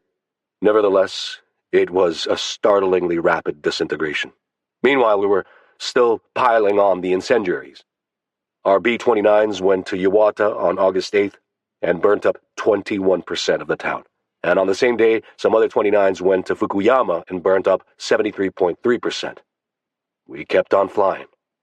Illustrating the ongoing cost of the air war, LeMay's B-29 raids from August 10th to August 14th killed roughly another 15,000 Japanese. Senator Richard B. Russell, Democrat, Georgia. Telegram to Harry Truman, August 7th. Permit me to respectfully suggest that we cease our efforts to cajole Japan into surrendering in accordance with the Potsdam Declaration. Let us carry the war to them until they beg us to accept the unconditional surrender. Harry Truman, response to Russell, August 9th. I know that Japan is a terribly cruel and uncivilized nation in warfare, but I can't bring myself to believe that, because they are beasts, we should ourselves act in the same manner. Admiral William Leahy. Moscow announced on August 8, 1945, that a state of war existed between the Soviet republics and Japan. We presumed that a Russian invasion of Manchuria probably was underway, and I felt that hereafter we would be required to share both the military efforts against Japan and the rewards therefrom. More details were coming in on the atomic attack on Hiroshima. The Japanese government leveled charges of cruelty and barbarism, claiming that the attack had been effective principally against non-combatant women and children. Although Hiroshima was a naval base, it did appear probable that the destruction of civilian life had been terrific. Norman F. Ramsey, Scientific Technical Deputy, Project Alberta. On the day following the Nagasaki mission, the Japanese initiated surrender negotiations. Kantaro Suzuki, Prime Minister of Japan. The Supreme War Council, up to the time the atomic bomb was dropped, did not believe that Japan could be beaten by air attack alone. They also believed that the United States would land and not attempt to bomb Japan out of the war. The Supreme War Council had proceeded with the one plan of fighting a decisive battle at the landing point until the atomic bomb was dropped, after which they believed the United States need not land when it had such a weapon. So at that point they decided that it would be best to sue for peace. Hirohito, Internal Cabinet Discussion, August 9. I have given serious thought to the situation prevailing at home and abroad, and have concluded that continuing the war can only mean destruction for the nation and prolongation of bloodshed and cruelty in the world. I cannot bear to see my innocent people suffer any longer. Ending the war is the only way to restore world peace and to relieve the nation from the terrible distress with which it is burdened.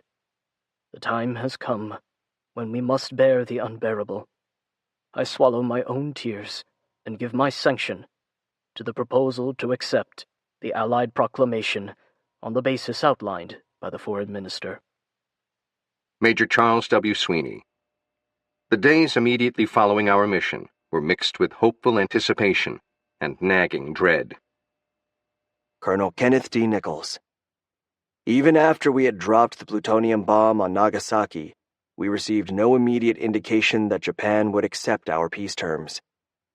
Groves sent the following memo to General Marshall on August 10th. The next bomb of the implosion type had been scheduled to be ready for delivery on the target on the first good weather after 24th August 1945.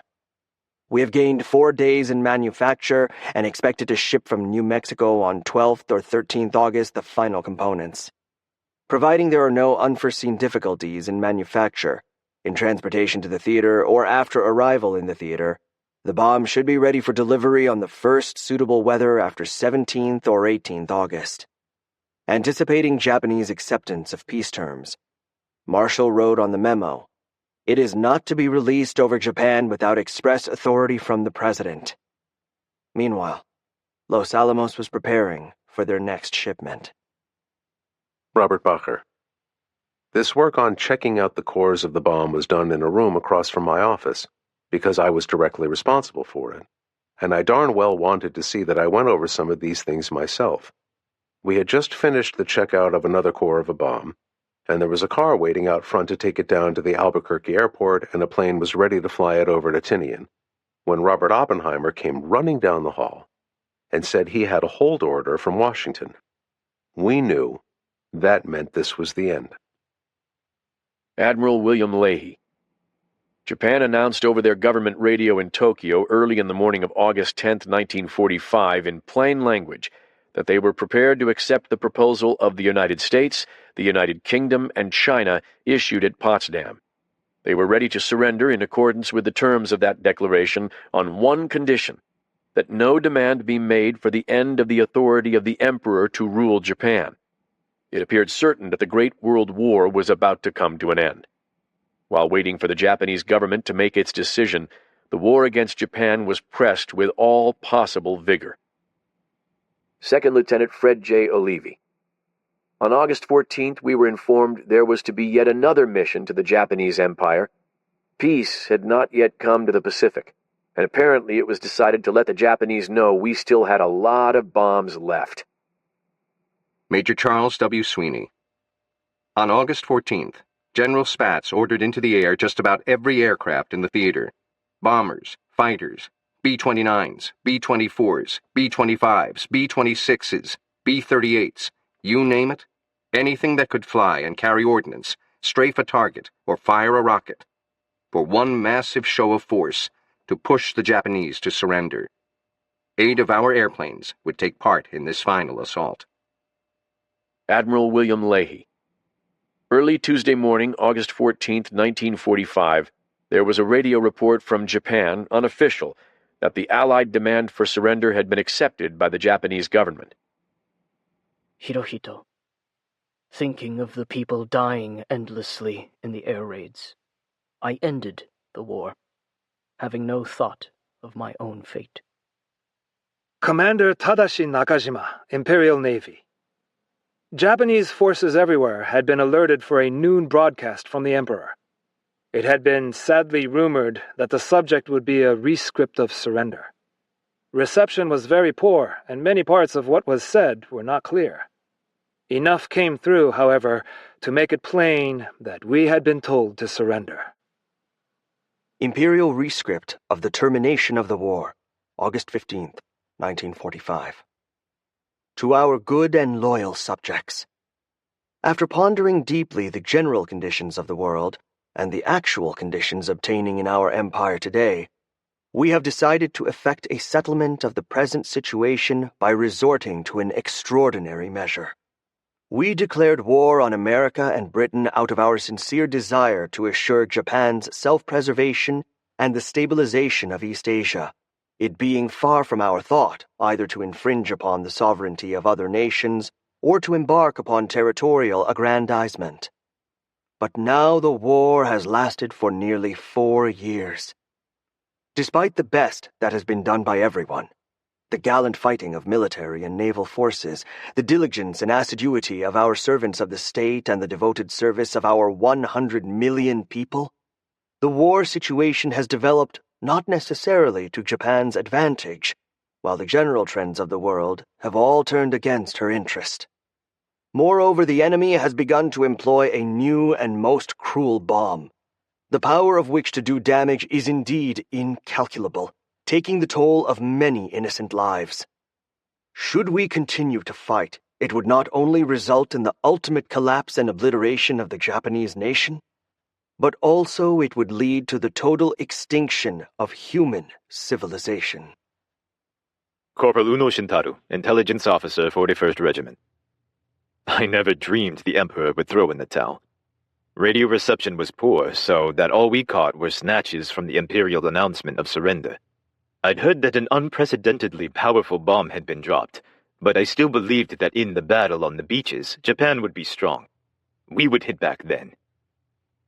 Hideko Tamura Snyder. On the afternoon of August 15th, the refugees from Hiroshima listened to the static-ridden, recorded radio announcement from the Emperor. Their heads were bowed to the tatami mats for the sound of his holy voice. I could not make out the words or understand them. The adults who did understand told me that the war had ended. We had all been told to endure and keep our heads up, for the suffering would end upon the news of victory. The new suffering, however, had only just begun. Dr. Masao Shiotsuki.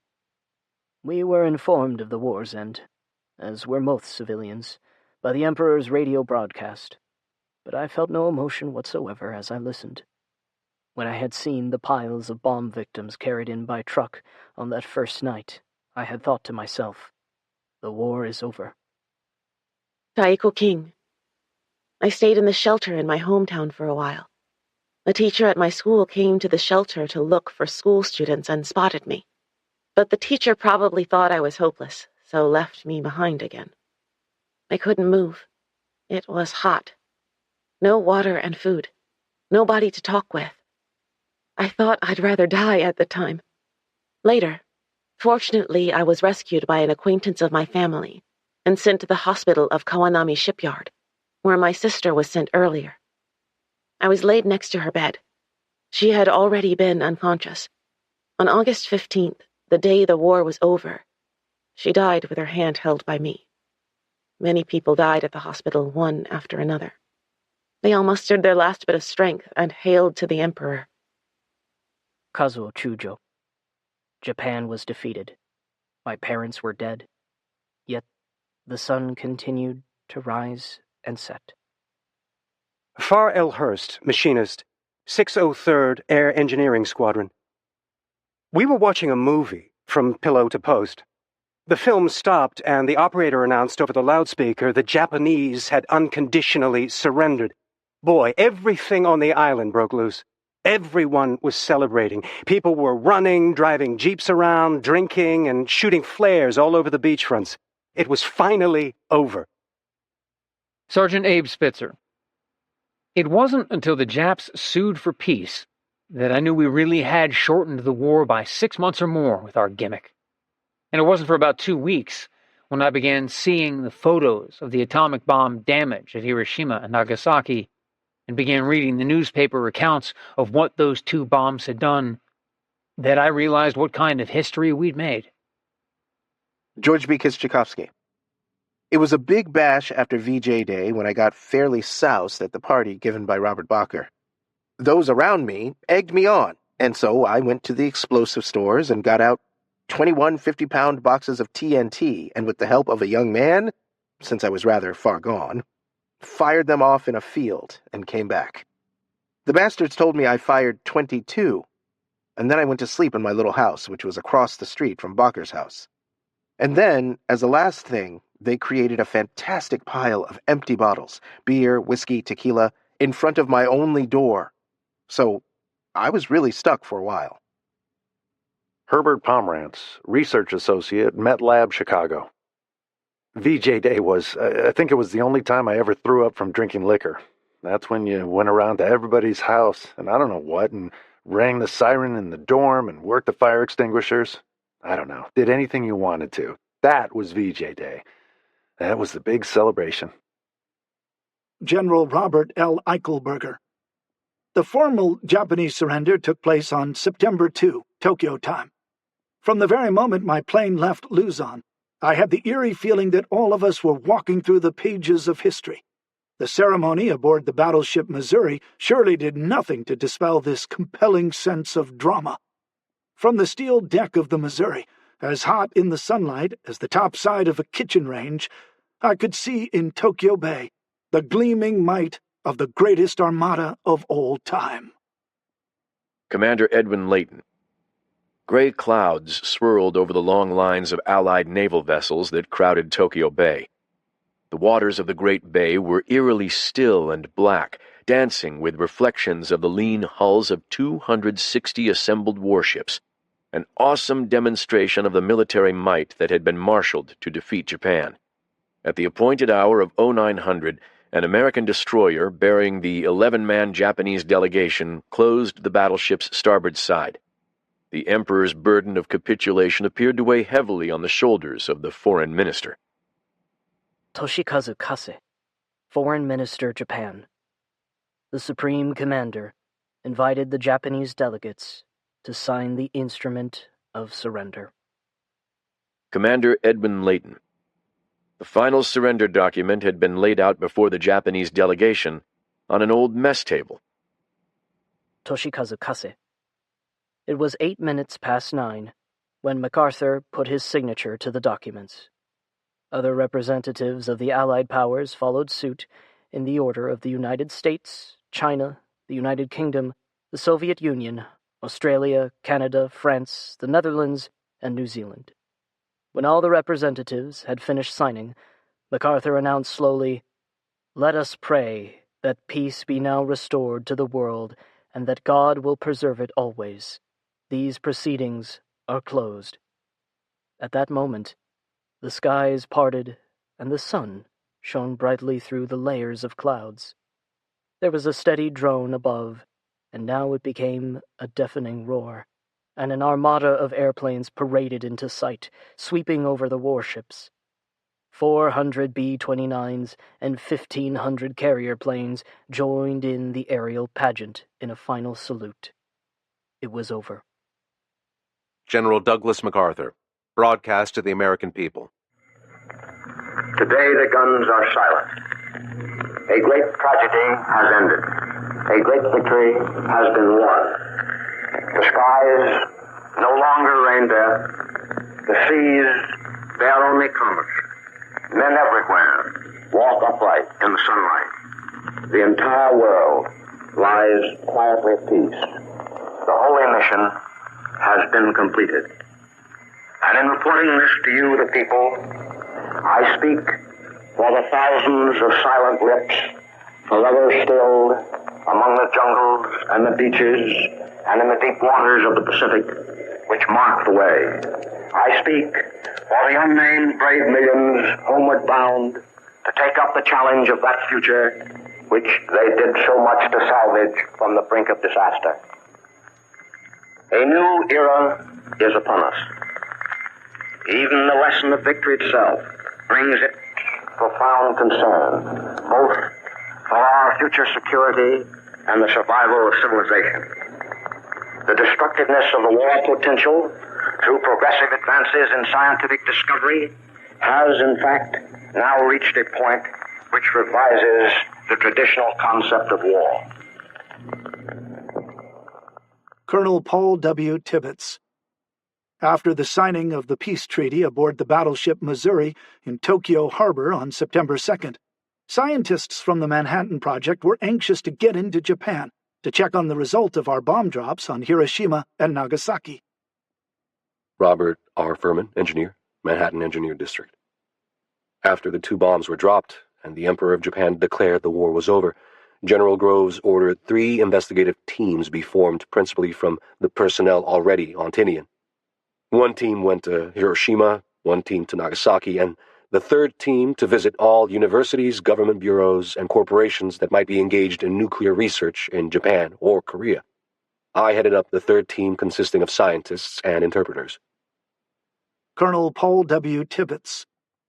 I took 2 C-54s and went to Okinawa to join the big parade of planes that were flying occupation forces into Japan. We learned that we could fly to a field near Nagasaki, but that the runways at the Hiroshima Air Base were in no condition to handle a C-54. Flying to Nagasaki, we landed at a naval base about 16 miles from the heart of the city. Major Charles W. Sweeney. The valley floor was a stretch of rubble dotted by grotesquely twisted lumps of steel beams and columns. A brick chimney rose here and there amid the wreckage where the munitions plants had once stood.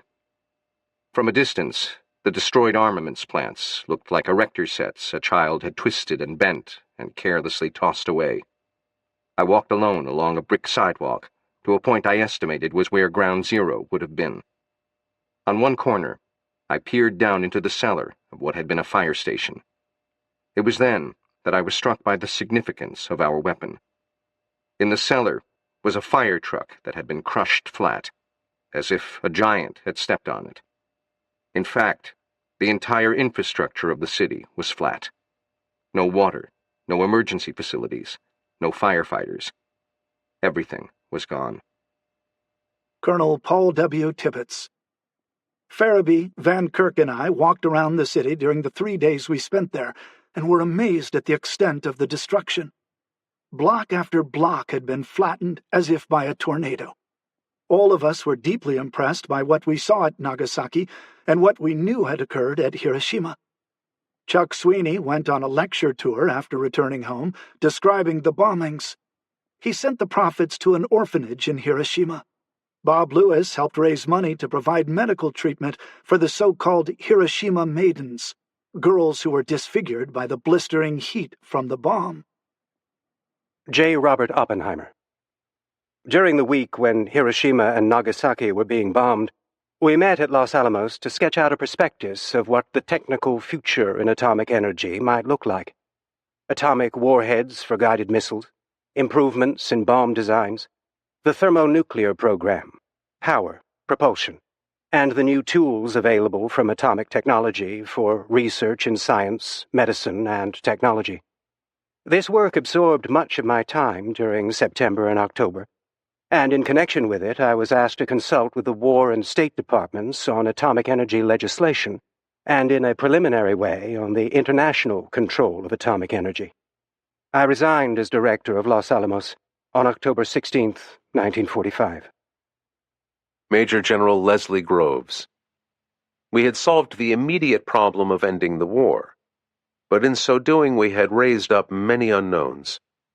Our feelings at this time were eloquently summed up by Oppenheimer when, on October 16, 1945, I presented the laboratory with a certificate of appreciation from the Secretary of War. Alice Kimball Smith. Under a brilliant New Mexico sky, virtually the entire population of the Mesa assembled for the outdoor ceremony. J. Robert Oppenheimer. Remarks upon receiving Certificate of Appreciation, October 16, 1945.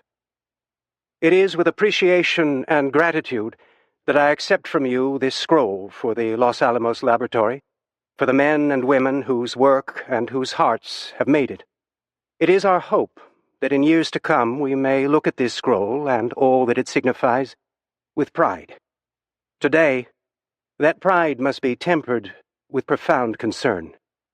If atomic bombs are to be added as new weapons to the arsenals of the warring world, or to the arsenals of nations preparing for war, then the time will come when mankind will curse the names of Los Alamos and Hiroshima. Lawrence H. Johnston. I soon left Los Alamos for Berkeley to resume my graduate studies and get on with my career. Frederick de Hoffman. Los Alamos in the early 1940s was not only a project to end a world war, it was also the beginning of a new technological era. This, I am sure, is the way we all want to remember those days. William Reynolds, worker, Oak Ridge. After the war ended, they laid off, well, we were 75,000 people here when the bomb was dropped, and 4 months later there were 40,000, and the year after that there were 35,000. It went from expansion to nothing. Major Charles W. Sweeney. On November 14th, I lifted off from the runway at Tinian for the last time. The entire 509th was being rotated back to the United States, lock, stock, and barrel.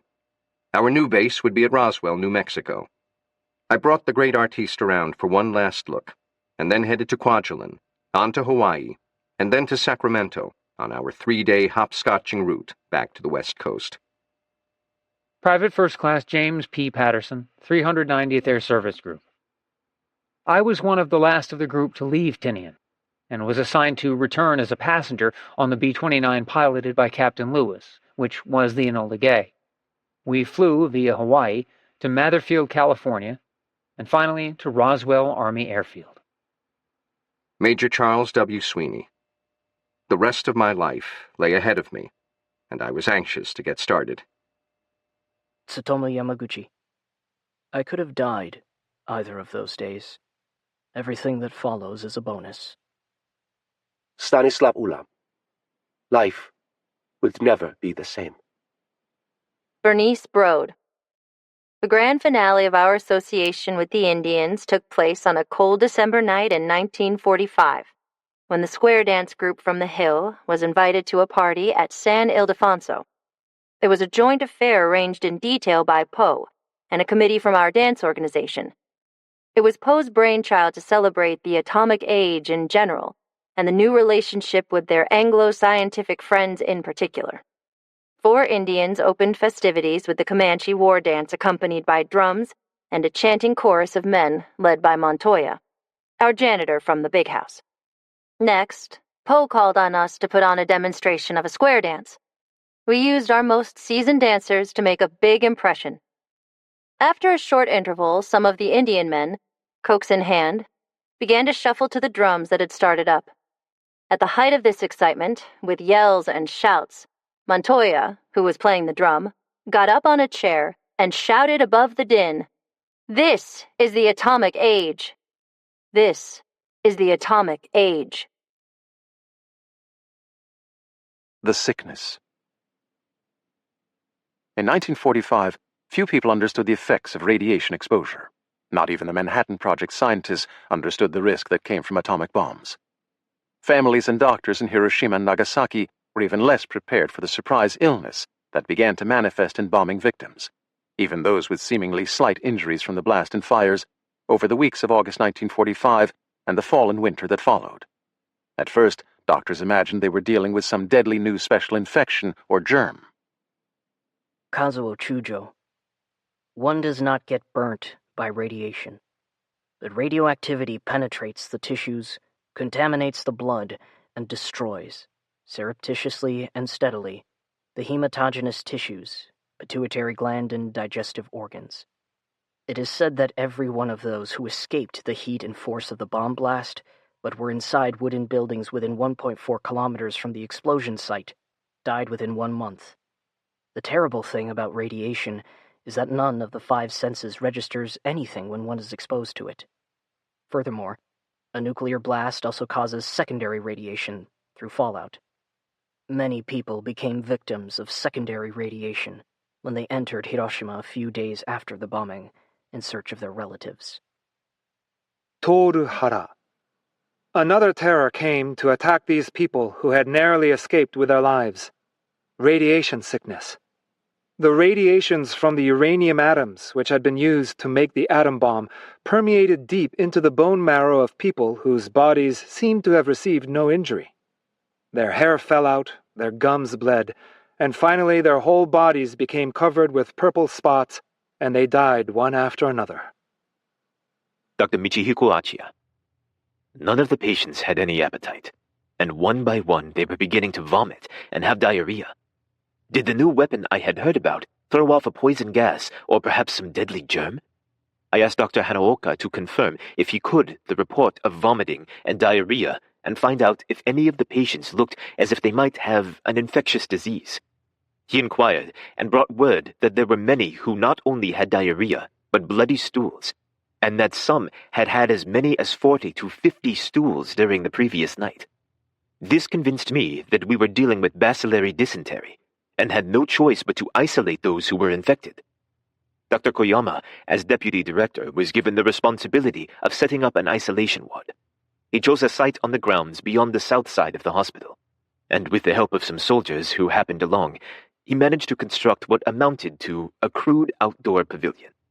What we were trying to do probably was not worth much, but it helped our morale to think we were doing something. Dr. Masao Shiotsuki. One of the most horrifying symptoms for the atomic bomb victims was the loss of hair. This symptom became apparent among some of our patients on the afternoon of the 3rd day after their admission. I first learned about this condition from Ionaga. Something odd has just begun to happen. The patient's hair is falling out. All you have to do is touch it, and it comes out in clumps. The same thing is happening to men and women. It soon became clear that loss of hair occurred in combination with several other symptoms. From that point on, the atmosphere in the hospital changed completely. Up until now, the severely burned and injured had lapsed into critical condition and died one after another. Now we looked on helplessly, as even those who at first glance seemed to have only minor injuries and were on the road to recovery were suddenly stricken. Loss of hair, dark purple skin after an injection, small spots like pinpricks appearing on the skin and gradually growing larger, bleeding from the gums. These were the telltale symptoms, and if they occurred in combination, we knew the patient would die. We still did not know then that the special bomb that had fallen on Nagasaki was the atomic bomb. But if we had known, I doubt that even the specialists would have realized the extent of its radioactivity. And, of course, it completely transcended the imagination of a novice doctor in training like myself. Yoshiko Uchimura, 6th grader. My mother and older sister had cuts from broken glass all over their backs, but my father and little sister did not have a single scratch. The next day they went to Mother's place in the country and rested quietly there. But on about the 20th of August, my little sister's hair suddenly began to fall out. Bright red spots appeared all over her body, and suffering torment she departed from this world a week later. From about then on, my father and mother and sister were all three confined to their beds. My father and sister got suddenly worse, and it was said to be just a matter of time. When my aunt came to the country and took me back with her, my father no longer had enough energy to speak. My mother and sister, too. Whenever I combed their hair for them, it came out in bunches, and I was at my wits' end to know what to do. But although my mother and sister had breathed the poison, perhaps because they had so many cuts, they grew stronger day by day and their hair grew back. A little frizzled at first, but it straightened out all right. Noriko Iwata, 5th grader. 3 or 4 days later, an uncle who came to see us told us that grandfather and grandmother had escaped to grandmother's old home, and both of them were uninjured. Then grandmother's and my little sister's hair began to fall out, and they both lost their appetites. Their hair that had come out was scattered around on their pillows, and if you just touched their heads, about 50 hairs came out in a bunch. Grandfather, too, suddenly said his head hurt, and took to his bed. Shinboksu. My husband had only gotten a small scrape on his knee. I thought we were lucky. But from the 25th of August, his hair started falling out. He went to the hospital and got some medicine, but his mouth turned black. He died. His body had turned black. Takuo Matsumoto. It was my daily, self-imposed task for the following months to walk to those places where the injured students were supposed to have been taken and try to help them as best I could. Due to the effects of radiation, their faces and bodies were swollen, like those of lepers, and I could not distinguish them from hundreds of fellow sufferers who had been placed in the same rooms. I would therefore stand in the middle of a room and shout at the top of my voice, "Is there a student of Hiroshima Jogakuin in this room?" A small, feeble reply would often be heard from a corner. "Yes, here I am." I would then walk up to her, ask her name and address, assure her that I would try my best to contact her parents or relatives, offer a short prayer for her, leave words of encouragement, and then go off to another room and continuing my hunt for other students. When, a couple of days later, I went back to them, they would often be gone, dead. It was heartbreaking for me to have to see them die one after another in this way, day after day. Emiko Okada. There were no medicines, so my grandmother gave us drinks made from boiled weeds and herbs to try to get rid of the poisons, even though we didn't know what they were. Noriko Iwata. Our whole village was seized with fear. People who had escaped from Hiroshima without a single scratch lost their hair and developed spots, and finally they died. There wasn't a thing that the doctors could do to help them. Dr. Tatsuichiro Akizuki. One of the greatest cruelties of radiation poisoning is that victims may seem to recover, or, at first, not even show symptoms of affliction, only to suffer from the disease at a later point. This forces the victims to live in constant fear and anxiety. Among the symptoms that may eventually occur are keloids, genital disorders, congenital disorders in infants exposed to radiation while in the womb, optic and blood disorders, and malignant tumors. Yamaoka Michiko, schoolchild. I spent the next year bedridden. All my hair fell out. When we went to relatives' houses later, they wouldn't even let me in because they feared they'd catch the disease. There was neither treatment nor assistance for me. Those people who had money, people who had both parents, people who had houses, they could go to the Red Cross Hospital or the Hiroshima City Hospital. They could get operations, but we didn't have any money. It was just my mom and I. Keloids covered my face, my neck. I couldn't even move my neck. One eye was hanging down. I was unable to control my drooling because my lip had been burned off. I couldn't get any treatments at a hospital, so my mother gave me massages. Because she did that for me, my keloids aren't as bad as they would have been. My fingers were all stuck together. I couldn't move them. The only thing I could do was sew shorts, since I only needed to sew a straight line.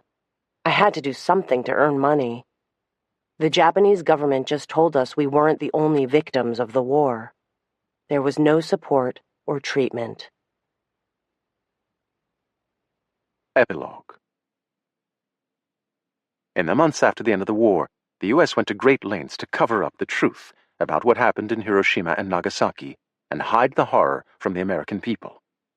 Even while the rough, enormous casualty figures were public, the specifics of the destruction and the experiences of those in Hiroshima and Nagasaki emerged only slowly. Japanese-American correspondent Leslie Nakashima, who had spent the war in Japan, traveled to Hiroshima in late August to search for his mother, and filed a dispatch with United Press on August 27, 1945, that was the first widespread report about the scale of devastation. Leslie Nakashima, correspondent, United Press. That the atomic bomb, more than Russia's entry into the war, compelled Japan to surrender as she did on August 15th, instead of waging a showdown battle on the Japanese mainland, is a justifiable conclusion drawn after one sees what used to be Hiroshima City. I've just returned to Tokyo from that city, which was destroyed at one stroke by a single atomic bomb thrown by a super-flying fortress on the morning of August 6th. There's not a single building standing intact in the city until recently of 300,000 population. The death toll is expected to reach 100,000, with people continuing to die daily from burns suffered from the bomb's ultraviolet rays. On Friday, August 31st, 1945, a brief version of Nakashima's story ran in the New York Times, with an editor's note appended. United States scientists say that the atomic bomb will not have lingering after effects in a devastated area. Below, on page 4 of the newspaper in the same column, a short story datelined Oak Ridge, Tennessee, announced, "Japanese reports doubted." New York Times brief. Japanese reports of deaths from radioactive effects of atomic bombing are pure propaganda, in the opinion of Major General Leslie R. Groves, commanding general of the Manhattan District. Studies by scientists in this country do not bear out the death reports, General Groves said at a press conference here today. The atomic bomb is not an inhuman weapon, General Groves told workers and military personnel in a surprise visit to the project yesterday.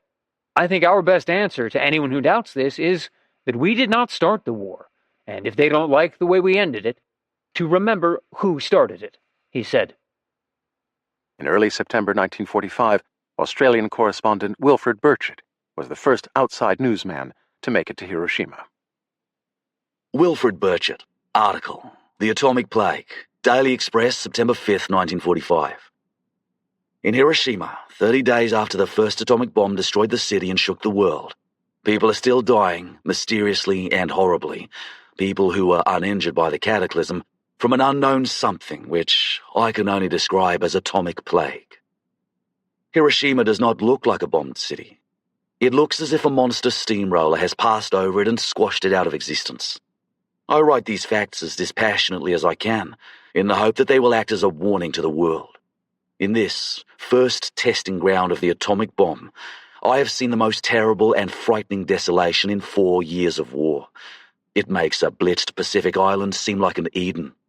The damage is far greater than photographs can show. When you arrive in Hiroshima, you can look around and for 25, perhaps 30 square miles, you can hardly see a building. It gives you an empty feeling in the stomach to see such man-made devastation. My nose detected a peculiar odour, unlike anything I have ever smelled before. It is something like sulphur, but not quite. I could smell it when I passed a fire that was still smouldering, or at a spot where they were still recovering bodies from the wreckage. But I could also smell it where everything was still deserted. They believe it is given off by the poisonous gas still issuing from the earth soaked with radioactivity released by the split uranium atom. And so, the people of Hiroshima today are walking through the forlorn desolation of their once proud city with gauze masks over their mouths and noses. George Weller, correspondent, Chicago Daily News. I entered Nagasaki on September 6, 1945, as the first free Westerner to do so after the end of the war. When I walked out of Nagasaki's roofless railway station, I saw a city frizzled like a baked apple, crusted black. I saw the long, crumpled skeleton of the Mitsubishi electrical motor and ship-fitting plant, a framework blasted clean of its flesh by the lazy falling missile floating under a parachute.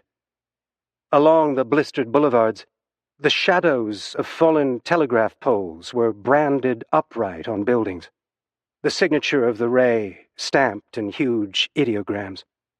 In the battered corridors of these hospitals, already eroded by man's normal suffering, there was no sorrowful horde.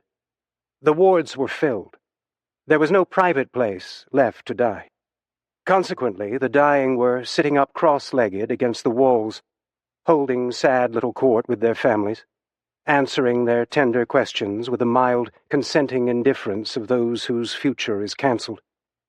The atomic bomb's peculiar disease, uncured because it is untreated, and untreated because it is undiagnosed, is still snatching away lives here. Men, women, and children, with no outward marks of injury, are dying daily in hospitals, some after having walked around for 3 or 4 weeks thinking they have escaped. The doctors here have every modern medicament, but candidly confess that the answer to the malady is beyond them. Their patients, though their skins are whole, are simply passing away under their eyes.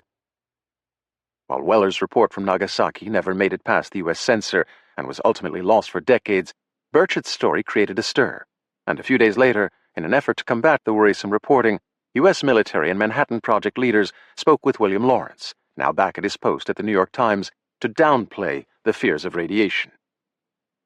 Major General Leslie Groves, quoted by William Lawrence in the New York Times, September 12, 1945.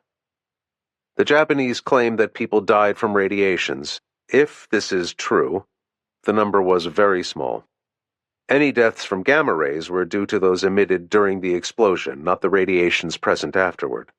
While many people were killed, many lives were saved, particularly American lives. It ended the war sooner. It was the final punch that knocked them out. Within days, the U.S. government sent out a notice to U.S. editors asking them to restrict further reporting on the bomb and its effects in Hiroshima and Nagasaki, and to submit further articles to the War Department for review as an issue of the highest national security, to avoid details of the bomb becoming public. In Japan, the U.S. occupation run by Supreme Commander of the Allied Powers, SCAP, General Douglas MacArthur, set even stricter ground rules. Dr. Tatsuichiro Akizuki. As one of the major policies of General Douglas MacArthur's occupation, Japan was placed under a press code. The reasons for this were to preserve the peace under the Allied occupation and to protect military security and the secrets of the atomic bomb. The occupation was afraid of the criticism that would be directed at the United States if the story of the tremendous cruelty of the atomic bomb were to become known in Japan and throughout the world. Hideo Matsuno. Because of censorship orders from the military and the post-war occupation government, articles couldn't be written directly from the information collected by reporters. We couldn't write articles detailing the misery. They just didn't permit us to write pieces describing too much of the atrocity.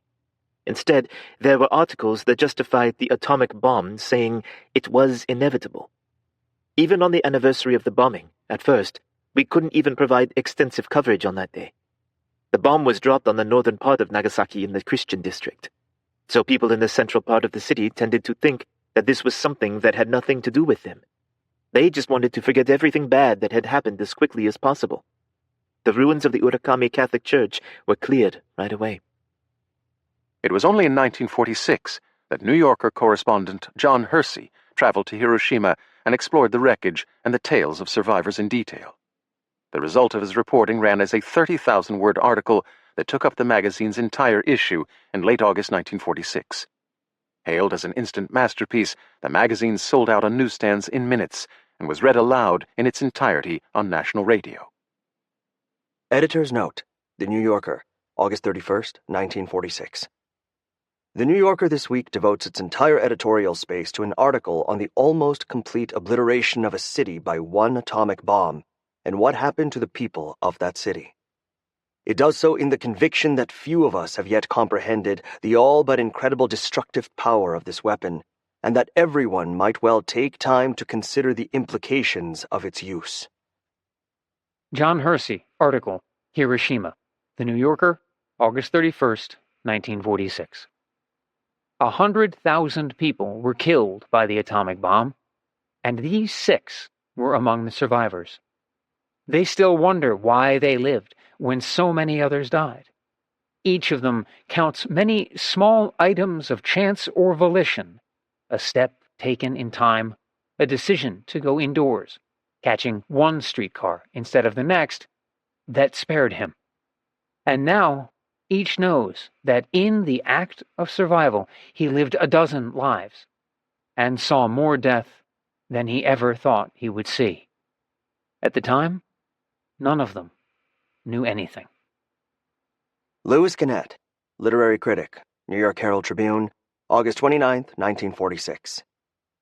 When headlines say 100,000 people are killed, whether in battle, by earthquake, flood, or atom bomb, the human mind refuses to react to mathematics.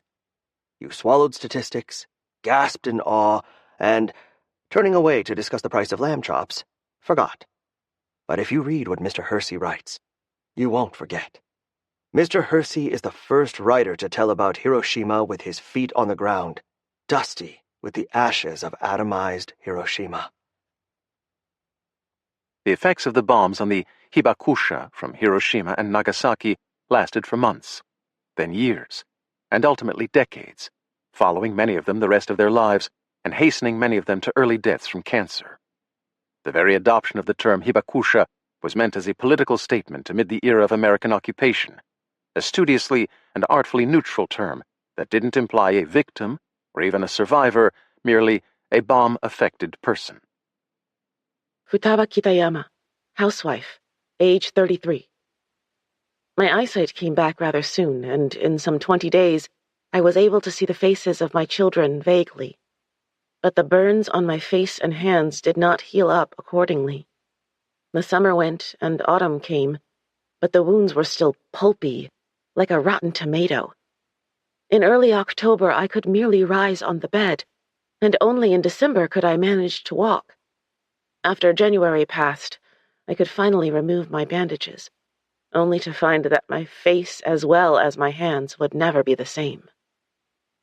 Sumiteru Taniguchi, age 16, bike messenger. For about 2 years, I lay in a sick bed. I couldn't move. I lay face down, motionless.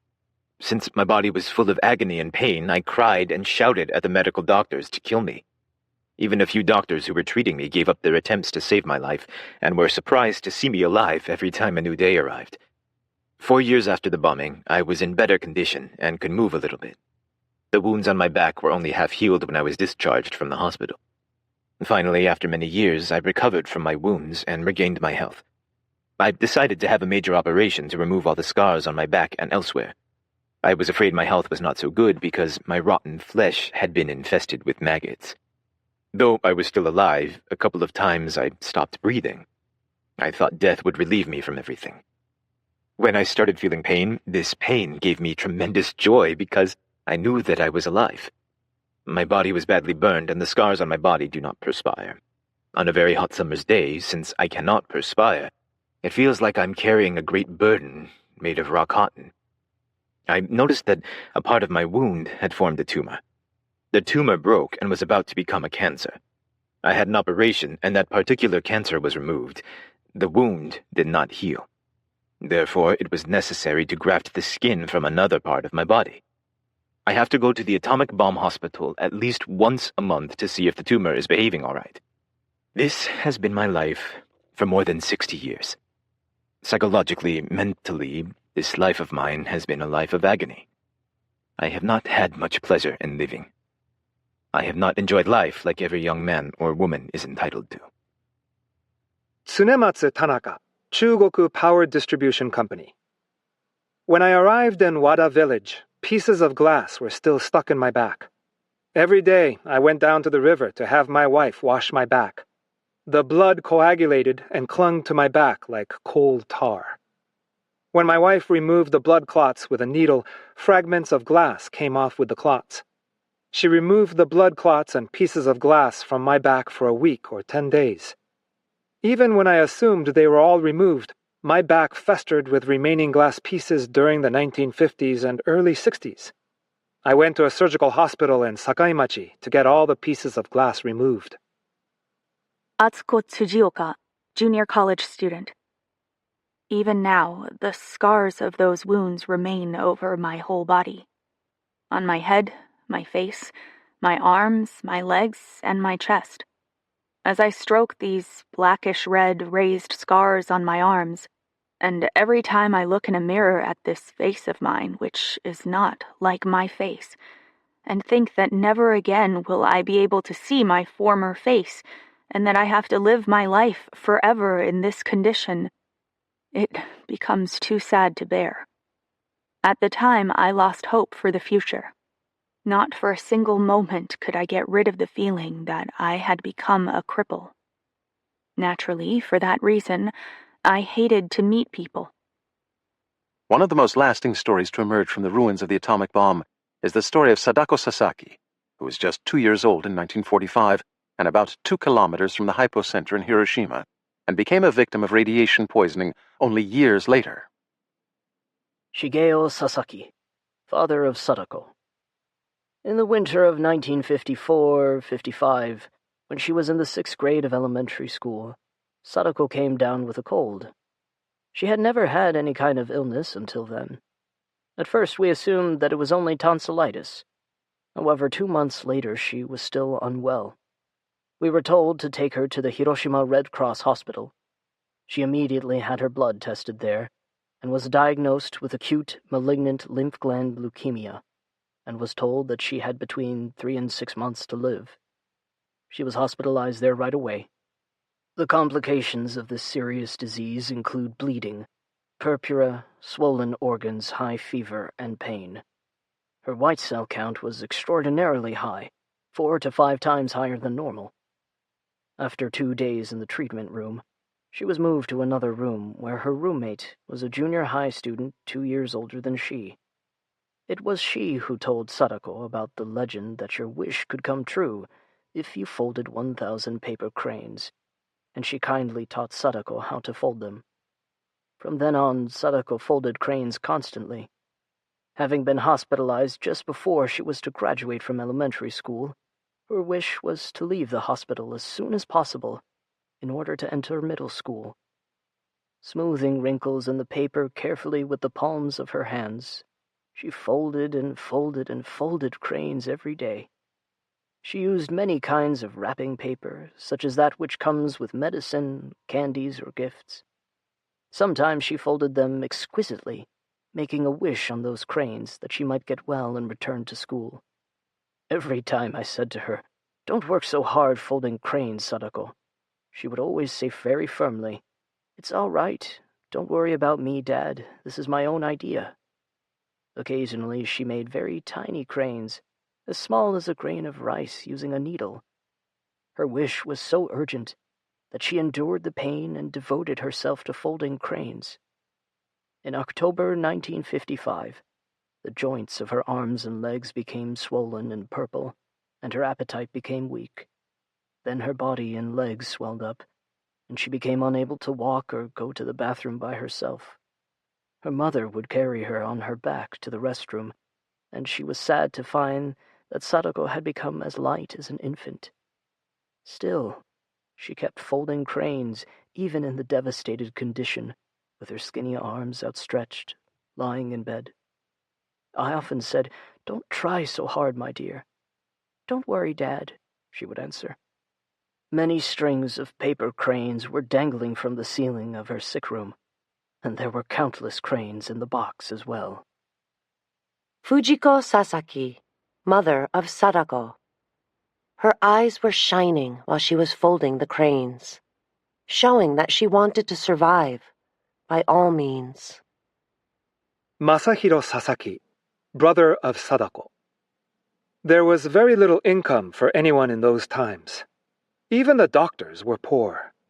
They and the nurses gave my sister everything they could, including vitamin B injections and anti-inflammatory arthritis drugs that kept the swelling of Sadako's body under some kind of control.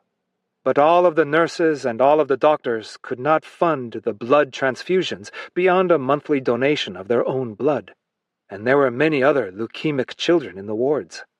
So, my parents had to pay people for the blood transfusions. Father was making a living by cutting hair, and in order to fund each transfusion, he would have to serve 5 customers. Shigeo Sasaki. On the morning of October 25, 1955, I got a telephone call from my wife Fujiko saying, "Sadako is in critical condition." I contacted my other children and rushed to the hospital by taxi. "I like to eat ochazuke, rice and green tea," she said. I went out right away to buy some cooked rice and pickles at a restaurant nearby. We gently fed her a spoonful. She faintly and slowly murmured just one word, "Tasty." That was the last thing she ever said. Then she closed her eyes and lost consciousness. That day, about 10 a.m., she began her eternal journey. With her paper cranes, she expressed her ardent wish to live. Particularly in the early years after the war, when radiation remained little understood, the hibakusha faced intense discrimination in Japan. Only in the wake of the end of the U.S. occupation in the early 1950s did survivor accounts become widely read. In 1954, a U.S. test on Bikini Atoll in the Marshall Islands, the first test of a thermonuclear or hydrogen bomb, proved far more powerful than anticipated, and the 15-megaton explosion spread fallout over a vast region, including poisoning 23 crew of a Japanese fishing vessel, Lucky Dragon No. 5, one of whom faced an agonizing and much-covered death. The resulting controversy drew renewed attention to the plight of the World War II hibakusha. In 1955, a medical mission brought 25 survivors, known in the press as the Hiroshima Maidens, to the U.S. for plastic surgery and treatment, where in a literally made-for-TV moment, they met Enola Gay co-pilot Robert Lewis for an episode of This Is Your Life. In 1957, the Japanese government began offering free comprehensive medical care to hibakusha, recognizing the ongoing medical struggles, and the government issued atomic bomb survivors certificates to those affected by the bombings. All told, the government has recorded about 650,000 hibakusha, including both victims of the initial blast, as well as those who were exposed to dangerous radiation in the 2 weeks following the bombings. As of 2024, there are about 106,000 left alive. Toyoko Sugano. For 4 years, I was completely blind. I couldn't do anything, just lie in bed or occasionally sit up. Every morning it was so painful, I felt sad that I'd lived another day. When I was 27, my left eye suddenly became clear and I could see light. I couldn't get married. I didn't have my youth. When I was around 30 years old, an arranged marriage was offered to me. The man who had arranged the marriage asked me if I had been exposed to the A-bomb, and since I was quite innocent, I told him yes. He said the A-bomb is infectious, and he ran away from the scene. He just stood up and left. Hiroko Kawaguchi, 3rd grader. In the old days, Many people hid their identity as A-bomb victims. Many women especially did not even apply for the atomic bomb victims' handbooks, hiding the fact that they were A-bomb victims in order to attain their goal of getting married. Although I am currently grateful for the handbook, it took me a while to actually apply for it. Regarding marriage, I believed that I would marry someone whom my aunt and uncle would find for me. I eventually got married through a marriage interview. Fortunately, my new husband didn't care about my being an A-bomb victim. After getting married, I worried about my future children. I suffer from thyroid cancer. My elder brother and cousin also suffer from cancer. My daughter has an acoustic nerve tumor. I wonder if my daughter's illness can be attributed to the A-bombing. Asaichi Okano, father of Kinyue Okano, student at Hiroshima Jogakuin. We received the news of my daughter's death, but as her ashes and articles left behind were never found, I did not know how to believe or how to convince myself that she had died. I never lost hope that she must be alive somewhere, having escaped from danger by hiding behind something. But as I came to know the great power of the atomic bomb, little by little, I was obliged to lose hope that she was alive. Those days we tried to comfort ourselves by thinking that she died for the sake of our motherland. Now, every time August 6 comes round, I remember my daughter in her school uniform, which she must have been wearing on the day of her death. I can't remember her in any other clothes. Tsutomu Yamaguchi. I felt that my life ended in August of 1945, and that whatever might come after was my second life. I left the Mitsubishi Company in February 1946, when a great number of employees were discharged because there was no work for the shipyard. Then I decided that my second life, as I chose to regard it, should be spent in a way that would make a contribution to the people, and I took up educational work. I became a teacher of English in a junior middle school for the next 9 years. Ikuko Wakasa, age 5. I really hate to think about war, and I hate to remember the day when the atom bomb fell. Even when I read books, I skip the parts about war. Kazu Shibama, schoolteacher, Hiroshima Jogakuin. Seeing Hiroshima today is like a miracle to me, because when I stood in front of that smashed railroad station, all I could see was the hill on the other side. All the houses and factories were gone. I thought it never would be rebuilt, because people said that when the A-bomb destroyed a city, then nothing could live or grow for 75 years. But strangely enough, when spring came the next year, flowers started blooming and I saw green grass everywhere. That gave us hope to live. Takuo Matsumoto. We feel we must appeal to all the nations and leaders of the world not to repeat such folly under any circumstances. Jiro Shimasaki, high school factory worker, Mitsubishi.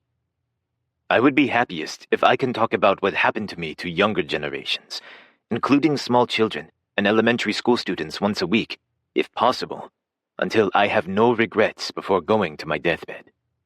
The dead await peace, too.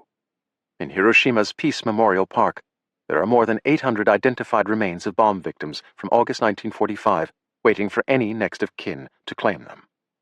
A memorial for the Hiroshima Girls' School, placed near where so many of them were working that day, features a carving of girl workers and a simple inscription: E = MC squared. The 2024 Nobel Peace Prize was awarded to the survivor group Nihon Hidankyo for its efforts to achieve a world free of nuclear weapons, and for demonstrating through witness testimony that nuclear weapons must never be used again. Terumi Tanaka, Nobel Peace Prize Acceptance Speech, December 10, 2024. We established Nihon Hidankyo, the Japan Confederation of A and H-bomb sufferers organizations, in August 1956. Having ourselves survived the inhumane impacts of the atomic bombings, damage unprecedented in history, we launched this movement to ensure such suffering would never be repeated, with 2 basic demands. The first demand is that the state, which started and carried out the war, should compensate victims for the damage caused by the atomic bombs, in opposition to the Japanese government's assertion that The sacrifice of war should be endured equally by the whole nation. The second is to demand the immediate abolition of nuclear weapons as extremely inhumane weapons of mass killing, which must not be allowed to coexist with humanity.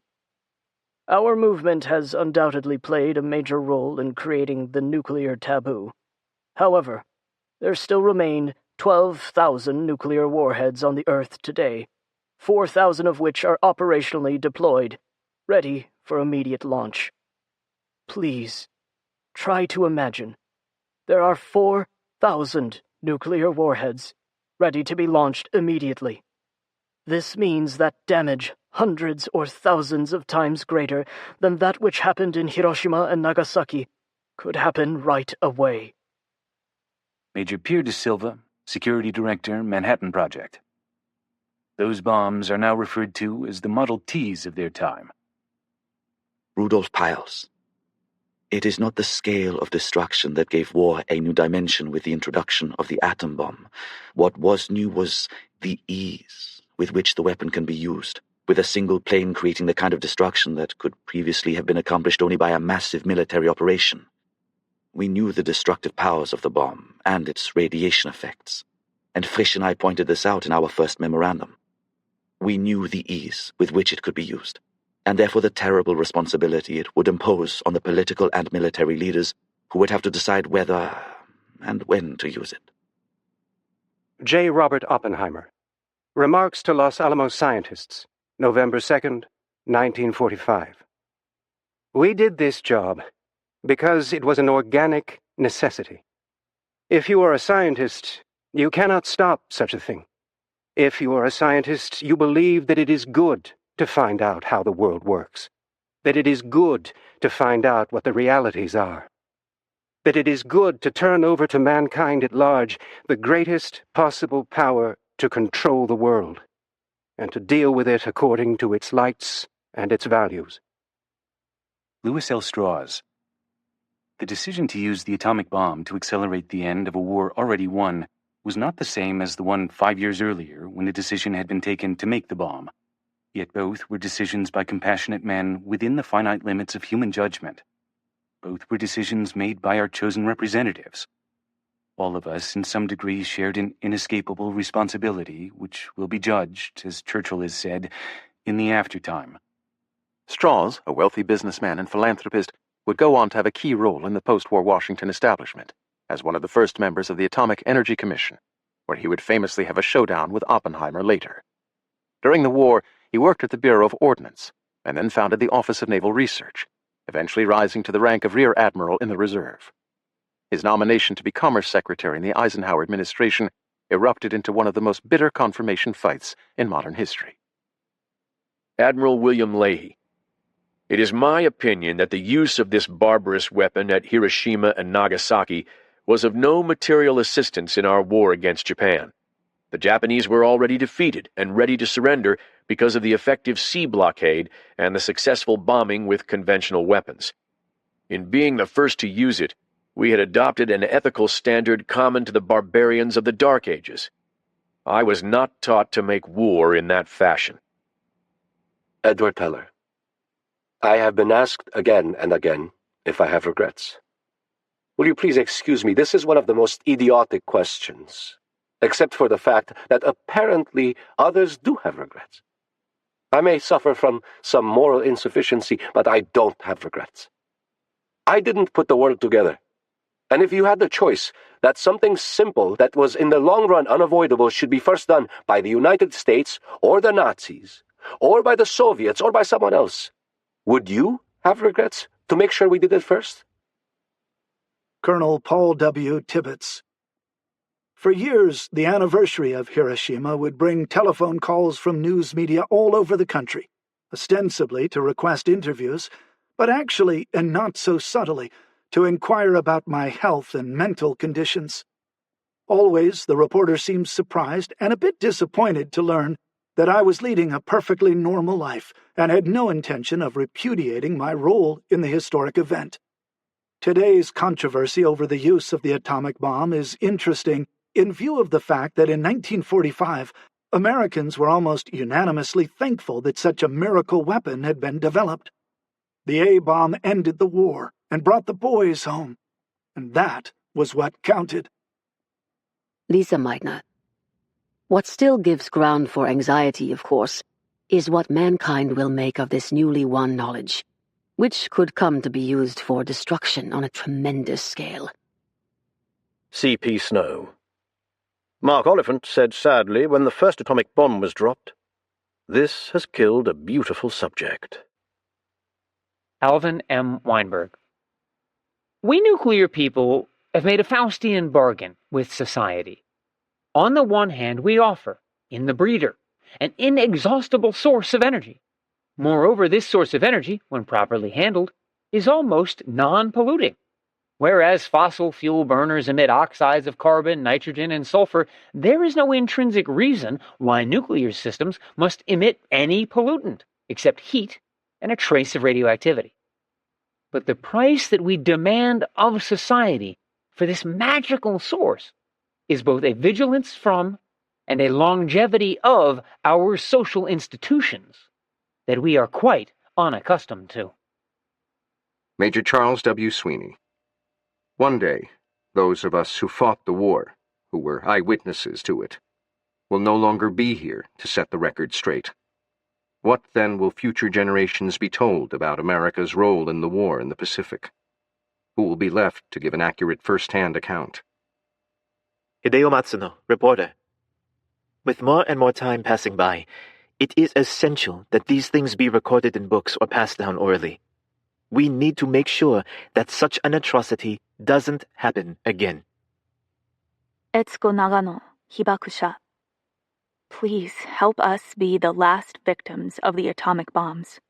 We don't want anybody in this world to suffer the agony that we have been experiencing. Sunao Kanazaki, Hibakusha. No A-bomb must ever fall again. We don't need any more survivors. Shigeko Hirata, Hibakusha. Let us live happily, like little songbirds. Kazuo Chujo, Hibakusha. Once a war is started, it cannot be stopped easily. Before the rock starts hurtling downhill, I insist each of us try to curb any sign that might lead to war. Once the rock starts rolling, humanity will witness another Hiroshima. The Holocaust will be for once and for all. Albert Einstein. I do not know how the Third World War will be fought, but I can tell you what they will use in the Fourth. Rocks. Acknowledgements. In the summer of 2016, in a dusty antique store near Gloversville on the way to a friend's wedding in upstate New York, I found in a forgotten corner a framed newspaper touting the first atomic bomb. It was the August 7, 1945 edition of the Fulton County Morning Herald, with a giant banner headline, "New Weapon May Lead to a New Ultimatum." I immediately knew I wanted it, but it had no price tag on it, and as I asked the clerk, I remember trying to do the mental calculation of what my upper limit for the artifact was. $60? $100? When the reply came of just $10, it was a no-brainer. It's hung every day since on my office wall. The paper is an incredible time capsule of the moment. The stories all betray the befuddlement of that first-day news coverage about this new weapon. The subheadlines read, U.S. Britain pooled atomic facts. Sun power loosed on setting sun. America's atomic bomb may speed world peace. It may open up a new science. And Allies possess monster, withheld by God's mercy from German scientists. And if you look closely, there's another headline in the lower right corner hinting at the Cold War to come. Illuminate mystery areas, Vandenberg asks of the Big Three, warning of the descending blackout across Poland and other areas of Eastern Europe, what Churchill would label in a few years the Iron Curtain, and showing how even that August, the world was lurching toward a new reality. The work of the Manhattan Project and the invention of the atomic bomb changed everything about our politics, geopolitics, and science since. A simple fact that I feel ever more intensely as a historian and journalist given that this is now my second book on the history of the U.S. and nuclear weapons. Before and in between, I've now spent 2 decades covering the U.S. government, national security, and history in newspaper columns, magazine articles, podcasts, TV documentaries, and a total of 10 books.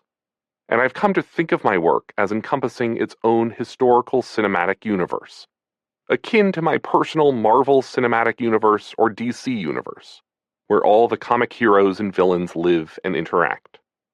My work encompasses a living cinematic universe of our time, where all of the books and stories reflect and interact with each other, and the characters cross from one book to another.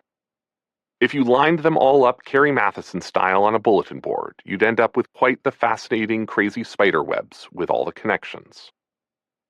Dwight Eisenhower, one of the stars of my D-Day oral history, has been a major character in 2 of my other books, including Raven Rock, about the Cold War nuclear war plans and all that comes after August 7, 1945, and Watergate, where he chooses and promotes a young Richard Nixon as his vice president. Similarly, a young Elliot Richardson appeared in my D-Day oral history, When the Sea Came Alive, and reappears in Watergate talking of that same experience of June 6, 1944, as he faces the pressure of the Saturday Night Massacre. Bill Cooper, one of the leading UFO conspiracists of the 1980s, was a star character in my Long Shadow podcast on the rise of the American far right, as his talk radio show helps inspire a young Austin public access host named Alex Jones. No book I've written so thoroughly webs across my historical cinematic universe as this one. The atomic bomb not only changes almost everything as a what, but the who would found the atomic age, are some of the biggest players in what follows. The 509th Composite Group relocating post-Tinian at the end of the war sets them up for the starring role in the still mysterious Roswell incident, where the wreckage of something ending up on the office floor of Colonel William Blanchard kicks off my UFO book. Enrico Fermi, during a post-war lunch at Los Alamos, asks the most famous question in extraterrestrial studies. If life is so common across the universe, he ponders, where are they? That Fermi paradox gets its own chapter in that UFO book. Similarly, Vannevar Bush, Louis Strauss, Curtis LeMay, and many others from this book go on to starring roles in the post-war DC establishment that has been the focus of much of my writing. I write in Raven Rock, too, how the Mosler Safe Company gets the government contract to build the bunker doors for the U.S. government's doomsday facilities after its bank safes are found to be one of the few surviving structures in the wake of the bombing of Hiroshima. And so forth, and so on. Much of the fun of learning history to me has always been understanding why the world is today the way that it is. Similarly, I find every new book project a wonderful opportunity to step into a new cinematic universe built by and inhabited by all the historians, researchers, and journalists who have similarly excavated that subject over the years. This subject was a particularly rich experience in that sense, as I've been able to rely on enormous work by previous researchers who had the chance to speak with these players during their lives. The insightful quotes from George C. Marshall mostly come from interviews with Forrest Pogue, for instance, and groundbreaking historians like Stefan Grueff, Richard Rhodes, Joseph Papalia, and others who first uncovered the mysteries of the Manhattan Project. Many of their interview transcripts have been archived by the Atomic Heritage Foundation in a tremendous trove for future researchers, and I deeply appreciate the work of the AHF to keep those stories alive. Its online resources are a researcher's blessing, including not just voluminous oral histories, but personnel listings and ranks that I relied upon to help fill out the IDs for this book. Every historian who ever touches this story will owe a giant debt to Robert Krauss, whose work and curation is responsible for much of what we will know about the stories of the 509th today and forevermore. And the stories of Los Alamos live on in no small part thanks to the work of Jane Wilson, Charlotte Serber, and others, including the decades of work by the Los Alamos Historical Society, who keep watch over a fabulous little museum just off Bathtub Row atop the mesa today. Similarly and specifically, I am enormously grateful to the many translators, Japanese, American, and others, past and present, who all helped bring the stories of Hibakusha to American ears. Given that I was working off English translations already, I have purposely left all Japanese names in the form that they were rendered by the translator. I owe a huge intellectual debt to a host of canonical books about the Manhattan Project and the Pacific War, including the biography by Kai Bird and Martin Sherwin, American Prometheus, which became the big screen hit Oppenheimer, as well as Richard Rhodes's The Making of the Atomic Bomb, Richard Franks's Downfall, The End of the Imperial Japanese Empire, Max Hastings' Retribution, The Battle for Japan 1944-45, as well as more recent works like James M. Scott's Black Snow, Curtis LeMay, The Firebombing of Tokyo and the Road to the Atomic Bomb, Paul Ham's Hiroshima Nagasaki, and M.G. Scheftel's Hiroshima, The Last Witnesses. Hands down, the most fun book I read for this project was Craig Simon's Nimitz at War, Command Leadership from Pearl Harbor to Tokyo Bay. Rhodes's book, which I've now read multiple times over the years, is as close to poetry as anything a historian can write. Just gaze upon the beauty of this onrushing sentence as it unfurls before you. Condon pulled from a bookshelf a copy of Shakespeare's The Tempest and skimmed it for speeches meant for Prospero's enchanted island that might play contrapuntally against Oppenheimer's high and dry and secret mesa, where no one had a street address, where mail was censored, where driver's licenses went nameless, where children would be born and families live and a few people die behind a post office box, in devotion to the cause of harnessing an obscure force of nature to build a bomb that might end a brutal war. Los Alamos captured the romance of the Manhattan Project and has been enormously well documented over the years. I compiled dozens of previous works on life atop the mesa for this project, so I'm particularly indebted to three major efforts that helped preserve the less well-known stories of Hanford and Oak Ridge. S.L. Sanger's book Working on the Bomb, An Oral History of World War II Hanford, and William Compton's Memories of Early Atomic Pioneers, both of which were invaluable, as was a giant effort by the Oak Ridge Public Library to compile video and written oral histories, all now available online. The latter project is a reminder of how libraries are the lifeblood of so many of our communities and such an incredible part of our civic fabric and national memory, and why all of us owe them our thanks and defense as libraries and librarians face unprecedented attacks and challenges in the modern environment. Similarly, every historical project I undertake leads me to wonder at the marvels we have created in the National Archives, Library of Congress, and the Presidential Library System here in the U.S. The knowledge and records that they contain, often online and always free, is astounding. For this project, I relied on at least three presidential libraries, Franklin Roosevelt, Harry Truman, and Dwight Eisenhower, and found their resources rich and staff helpful wherever needed. I am also deeply grateful to a whole host of other archivists and research librarians I worked with across the country in exhuming relevant materials, oral histories, photos, and more, including Director of Collections Management Tony M. Kaiser at the National World War II Museum in New Orleans, who once again fielded a huge document request for me, Laura Santoyo at the American Academy of Pediatrics, Miriam Camacho Cabrera at the Special Collections and Archives for UC San Diego, Sheila Bickel at the Women's Collection at Texas Women's University, and the team at the American Institute of Physics, as well as Olivia Fermi, who helped me track down photos of her grandparents. The Internet Archive allowed me to peruse a whole pile of long out-of-print books that would have been nearly impossible to source otherwise. To help sort through it all, I am deeply, deeply grateful to four people for helping with the extraordinarily wide-ranging research for this project, which stretched across continents and centuries. Will DeGravio, Emily Piche, Nina Howe Goldstein, and Galen Kilburn. This is my third book project with Will, who as before did yeoman's work on gathering quotations, source notes, references, and locating obscure documents. Emily Piche was a huge help in the final press of the book, and with gathering the first-person stories of the Hibakusha, a uniquely traumatizing set of experiences, and I appreciate her willingness to wade into them.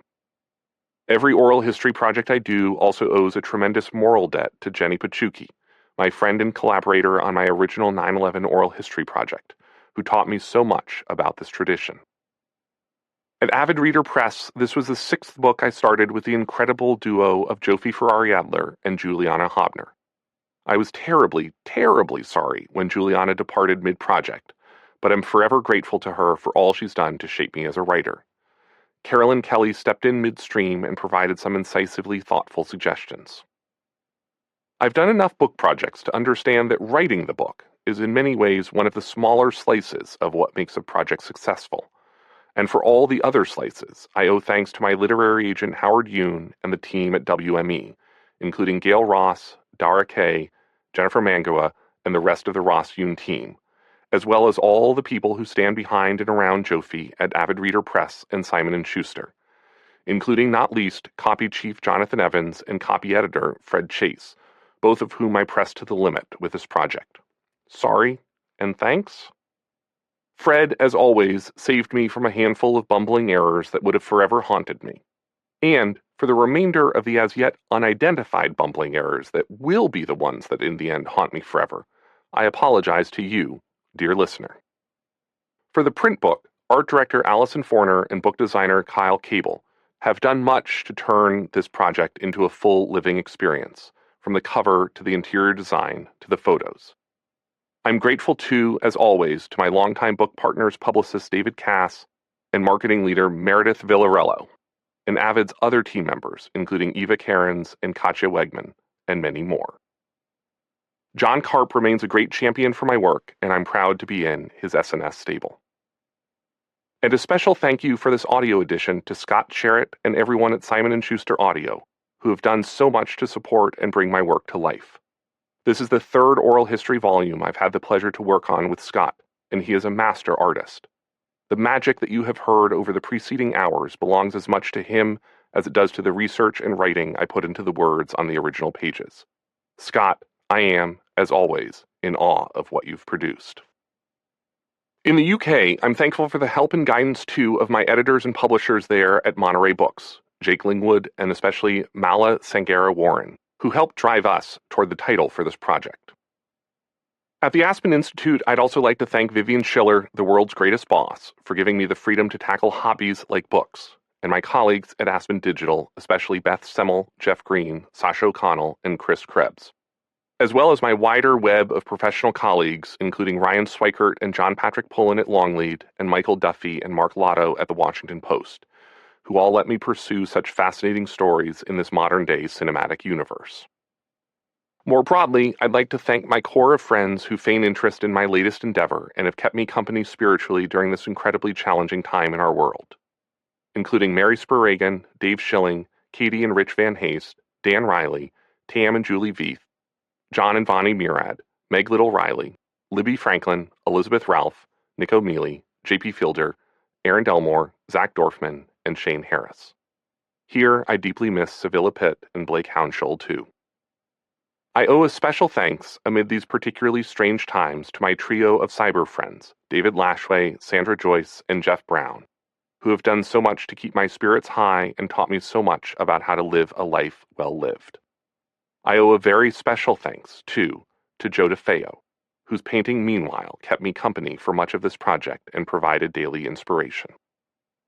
In every one of my books, I thank an ever-growing list of people who have touched my life and been critical to me being who and where I am today. Among those who shaped my life path, Charlotte Stochek, Mary Creedon, Mike Baginski, Rome Asia, Karen McCadden, and Charlie Phillips. John Rosenberg, Peter J. Gomes, Richard Medeiros, Brian DeLay, Stephen Shoemaker, and Jennifer Axum. Kit Seeley, Pat Leahy, David Bradley, Rusty Greif, Tim Seldis, Jessica Salke, Paul Eli, Tom Friedman, Jack Limpert, Jeff Chandler, Susan Glasser, John Harris, David Shipley, and not least of all, Cousin Connie, to whom I owe a debt that I strive to repay each day. My parents, Chris and Nancy Price Graff, have encouraged me to write since an early age, instilling in me a love of history and research and an intellectual curiosity that benefits me daily. And my marine biologist sister Lindsay has always been my biggest fan, and I hers. I am especially grateful for the more routine support as well that they've lent us as grandparents and aunt over the last 7 years as I've written alongside parenting, from French toast bake to time at camp and the beach. At home, our nanny Renee Hallowell has given me time and space to write for more than 5 years now, and I'm forever grateful for her calm and caring presence in my family's crazy and chaotic life, as I am the extra help we get from Katie, Lexi, Lily, and Ty, who together help us balance, as best we can, that never quite right line of parenting and work. I continue to owe a daily debt to my friend Mary Louise Kelly, whose book It Goes So Fast changed my whole mental approach to parenting, and gives me strength and vigor when I am most tired and impatient. And of course, KB. Thank you. Garrett Graff, Burlington, Vermont, April 13th, 2025.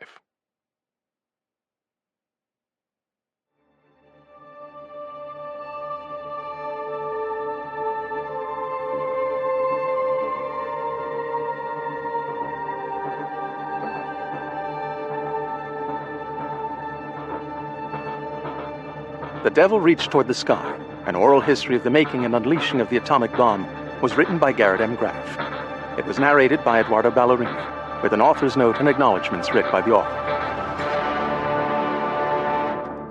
The full cast included Vikas Adam, Eduardo Ballerini, Arthur Bishop, Nicholas Bolton, Carlotta Brenton, Matthew Bridges, Danny Campbell, Neo Sihi, Matthew Lloyd Davies, Raphael Corkel, Vas Eli, Kevin R. Free, Mieko Gavia, Garrett M. Graff, Holter Graham, Adam Grouper, J.D. Jackson, Simon Jones, Caitlin Kelly, Elizabeth Lagelet, Saskia Marleveld, Jefferson Mays, Dan John Miller, Mirai, Brian Nishi, Joy Osmansky, Lee Osorio, Mizuo Peck, Robert Petkoff, Rob Shapiro, and Jacques Rowley. This program includes archival audio from United States presidential addresses. The Devil Reached Toward the Sky was recorded by Joseph Egan at Egan Media in Colchester, Vermont, Kathleen Conti at CDM Studios in New York City, Jared Nugent at Literati Audio in Hollywood, California, and Good Studio in Brooklyn, New York. Mixed and mastered by Danny Meltzer. Edited by Danny Meltzer, Chris Benelli, and Wesley Swinton. The associate producers were Kate Ferrari and Andres Pacheco Hiron. The script supervisor was Kate Ferrari. The executive producer was Elisa Shokov. Special thanks to Anna Chan, Malia Hagino, Acadia Klepais, Elisa Morales, Sam West, Aaron Larson, Taryn Ocobiato, and Louisa Solomon. The Devil Reached Toward the Sky, An Oral History of the Making and Unleashing of the Atomic Bomb, was produced and directed by Scott Sherritt. This has been a presentation of Simon & Schuster Audio. The Devil Reached Toward the Sky, An Oral History of the Making and Unleashing of the Atomic Bomb, is available in print from Avid Reader Press.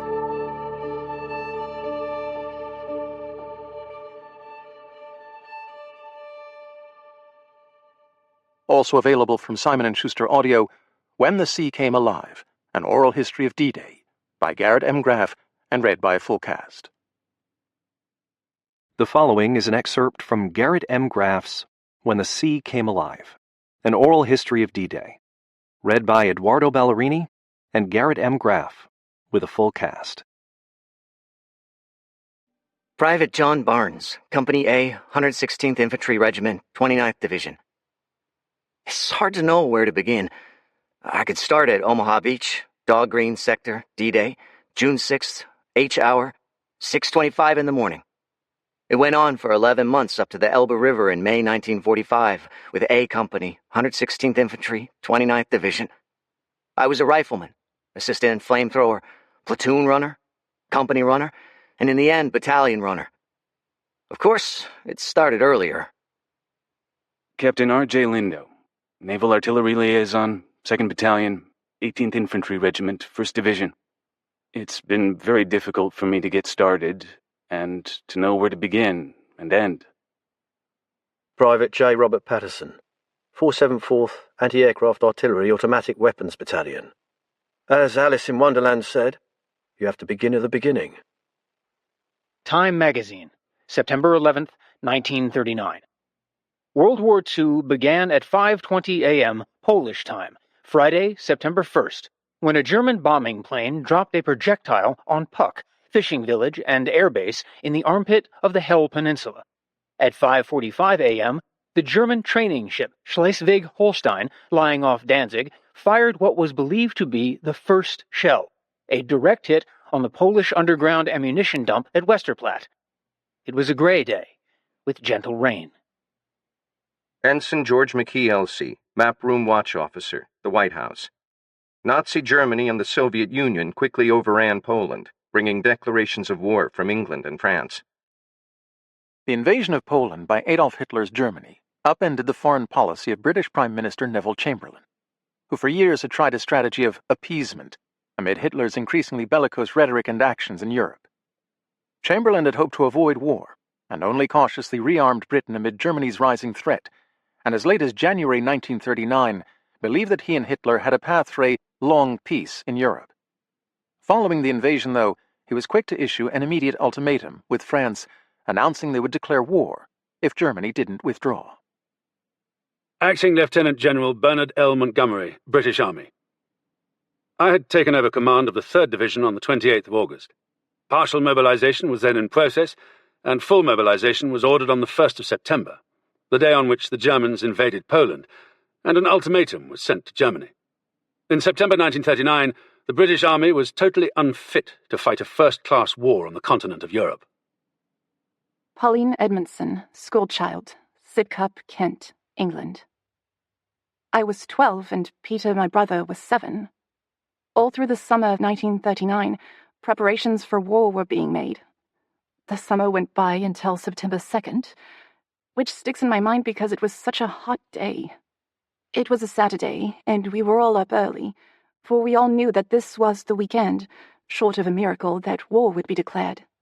Sand and sandbags had been delivered to all the houses, and we spent all that day filling the bags. They were then stacked all round the front of the house, so the windows were barricaded about halfway up.